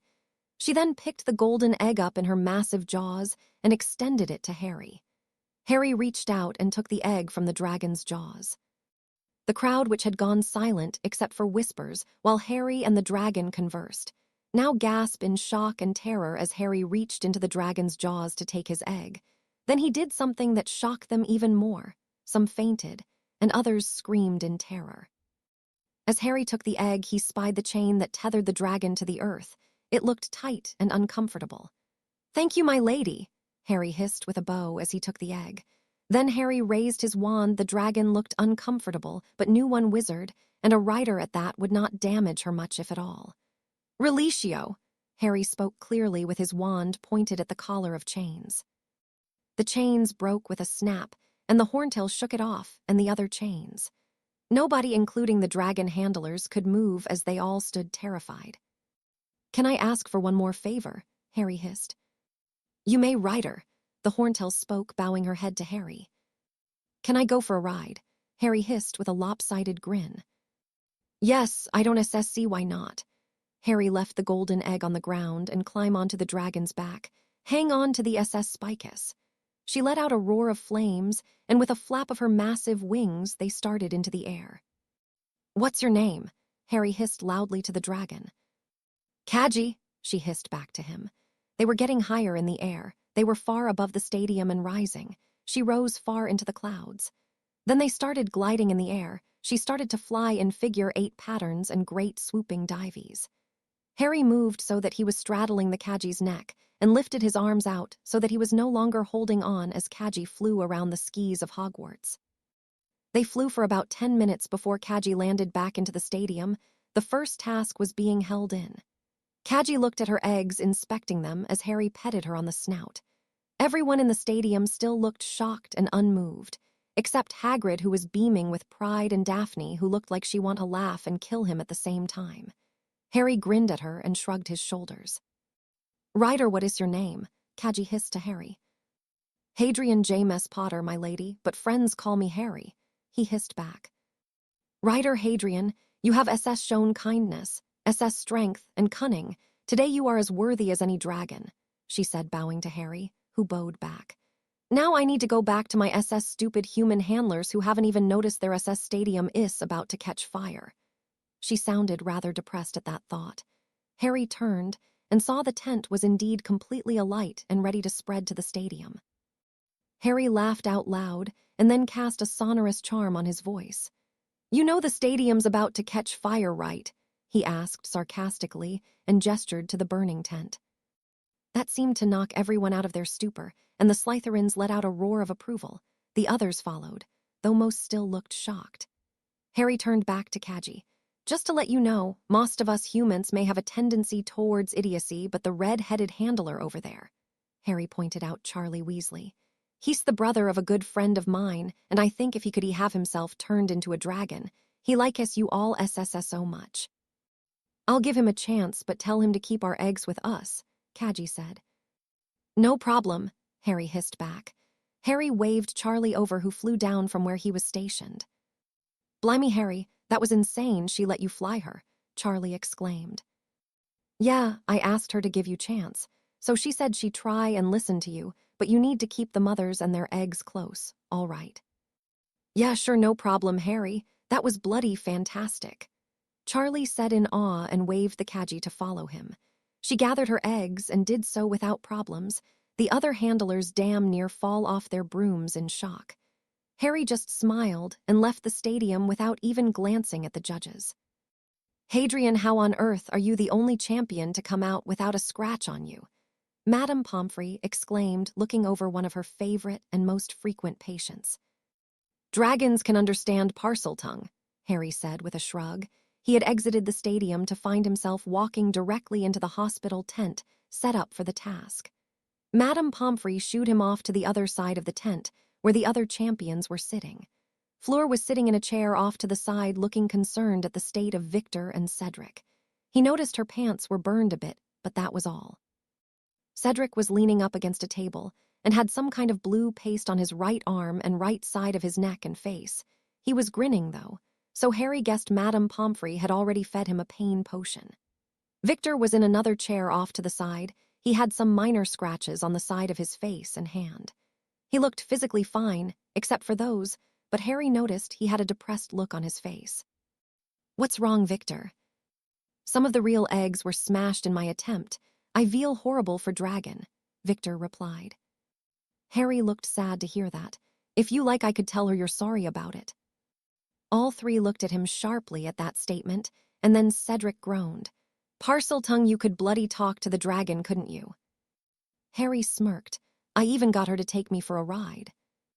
"Oh, you suck," Cedric and the other two groaned out. Harry just laughed in response. "What were you grinning at before I came in?"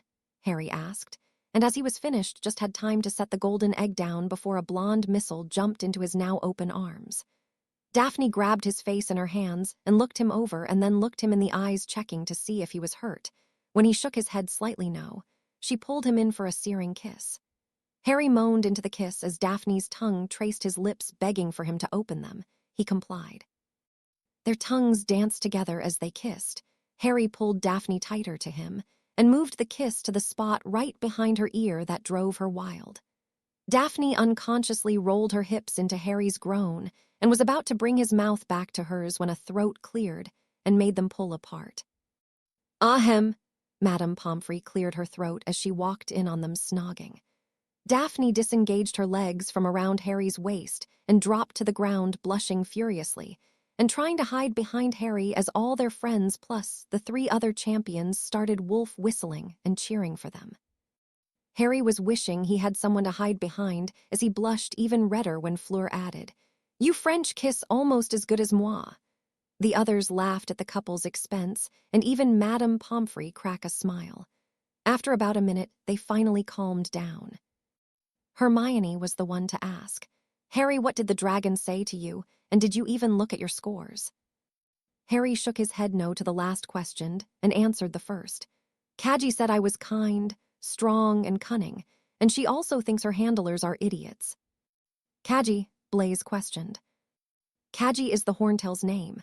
They looked in awe at him, and Harry just rolled his eyes. "So Cedric gonna answer my question?" "Right, I'm getting a puppy," Cedric stated happily. "I've never had pet or a familiar, and I finally decided on one." At Harry's look, he added, "I transfigured a boulder into a Labrador dog, and at first the dragon went for it, but then when I took the egg, it changed its mind and went for me," Cedric said, gesturing to the blue paste on his body. "The Labrador attacked the dragon when it went for me, even though it was suicide, and it fought the dragon off." "So I'm getting a black lab as soon as school's done," Cedric said, grinning. "Damn, nice job. What did you get for a score?" "I got a 37 cause I got roasted." "What about you guys?" Harry asked, turning to Fleur and Cedric. "I charmed moi dragon to sleep and then took the egg. Dragon snored and fire came out and singed moi pantalons. I was given a Trent Noof. Conjunctivitis cursed to eyes.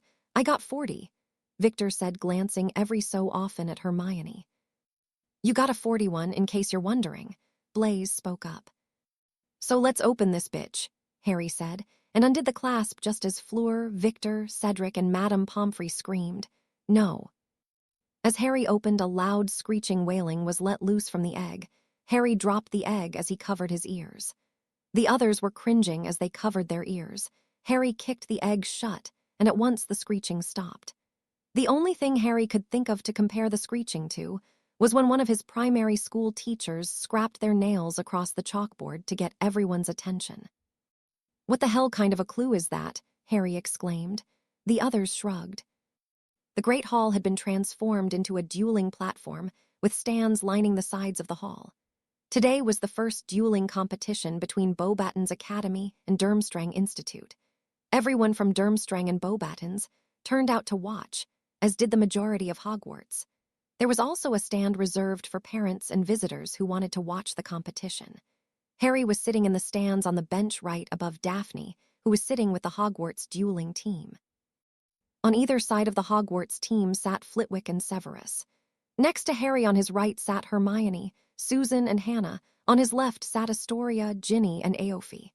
On the bench behind him sat Fred, George, Vaisie, Alicia, Angelina, Katie, Fleur, Victor. And Victor's friend Jorg. Harry had his hands resting on Daphne's shoulder as he chatted with those around him waiting for it to start. "Now you may one at Quidditch, but at dueling we can win," Fleur spoke. "Maybe against Hogwarts, not us," Jorge spoke proudly. The whole Hogwarts team turned and just looked at him. Harry, laughing, said, "You may not want to say that right now." Jorg and Victor just laughed in response. Barty Crouch stood and called for the attention of the crowd. "Attention, attention. Today we have the first dueling competition of the tournament between Beauxbatons and Durmstrang." The crowd let up a cheer and Crouch allowed them to continue for a moment. "Today the dueling tournament will be refereed by none other than Major Whitehorn, England's dueling champion." A cheer went through the crowd at this, and a tall man of about 30 rose from his seat next to the judges and waved. The man looked rather ordinary, but from the way he held himself, one could tell he thought of himself as important, and crowd cheering him perhaps he was. "Professor," Harry asked, leaning forward towards Severus. "The man is a hit wizard as well as dueling champion. He can duel in a competition, but his style isn't worth much in an actual fight," Severus said back to him quietly. Harry nodded and sat back in his seat to watch. "The duelists for Beauxbatons," Whitehorn announced and held his hand up toward the Beauxbaton duelists who stood and bowed. "The duelists for Durmstrang." The Durmstrang contenders rose and bowed. "The first match is Laurent Vassar of Beauxbatons against Zoran Alik of Durmstrang. Competitors to the platform."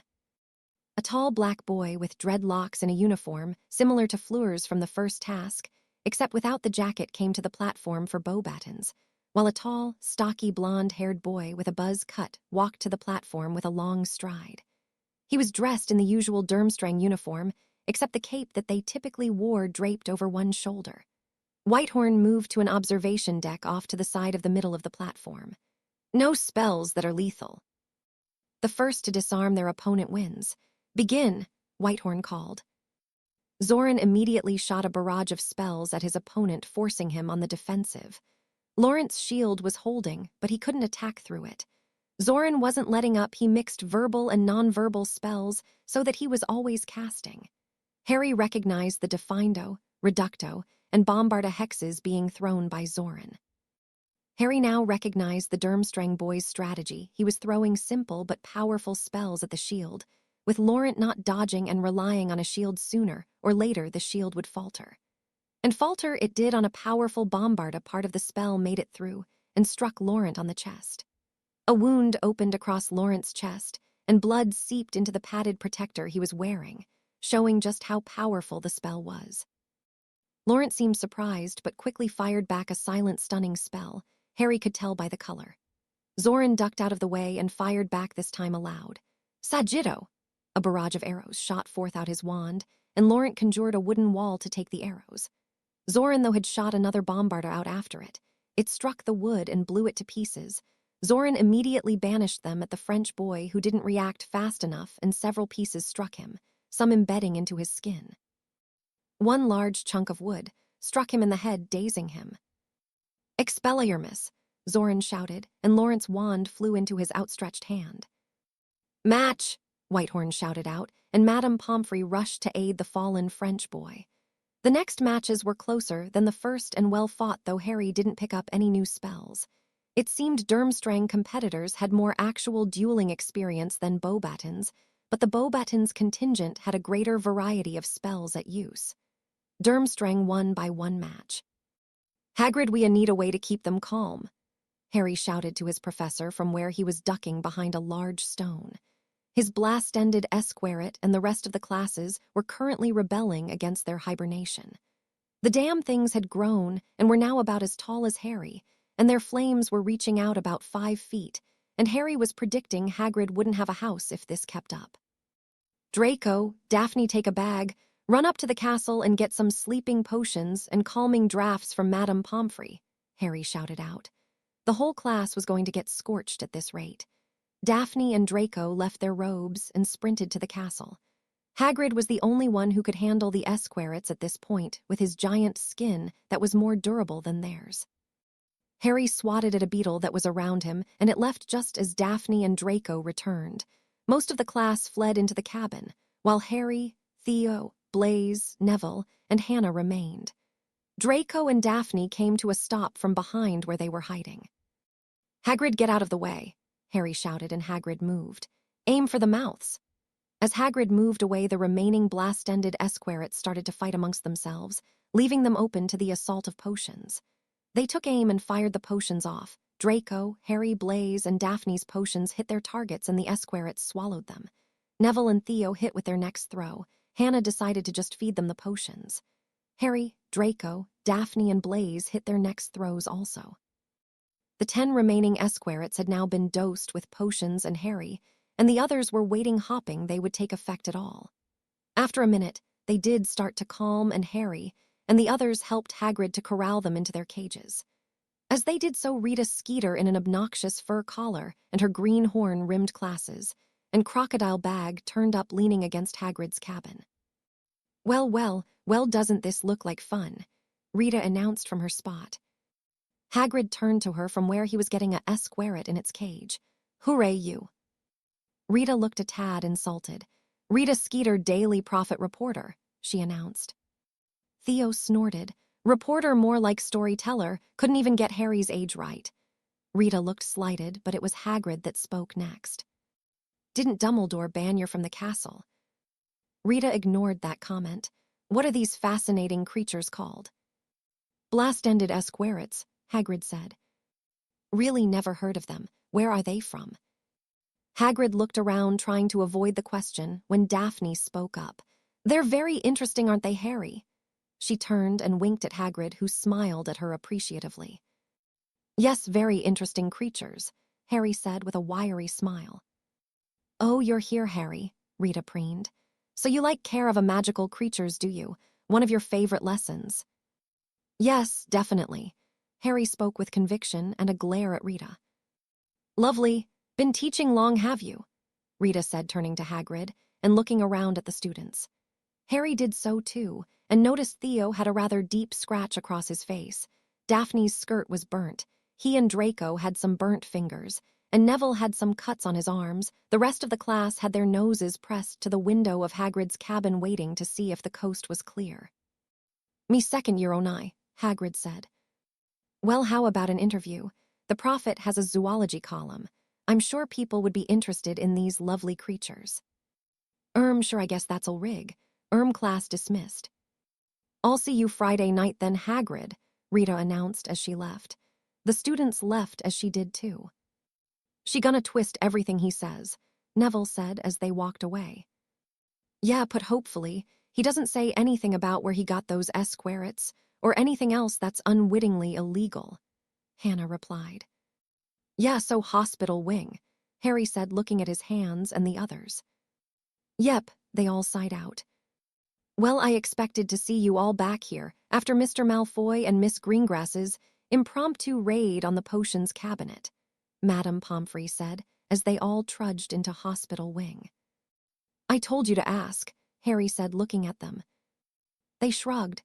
"Speed was necessary," Draco answered, displaying his hands. "Come over here, each of you, on a bed if you're hurt," Madame Pomfrey said, gesturing to the beds.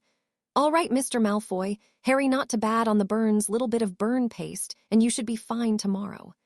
She put the burn paste on their hands and then bandaged the areas with the paste. "Off in the morning, not before, got it?" They nodded. "Mr. Longbottom, a simple epski will do. Any of you care to try it?"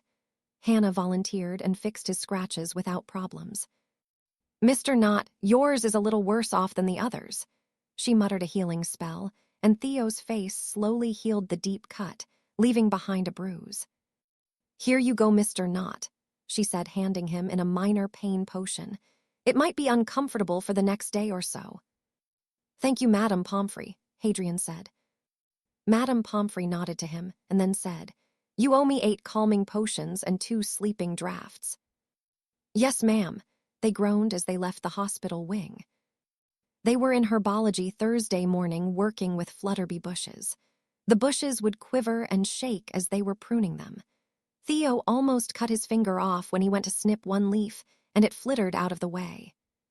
Careful, careful. Make sure you have a firm grip on the stem there, not. Professor Sprout spoke from where she was watching over the class of snakes and ravens. They continued pruning their flutterby bushes for the rest of the class. When there were 5 minutes left in the class, Professor Sprout called them to attention. All right, put your things away, I have an announcement to make, Professor Sprout called out. There was shuffling as everyone moved to put their plants and things away. When it died down, Professor Sprout spoke again. Now it's tradition during the Triwizard Tournament to hold a Yule Ball. So on the 25th of December, we will be holding a Yule Ball for all fourth years, and above all, though, you may invite a younger student if you wish. It will start at 8 p.m. and go until midnight. As tradition, it will include a feast and dress attire. That's all, you're dismissed. Mr. Potter, may I see you for a moment? Harry moved to the front of the class while the others filed out. Yes, Professor. Hadrian, as a champion, you are required to attend and open the dance with your date, so you must attend, Professor Sprout told him. The first dance is a waltz. Will you need lessons? I know you grew up in a Muggle household, so I thought I'd ask. Thanks for asking, Professor, but I had to learn to dance for Sirius and Amelia's wedding, Harry said with a sigh. Everything all right, Hadrian? Professor Sprout, the perpetually caring professor, asked.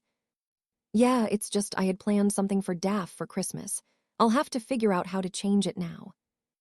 Well, if you need anything, just ask, Hadrian, Professor Sprout said kindly. Harry grinned, his lopsided grin that reminded her of his father. Thanks, Professor. Harry left the greenhouse in a foul mood and grumbling to himself about balls and stupid tournaments. Daphne just looked at him, wondering what was wrong. Does anyone know what's wrong with Harry? Daphne asked as she sat with her friends in the Slytherin common room. He's been ticked off since the end of herbology and won't tell me what's wrong, she explained a bit worriedly. The others looked around and Blaise sighed. We'll go ask, but don't count on anything. He, Draco, and Theo got up and entered the boys' dorm, while Tracy, Astoria, Ginny, and Effie comforted Daphne. Harry, get off your ass and go tell Daph you're sorry before I bloody well kick your ass, Blaise said, as he, Draco, and Theo barged into his and Harry's room. Harry was brooding on his bed. Aeolose was ignoring him and curled up in the corner of the bed. Yeah, damn Harry. Daph's upset and for once you're not doing anything to help, Draco added. Harry sighed and realized they weren't going to let up. It's this damn ball, it completely just fucked my plans to hell in a hand basket. Draco and Theo looked at him like he lost a screw, while Blaise, having heard the phrase, understood it. What did you have planned for her? I was going to take her out to this fancy restaurant in London, take her up on the eye, and then when we got back home, there was going to be a ton of candles, and I was going to ask her to marry me. But you're betrothed, Theo said like Harry was stupid. Both Draco and Theo smacked him upside the back of his head. He's trying to make it romantic for her, yeah, Pillock. Oh, why? Merlin help whoever falls for you, Draco muttered. Now with this ball, I don't know what I'm gonna do. There's no place good except the astronomy tower, and it's too damn cold out to go outside, Harry complained. He really wanted this to be good for Daphne. Fucking hell, this sucks. Hey, maybe you can ask Dobby for help, Draco said, thinking out loud. Dobby, your house elf, Harry asked. Well, Mum freed him. The little bugger always wanted that, but who could blame him with Lucius as a master, and he got work here at Hogwarts. House elves know everything there is to know about the places they work. All right, where is he? Probably in the kitchens, but I don't know where those are, Draco answered. I do, Harry replied, just let me get something, and then apologized to Daphne, Harry said, getting up off his bed and moving to his trunk. We'll meet you outside the common room, Blaise said as he, Draco, and Theo left. Harry moved to his trunk. Opening it, he placed his hand on a small snake he had carved into the side of the trunk. New marauders, Harry hissed. A foot-wide passage opened in the side of the trunk, revealing a small opening in which Harry had his invisibility cloak and the marauder's map Sirius made him. He took the map out and activated it for the passageway to the kitchen. Once he memorized it, he deactivated the map and placed it back into the opening. Harry flicked his wand into his hand and muttered, Gracias. From his wand, a deep red rose shot into his hand. Harry left his dorm and made his way to the common room. He spotted Daphne among Tracy, Astoria, Effie, and Ginny, who were talking. Daphne looked death-etched from the group, though like she was focused on something else. Harry sighed. It was his fault since he was acting like an arse, not towards her, just in general. Harry made his way over to them, where he got glared at by the 4 other girls. "Daph, can I talk to you for a minute?" Harry said with the rose hidden behind his back. Daphne nodded and rose from her seat and walked with him over to a private corner of the room. "I'm sorry I was acting like a ponce," he stated flat out. "It's just I had something planned for us on Christmas already. I'm sorry, I shouldn't have taken it so badly, and I should have done this as soon as Professor Sprout announced it." He pulled the rose from behind his back and held it out to her. With one hand placed gently on her cheek, he looked her in the eyes as he asked, "Will you be my date to the ball?" Daphne smiled up at him and took the rose. "Yes," she said, and allowed Harry to lean in and give her a sweet but heated kiss. "Even though you were acting like an arse," she smirked, and he grinned apologetically at her. She simply pulled him in for another kiss that lasted longer than the first. "What were you planning anyways, that made you so upset?" "Nope, don't even think you can get me to tell you. It may still be in effect, I just have to talk to a house elf," Harry said with a grin, and pulled her in for a kiss that made her stare dreamily after him as he left the common room with a wave to his friends. Daphne made her way back to the girls with a dazed but content look on her face. "You know it's not bloody fair. He's so damn romantic and he's only 14. What the hell happened to you?" Artie Varma said, glaring at her boyfriend, Andrew Wilkes. Andrew just gaped like a fish. "I mean, you didn't even ask me, just said. So should we stay the whole time at the ball, arse?" She finished and hit him with a pillow. Daphne and several other girls laughed at that, while others like Artie glared at their respective boyfriends. "So I take it from your grin she accepted your apology," Blaze said, smirking at Harry. "MMHMM," was all Harry replied as he started leading them to the kitchens. They walked through the dungeons and came to a stop near the Hufflepuff common room, in front of a picture of a fruit basket. Harry reached up and tickled the pair. Strangely, it blushed and giggled as the picture swung open. "Blimey, I didn't think the kitchens would be this big," Theo said as they walked through. The kitchens stretched the length of the Great Hall, and all around them house elves were bustling back and forth, washing dishes and preparing food. "So any ideas on how to find Dobby now?" Harry asked. As he did so, another elf stopped in front of them. "Sir's looking for Dobby," the elf asked. Yeah, do you know where he is?" Harry asked the elf. "Yes, I go get him." The elf popped away and then popped back, in this time with Dobby. Harry remembered the little elf from the Quidditch match when he brought the Nimbus 2001s in. "Master Draco and Master Draco's friends has come to visit Dobby." Dobby bowed to them excitedly. "Dobby, Mum freed you. You don't have to call us Master anymore, our names are fine," Draco said to the little elf that took about as much abuse as Draco did from Lucius. "Thank you, sirs," Dobby said, and Draco just shrugged, figuring that was the best he was going to get. "Well, Dobby, we have a question for you," Blaze started.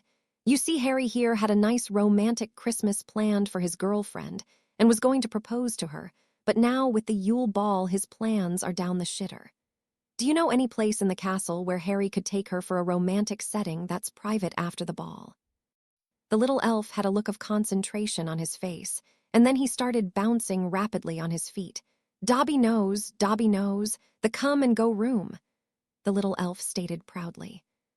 "The come-and-go room?" Theo asked. "Yes, sirs, we elves use it for storage sometimes. It's called the Room of Requirement, too. It can become anything you need it to," Dobby said excitedly. "Come, Dobby, show you," the little elf said, exiting the kitchens. Dobby led them up to the 7th floor, bouncing the whole way. They went into a largely unused hallway that had a painting of Barnabas the Barmy trying to teach trolls ballet. "To make it work, sirs, you have to walk past the wall 3 times thinking of what you need," Dobby exclaimed, still bouncing, excited he was being helpful. Harry looked at the others and shrugged, and then started to pace in front of the blank wall. After his 3rd pass, a door appeared. Harry opened it, and to his astonishment, he found an exact replica of the Slytherin common room. "Core," Harry muttered. "Harry, closed the door," Blaze said. Once he did, Blaze started packing in front of the now blank wall again. When Blaze opened the door, a large Olympic-sized swimming pool was now in the room. "This bloody brilliant." "Thanks, Dobby," the guys said in awe of the room that was changing before them.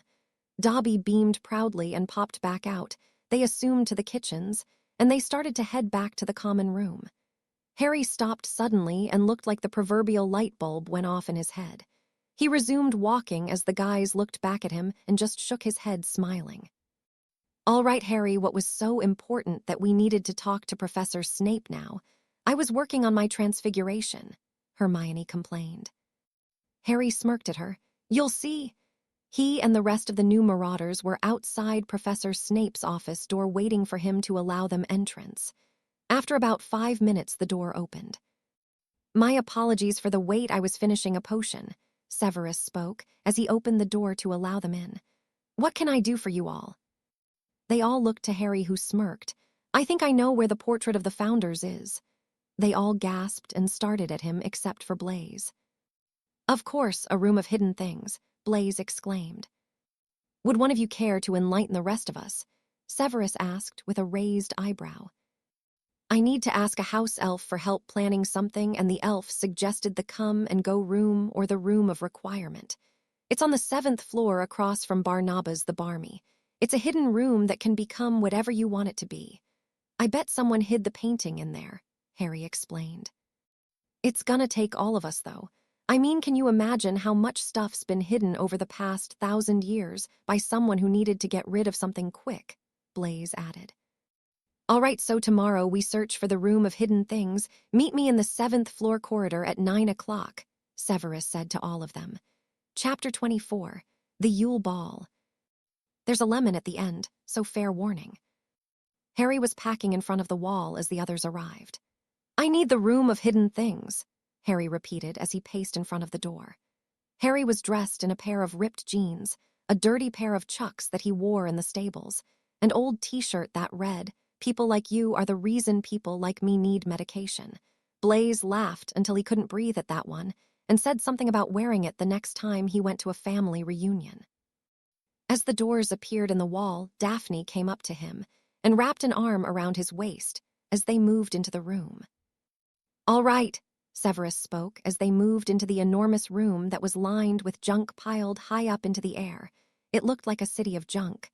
"Don't touch anything that you don't know what it is, especially old potions."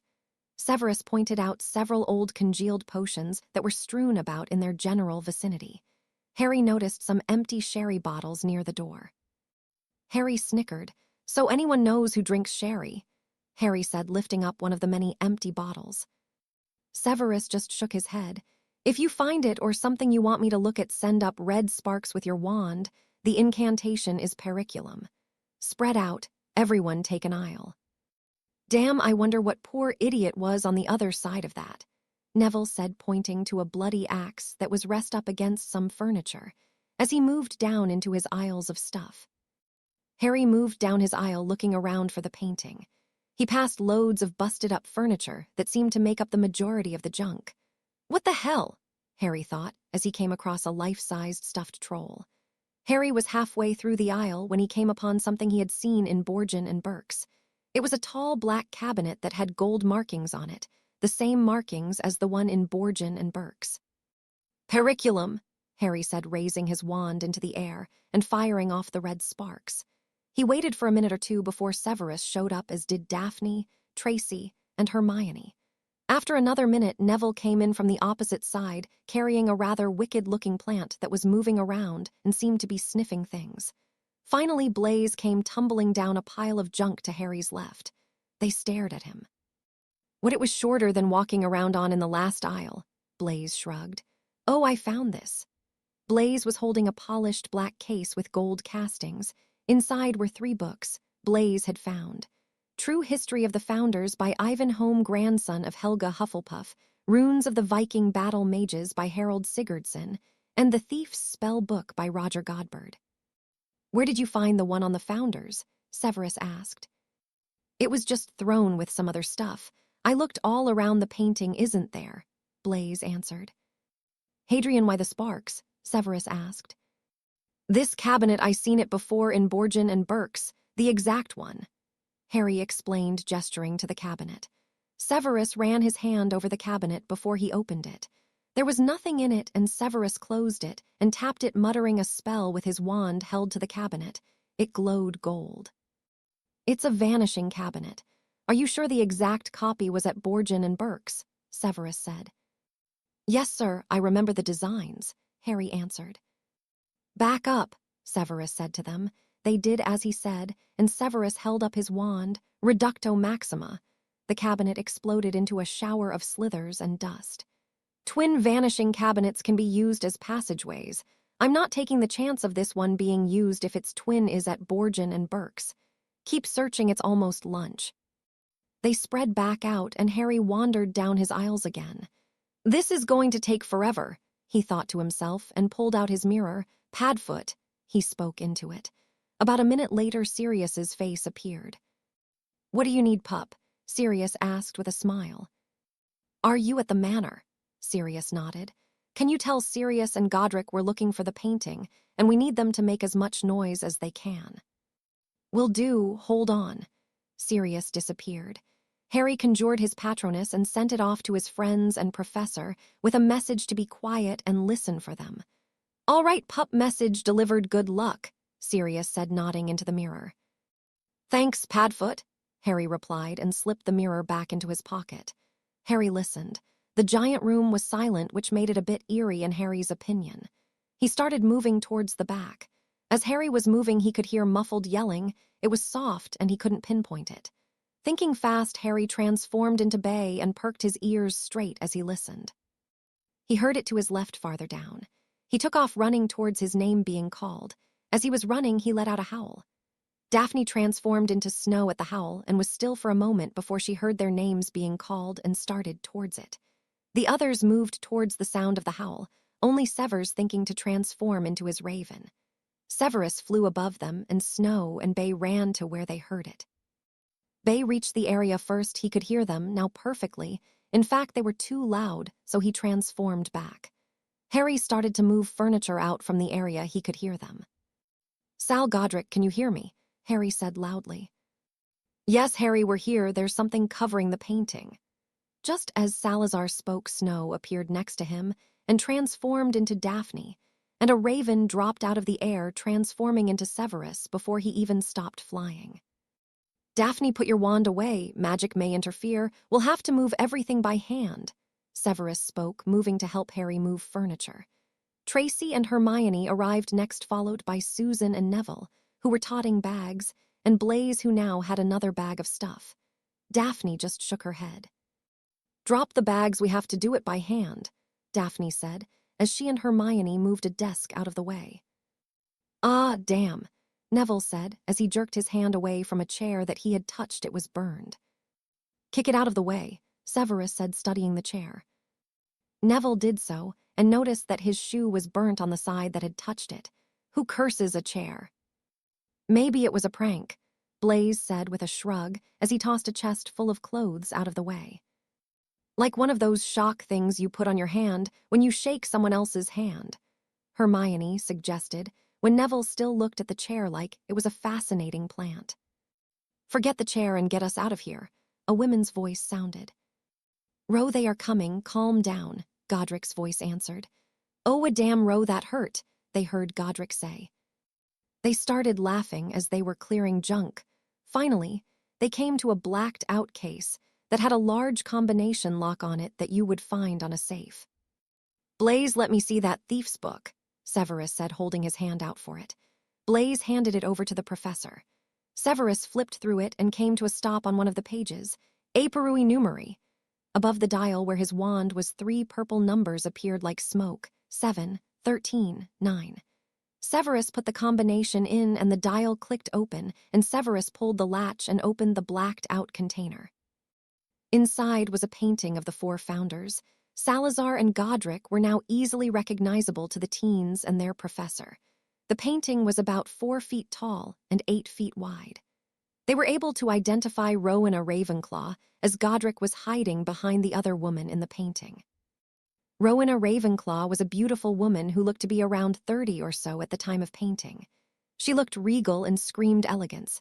She had high cheekbones, pale skin and lips with dark brown, almost black hair and dark brown eyes. She was tall, almost as tall as Godric, who was probably around 6 foot at least. She was dressed in a dark blue dress that was in the style of Roman and Greek style. It hugged her form and had deeper neck than Harry would have expected. It was tied around the waist with a long belt that was made of a gold material. Around her neck was a gold necklace with an eagle pendant. The eagle's eyes were light blue sapphires. On her head was the diadem they destroyed in the chamber. The other woman who Godric was hiding behind was heavier than Rowena and shorter, but still just as easy on the eyes. She looked a bit older than Rowena. Helga Hufflepuff was dressed in a similar style gown, but hers was black with yellowish gold trimmings around the wrists and neckline. She too had a long belt on that was in a yellowish gold material. She was smiling as she helped to calm Rowena down, and her eyes held an amused glint in them. Her eyes were a light blue, almost crystal color. She had dark red hair that was pulled up in an elaborate way. She had a darker complexion than Rowena, but not by much.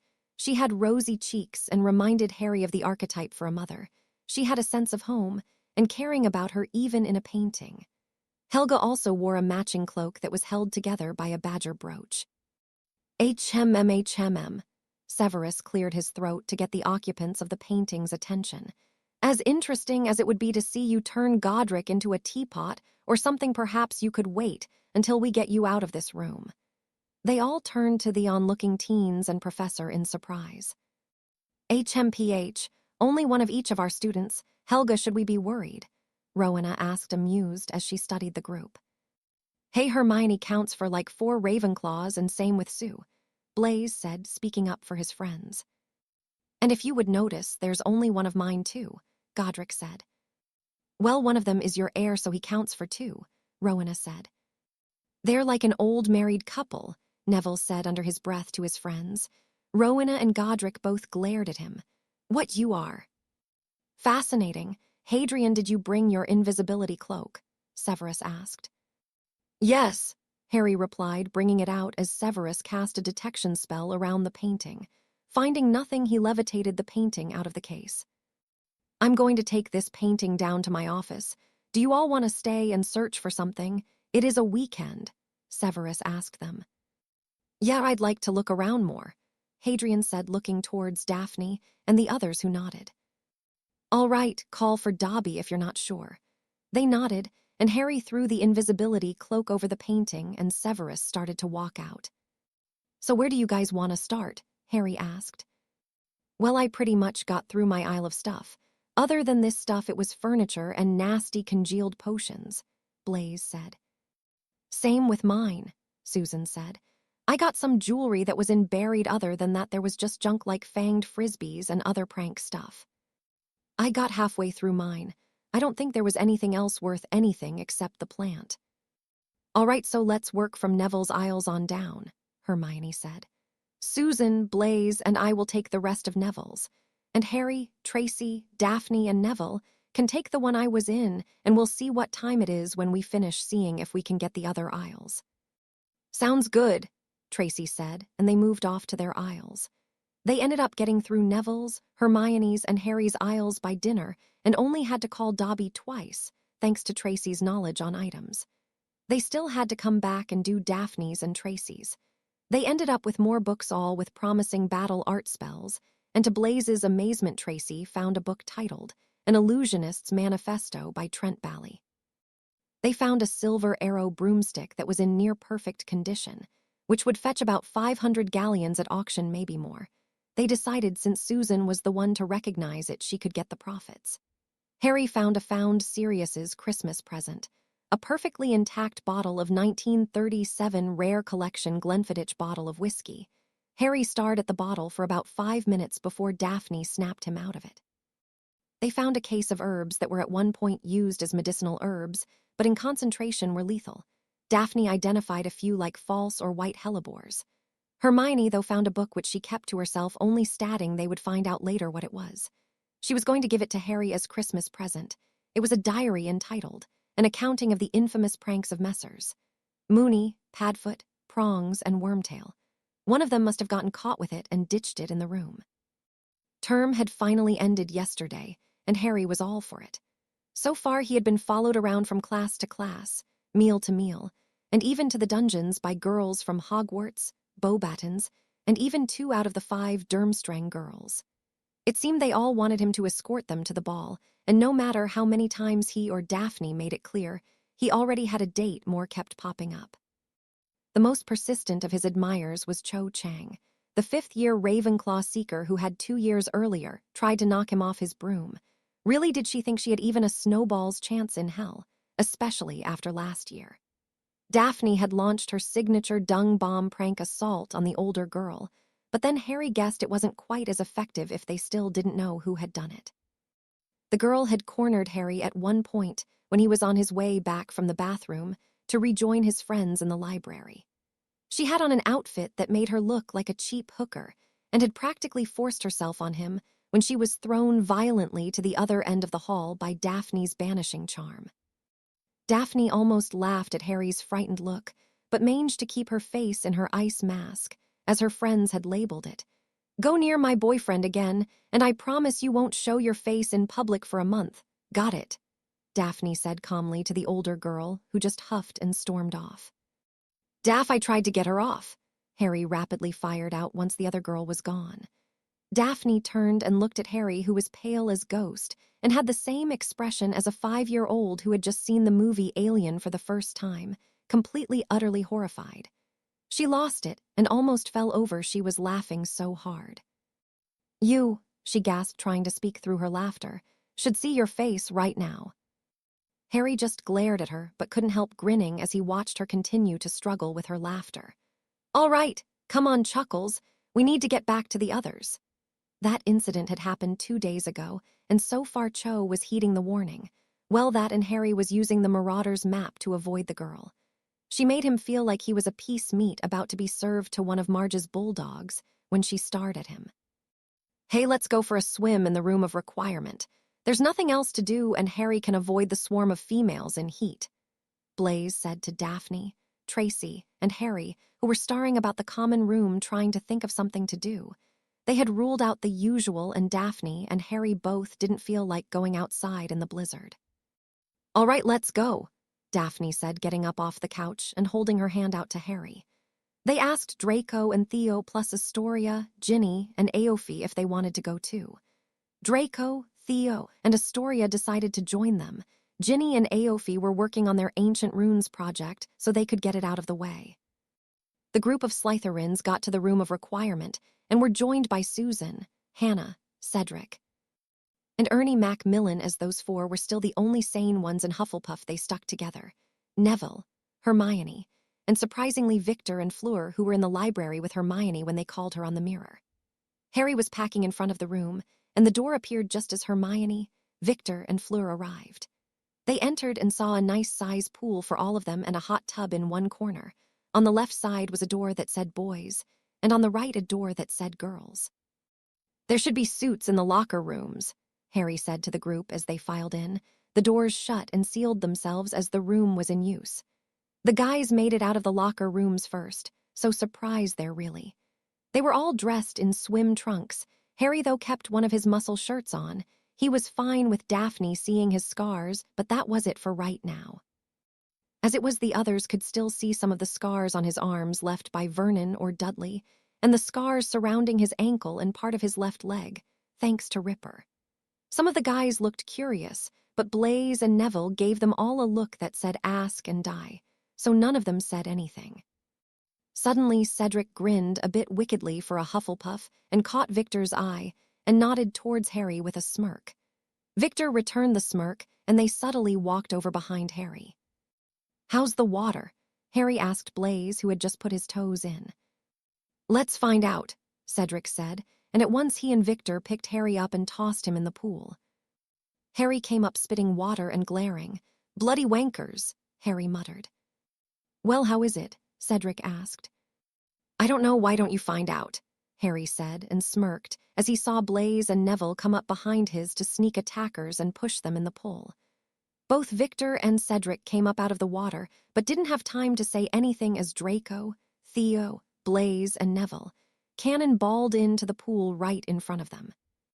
When Draco came up, he grinned at the two older boys.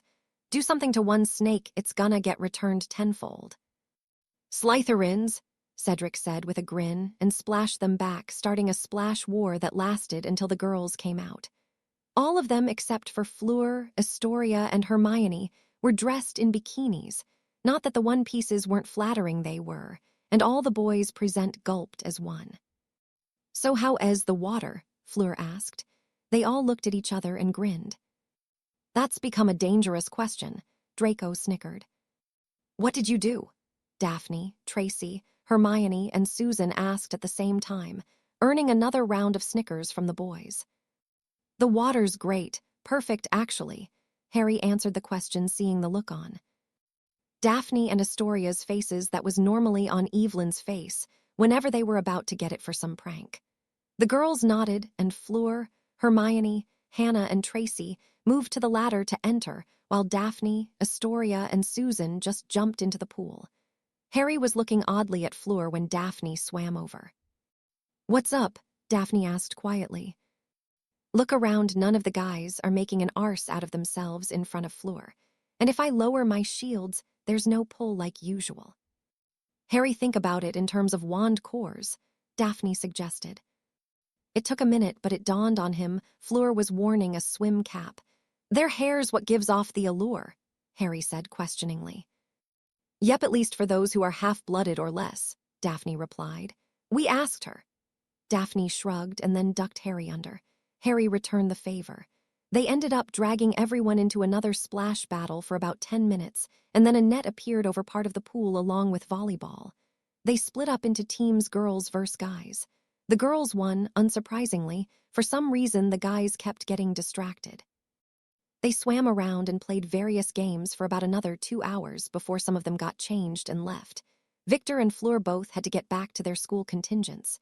Draco, Theo, and Ernie left to work on some homework, and Hannah and Neville left to spend some time together. Harry and the others got out about a half hour later. After they changed and had come back out of the locker rooms, the room had changed into a comfortable, smaller version of the Slytherin common room. Harry brought out his bag, which had his egg in it. "So do you think the room can help me figure this out?" Harry asked, looking at his friends. As he did so, the room changed, and a smaller pool appeared off to the side, as did the boys' locker room again. "A pool?" Blaze asked incredulously. "Maybe it wants you to open it in the water," Astoria said, as she and the others stared at the pool in question. "I mean, none of you thought of a pool again, right?" They all shook their heads that they hadn't. "Well, it's worth a shot," Daphne said.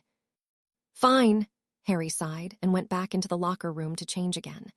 He came back out in his swim, where he took the egg and opened it. It let out its now familiar shrieking, and Harry tossed it into the pool. Surprisingly, they couldn't hear the loud, incessant wailing anymore. They couldn't hear anything from it. Harry dived into the pool and almost lost his breath when, instead of screeching, heard a rather beautiful chorus of voices singing. Harry listened to the song and then grabbed the egg and swam back to the surface with a murderous look of rage on his face. As he hopped out of the pool, Harry threw the egg into the air and, without even thinking, summoned his wand from its resting place in the locker room. While the egg was still in the air, Harry hissed out in Parseltongue, "Confrigo." The egg exploded into dust that floated down to the ground. Harry's friends stepped back from him as his aurora started to appear, and he continued to cast spells, the room conjuring plenty of items for him to smash. Daphne stepped forward and touched her hand to the back of Harry's now glowing neck. Harry's glow faded at her touch, and he lowered his wand instantly, and Daphne wrapped her arms around him, and Harry's anger seemed to deflate. Harry pulled her tighter to him, seemingly holding on to her like she would float away. She was whispering quietly to him as they held on to each other. Finally, Astoria broke the silence in the room. "Harry, what is it?" Harry sighed and pulled away from Daphne. "Let me change and calm down a little." He released Daphne reluctantly and moved into the locker room, where he stepped into a hot shower that helped to soothe him. Unbeknownst to him, the room had laced the water with a calming potion. Harry changed into his street clothes and rejoined his friends. Daphne was packing, and Astoria and Tracy were trying to calm her. Susan was being calmed by Hermione and Blaise. As Harry came out, Daphne stopped short and moved back into his arms. Harry led her over to one of the chairs in the room and sat pulling her down into his lap. The others moved to the chairs around him, waiting for him to start. The screeching was really a song that could only be heard underwater. Hermione gasped at that, and Harry nodded to her. Merfolk were singing, "I'm guessing we have a colony in the Black Lake." "Yes, we do, a small one," Hermione answered. "It was put there in 1802 when they had to be moved out of Loch Ness." "They're going to take something," Harry added air quotes around his next words, "that I'll surely miss." Harry's harsh look came back. "The only thing I'll surely miss isn't a thing, but you all, especially Daph." Harry held her tighter as he spoke. "I don't care about anything else I have, so it has to be one of you. Hermione." Hermione paled at Harry's words and looked rather angry herself as she answered. "I thought they would change the task. Traditionally, they take a person the champion will miss the most and hide them for the second task. The champion then has to find them. With the tournament council wanting to make it as safe as possible, I figured they would change it." "That's why you're so pissed," Blaise said, angry himself. "They're gonna take Daphne." Harry nodded, and Blaise adopted a fierce look. Susan interrupted before he could say anything more. "What did the rest of it say?" "I'll have an hour to find her, and then it said past an hour prospects black. It won't come back." "They wouldn't really put her danger, Harry." Susan tried to reassure everyone, not just Harry, but it didn't work, not even for herself. "I don't trust Dumbledore or the Bloody Ministry to keep anyone safe," Harry scowled. Astoria, seeing everyone start to get anxious and knowing Harry's plan for Christmas, suggested, "Why don't we wait until after Christmas to deal with this? We have until February. Enjoy the holiday, and then we can talk to Professor Snape and plan until we've covered every possibility, but for now let's just rest. You deserve it. You've done the first task and the first match, and even Hooch and the others gave you all off until after Christmas. You need some time to unwind before we do this." Harry woke up late Christmas morning and smiled at seeing the presents piled on his trunk at the end of his bed. It still amazed him that he was given presents for Christmas. "Well, are you gonna open 'em or just stare at them?" Blaise said as he came out of their bathroom. Blaise had opened his already. "Thanks for the necklace, mate." "You're welcome," Harry replied, and has opened his first present. Harry had given Blaise, Neville, Draco, and Theo each a leather necklace with a dragon fang hanging from it. The dragons were willing to part with them to Harry at least. Harry opened his presents, receiving from Amelia, and Sirius gave him a black folding knife that Sirius said was an Emerson CQC-7. It was titanium and recommended by David Granger. Amelia provided him with a dragon hide leg holster for the knife. From Astoria, he got a box of 10 chocolate frogs. Tracy gave him a book on chess strategies since he still sucked at it, according to the note. Susan gave him a box of prank items from Zonko's. Ginny gave him a new copy of Quidditch Through the Ages because his had gotten broom polish spilt on it. Neville gave him a book titled Rare Ingredients and Rarer Potions by Hector Dagworth Granger. Blaise gave him a subscription to the magazine Potions Aficionado. And Daphne gave him a pair of silver snitch cufflinks. When Harry opened Hermione's present, he almost fainted from shock as he turned the journal over and over in his hands and then opened it, finding his father's handwriting and Sirius, plus one other's Harry thought was Remus's. "I need to get Myoni another present," Harry thought as he hid the book in the secret part of his trunk, not wanting anyone to find it. The rest of his friends gave him an assortment of candy like Bertie Bott's every flavor beans, licorice wands, and ice mice, to name a few. Harry got up and showered and decided to just put on a pair of Slytherin sweatpants and a muscle shirt, which showed off ALOs in tattoo form. He joined his friends in the Slytherin common room. There was a buffet type set up in the common room as they were banned from the Great Hall for now, while the professors were preparing it for the ball. The common room seemed as crowded as usual and smaller, as everyone in it were rowdier than usual. At one point, someone set off a filibuster's no-heat fireworks, and Severus came in and dragged a 6th year out by his ear for that one. Ever-bashing boomerangs were being thrown about, as were fanged frisbees, and various games were being played around the common room. At around 1 and 2 o'clock, the common room started to empty as the girls left to get dressed. "Why does it take 3 hours for women to get ready?" Blaze asked as the males of the house, were the only ones left in the common room. "That is a mystery that will never be fully solved," Vasey called out from his spot in the common room. His comment got laughs from everyone. Harry was sitting at a table watching what was turning out to be a rather epic chess match between Draco and Urquhart. There was a pop from his right, and Harry turned to see Dobby standing there. "Hey, Dobby, let's go to my room," Harry suggested. Dobby nodded and followed Harry back into his dorm room. "I want the room to be the view from the deck on the Eiffel Tower, and I guess just dessert since we'll be eating at the ball. How about tiramisu? Can you do that?" Dobby nodded eagerly. "Oh yes, it was favorite of Madame Malfoy," Dobby said in his usual happy manner since being freed. Harry breathed out a sigh of relief. "Okay, well, and I have a gift for you as a thank you for helping me. Draco said you liked these," Harry said and handed over a wrapped package to Dobby. Dobby opened it and started bouncing on his toes so fast Harry was afraid he'd get whiplash. "Oh, thank you, Mr. Harry Potter, sir. Dobby loves socks." Harry had given the freed strange little elf a pack of 8 pairs of woolen socks that were all mismatched and bright colors with designs on them. Dobby popped out soon after that, and Harry sighed the little elf had to have a stash of speed somewhere. Harry sat on his bed, and Aeolus rose out of his skin and slithered down the bed as Harry grabbed his copy of Most Pontent Potions. Harry was looking through the book and came to Felix Felicis. "Now this I could definitely us," he hissed to Aeolus. Aeolus moved so she could see what Harry was talking about. "Felix Felicis, the luck potion. You don't need luck SSG love SU." "Maybe, but it would certainly help the nervous," Harry hissed. "Maybe you SSS should have kept the whiskey for yourself," Aeolus hissed laughingly. Harry chuckled and kept flipping through the book. He stopped when he came to an interesting potion. Veritaserum was among one he flagged. He had the ingredients for it at Potter Manor and thought he could probably brew it.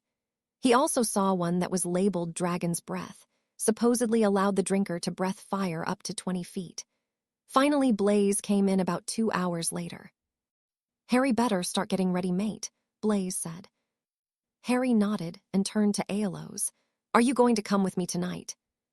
Aeolus let out the snake equivalent of a snort. "I think I'll SSS stay here. No telling what you two young love birds will get up to." Harry looked at Aeolus as if she had a second head, and then snorted. "You need to stop reading Tracy's romance novels." Aeolus didn't even dignify him with a response, just curled into a coil and shut her eyes. "So that's where Tracy's dirty books go?"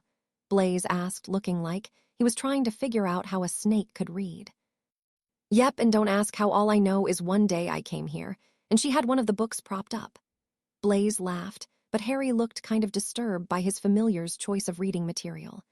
Harry got dressed in his tux and spiked his hair all over as Daphne requested.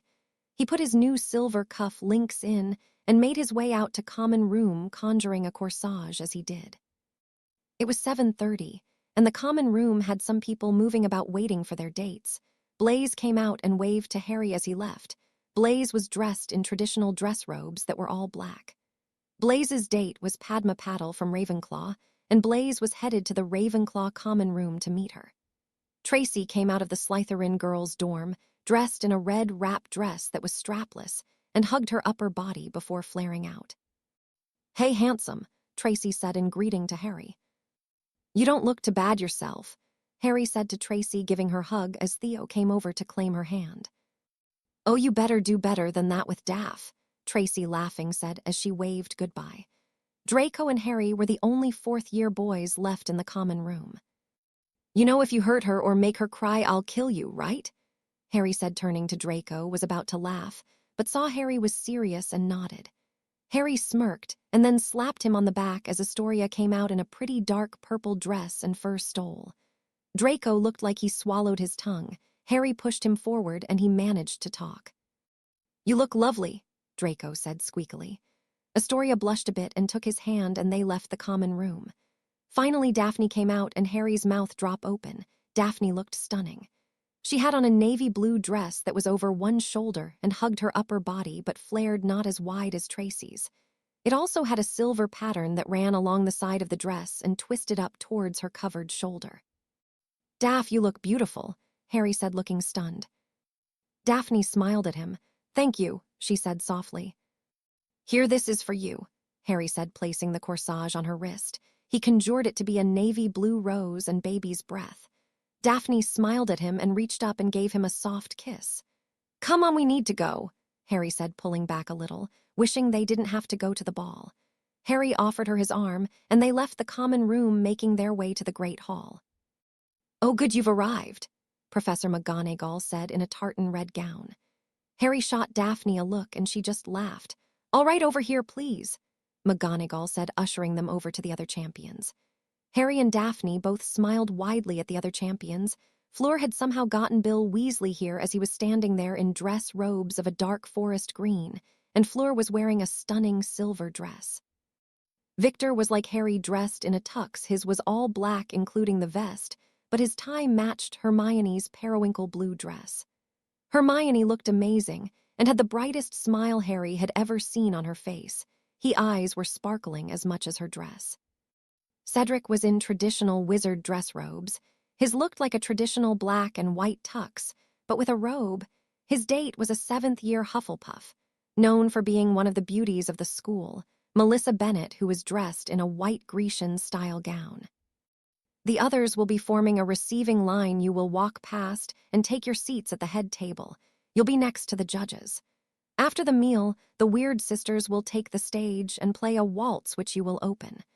After that, you are free to do what you will and join your friends," McGonagall said. "Miss Delacour and Mr. Weasley, you will lead the champions in, followed by Miss Granger and Mr. Crumb, then Mr. Diggory and Miss Bennet, and lastly Mr. Potter and Miss Greengrass, your end the line of champions." They lined up, and the hall doors opened. On either side of the doors was a long line of clapping students and their dates. As he passed by with Daphne, Harry smiled and nodded to some of his friends that he could spot. The hall was beautifully decorated, even more so than it usually was around Christmas time, with everlasting icicles, fairies, ice sculptures, and other decorations that transformed the hall into a sort of winter wonderland. The 4 house tables had been replaced by smaller round tables that fit up to a dozen students. Harry and Daphne followed the other champions to the head table and were seated next to Percy Weasley, much to their chagrin and apparently Bill's, who was across from them. "Percy," Bill said tersely. "William," Percy replied back in the same tone and gave Fleur a disapproving look. Bill looked like he wanted to reach across the table and smack him a few times for the look as it was. Harry subtly took his wand out and subtly used a switching spell. Harry switched the contents of Percy's drink with that of a potion vial in his pocket. Harry gave Bill and Fleur a smirk that Bill recognized as the one Harry wore when he pranked somebody. Bill smiled in return. Finally, Dumbledore moved his ancient arse up to the head table and motioned for everyone to sit. Dummels picked up his menu and looked at it, then said loudly into his plate, "Pork chops." His meal appeared. Harry looked at his menu and decided on prime rib. The others ordered, and everyone's meal appeared. Percy started to drone on about getting promoted to personal assistant for Mr. Crouch. Harry just looked at Daphne and smirked. 2 seconds later, Percy took a sip of his drink, and a poof of smoke enveloped him. When the smoke cleared, sitting in Percy's place was a little organ grinder's monkey dressed in a little suit, and with little a drum around his waist and little drumsticks in his hands. The whole table started laughing, followed quickly by the school, as Monkey Percy hopped on the table and started to make his way out of the hall, banging his drum as he went. Professor McGonagall, a little ways down the table, placed her head in her hands and sighed. "So, Victor, how does Durmstrang compare to Hogwarts?" Harry asked his friend's date, who was sitting across and to Harry's right. "Well, it is larger. Durmstrang half 4 floor only. The fires at Durmstrang are light for magical purposes only, but we have vast ground with lakes and mountains," Victor explained, only to be interrupted by Karkaroff.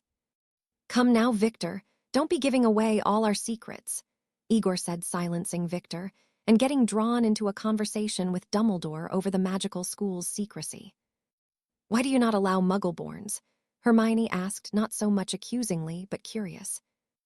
Vel, it's more to do with size than anything. Like I said, we have only 4 floors. Durmstrang serve more than one country. Many countries send students. We here as Hogwarts and Beauxbaton both serve only one country, Victor explained. Hermione nodded, accepting his explanation, as did the rest of the table. There are still those that are against Muggle-born, but more just because of size than prejudice. That makes sense. How many countries feed into Durmstrang? Daphne asked.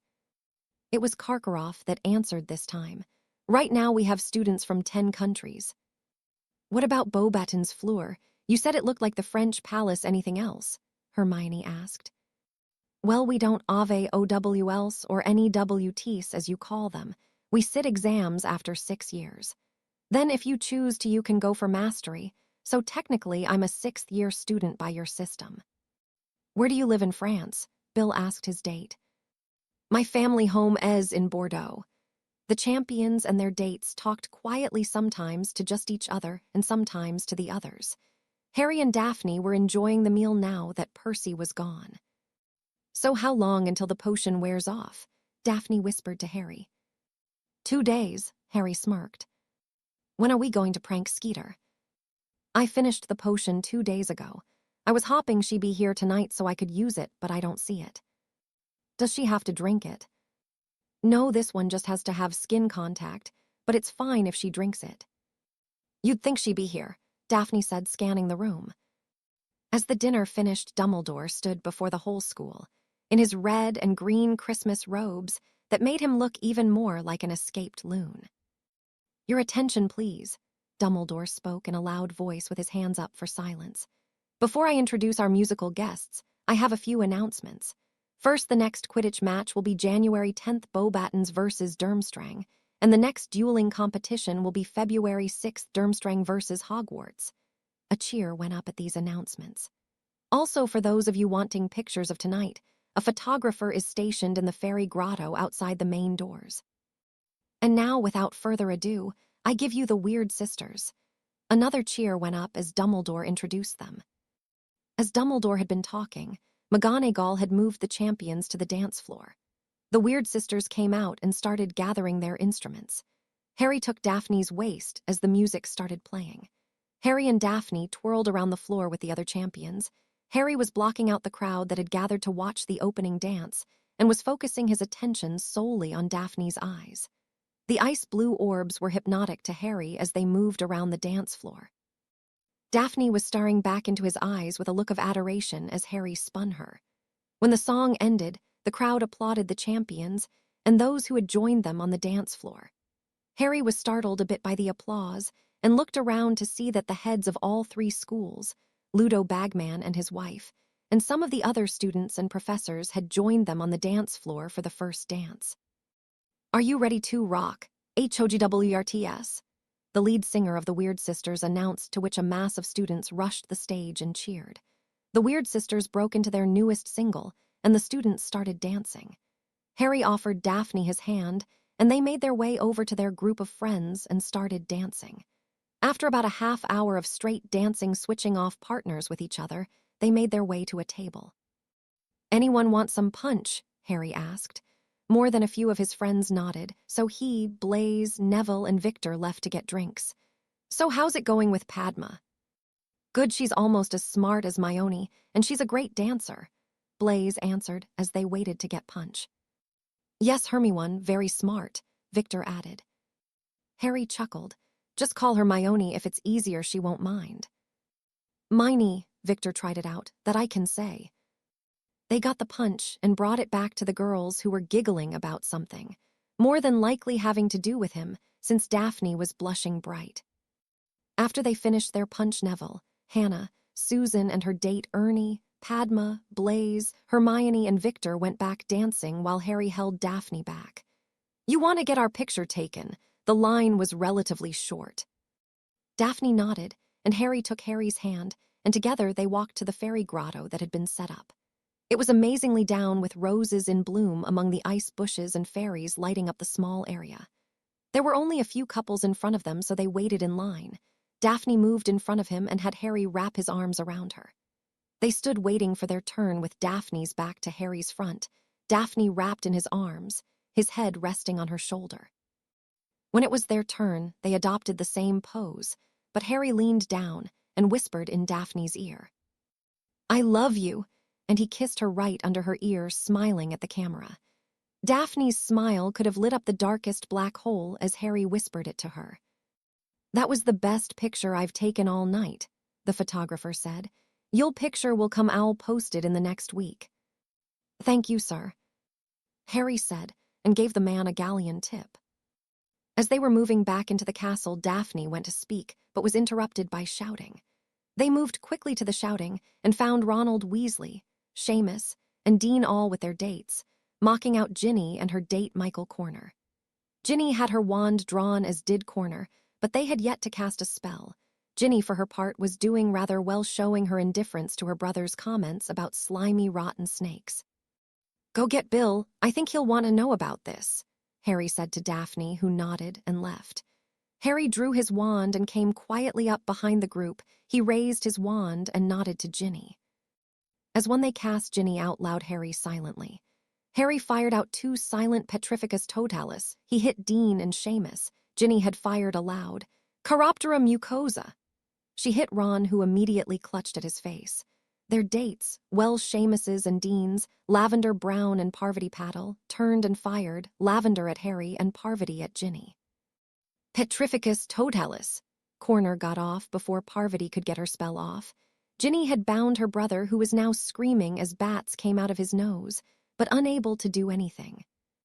Harry silently shielded Lavender's spell with Pratigo Echo. Harry's silent shield glowed blue as Lavender's spell was deflected and came back at her at twice the speed. Her binding spell struck herself. Daphne, Bill, and Fleur came up behind Harry, causing those bound on the ground to pale. Bill waved his wand and released the all but Ron, who still had bats coming out of his nose. "Leave now," Bill bit out, and the 4 fourth years fled, leaving their friend behind. "Ginny, Michael, you can leave if you'd like, same to you, Daphne, Harry. Ron and I are going to have a little chat." Ginny and Michael nodded and started to leave, but Fleur reached out to Ginny to check and see if she was okay. Ginny smiled at the older girl before continuing on with her date. "Thank you, Harry, Daphne. We'll see you later," Bill said, still looking at his little brother, whose nose had finally stopped sprouting bats, but was now significantly paler since his eldest brother was standing over him. "Don't mention it. Have a good night," Harry said to both Fleur and Bill before leaving the courtyard. "One more dance, and then I have a surprise for you," Harry said as he pulled Daphne into his side and back into the Great Hall. "Really?" Daphne said with glee, and then a pout trying to get him to tell her. Not even pouting will get you answers this time," Harry said, and leaned down, giving her a languid kiss before spinning her onto the dance floor where a slow song had just started. They spent the dance holding tight to each other in their own little bubble. Daphne was surprised when she was being led off the dance floor, not having heard the music stop, she was so caught up. Harry led Daphne from the room and up to the 7th floor corridor, and to Barnabas the Barmy, where a door appeared as they moved closer. Harry pulled out a handkerchief and grinned at her. "Indulge me," Harry said, holding it up to her. Daphne pouted at him, so he leaned in and gave her a searing kiss, slipping his tongue into her mouth and tasting her. He pulled back so that their lips were barely apart and spoke softly, "Please." Daphne sighed. "Okay." Harry pulled back with a triumphant grin on his face, which made Daphne roll her eyes. Harry moved behind her and tied the handkerchief around her eyes. Harry took her elbow and opened the door to the room of requirement. Harry had to stop himself from gasping. Dobby had outdone himself, although he really shouldn't have expected anything less from Narcissa Malfoy's former house elf. They were indeed on the highest observation deck. Dobby had one table that was set up for 2 with a dozen roses on it, and a candle with the tiramisu and a bottle of fake champagne, which made Harry chuckle to himself. The view was Paris lit up at night, but the best part was, even though it was lit up, the stars were perfectly visible thanks to the magic of the room, and there was music playing faintly in the background. "Are you ready?" Harry asked in a whisper right next to her ear. Daphne let out an impatient huff. "Yes." She wanted to see what Harry had planned for her. Harry undid the silk handkerchief, and Daphne gasped as she took in her surroundings. I had planned to actually take you here, but with the ball I had to bring Paris to us, Harry whispered, still standing behind her with her in his arms. Do you like it? He asked shyly. Harry, it's perfect, Daphne whispered back. Talking loudly seemed like it would ruin the moment. Harry led her over to the table where she smiled at the sight of one of her favorite desserts. Harry held out her chair for her, and she sat gracefully and then smiled playfully as Harry poured the fake champagne into her glass. Thank you, Harry. I love it, Daphne spoke as she looked around. Harry was about to reply, but almost swallowed his tongue instead as Daphne took a bite of the tiramisu and moaned with her eyes closed. They ate in relative silence, content to just be with each other and hold hands across the table. Finally, they finished, and Harry stood before Daphne could say anything. I have one more surprise for you, Harry whispered, his voice shaking a little as he came next to Daphne's chair. She turned towards him and gasped as he kneeled in front of her and took her hand. Daphne Anne Greengrass, I know you're betrothed to marry me, but I hope and ask that you accept this ring because you want to. I love you and promise to continue loving you until the day we die. Daphne, will you marry? Harry managed to get out, though he could hardly breathe, and his heart felt like it was going to beat out of his chest. He held out the ring box with his other hand and used a bit of wandless magic for the box to open. Daphne didn't even look at the ring but started crying as she sat forward and wrapped her arms around Harry and whispered in his ear. Yes! Harry's face broke out into a blinding smile, one that had never before been seen on his face and would only be seen a few more times over the course of his life. Daphne pulled back, and their lips met in a soft, lingering kiss before Harry stopped it to put the ring on her finger. Daphne watched as he slid the ring onto her finger in awe.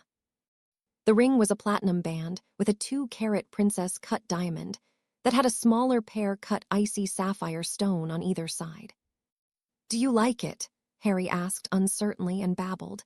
If you don't, we can get another one. Daphne stopped his babbling by leaning in and kissing him.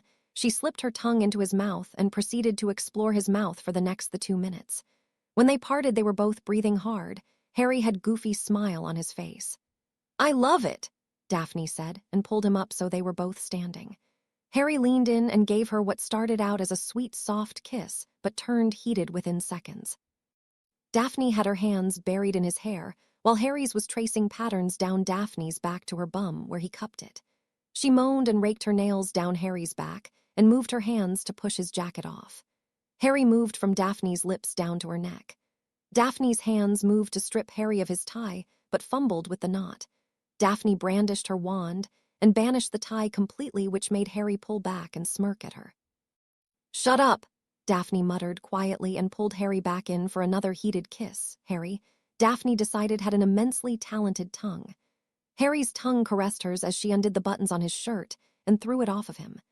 Harry pulled her tighter to him and moaned into her neck as Daphne's hands started to explore the contours of Harry's back. She traced over the scars with her nails, making Harry shiver. Daphne pulled back from Harry and pushed him so he fell back on a queen-sized bed the room had conjured. Harry lay on the bed with his legs hanging off and shirtless, staring at Daphne. He smiled shyly at him. She reached behind her and started to undo the zipper on her dress. She slowly brought it down and then reached up and slid the one strap off and let the dress fall into a pool at her feet. Harry's breath hitched at the sight of his fiancée's barely clothed body. All she had on was a pair of lacy navy blue boy shorts and a strapless lace bra. Daphne smiled, pleased with the effect she was having on her man, and moved to straddle him on the bed. Daphne smirked internally when she felt the bulge in Harry's pants grow as she leaned down and pressed soft, languid kisses on Harry's chest, paying particular attention to the scars that littered his chest. Harry, meanwhile, was running his hands up and down Daphne's sides, awed at her smooth, flawless skin. Finally, Daphne moved her kisses back to Harry's lips, and Harry's tongue immediately plunged into her mouth and explored her honey and mint-tasting mouth. Daphne moaned and reached her hands down to undo Harry's pants. She pushed them down a bit, but Harry flipped them over and up the bed. Harry kicked his pants off as he kissed down Daphne's neck to her chest, where he started to explore, much to Daphne's appreciation. Harry, more, Daphne moaned out as she hooked one of her legs around his and pushing up into him. Harry's breath turned haggard as she did, and he pulled back and looked at her for permission with his hands at her bra clasp. Daphne nodded and bit her bottom lip as Harry undid her bra and gently slid it off of her body. He tossed it somewhere. Harry stared at her from his spot above her, and Daphne moaned as she felt him grow larger against her thigh. Harry moved his head to her right breast and brought his lips to her. He explored with his tongue and his hands. He swirled his tongue around her nipple, and Daphne moaned out and arched into him again. Harry moved from her breasts and kissed a heated trail down her smooth stomach to her boy shorts. Harry once again looked at her permission, and Daphne nodded. Harry hooked his thumbs under them and started to bring them down her legs, kissing as he did. He kissed down her legs as he slid the underwear off, and then he kissed back up both her legs. Daphne in turn was a mess as she laid panting on the bed. Harry stopped at the apex of her thighs. Harry stared at Daphne's nether regions, which were bare in awe, before Daphne made an impatient sound and tried to rub her thighs together, a bit difficult since Harry was in between her legs.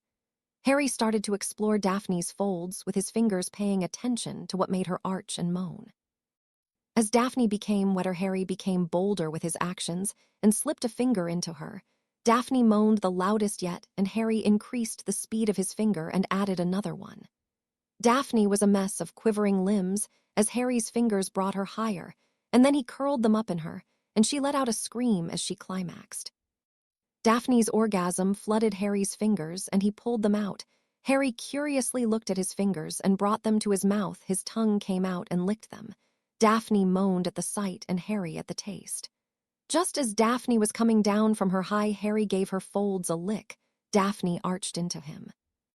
"Daph, I'm gonna try something," Harry whispered to her before returning to between her legs. Harry's tongue started to caress her folds, and Daphne couldn't contain a scream. Harry was using parsley tongue on her folds, and Daphne gripped onto the sheets as she arched up.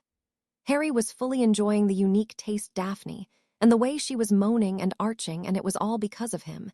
He tried not to smirk in triumph, and Sirius said this was hard. After a few minutes of Harry caressing her folds, Daphne screamed out, "H-H-A-R-R-R-Y." Harry kissed his way back up Daphne's stomach, stopping to play with her navel before kissing each of her breasts, only to be pulled by his hair up to Daphne, who locked him into a searing kiss that left Harry breathless. Daphne used her legs to flip Harry over so she was back on top. Daphne and Harry's tongues continued to tangle with each other as Daphne moved her hands down to Harry's boxers. Daphne's hand slipped into his boxers and started to stroke him. She gasped as she took in his size. He was large, something that both excited her and worried her. She used her other hand to pull his boxers down, and Harry managed to get them off the rest of the way. Daphne stroked him as she kissed and nipped at his jawline and neck. Harry moaned at a rather fierce nip to his neck, enjoying Daphne marking him. It didn't take much of Daphne stroking him before he gasped and tensed, his orgasm overtaking him. Daphne moved down his chest further and paid special attention to his delicious-looking V. Daphne's tongue traced his V, and Harry's member started to grow again. Daphne finally moved, so she was leaning over his somewhat hard cock. Daphne took it in her hand once again and marveled at it as it grew in her hand back to its full length and hardness. "You don't have to," Harry said rather quietly as Daphne examined him. She had a look of wonder on her face, and Harry wasn't sure it was a good thing. Daphne looked at him like he was crazy. "Harry, relax and enjoy," Daphne said in a husky voice and leaned down and enveloped him with her mouth. Harry groaned as he saw himself be taken by his fiancée's mouth. Daphne, for her part, was trying to remember the tips given by the older Slytherin girls. Harry's head fell back as Daphne swirled her tongue around him as she suckled him. Harry threaded his hand into her hair almost involuntarily as she continued to take his length in her mouth. She bobbed her head up and down and moaned as Harry's hand tugged a little on her hair. Daphne reached her hand down and gripped his sack and the rest of his shaft that she couldn't fit into her mouth. That did it for Harry, who groaned out, "Daphne," as he came into her waiting mouth. Daphne swallowed all he gave her and wondered a little at the taste. It wasn't bad, but salty. Harry was panting, trying to catch his breath as Daphne kissed back up his body and placed a kiss under his chin on his neck. She lingered there for a moment before pulling away so she was level with Harry. Harry put a hand behind her neck and gently brought his lips to hers in a soft but passionate kiss. Daphne rested her head on his chest, and Harry pulled the covers up over them and wrapped her in his arms as they drifted off to sleep. Chapter 25. Crouch's Mistake. Harry awoke the next morning to the scent of jasmine and the sight of blonde hair. He smiled his crooked smile as he remembered the night before. Harry quietly reached for his wand, which ended up on a stand next to the bed that the room conjured for them. Tempus, he silently cast, and in small green numbers the time appeared. 5:45. Harry sighed and set his wand back on the table, returning to his previous position of spooning with Daphne. He laid there awake, simply content to hold Daphne in his arms for a while. After about 10 minutes, Daphne began to stir. She stretched against him, making him groan and her smirk. As she rolled over to face him, she playfully spoke. "Somebody's up this morning." Harry responded by tickling her sides. This stared a tickle war that turned into playful kisses and nips between the young couple. After a few minutes, Harry pulled back. "We should get back to the common room before everyone else starts to wake." They quickly dressed, a bit shyly despite the previous night's activities. Harry grabbed Daphne's hand as they exited the room and brought their entwined hands up for a kiss, and they made their way through the passageways to the common room. Harry gave Daphne a soft kiss before she turned and went into the Slytherin girls' dorms, and then smiled goofily at the closed door for a few minutes before turning and making his way to his dorm, where he collapsed onto the bed, still smiling like the cat that caught the carny. He slipped back into sleep for the morning with dreams of blue-eyed, black-haired and green-eyed, blonde-haired bobbies. After the Yule Ball, Harry dove into researching a way to keep Daphne safe in the Black Lake. He wanted to keep her next to him at all times and possibly kill Twinkles, but Daphne refused and wouldn't talk to him for 3 hours until he apologized and promised not to kill the old bastard. Surprisingly, that wasn't what she was pissed about. That was 2 days ago. So Harry was researching portkeys, summoning charms, tracking charms, anything he could think of. Currently, he was sitting at Severus' desk, as Severus was watching over his friends try to master the latest spell he taught them, Igni's Exploder. It had the same effect as an incendiary bomb and was more easily controlled than Fiendfire. Harry had already mastered the spell and had returned to his books. "Ah, damn it. Longbottom, concentrate," Severus said as he put out his robes, which had caught fire. Luckily, Severus put the fire out before anything more than his robes could burn. Harry had looked up as Severus shouted, and suddenly inspiration struck him. "Severus!" Harry shouted and startled everyone in the room. "Oh, sorry." Severus just shook his head and motioned for them to continue on. "Hermione, help Longbottom," Severus said as he moved over to his desk. "Yes?" he asked with a raised eyebrow. "Sorry to bring this up, but it gave me your dark mark," Harry said, nodding to his professor's arm. "He can summon you through it. We'll let you know you need to show up and where to go right." "Yes," Severus said quietly. The Dark Lord used a variation on the Protean charm, a warming charm and a locator spell. Harry nodded. "Do you have any notes on it? I have an idea." Severus nodded and moved to open a desk drawer. "Be very careful with these. I have been trying to find a way to remove the mark for a long time." "Yes, sir." Harry nodded and took the scroll of parchment from his professor. "All right, that's enough for tonight."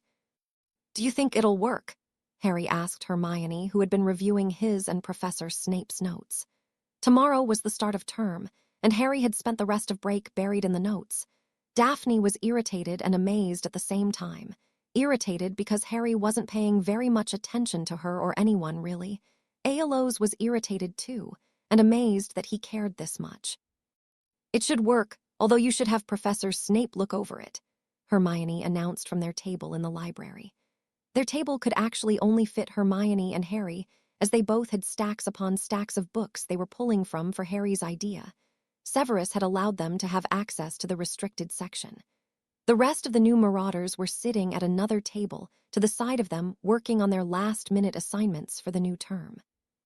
"Daphne," Victor's voice came from behind her. She turned to look at her Bulgarian friend. "Can I half a word?" "Sure, Victor," Daphne said, getting up and taking a book on cross-species, switching spells with her. "Let's talk while I put this away." They moved away from the table and down an aisle before Victor started to speak. I know you and Hadrian are together. Does it bother you that they spent whole break together? Daphne chuckled a little. One thing you have to understand about both of them, Harry and Hermione, is they can be very task-oriented when they're trying to find answers. Granted, I'm a bit irritated at him for not being able to spend most of break snogging in the common room or someplace else. Daphne laughed as she talked. But it's just part of him, plus he promised to make it up to me. But I'm guessing you're a little worried they have feelings for each other. Victor nodded a bit sheepishly and Daphne laughed again. It would seem that way, but I'll let you in on a little secret if you promise to keep it. Daphne fixed him with a questioning look to which he nodded. Harry and I are betrothed, will be married by the start of the next school year. And as for Harry's feelings, Harry grew up without a family, so he made his own. Hermione is like a sister to him, and I know for a fact she thinks of Harry as a brother. You, on the other hand, her feelings aren't familial at all, Daphne said with a smirk as she put her book away on the shelf. Really? Daphne just smirked at him. I suspect, like Harry, she'll probably try and make this up to you. Thank you, Victor said and bowed to her as he took the seat Harry had vacated upon their return. Daphne nodded. Where's Harry? He asked for you to meet him in Professor Snape's office, Hermione answered. Thanks, see you at dinner, Daphne said, gathering her things. Come in, Daphne, Severus's voice rang out as he was looking over Harry's notes. Daphne came in and Harry smiled up at her as she sat next to him. It'll work, Hadrian, well done. 50 points to Slytherin. Severus smirked, happy to have any reason to give Slytherin points. Daphne sat next to Harry and Harry took her hand in his and gave it a kiss. I found a way to keep you safe always, and it'll work the same way for me. It combines the Protean charm, a locator charm, and the spell used on portkeys. I based it off the dark mark. This mark will allow me to summon you to me wherever you are, and likewise, although it would have to be tested through anti-portkey wards, but other than those it will work. Harry, that's amazing, Daphne exclaimed excitedly and leaned over and gave him a quick kiss. How does it work? Harry smirked and cocked an eyebrow at her. Fancy a tattoo? Daphne raised an eyebrow at him in return. Like I said, it's based on the dark mark. I will need to place it as a tattoo, that way neither of us will be without it and nobody will think anything of it. Where would you place it? Daphne asked. Any place. It can be activated from pressing your wand tip to it or by speaking an activation word. Personally, I already know where I'm going to put mine, Harry said with a crooked grin. Where? Harry placed a hand over his heart, and Daphne smiled at him, looking like she wanted to do more, but Severus's presence made that rather impossible. You'll have to cast it on me, and I will have to do yours. Oh, and Severus, I have another page of notes for you. This one is on the dark mark itself. I think I may be able to remove it, transfer it to something else that holds magic.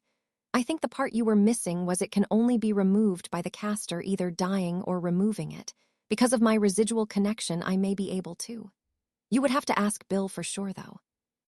Severus snatched the roll of parchment from his hand, almost ripping it in his haste. He scanned the document as fast as he could and still be able to take in information. The thing is, I don't what you could transfer the mark to. It has to have lasting magic. Thank you, Severus choked out before clearing his throat. Miss Greengrass, think of the tattoo you want, and tomorrow night we can cast the spells. I need to show this to Bill, if you'd excuse me. Sure, come on, Harry, Daphne said, understanding the man was emotional over the subject, but wanting to hide it. Daphne pulled Harry up and dragged him out of the room and to the nearest broom cupboard, where she proceeded to snog him until he couldn't remember his name. Harry and Daphne exited the broom cupboard, both with goofy grins and Harry with his hair in about 5 different directions. They arrived back in the common room to find Blaise in a conversation with Aeolus and Tracy, chatting with Astoria, Ginny, and Aoife. She was sitting on Ginny's shoulder, smirking deviously at Pansy, who had neon green hair, and was glaring at the pixie. I think I know how to get the potion to Skeeter, Harry said, looking at She. She, come here for a minute. She flew over to Harry and Daphne, who had joined Blaise in the corner of the common room. I have a prank for you, Harry said to the pixie who was floating in front of him. She smiled devilishly, and her eyes took on a gleeful look. I need you to get this to touch that bitch of a reporter Rita Skeeter's skin. She took the small vial of potion from Harry and gave him a salute before flying back over to Ginny. "Harry, can I embellish the mark?" Daphne asked quietly to her fiancé. "I can design whatever you want, love," Harry said, nuzzling Daphne's neck. Daphne smiled widely. "I think I know what I want," Daphne replied. Harry's wand shot out of his holster, and he summoned his sketch pad and flipped to a blank page. "Wait, what was that?" Daphne asked, stopping him from continuing. She flipped back a few pages to a drawing of herself lying on a couch with one arm thrown over her head and the other draped across her stomach. She had her ring on and a bikini that was obviously drawn in at a later date. She raised an eyebrow at him. Harry shrugged and pulled Daphne in for a kiss. He deepened the kiss as she ran her hands through his hair. Harry slipped his tongue in her honey-flavored mouth and then pulled back slowly. Daphne forgot about the picture, and Harry slipped the sketch pad forward while Daphne still had her eyes closed. He grinned at her crookedly. "So what did you have in mind for your tattoo?" Oh right, my tattoo," Daphne said, a bit dazed. "I want in the middle of my wrist on the inside a lightning bolt, and in the same place on the outside a wolf's head and connected by a Celtic knot." "Okay, let me draw something up." Harry started sketching. The easiest was the lightning bolt on one side of paper. He drew out an eternity knot and then tried to decide on the wolf. He drew a small wolf whose tail blended in with the eternity knot. The wolf was in a sitting position with its head thrown back, baying. The body was done in simple but elegant lines that Celtic style was known for, and its front paws faded into the eternity knot on the other side. "What do you think?" "I love it," Daphne replied with a smile. "What are you going to get? After all, I'm going to cast it, so it can't be too complicated." "You know how you write in fine script when you do essays?" Daphne nodded. "I want you to put your initials across my heart." Daphne nodded and moved Harry's sketch pad to the table in front of them. She turned to him and pulled his head down to hers for a kiss. Daphne parted her lips and allowed Harry's tongue to enter her mouth.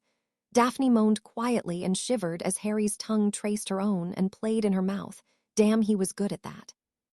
They sat on an oversized chair in their little corner of the common room, nuzzling into each other and sharing kisses, some a bit heated for being in a public place, well into the night.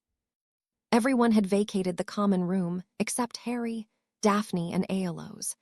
Harry and Daphne were now seated on a couch placed in front of the main fireplace, as Aeolus liked the warmth it produced.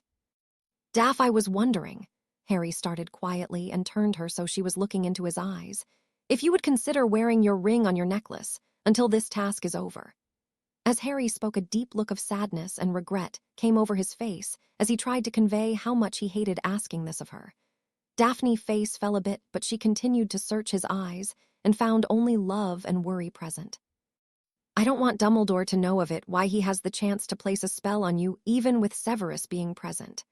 Severus had told Harry privately that he would ensure that Dumbledore only placed the sedation spell on Daphne, and that if possible he himself would do it. Daphne sighed but nodded, and Harry pulled her onto his lap so she was straddling him and held her tightly to him in a hug.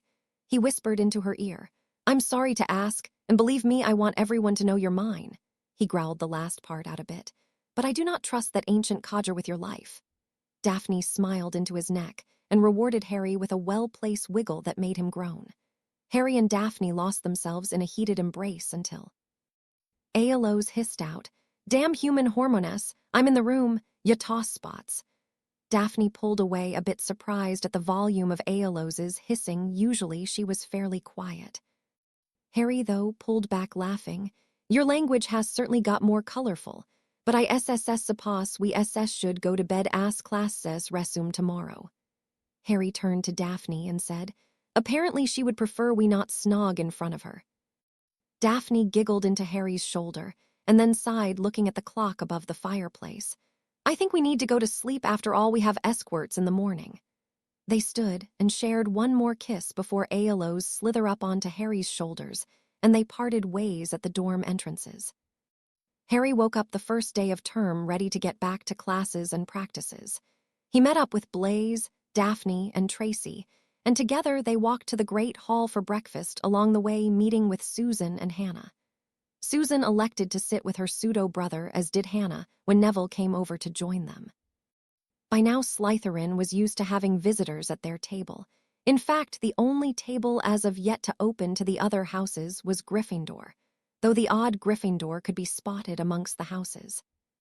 "Harry," Tracy's spoke, her tone urgent and upset. In her hand was her daily copy of the Daily Prophet. "The horrible infectious harpy, also known as Rita Skeeter, has done it again." Tracy handed him the copy of the Prophet, glaring at it with disdain. Harry flipped it to the front and saw glaring out at him the headline, "Dumbledore's Giant Mistake." Harry quickly read through the article and grew steadily angrier with each line. His magic started to seep out of him. Plates, goblets, and other things like books started to shake in their place. Then his aura flared as he got to Weasley's statement that he was attacked by a hippogriff, and they all hated Hagrid. As his aura flared, the candles in the Great Hall blew out, and Severus at the head table took notice.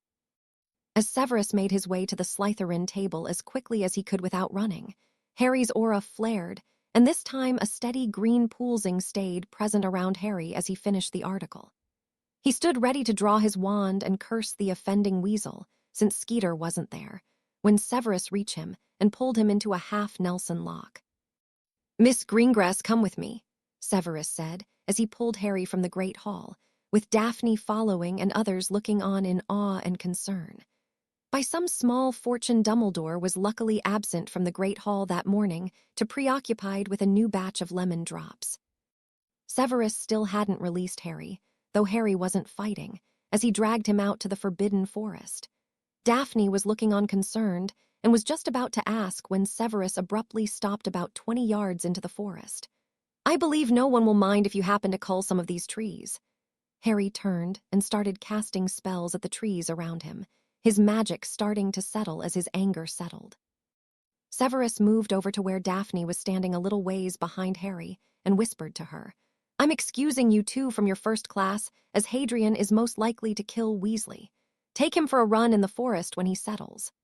Daphne nodded and gave her professor a small smile of thanks as she continued watching her fiancé in concern. Severus left to attend to his first class, leaving them alone in the forest.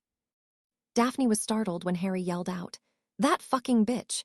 HAGRID wouldn't he hurt a damn fly?" As he finished, his shoulders sagged, and he seemed to calm even more, his aura fading away into nothing. Daphne rushed forward to him and wrapped her arms around him. Harry sighed into her embrace. First, she makes life hell for werewolves like Remus, then she spouts bull about Victor, and now she's made it damn near impossible for Hagrid to keep his job. And how the hell does she even know he's half giant, or that his mother was Fredwolfa? That's not something even Hagrid would let slip. Daphne just ran her hands down Harry's back in a soothing motion as he ranted and calmed himself down. Finally, he pulled away and smiled at her in thanks, which quickly turned into a rather evil little grin. Weasley's begging to be pranked, and bloody well at that. Daphne laughed in response and nodded. "Come on, Severus excused us from our first class. Let's go for a run." And with that, Daphne transformed into snow and shot off into the forest. Harry took off after her and transformed on the fly into Bay and let out a howl that echoed around the forest. Even those in care of magical creatures could hear it. Snow and Bay ran through the forest with no direction in mind, both working out the stress of the year. Finally, after about a half hour of running, Snow pounced from behind on Bay and tackled him to the ground. Snow gave a wolfy grin as she stood over Bay, who managed to roll his eyes. Snow jumped off him when she heard a horse's neigh come from her right. Snow transformed back into Daphne, and she gaped out at the sight in front of her. There stood a herd of unicorns. There were pure white adults, some youngsters that were silver and just growing horns, and then there were golden foals.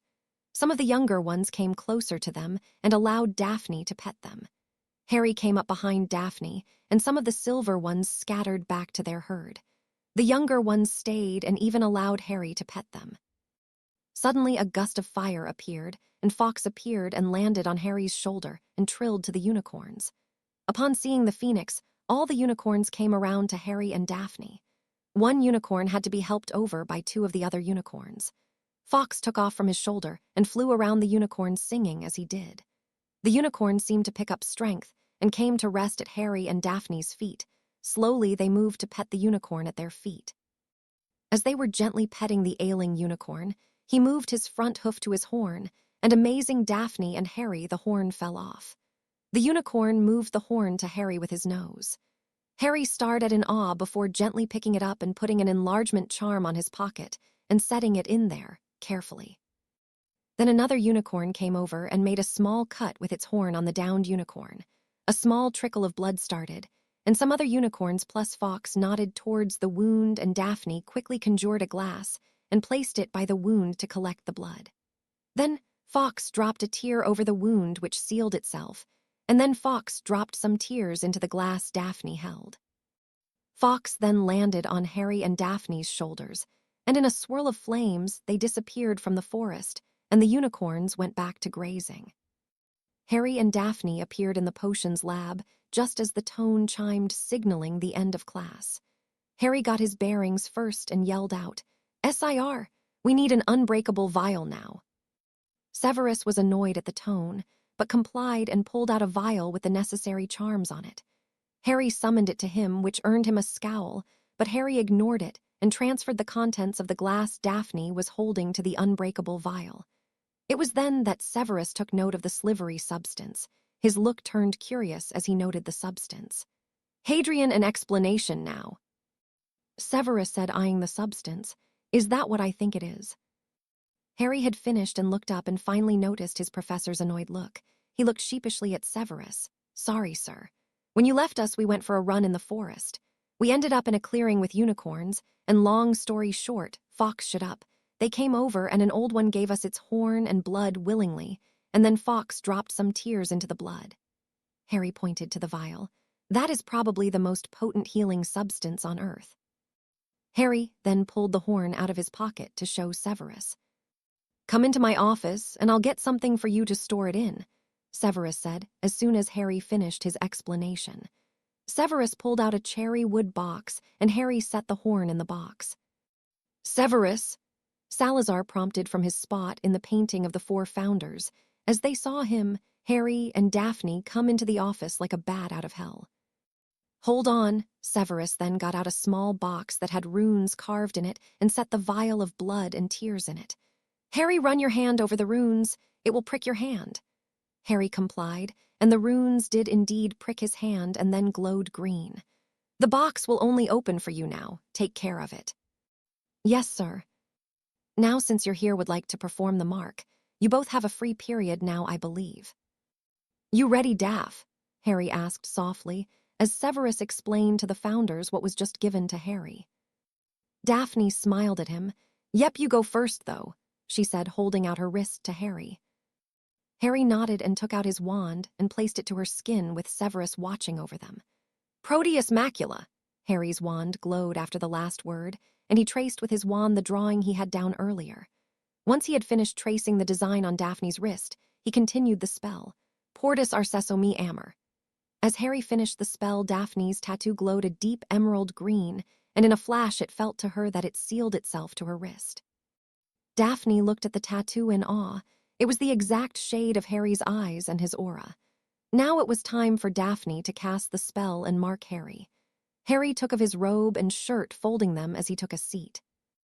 Daphne took a calming breath before placing the tip of her wand against Harry's chest.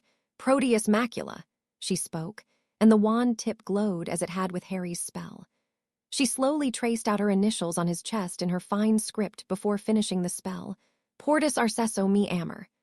The initials now placed on Harry's chest glowed blue and flashed, sealing the spell onto him. "Let's see if it worked. Daphne, step into the other room," Severus suggested. Daphne went into the other room and for good measure went into the potion ingredients closet. Harry waited for a minute and then said the activation words, "Arcesso me amor." Daphne appeared in front of Harry a second. "Good, one more time to see if it can work through Hogwarts. Daphne, flew to your manor and Harry call Harry." Daphne nodded and threw the required flu powder in before stepping into the fireplace and disappearing into the green flames. She arrived home, and one of the Greengrass house elves appeared and bowed a little. "Does Miss Daphne need anything?" "No, thank you, Donder.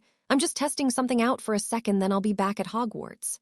Daphne smiled to her family's elf. The little elf nodded and popped back out. "Arcesso me amor." Harry appeared before her and picked her up, spinning her around and then giving her kiss. Daphne giggled. Put me down, we need to get back. Harry laughed and did so.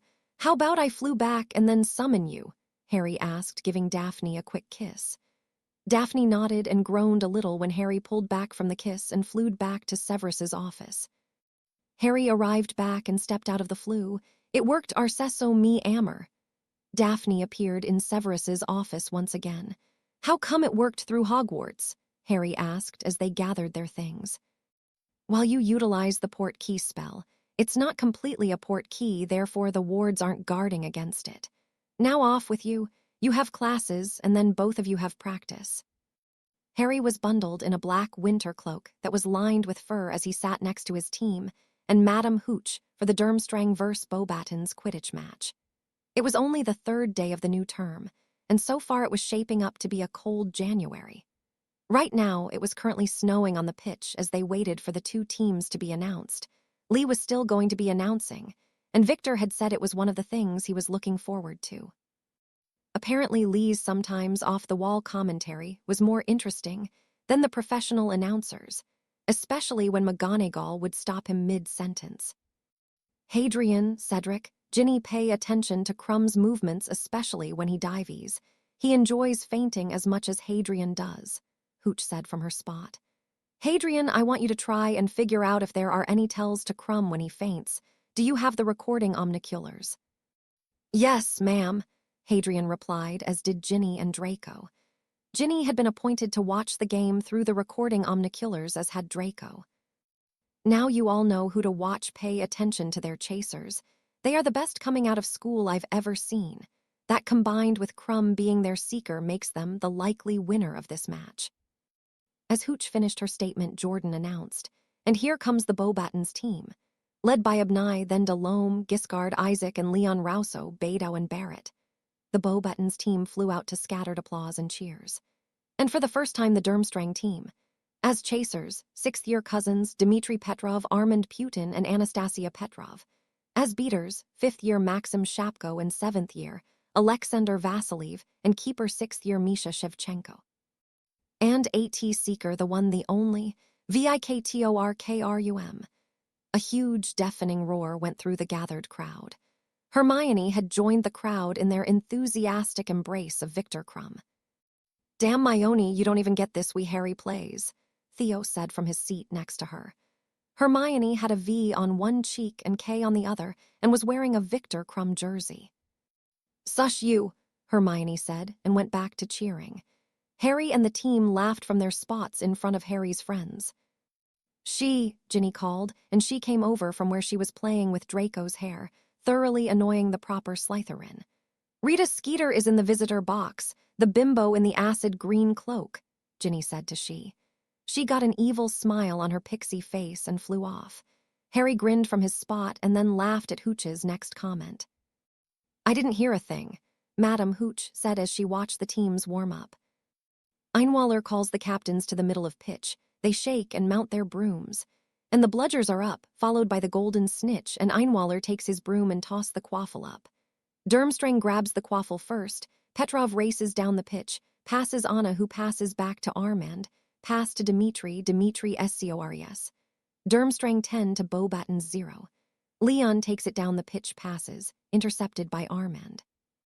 Armand to Anna to Dmitry, back to Anna, who passes to Armand, ducks a bludger, and throws a long shot. Anna Scores using her broom tail to finish the pass. Durmstrang 20 to Beauxbatons 0. The game continued on in similar fashion. Durmstrang dominated Beauxbatons in all positions. Krum fainted twice, but they seemed more to be from boredom than a calculated play. The Durmstrang beaters didn't exactly have teamwork down, but that didn't seem to matter as they were built like tanks. When they performed a perfect doppelbeater defense, it hit its target, a Benny, and knocked him from his broom and broke his arm in 2 places. Finally, Victor ended the game, making a rather easy catch of the snitch, as Barrett was trying to break up another play by the Durmstrang chasers. Durmstrang won 220 to 10. As Durmstrang celebrated, a scream was heard that echoed around the pitch. It had come from the visitor's box. A small little 4-year-old had screamed and jumped into her mother's lap. Mommy, Mommy, monster, monster, Mommy. the little girl wailed as she tried to bury herself in her mum's lap and tried to point at the thing next to her. Where formerly Rita Skeeter had been sitting was now an ugly bird-like creature. Rita currently was a harpy. She no longer had hair. In fact, she looked like a balding Ollivander with a beak for a nose and mouth. She had wings instead of arms, and from the waist down had large talon-like legs. In all, she was covered with feathers that were a nasty grayish color and looked like the ugliest overgrown baby bird to ever exist. Finally, after glaring at the child and the others who were moving away from her, somebody took pity and conjured a mirror for her. Out of the bird creature's mouth came what was supposed to be an indigent scream turned out to be a squawk. She would stay that way for the next 3 weeks. Hermione, are there any books on the Black Lake? Harry and his friends were spending the Friday night after practice in their abandoned classroom. Tomorrow they had a Hogsmeade day, and their teams had been given off. Not that I'm aware of, Harry, and I checked the library. Hermione answered with an apologetic look. She was helping Neville on the spells Severus had taught them last time they met. Well, we know you're going to have to face merfolk and grindylows, but that's it, Daphne said, looking up from her ancient runes book.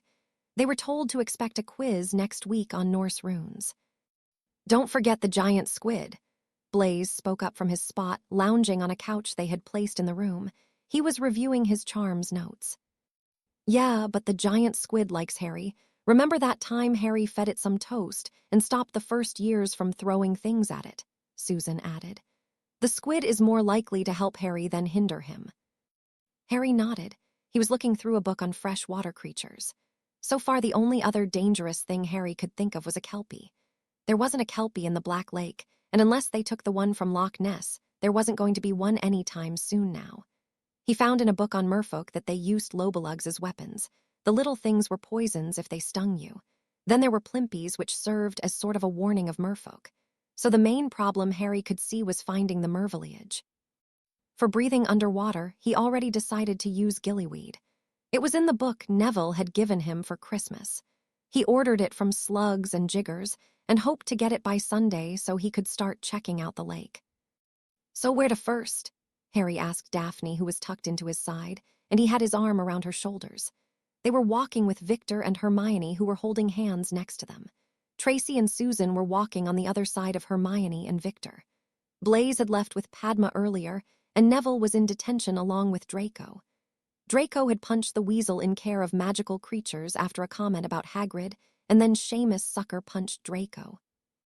Neville decided that was unfair, and landed a punch on Seamus that broke his nose.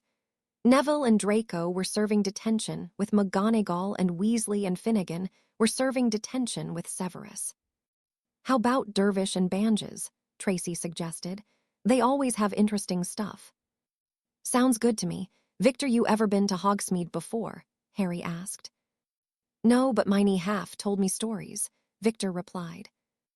Well, at Dervish and Banges, you can find almost anything, Daphne said. Victor nodded in reply. They entered the store and nodded to the clerk in hello and spread out as they looked around. Harry was looking around the store but not really paying too much attention. Tracy ended up buying a Medusa medallion that was said to ward against evil spirits. Her father collects Medusa artifacts because even if they were completely Muggle-made, they seemed to have magical properties. They ended up going to Honeyjuke's afterwards. They all purchased something at the world-renowned candy shop. Take a seat, I'll be with ya in a minute, Madame Rosmerta greeted them as they walked through the doors.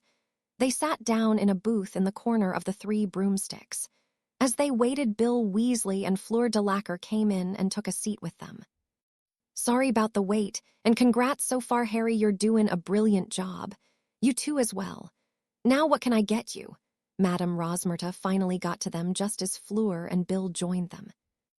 Butterbeer, please, Daphne answered, as did the others except Bill, Victor, and Fleur.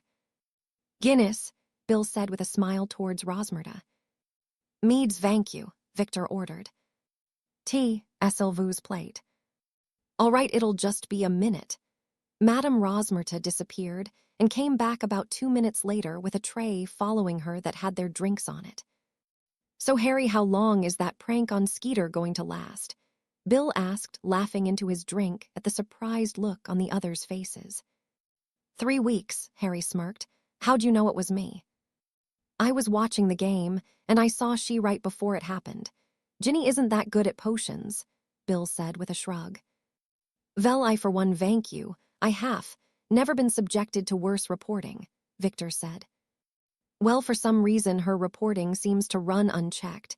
She gets to say whatever she wants and no's ever stopped her. I find her to be an absolute bitch, and I will find a way to shut her up indefinitely, Harry said fiercely. I just want to know how she gets her information, Hermione added. When we talked to Hagrid, he said the only person he ever told about his mum being a giant was Dumbledore and Madame Maxine. You don't think she would have said anything? Hermione asked her question directed towards Fleur. Non, Madame Maxine would not. She will not even admit to avaying giant blood, Fleur said quietly, and then added heatedly. She would not ave anyone subjected to Z-Skeeter insect. Harry suddenly sat up straighter and slipped his wand out, an action only Daphne noticed. Harry was sitting in the corner of the booth up against the wall and had a view of the whole room. Alastor Moody had just come through the door and took a seat at the corner of the bar facing most of the dining area, his eyes spinning wildly. Bill, Harry called quietly, have you been informed of my eye problem this year? Bill looked confused for a minute until it registered in his brain what Harry was talking about. All right, Amelia gave me something for it, but it's at my house. Fleur, do you want to come with me or stay here? I'll just be a few minutes.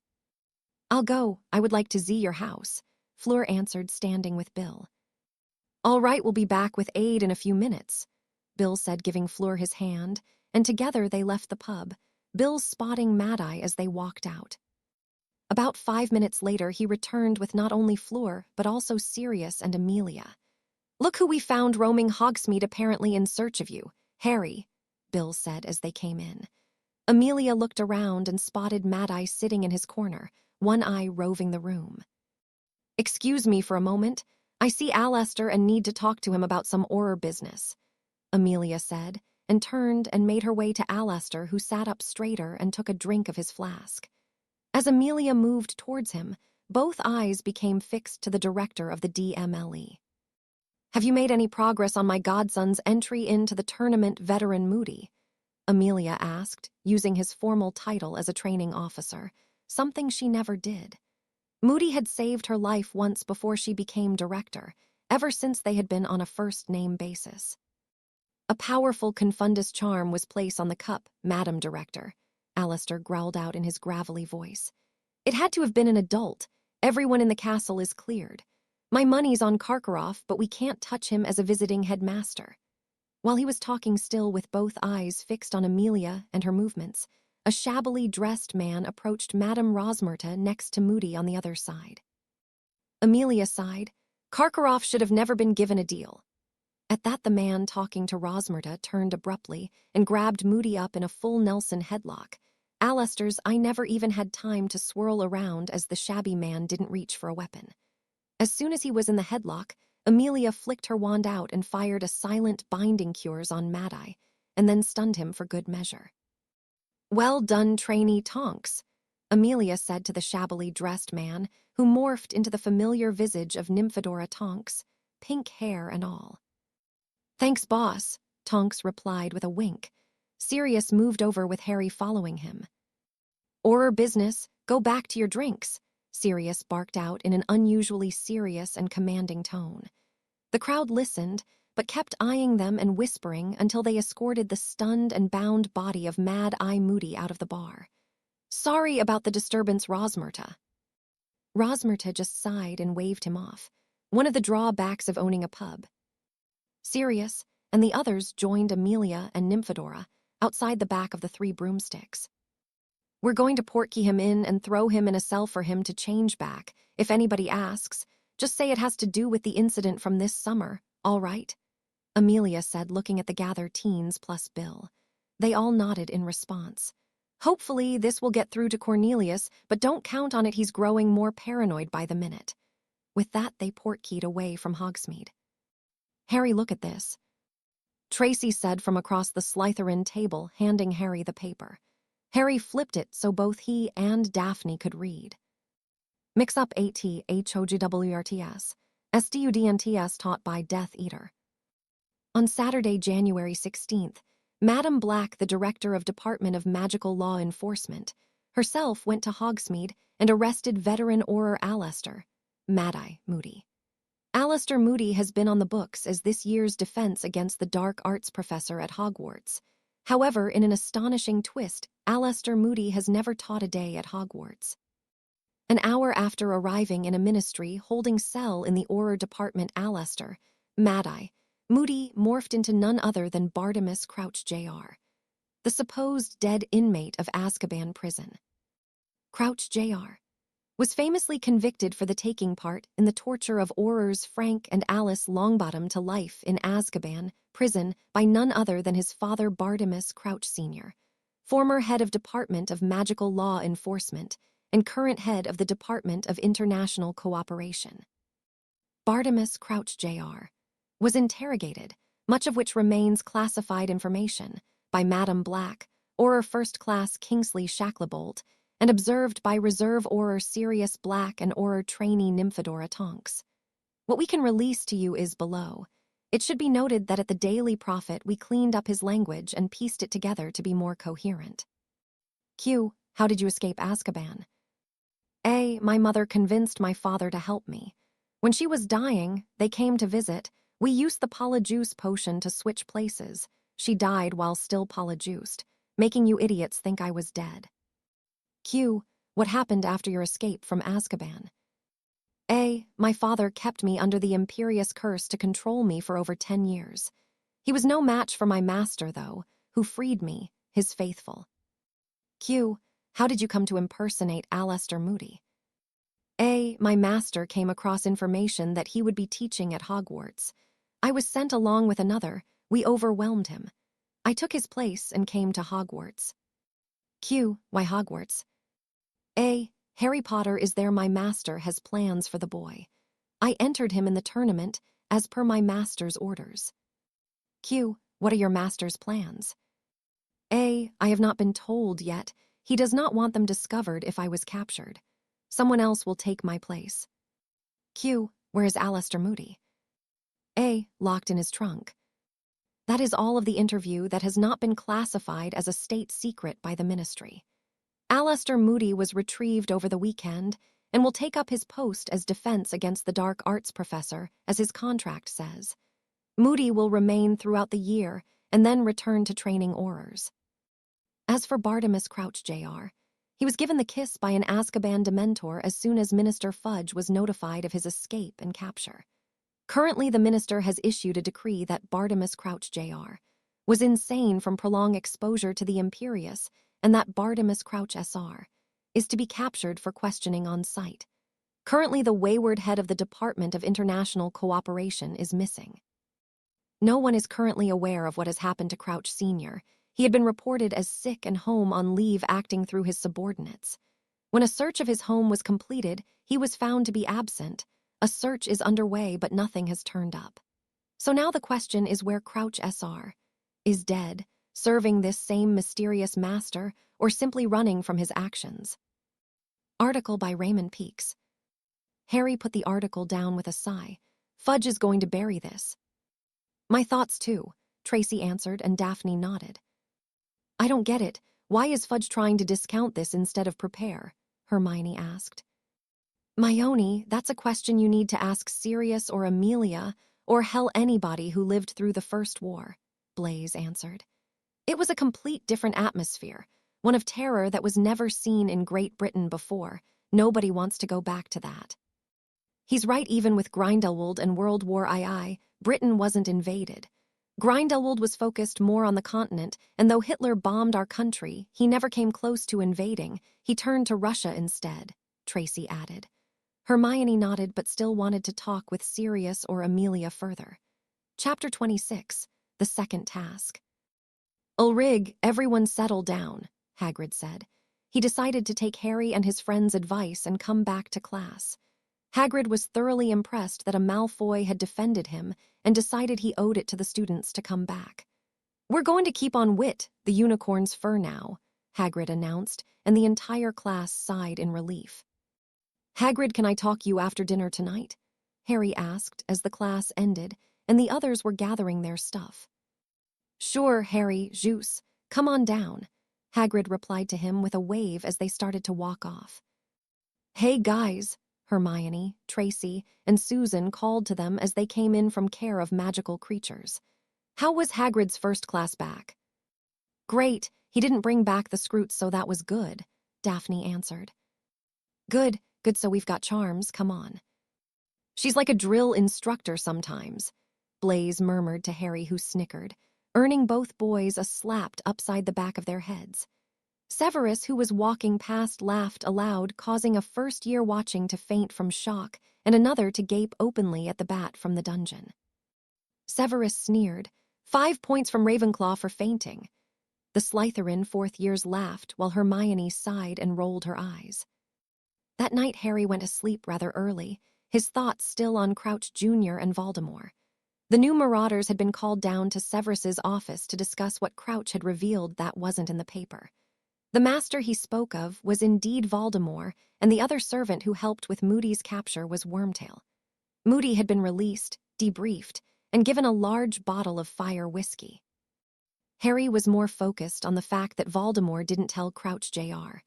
his plans, which meant they could still be carried out by Wormtail or another.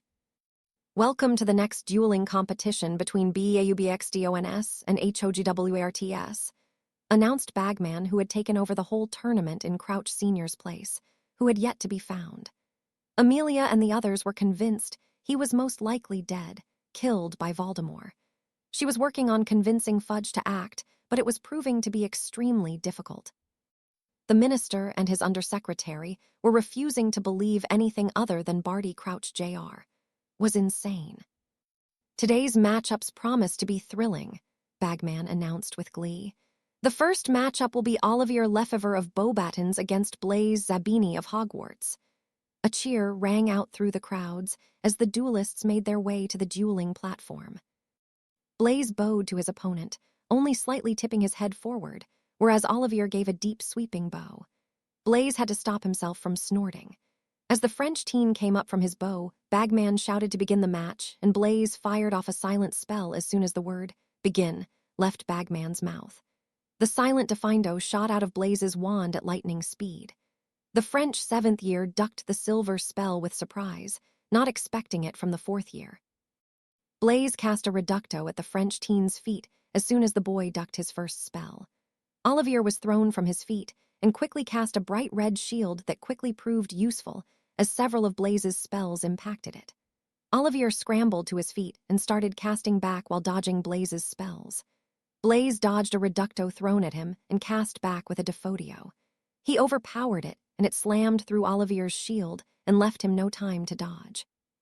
The gouging hex hit Olivier in the left shoulder. Blood poured out almost immediately, and Olivier staggered back. Blaise sent a silent levicorpus that struck the pain-filled French teen and hung him upside down in the air. Olivier dropped his wand as he was jerked upwards, and Blaise calmly said, "Accio wand," and Olivier's wand was summoned to Blaise, who bowed and released Olivier from the spell. "Match, Hogwarts," Bagman announced, and Olivier was rushed by the healers present. Hogwarts supporters gave a massive cheer as Blaise won the first duel. Harry, Susan, Tracy, and Hermione cheered the loudest for their friend, who was overshadowed sometimes by his mother's reputation. "A fabulous showing by Blaise Zabini, the 4th-year Slytherin of Hogwarts," Bagman announced to cheers, after Olivier was tended to. "Next up for you we have Charlotte Pryducks against Thomas Avery." The duel was evenly fought, but Pryducks wasn't Beauxbaton's dueling champion for nothing, and won the match with a well-timed bludgeoning hex followed by a fire spell. Avery was using a Protego shield, which was good for lower-level hexes like the bludgeoning hex, but did nothing to stop an elemental spell. "Avery's good, but he relies on dark spells that can't be used in this competition," Moody growled out to Harry, whom he was sitting next to. "He's going to follow his father. You'll need to be on guard when he comes back. The only reason we don't have problems now is because he's scared of Severus. Do you really think our problems will increase to throwing spells when Valdi is back?" Harry asked, leaning into Moody and lowering his voice. "Yes," Moody said simply. They watched the next match in silence, both thinking more on Voldemort's soon-to-be second coming. Thomas Kensington won his match against a final-year Beauxbatons student, D'Artagnan Chevalier. Harry had a fleeting thought that wizarding parents must have a damn good painkiller during birth with some of the names they come up with. Next matchup, Beauxbatons competitor Guy Arsenault versus Neville Longbottom of Hogwarts, both fourth years, Bagman announced in his ever-present and ever-irritating jovial manner. They thought he was a Death Eater, Harry whispered to Alastor, gesturing to Bagman. Voldemort would have killed the annoying prick at the first meeting. Surprising many of those nearby, including Harry's friends, Moody barked out a laugh. Neville looked over his opponent, appraising him while he nodded his head instead of bowing. The French boy was taller than Neville, but Neville was bulkier and had significantly more muscle. Neville fought a rather Slytherin smirk as he saw the boy opposite him gulp. Vaguely, Neville heard Bagman start the duel. Neville stared at Guy, this time letting the smirk show as Guy started to sweat. Guy brought his wand up and fired. Reducto! Neville simply waved his wand at the spell and deflected it. Neville continued to deflect spells as Guy got sweatier and more desperate with his spells. When Guy finally took a breath, Neville struck with a silent Reducto. Neville's spell destroyed Guy's shield without slowing and slammed into the French boy, throwing him back a good 5 feet and fracturing 4 ribs and his shoulder. Neville summoned the boy's wand and the duel ended. Most of Hogwarts looked at Neville in awe, primarily the Gryffindors who still saw him as the meek little first year off the boat. Harry, Hermione, Susan, Tracy, and Hannah, though, were whooping and yelling their approval, as was the Hogwarts dueling team. Severus and Flitwick were both looking on with pride. And a very good showing by the Longbottom scion, definitely living up to his parents, Bagman yelled out to the finally cheering crowd. Harry suddenly stilled and focused on the dueling platform as Daphne moved to take her place for the next match. Easy lad, she can handle herself, Moody said and placed a hand on Harry's shoulder. I know, I just don't like seeing her get cast at while I sit here, Harry muttered. Moody let out a grisly chuckle. Daphne turned to face her opponent and ran over the Beauxbatons girls' previous match. Rosalind Gravois was a Beauxbatons final-year student and a sly dueler, rather like Daphne. Daphne fired first with a simple Expelliarmus. Daphne spoke aloud, wanting to see if she would dodge or shield. Against Durmstrang she had dodged. She dodged and countered with a stunner. Daphne used a rebounding shield and sent it back at Rosalind, casting 3 stunners of her own, one down the middle following the rebounded stunner, one to the left and one to the right. Rosalind dodged the rebounded spell, but she was dodging into the path of another one. She pulled back just in time for both spells to miss, but the follow-up curse down the middle hit her dead on. Rosalind dropped, rendered unconscious by Daphne's stunner. Daphne smirked and turned, blowing Harry a kiss. Harry smiled back at her, and Moody patted him on the shoulder and laughed again. And HOGWRTS wins the fastest duel of the tournament. CONGRATULATONS, Miss GRENGRSS. Murray won the next duel after playing with his opponent for a few minutes. Severus and Flitwick were looking on proudly, while Karkaroff looked a bit worried as he left the Great Hall. Harry, have you found the Mervillage yet? Hermione asked as she flipped through a book on arithmancy. It was 2 days before the task, and Harry had spent at least 1 day a week exploring the Black Lake. No, and the only helpful thing so far is that the giant squid likes me even more since I played tag with it. Daphne's agreed to let me cast a tracking charm on her tomorrow night. We found one that will produce a beam of light that only I can see that's tethered to Daphne's magic. Good, get in and get out. Honestly, the Black Lake in the middle of winter, this tournament's asinine, Hermione muttered. Harry and the others laughed. Don't worry. With the gillyweed, I don't need to cast a warming charm. It allows me to stay warm. Has Victor said anything to you about the task? Blaise asked Hermione as he waited for Tracy to finish looking over his paper on the history of Delphi. No, just that he's ready for it. We try not to talk about the tasks, Hermione answered. Hey, Hermione, you read a book on Vila after meeting Fleur, right? Daphne asked. Why? Is the water going to impede Fleur at all? You know, with Vila being creatures of fire. Well, she won't be able to use her Vila powers underwater, but since she's matured already, she shouldn't have any other problems.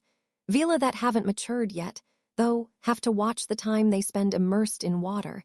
It can have adverse reactions on their magic. Daphne nodded with a thoughtful look on her face. Harry woke up the day of the task rather irate. Daphne had been escorted to the headmaster's office by Severus and hadn't returned by midnight. Harry, even though he knew it was coming, was still pissed about Daphne being taken and put at risk. Aeolus had slithered onto his shoulder and sunk in as a tattoo in order to help calm him, but he still had to go to the room of requirement and cast spells for an hour. He spent a good part of that hour setting dummies of Dummels on fire with the incendiary spell Severus taught them. He went to bed about 2 o'clock after working on his meditative exercises. Harry pushed his covers off of him in a flourish and stalked to the shower to get ready. Blaise tried not to laugh at his friend, knowing it would only turn Harry's ire towards him, something no one in their right mind wanted. Harry pulled on his green and silver board shorts and then his Hogwarts Triwizard outfit over it. He didn't talk as he made his way to the Great Hall for breakfast, content to merely glare at everyone in his path. As he sat down to eat, he noticed Hermione missing from his group of friends surrounding him, and Cedric's girlfriend, Melissa Bennet, was also missing. "I'm going to kill whoever thought this was a good idea," Harry growled as his magic started to release. Severus noticed his aura from the head table and hurried over to calm his student down. "Hadrian, come with me," Severus said as he laid a hand on Harry's shoulder. He spoke in a tone that didn't give Harry a choice. "Yes, sir," Harry said and stood jerkily. "Man, I feel bad for the judges. Harry's either gonna outright kill 'em or prank 'em all to death," Blaise muttered, making the table laugh. At once they all stopped laughing and looked at each other with worried looks. It was entirely possible Harry would do exactly that. "Hadrian, your aura is starting to show. Now calm yourself. I was with Daphne as she was placed under the spell, and as there were girls involved, they spent the night under Minerva and Poppy's care. They've already been placed in the lake. All you have to do is activate your locating charm, and you'll have her back safe.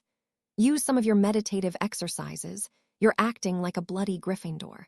Daphne would be most displeased if you killed Dumbledore." Harry cracked a smile at that and started focusing on his breathing and took some deep breaths, his aura fatting. "Good, now I'm supposed to escort you down to the platform," Severus said just as Cedric joined them, as well as the Quidditch team and Harry's friends. Harry and the rest were taken in the boats they used first year to arrive at the castle, and were taken over to a set of stands that were raised out of the Blake Lake.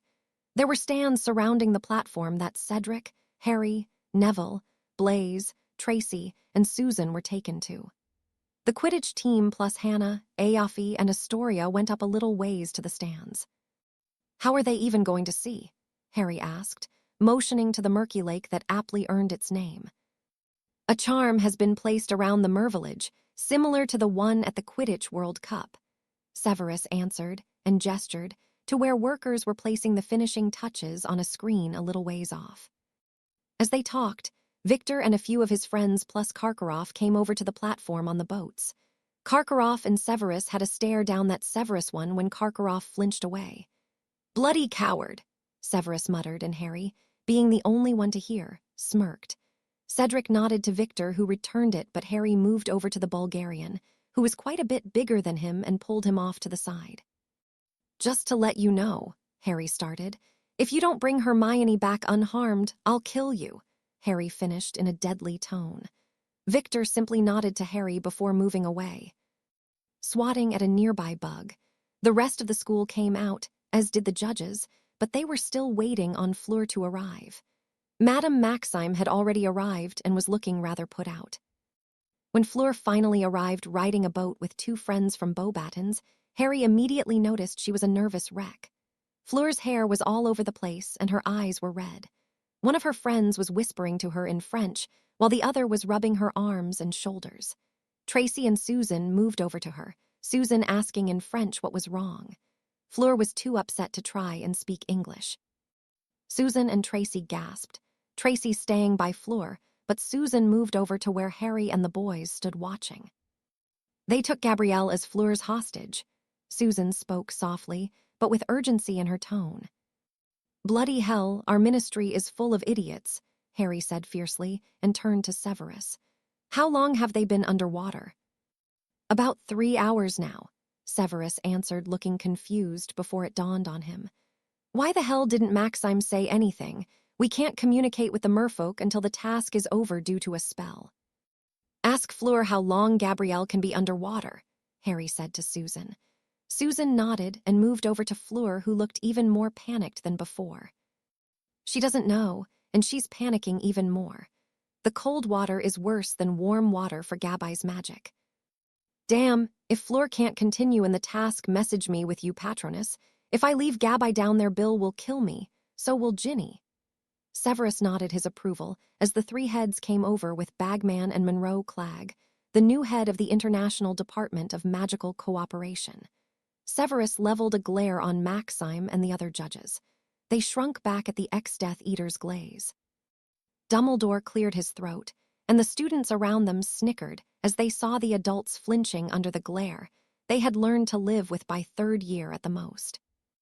"Welcome to the second task," Ludo Bagman announced after casting a sonorous charm on his voice. He was trying not to let it show how thoroughly afraid of the livid potions master he was. The friends of the champions had been ushered back behind them, so the champions stood alone and were instructed to wave to the stands. Harry rolled his eyes and midway through his wave flipped the bird to the whole crowd, eliciting laughs and gasps. Severus lightly smacked him upside the back of his head and raised an eyebrow at the teen. Harry just shrugged back as Bagman continued. "For this task, something rather important to each champion has been taken and hidden in the lake. The champions will have an hour to retrieve their hostage. Along the way, they will face the many creatures lurking in the Black Lake," Ludo finished with his voice fatting, trying to be mysterious. Harry struggled to not curse the man. Harry stripped down to his broad shorts, as did Cedric, Victor, and Fleur to her suit. Harry had his wand strapped to his forearm and his new combat knife strapped to his leg. He put his left hand to his wand and muttered, "Quare," activating the locating spell on Daphne. Harry was able to see a bright purple line appear in front of him and disappear into the water. "When the cannon sounds, you may start," Bagman announced and waved his hand. Filch lit the fuse and the cannon went off. Victor began casting, moving his wand around himself while Cedric and Fleur both cast spells as they jumped into the water. Harry swallowed the gillyweed he had and dove in, not waiting for the gills to come. About 10 seconds into the water, Harry felt the gills and webbing start to grow, and his need for a breath relaxed. He shot forward past the other 2 champions in the water, following the bright, almost neon line that extended into the deep. Harry sunk lower in the lake and farther from the stands as he followed. It was murky in the lake. Even with the advantage of gillyweed, he was having trouble seeing more than 10 feet in front of him. He moved through the seaweed and other algae in his path, and as he was beginning to think he might be swimming too fast for the various aquatic denizens of the lake to threaten him, Harry felt something pull at his left leg and bite into it. "Fuck," Harry mumbled, the expletive erupting from his mouth as several bubbles. He turned and shot a blasting curse at the offending Grindylow, which was promptly blasted to pieces. Blood stained the water around him. Some of hit his own from the wound in his leg, but most of it was thick, black, and strewn with Grindylow bits. Several Grindylows that looked like they were going to swarm Harry from behind stopped short at the sight of their dismembered fellow. Harry glared at them. "You lil bastards will get the same," he said through the water, and the beasts sunk back down, leaving him peace. Harry used a healing spell to seal the bite, knowing the blood would continue to run in the water and attract nastier things than Grindylows if he didn't. After closing the wound, he turned back to follow the magical line tethered to Daphne. After 20 minutes of swimming in the oppressively dark and thankfully empty water, Harry was able to see the outlines of the mervillage. Several plimpies hastily dispersed in his path as he neared his goal. He could hear an eerie melody as he descended further into the village proper. Harry was rather awed that the mervillage seemed to resemble the residential part of Hogsmeade. He assumed there would just be caves or some other crude structures, but the merpeople's homes were surprisingly elegant and civilized. He even saw a pet Grindylow leashed in front of one of the homes, its owner watching intently Harry as he swam past. Harry swam to the center of the village, where a mass of merpeople were congregating, holding spears and singing their haunting tune. In the center were the 4 hostages tied to the bottom of the lake. As he looked over the hostages, Harry's anger at the task started to get the best of him. Short of the few small bubbles erupting from their mouths, they looked dead. They were pale, and an eerie green glow was cast on their faces, forcibly reminding Harry of the killing curse. As Harry swam over to Daphne, Susan's messenger patroness struck him in the head. Fleur was ambushed by the Grindylows and pulled out. Harry sighed and moved down to cut the ropes binding Daphne. When he moved over to cut Gabby's rope, he was stopped by a large merman pointing a spear at him.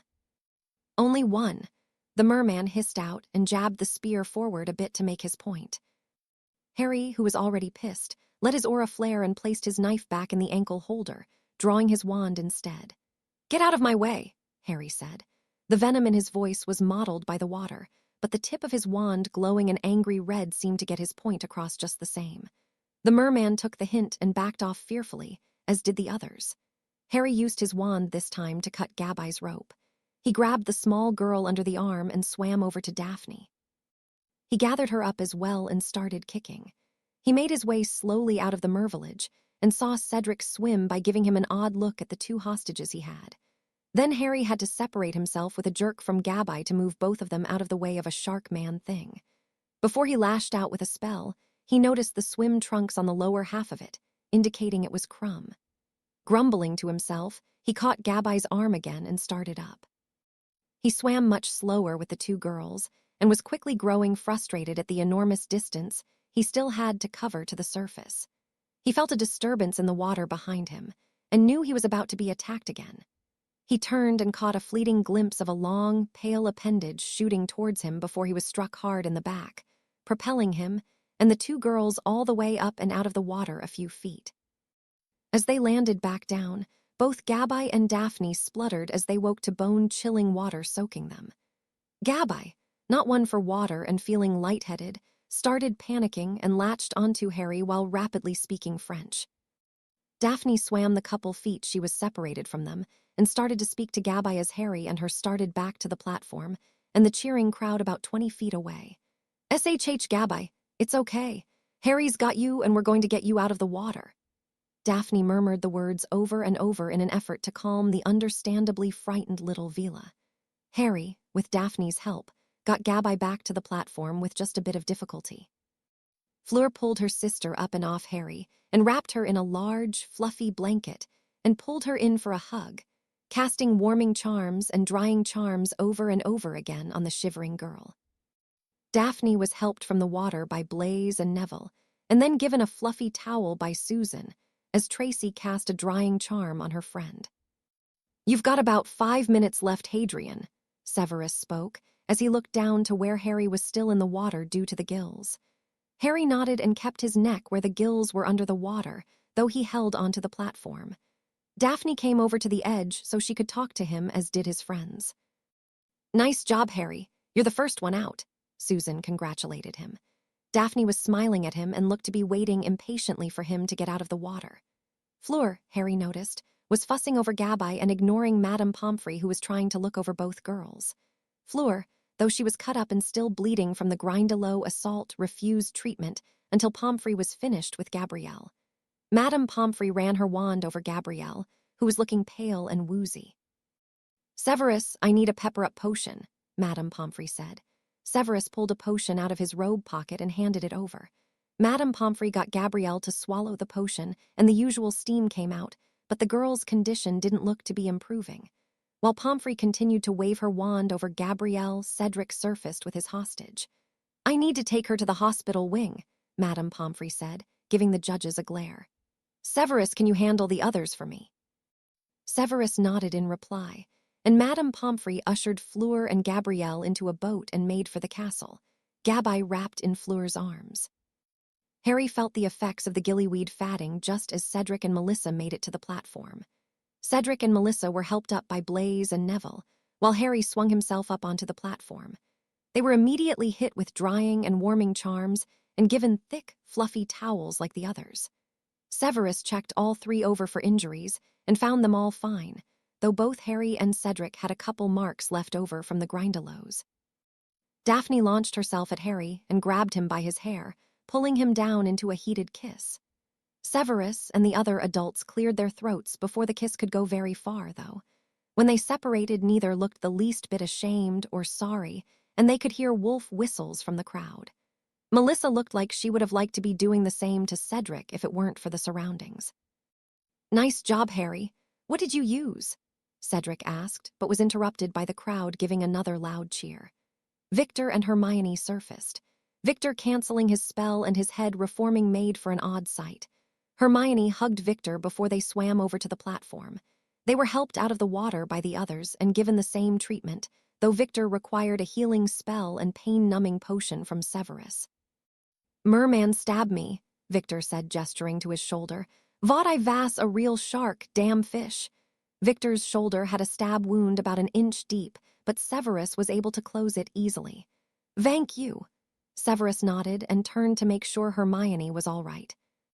A loud bang was heard that quieted the crowd. Everyone turned to the sound, which came from Bagman's wand. "Marks out of 50 will be given to the champions. For her use of the bubblehead charm and getting to the outskirts of the Mervillage, we award Fleur de Lacquer 25 points. That was met by cheers from the Beauxbatons contingent, but that was about it. For his use of partial transfiguration and returning only 2 minutes outside the time limit, we award Victor Crumb, THIRYT 8 points.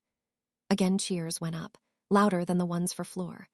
For his use of the bubblehead charm and returning only 1 minute outside the time limit, we award Cedric Diggory 43 points. More cheers, and Melissa gave Cedric a kiss on the cheek, making the dashing 7th-year blush as he heard the wolf whistles. And for his use of gillyweed and returning with not only his own hostage but another's, and within the time limit, we award Mr. Potter 50 points. The loudest cheer yet erupted from the crowd, but Harry rolled his eyes. Hypocritical bastards, Harry thought. Yes, congratulations. The next Quidditch match will be March 13th, the next dueling match April 17th, and the academic challenge will be April 24th. The third and final Triwizard task will be June 18th. Harry and Daphne were in the room of requirement later that night. Only the room currently looked like the clearing Sirius's wedding took place in, with the added benefit of a comfy couch. Harry was stretched out with his head in Daphne's lap while she played with his hair. Harry was content for the first time in the weeks since finding out about the second task and Daphne's role in it. When Harry sighed, Daphne looked down into his eyes and smiled at him in a way that made his insides melt. Harry stretched up and gave Daphne a soft kiss before lying back down. "Thank you for saving me," Daphne said when Harry pulled back. "Always," Harry replied simply.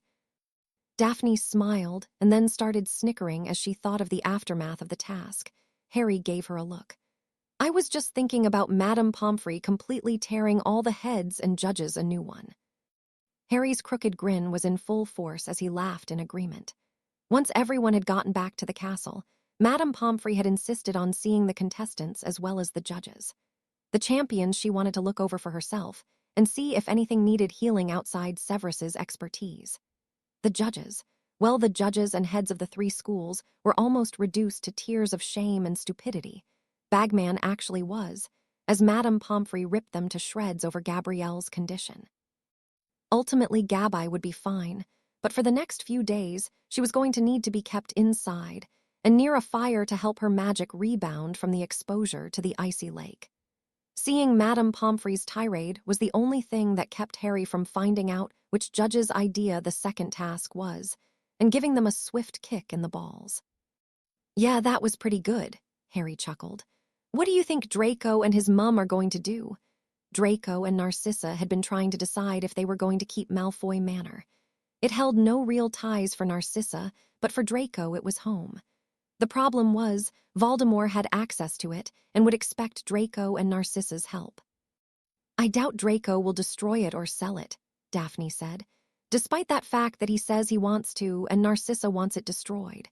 Family manors like ours and the Malfoys are hard to build anymore.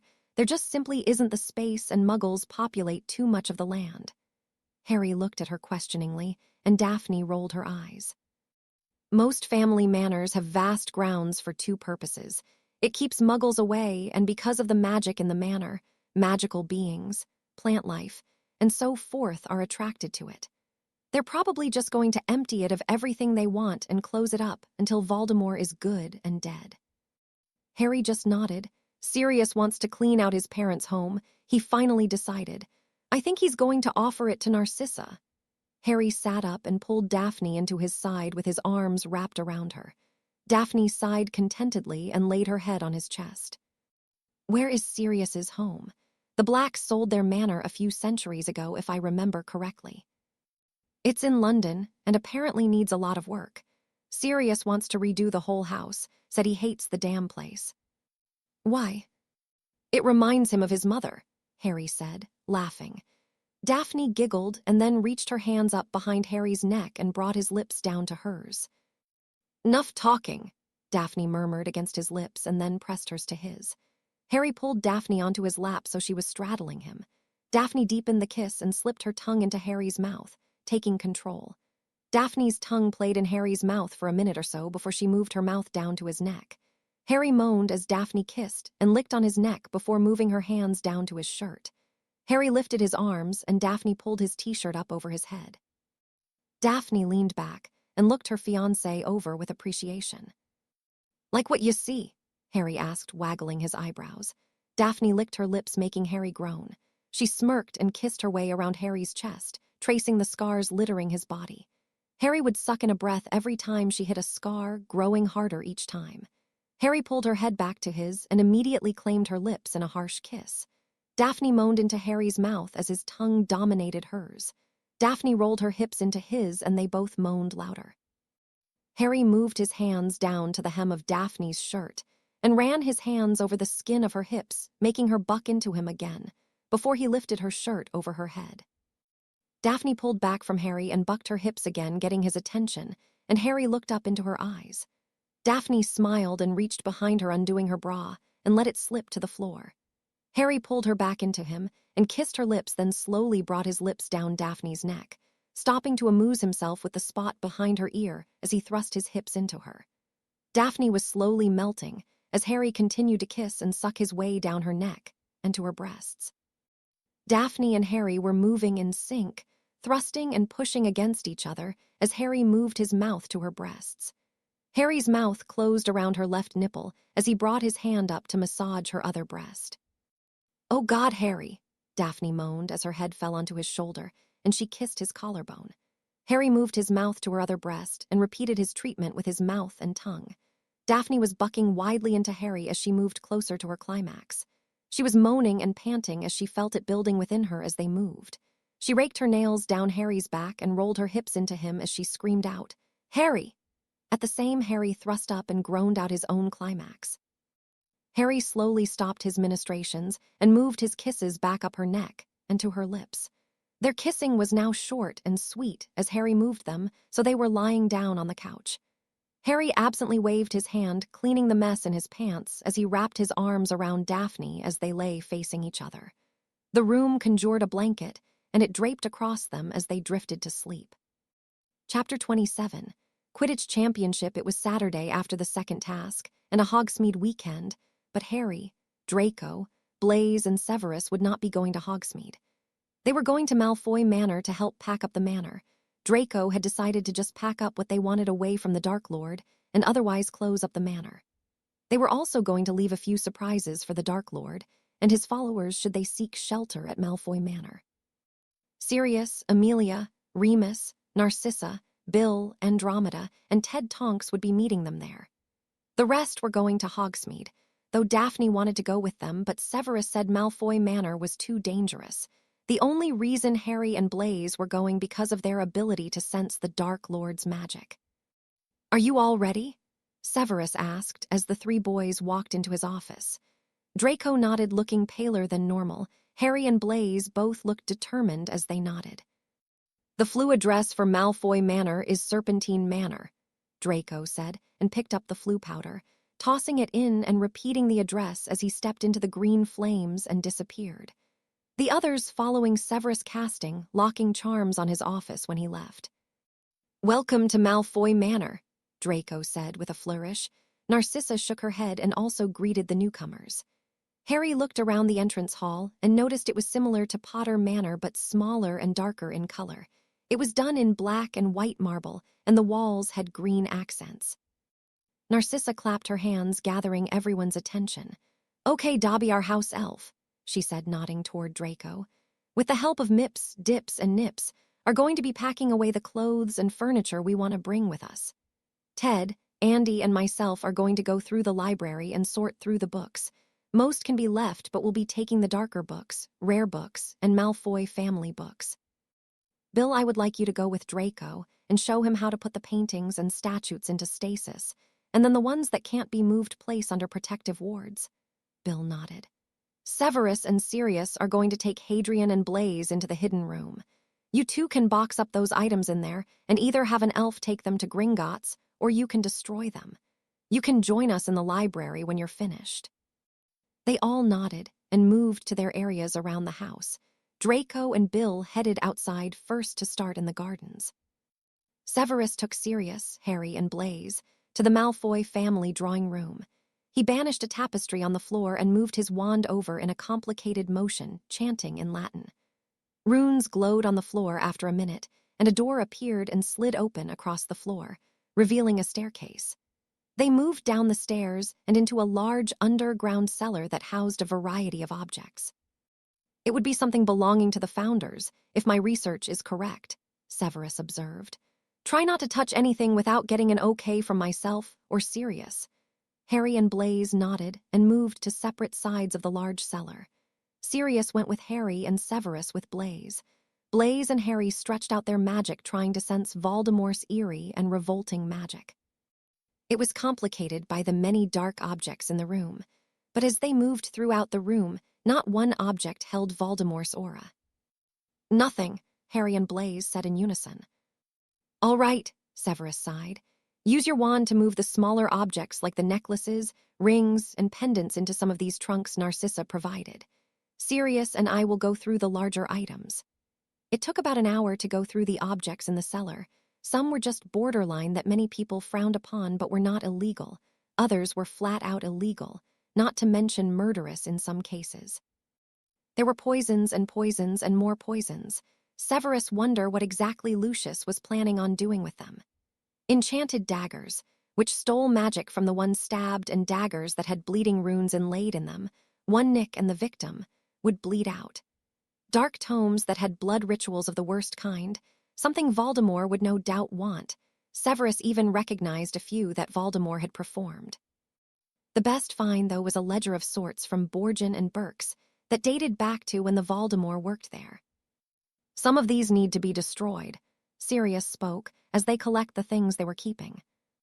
"Fiendfire would work," Draco spoke from above on the steps where he and Bill stood. "The cellar is warded more heavily than the whole house. One of you could cast it and then seal it."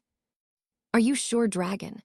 Severus asked quietly towards his godson after all these objects belonged to him.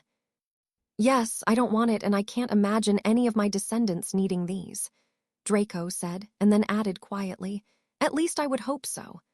Bill laid a hand on his shoulder in support. "All right, everybody out," Sirius said with a gleeful grin. "I love this spell." Harry, Blaze, and Severus, who heard him, all exchanged weary looks. "Oh, give me some credit. I am a black after all." "Fine, but if you screw this up, I'll get you fixed mutt," Severus growled. Sirius winced and nodded. Bill ushered the teens to the far side of the room, opposite the entrance to the hidden room. Severus had his wand trained on the door of the entrance, and Sirius had his wand aimed at a cabinet in the back of the chamber. "Fiendfire!" Sirius shouted, and out of his wand raged a fiery chimera that engulfed the cabinet and started spreading as Severus got the entrance shut and sealed. They could feel the heat on their feet, but other than that there were no signs of the dangerous curse. After about 10 minutes, the heat died down, and Severus cast a revealing spell that made the stone door see-through. The fire had died out, and nothing was left except for ash. "We'll lay the traps. Why don't you join your mother and aunt in the library?" Severus suggested to Draco and the others. They left for the library. It took them about another 2 hours to collect everything they wanted and to lay the traps for Voldemort and the Death Eaters.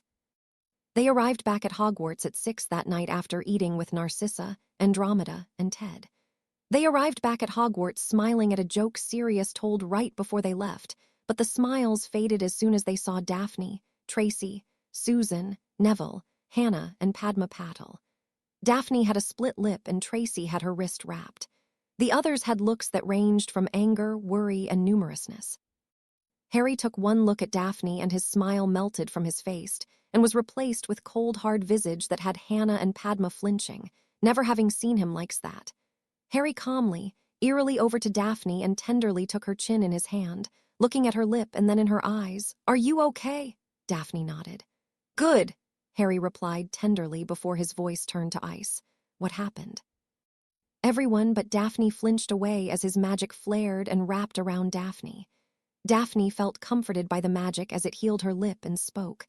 "Somebody cursed us from behind in Hogsmeade. Whoever it was planned it. They threw a blasting curse at the ground that scattered us. I bit my lip when I fell." She gave a small grin at that. When we turned to cast back, the walkway we were in was covered in smoke. The spells came at us, but we were ready and shielded, but we used a deflecting shield. One of the curses we deflected slammed into the wall next to Hermione and exploded. Hermione screamed out and the curse stopped, and the attackers fled.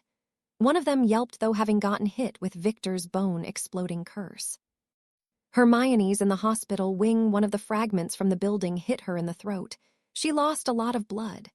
Daphne's voice trailed off, and she snuggled into Harry's chest with tears in her eyes.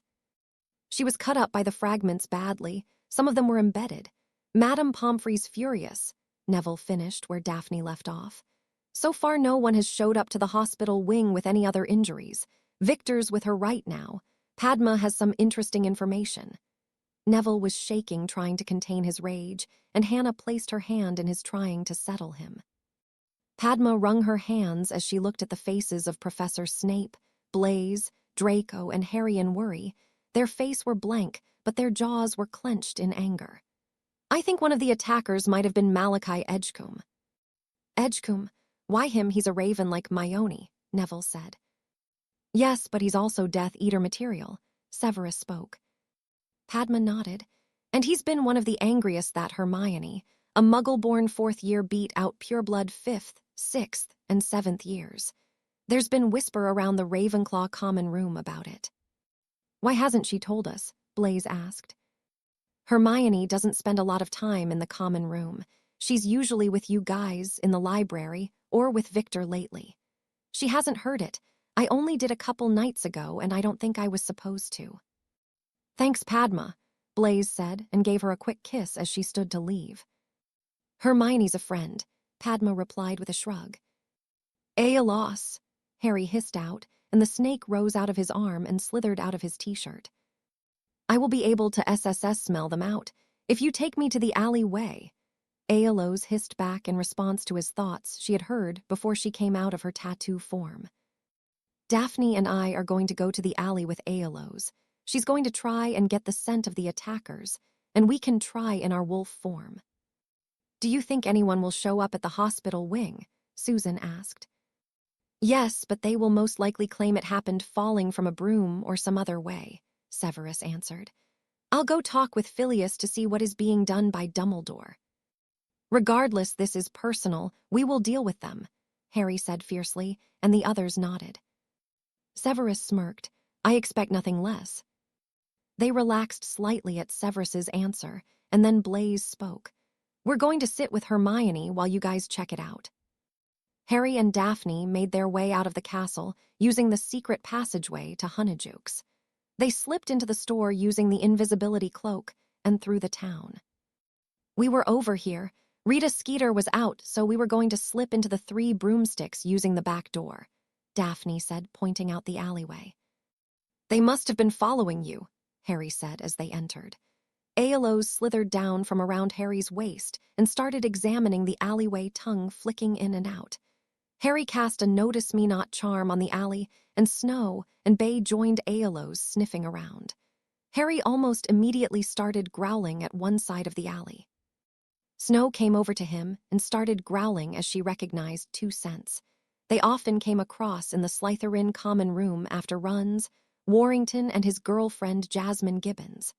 Besides those two, the three of them were able to recognize 3 other scents from Hogwarts, but Harry and Daphne weren't familiar enough with them to single out who they were. "Aelos, when we get back track down the SS scents, we're going to visit Hermione," Harry hissed out. Aelos nodded and started back towards the castle. "Let's go, I want to check on Hermione," Daphne said, taking Harry's hand and tossing the invisibility cloak over them.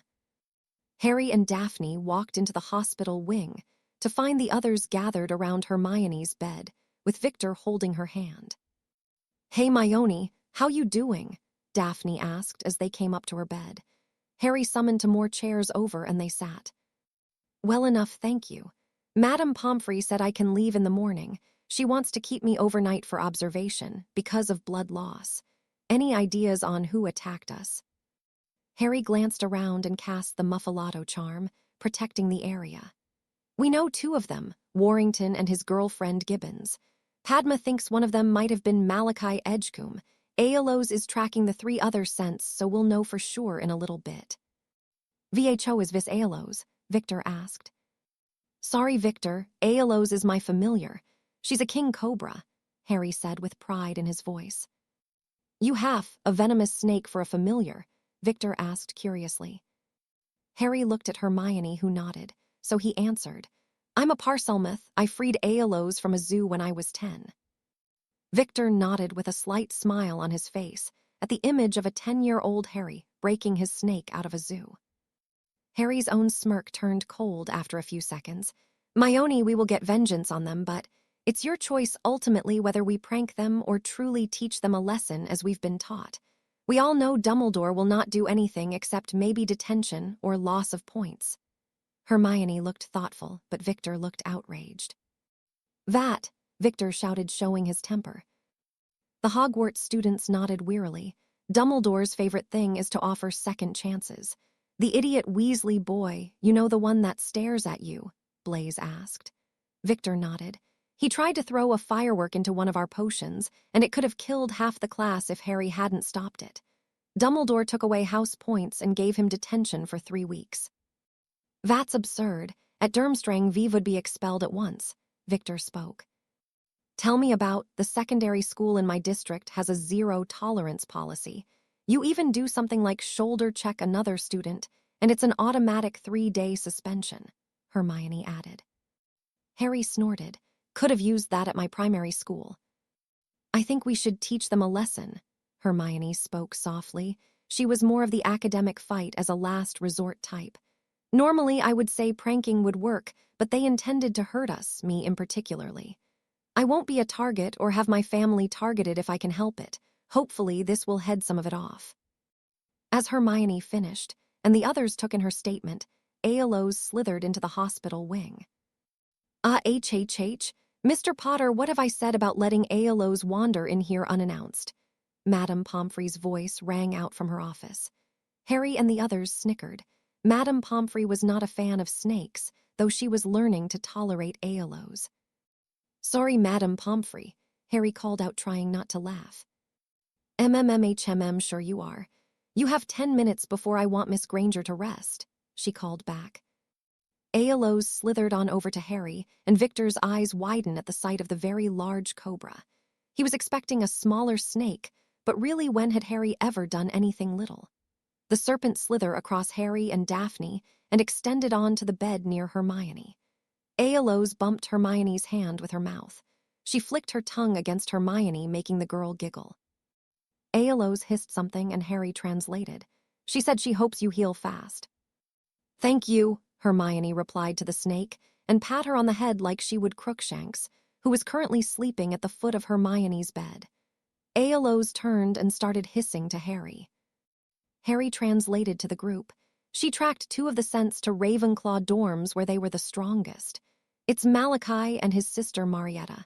The other scent led to Gryffindor, Rex King. "King's a 7th year," Neville spoke up. "He's a pure blood, old school, but I wouldn't expect this of him, but no one expected Pettigrew."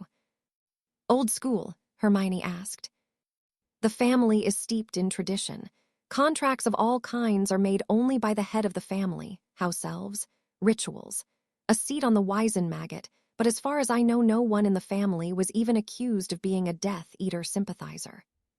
Well, not anymore, Tracy said. So we think of a plan and hit them hard. Warrington and Gibbons we can deal with easily in Slytherin. The dorms only house pairs, Daphne said.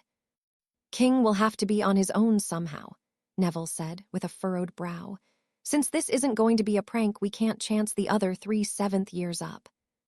Marietta and Malachi will be tough to get to, Hermione spoke.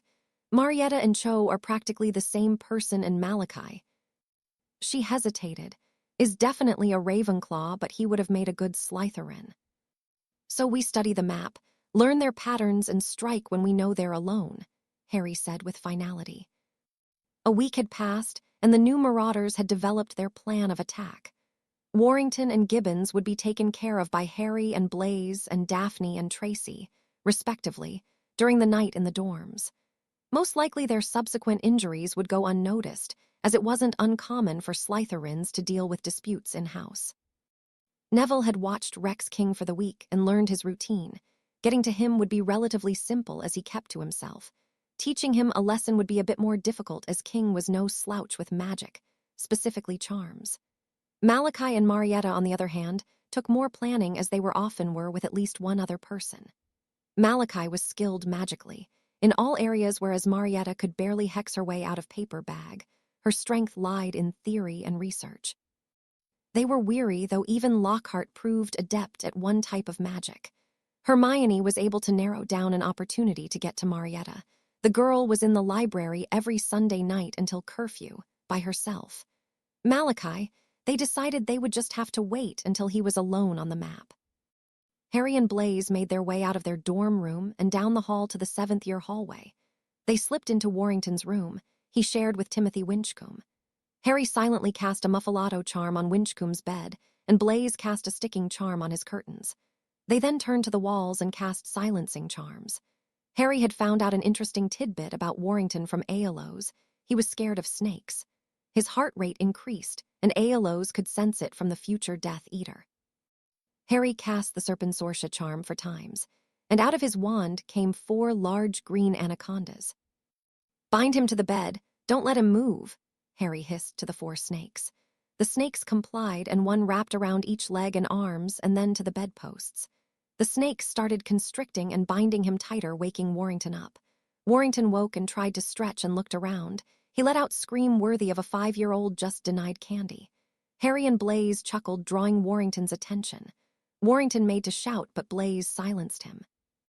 Warrington started to struggle against the anacondas, but he only managed to make the squeezing worse. And to make it even worse, Aeolus moved onto the bed and settled on the struggling teen's chest. Aeolus hissed, and her hood flared, making Warrington cease all movement and his breathing to increase. Snap! The noise drew Warrington's attention to Harry, who was holding his hand in the air. The room seemed to take on an icy atmosphere as Harry stared the older teen down. Now, Warrington, you didn't think you could try and curse not only my fiancé, friends, and the girl I think of as a sister and get away with it, did you? Harry's voice was almost a hiss as he spoke. You see, not only did you attempt it, but Daphne in the process was hurt and Hermione was almost killed. We, Harry said, gesturing from himself to Blaise, happened to take offense to that. Blaise smiled when Harry turned to him. It was truly sadistic and reminded Warrington that Blaise's mum was mysteriously widowed 7 times. Silence reigned for a few moments as they let Warrington commiserate on that. Harry moved over to Warrington's side table and picked up the wand that was laying there and moved it in front of Warrington so he could see it. Warrington tried to lunge for it, but only succeeded in making Aeolus hiss menacingly at him. Harry dropped the wand and Aeolus struck out, snapping the wand between her jaws. Shock was evident in the pureblood's eyes as his wand was snapped in the snake's jaws. Harry then cocked his arm back and let in fly, striking Warrington in the mouth, breaking the older boy's jaw and knocked 2 teeth out. That was for Daphne, Harry hissed. Now for Myone. Harry reached out his arm and Aeolus slithered around his arm and free of any spell damage to be inflicted. Harry and Blaise both cast bone-breaking curses at Warrington. One struck him in the left leg and the other in his right arm. Blaise smirked as tears gathered in Warrington's eyes. Blaze then took a page from his grandfather's book and cast a bone breaker on each of Warrington's fingers, one by one. Harry banished the snakes holding Warrington and nodded to Blaze. Blaze smirked and closed his eyes. Snake after snake poured down on Warrington as he found himself encased in a coffin, though he could see through the dark. The snakes were all around him hissing, slithering up and down, their tongues flickering out and eyes glinting. Warrington pissed himself as he whimpered and cried in fright and pain, trying not to move. The snakes wrapped around his head, and Warrington passed out from the combination of stressors. Blaze stopped the illusion, and they left the room without bothering Warrington's roommate at all. Warrington was found the next morning by his roommate Timothy, who almost vomited at the stench of urine in the air. He ran to get Professor Snape, who summoned Madame Pomfrey. Warrington was taken to the hospital wing and spent a week there. Over that week, all the culprits of Hermione's attack joined him for various broken bones, lacerations, and psychological traumas. Each refused to name their attackers, and no one was talking or bragging about having done the attacks. Warrington, for the next month, couldn't look at a snake without shaking. Welcome one and all to the final Quidditch match of the tournament between DURMSDRANG and HOGWRTS. Lee Jordan announced as the referee made his way out onto the pitch. Please put your hands together, the DUMSDRANG contingent, led by VIKTORKRUM, followed by the Chasers, PETROV, PUTIN, and PETROV. As beaters for Durmstrang, SHAPKO and VASILIV. And at keeper, SHEVCHNKO. The Durmstrang team flew out onto the pitch to the roar of the crowd. It seemed fairly well divided today in the stands. Most of Durmstrang Institute had been portkeyed into Britain for the game if they wanted to attend. Aside from the students, the stands were packed with visitors. Another whole set of stands had been added to the stadium for the game. The extra Quidditch fans seemed to be supporting Durmstrang over Hogwarts, mostly due to Victor's present. There was even a Victor Crumb fan club, though that had Hermione glaring at the visitor stands every so often. And now your very own HOGWARTS Quidditch team, being led out by co-captains Chaser RODGER Davis and Seeker Hadrian Potter. Next out your SDRTNG Chasers, ANGLNA Johnson and ALICIA SBINNET, followed by the dynamic duo of Beating, FRED and George WSLEY, and lastly but not least keeper ARRONVASIY. The Hogwarts team and their alternates got a thunderous amount of applause that even the merfolk of the Black Lake could hear the vibrations of it. They flew around warming up for a few minutes before the ref called the captains over to shake. Harry and Victor smirked at each other, each trying to outdo the other in strength at the handshake. Roger simply rolled his eyes at the two and chuckled. The ref wasn't quite sure what to make of it and simply glared at them both. They made their way back over to their teams. Madame Hooch simply nodded at all of them, confidence pouring off her. All right, gather up, Harry said to the Hogwarts players. Crumb might be a professional, but the others aren't, Roger Davis said with tone that offered no opposition. They're the best Durmstrang has, and we're the best Hogwarts has. We're just as good as them, if not better. As for Crumb, Harry here is the best seeker to come out of Hogwarts in over a century. He can beat Crumb. Harry nodded in appreciation to Roger. Hogwarts on 3. He put his hand out and the others joined him. 1, 2, 3, HOGWARTS. The starters mounted their brooms and got into position as the ref moved to open the ball chest. He kicked the crate open and the bludgers shot up, followed by the snitch. And the QEFFELs up, one by HOGWRTS. Davis streaks down the pitch, passes to Sippinett, to Johnson. Angelina takes left and dodges a bludger by Shapko. Weasley sends it at Petrov and blocks Petrov from Johnson. Johnson shoots. It's wide but a fake. SBINNET on the outside of the keeper's zone SCORES. HOGWRTS 10 DURMSDRANG 0. Shevchenko puts the quaffle back in play to Putin. Putin takes it down the pitch, tosses to Anastasia. Anastasia swerves around Spinnant. Ooh, but she's hit by a bludger sent by Weasley. Her brother recovers the quaffle, though, and continues down the pitch. Davis jostles with him and the quaffle drops. Spinnant catches it and streaks down the pitch, ducks a bludger, aims, and saved by SCHEVCHNKO. Petrov receives the quaffle. Durmstrang's down the pitch in the Hawk's Head, good movement of the quaffle by Durmstrang. And Angelina tries to interfere on the pass, but is taken out by a well-placed bludger. Putin shoots and saved by Vaisey. The game went back and forth for an hour without either side gaining an advantage. Durmstrang had tied the match 15 minutes into the match with a well-played Porskov ploy. Since then the scoring went back and forth, now tied at 40 apiece. With the match, even both seekers had interfered little with play going on below them. Harry wasn't willing to chance Victor seeing the snitch before him and having to come back up as opposed to diving for it.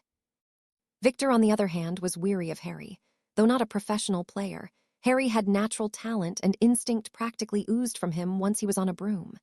Suddenly, a thud echoed throughout the stadium, followed by a loud scream of shite. Harry and Victor scanned the pitch and saw Alicia Spinant slumped over her broom, holding her arm awkwardly. Madame Hooch called a time-out immediately, and Roger and Aaron helped guide Alicia down to the ground. Harry wanted to go to his team, but knew Victor would use the time to search for the snitch. Cedric and Ginny both nodded to him to stay in the air, so Harry searched for the snitch opposite Victor. About 2 minutes later, Lee's voice announced, "And after that nasty hit from the bludger by Shapko, left side chaser Alicia Spinant will be out for the rest of game with a shattered humerus bone." As Lee said that, half the stadium chorused out with a "Shut up, Gred/Forge." Harry stifled a laugh, as both Fred and George pouted before breaking into huge grins, making Alicia laugh. Lee smirked as he announced, "In for Spinant will be fourth-year chaser Draco Malfoy." A cheer went up for the Hogwarts reserve chaser as he came onto the field with the rest of the Hogwarts team. Harry went back to looking for the snitch, but no progress had been made by either him or Victor. The game continued back into play, Draco lending Hogwarts an advantage for the first time in the match. He was smaller and faster than Alicia and the Durmstrang team, which changed the chaser and beater play of Hogwarts. Durmstrang wasn't prepared for the more breakaway style of play brought when Draco was in the game. Hogwarts went up by 20-10 minutes into resumed play, thanks to breakaways by Draco. Finally, Harry spotted the snitch. It was buzzing about just under the chasers. Harry dived down, as did Victor, off to Harry's left. "And it looks like they've seen the snitch." The whole stadium went quiet as the two seekers flew towards the glint of gold only some could make out. Harry could feel Victor come up beside him, but didn't spare a glance to the older boy as he flew after the snitch. As they reached the middle of the pitch, the chasers for each team scattered to avoid their seekers, and Roger capitalized on the distraction and scored another goal for Hogwarts. The snitch swerved up into the air, Harry and Victor following, but both having to separate from their lines as Pettiveau was in the way. Harry and Victor came back onto their lines, following the snitch up, Harry's slightly smaller frame allowing him to outstrip Victor a few feet. The snitch banked into a large turn to the left, Harry and Victor following, Harry getting the inside just a bit. Suddenly, Harry had to swerve as Vasiliv placed a bludger right in his path.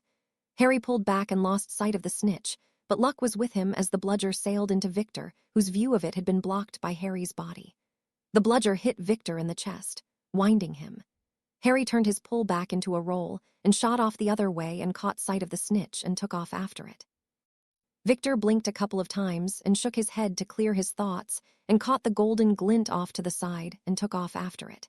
Harry and Victor moved down with the snitch as it lowered closer to the ground. They were coming in from opposite sides as they closed in on the snitch. "They're gonna crash," Lee announced as they were 5 feet off the ground as they closed in on the snitch head-on with each other. Harry and Victor, both with outstretched hands, grasped for the snitch that jerked up a few inches at the last second.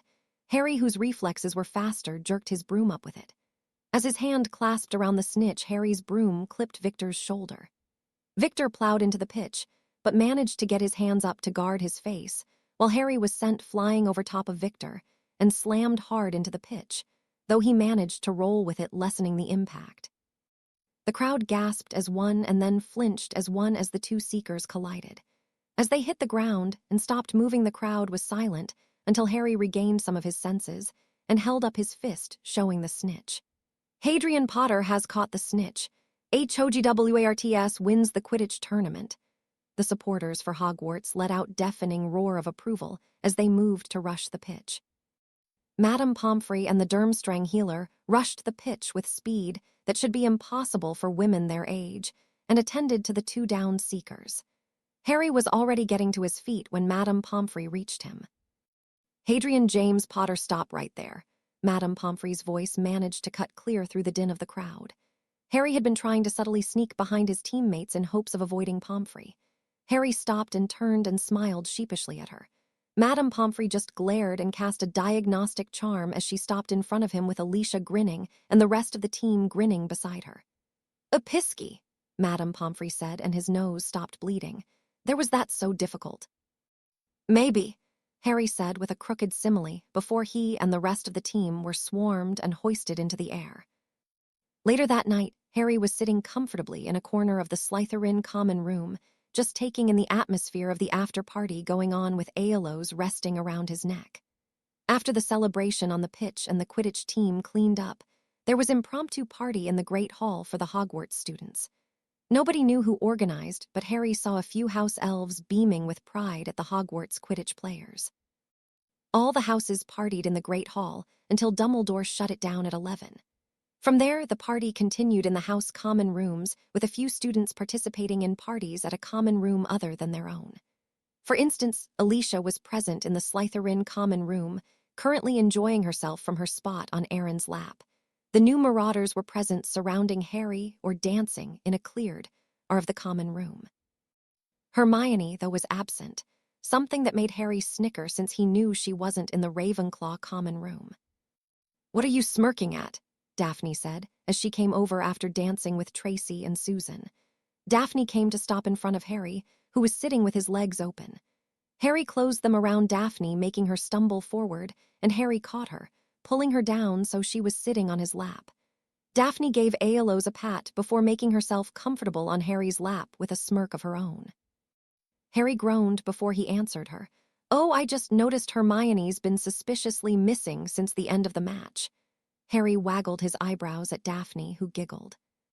That gives me an idea," Daphne purred, making Harry cock his head at her with his crooked smile on his face. "Aeolus, I'm taking your perch, sorry," Daphne said, scratching under the snake's mouth. Aeolus's responding hiss sounded more like huff, and the large serpent wove her way through the crowd, causing a few shrieks. Daphne leaned into Harry and pressed her lips to his softly, slowly kissing him. Daphne pulled back, too soon in Harry's opinion. He pouted. "Come on," Daphne said, getting up off his lap slowly, and taking his hand lead Harry out of the Slytherin common room. The halls were deserted. It seemed even Filch was celebrating tonight. Daphne led Harry by the hand to a secret passageway that led up to the 4th floor. Harry took the opportunity to pull Daphne back into him and leaned in, giving her a searing kiss. Harry slipped his tongue into her mouth, fully intent on exploring it once again, but Daphne pulled back. "Nope, wait until we get to the room." They came to the 4th floor and moved into another secret passage that took them the rest of the way to the 7th floor. As Harry closed the door to the room, Daphne pounced and pushed him into the doors as she kissed him. Daphne's tongue roamed over his lips, asking for entrance, which Harry granted.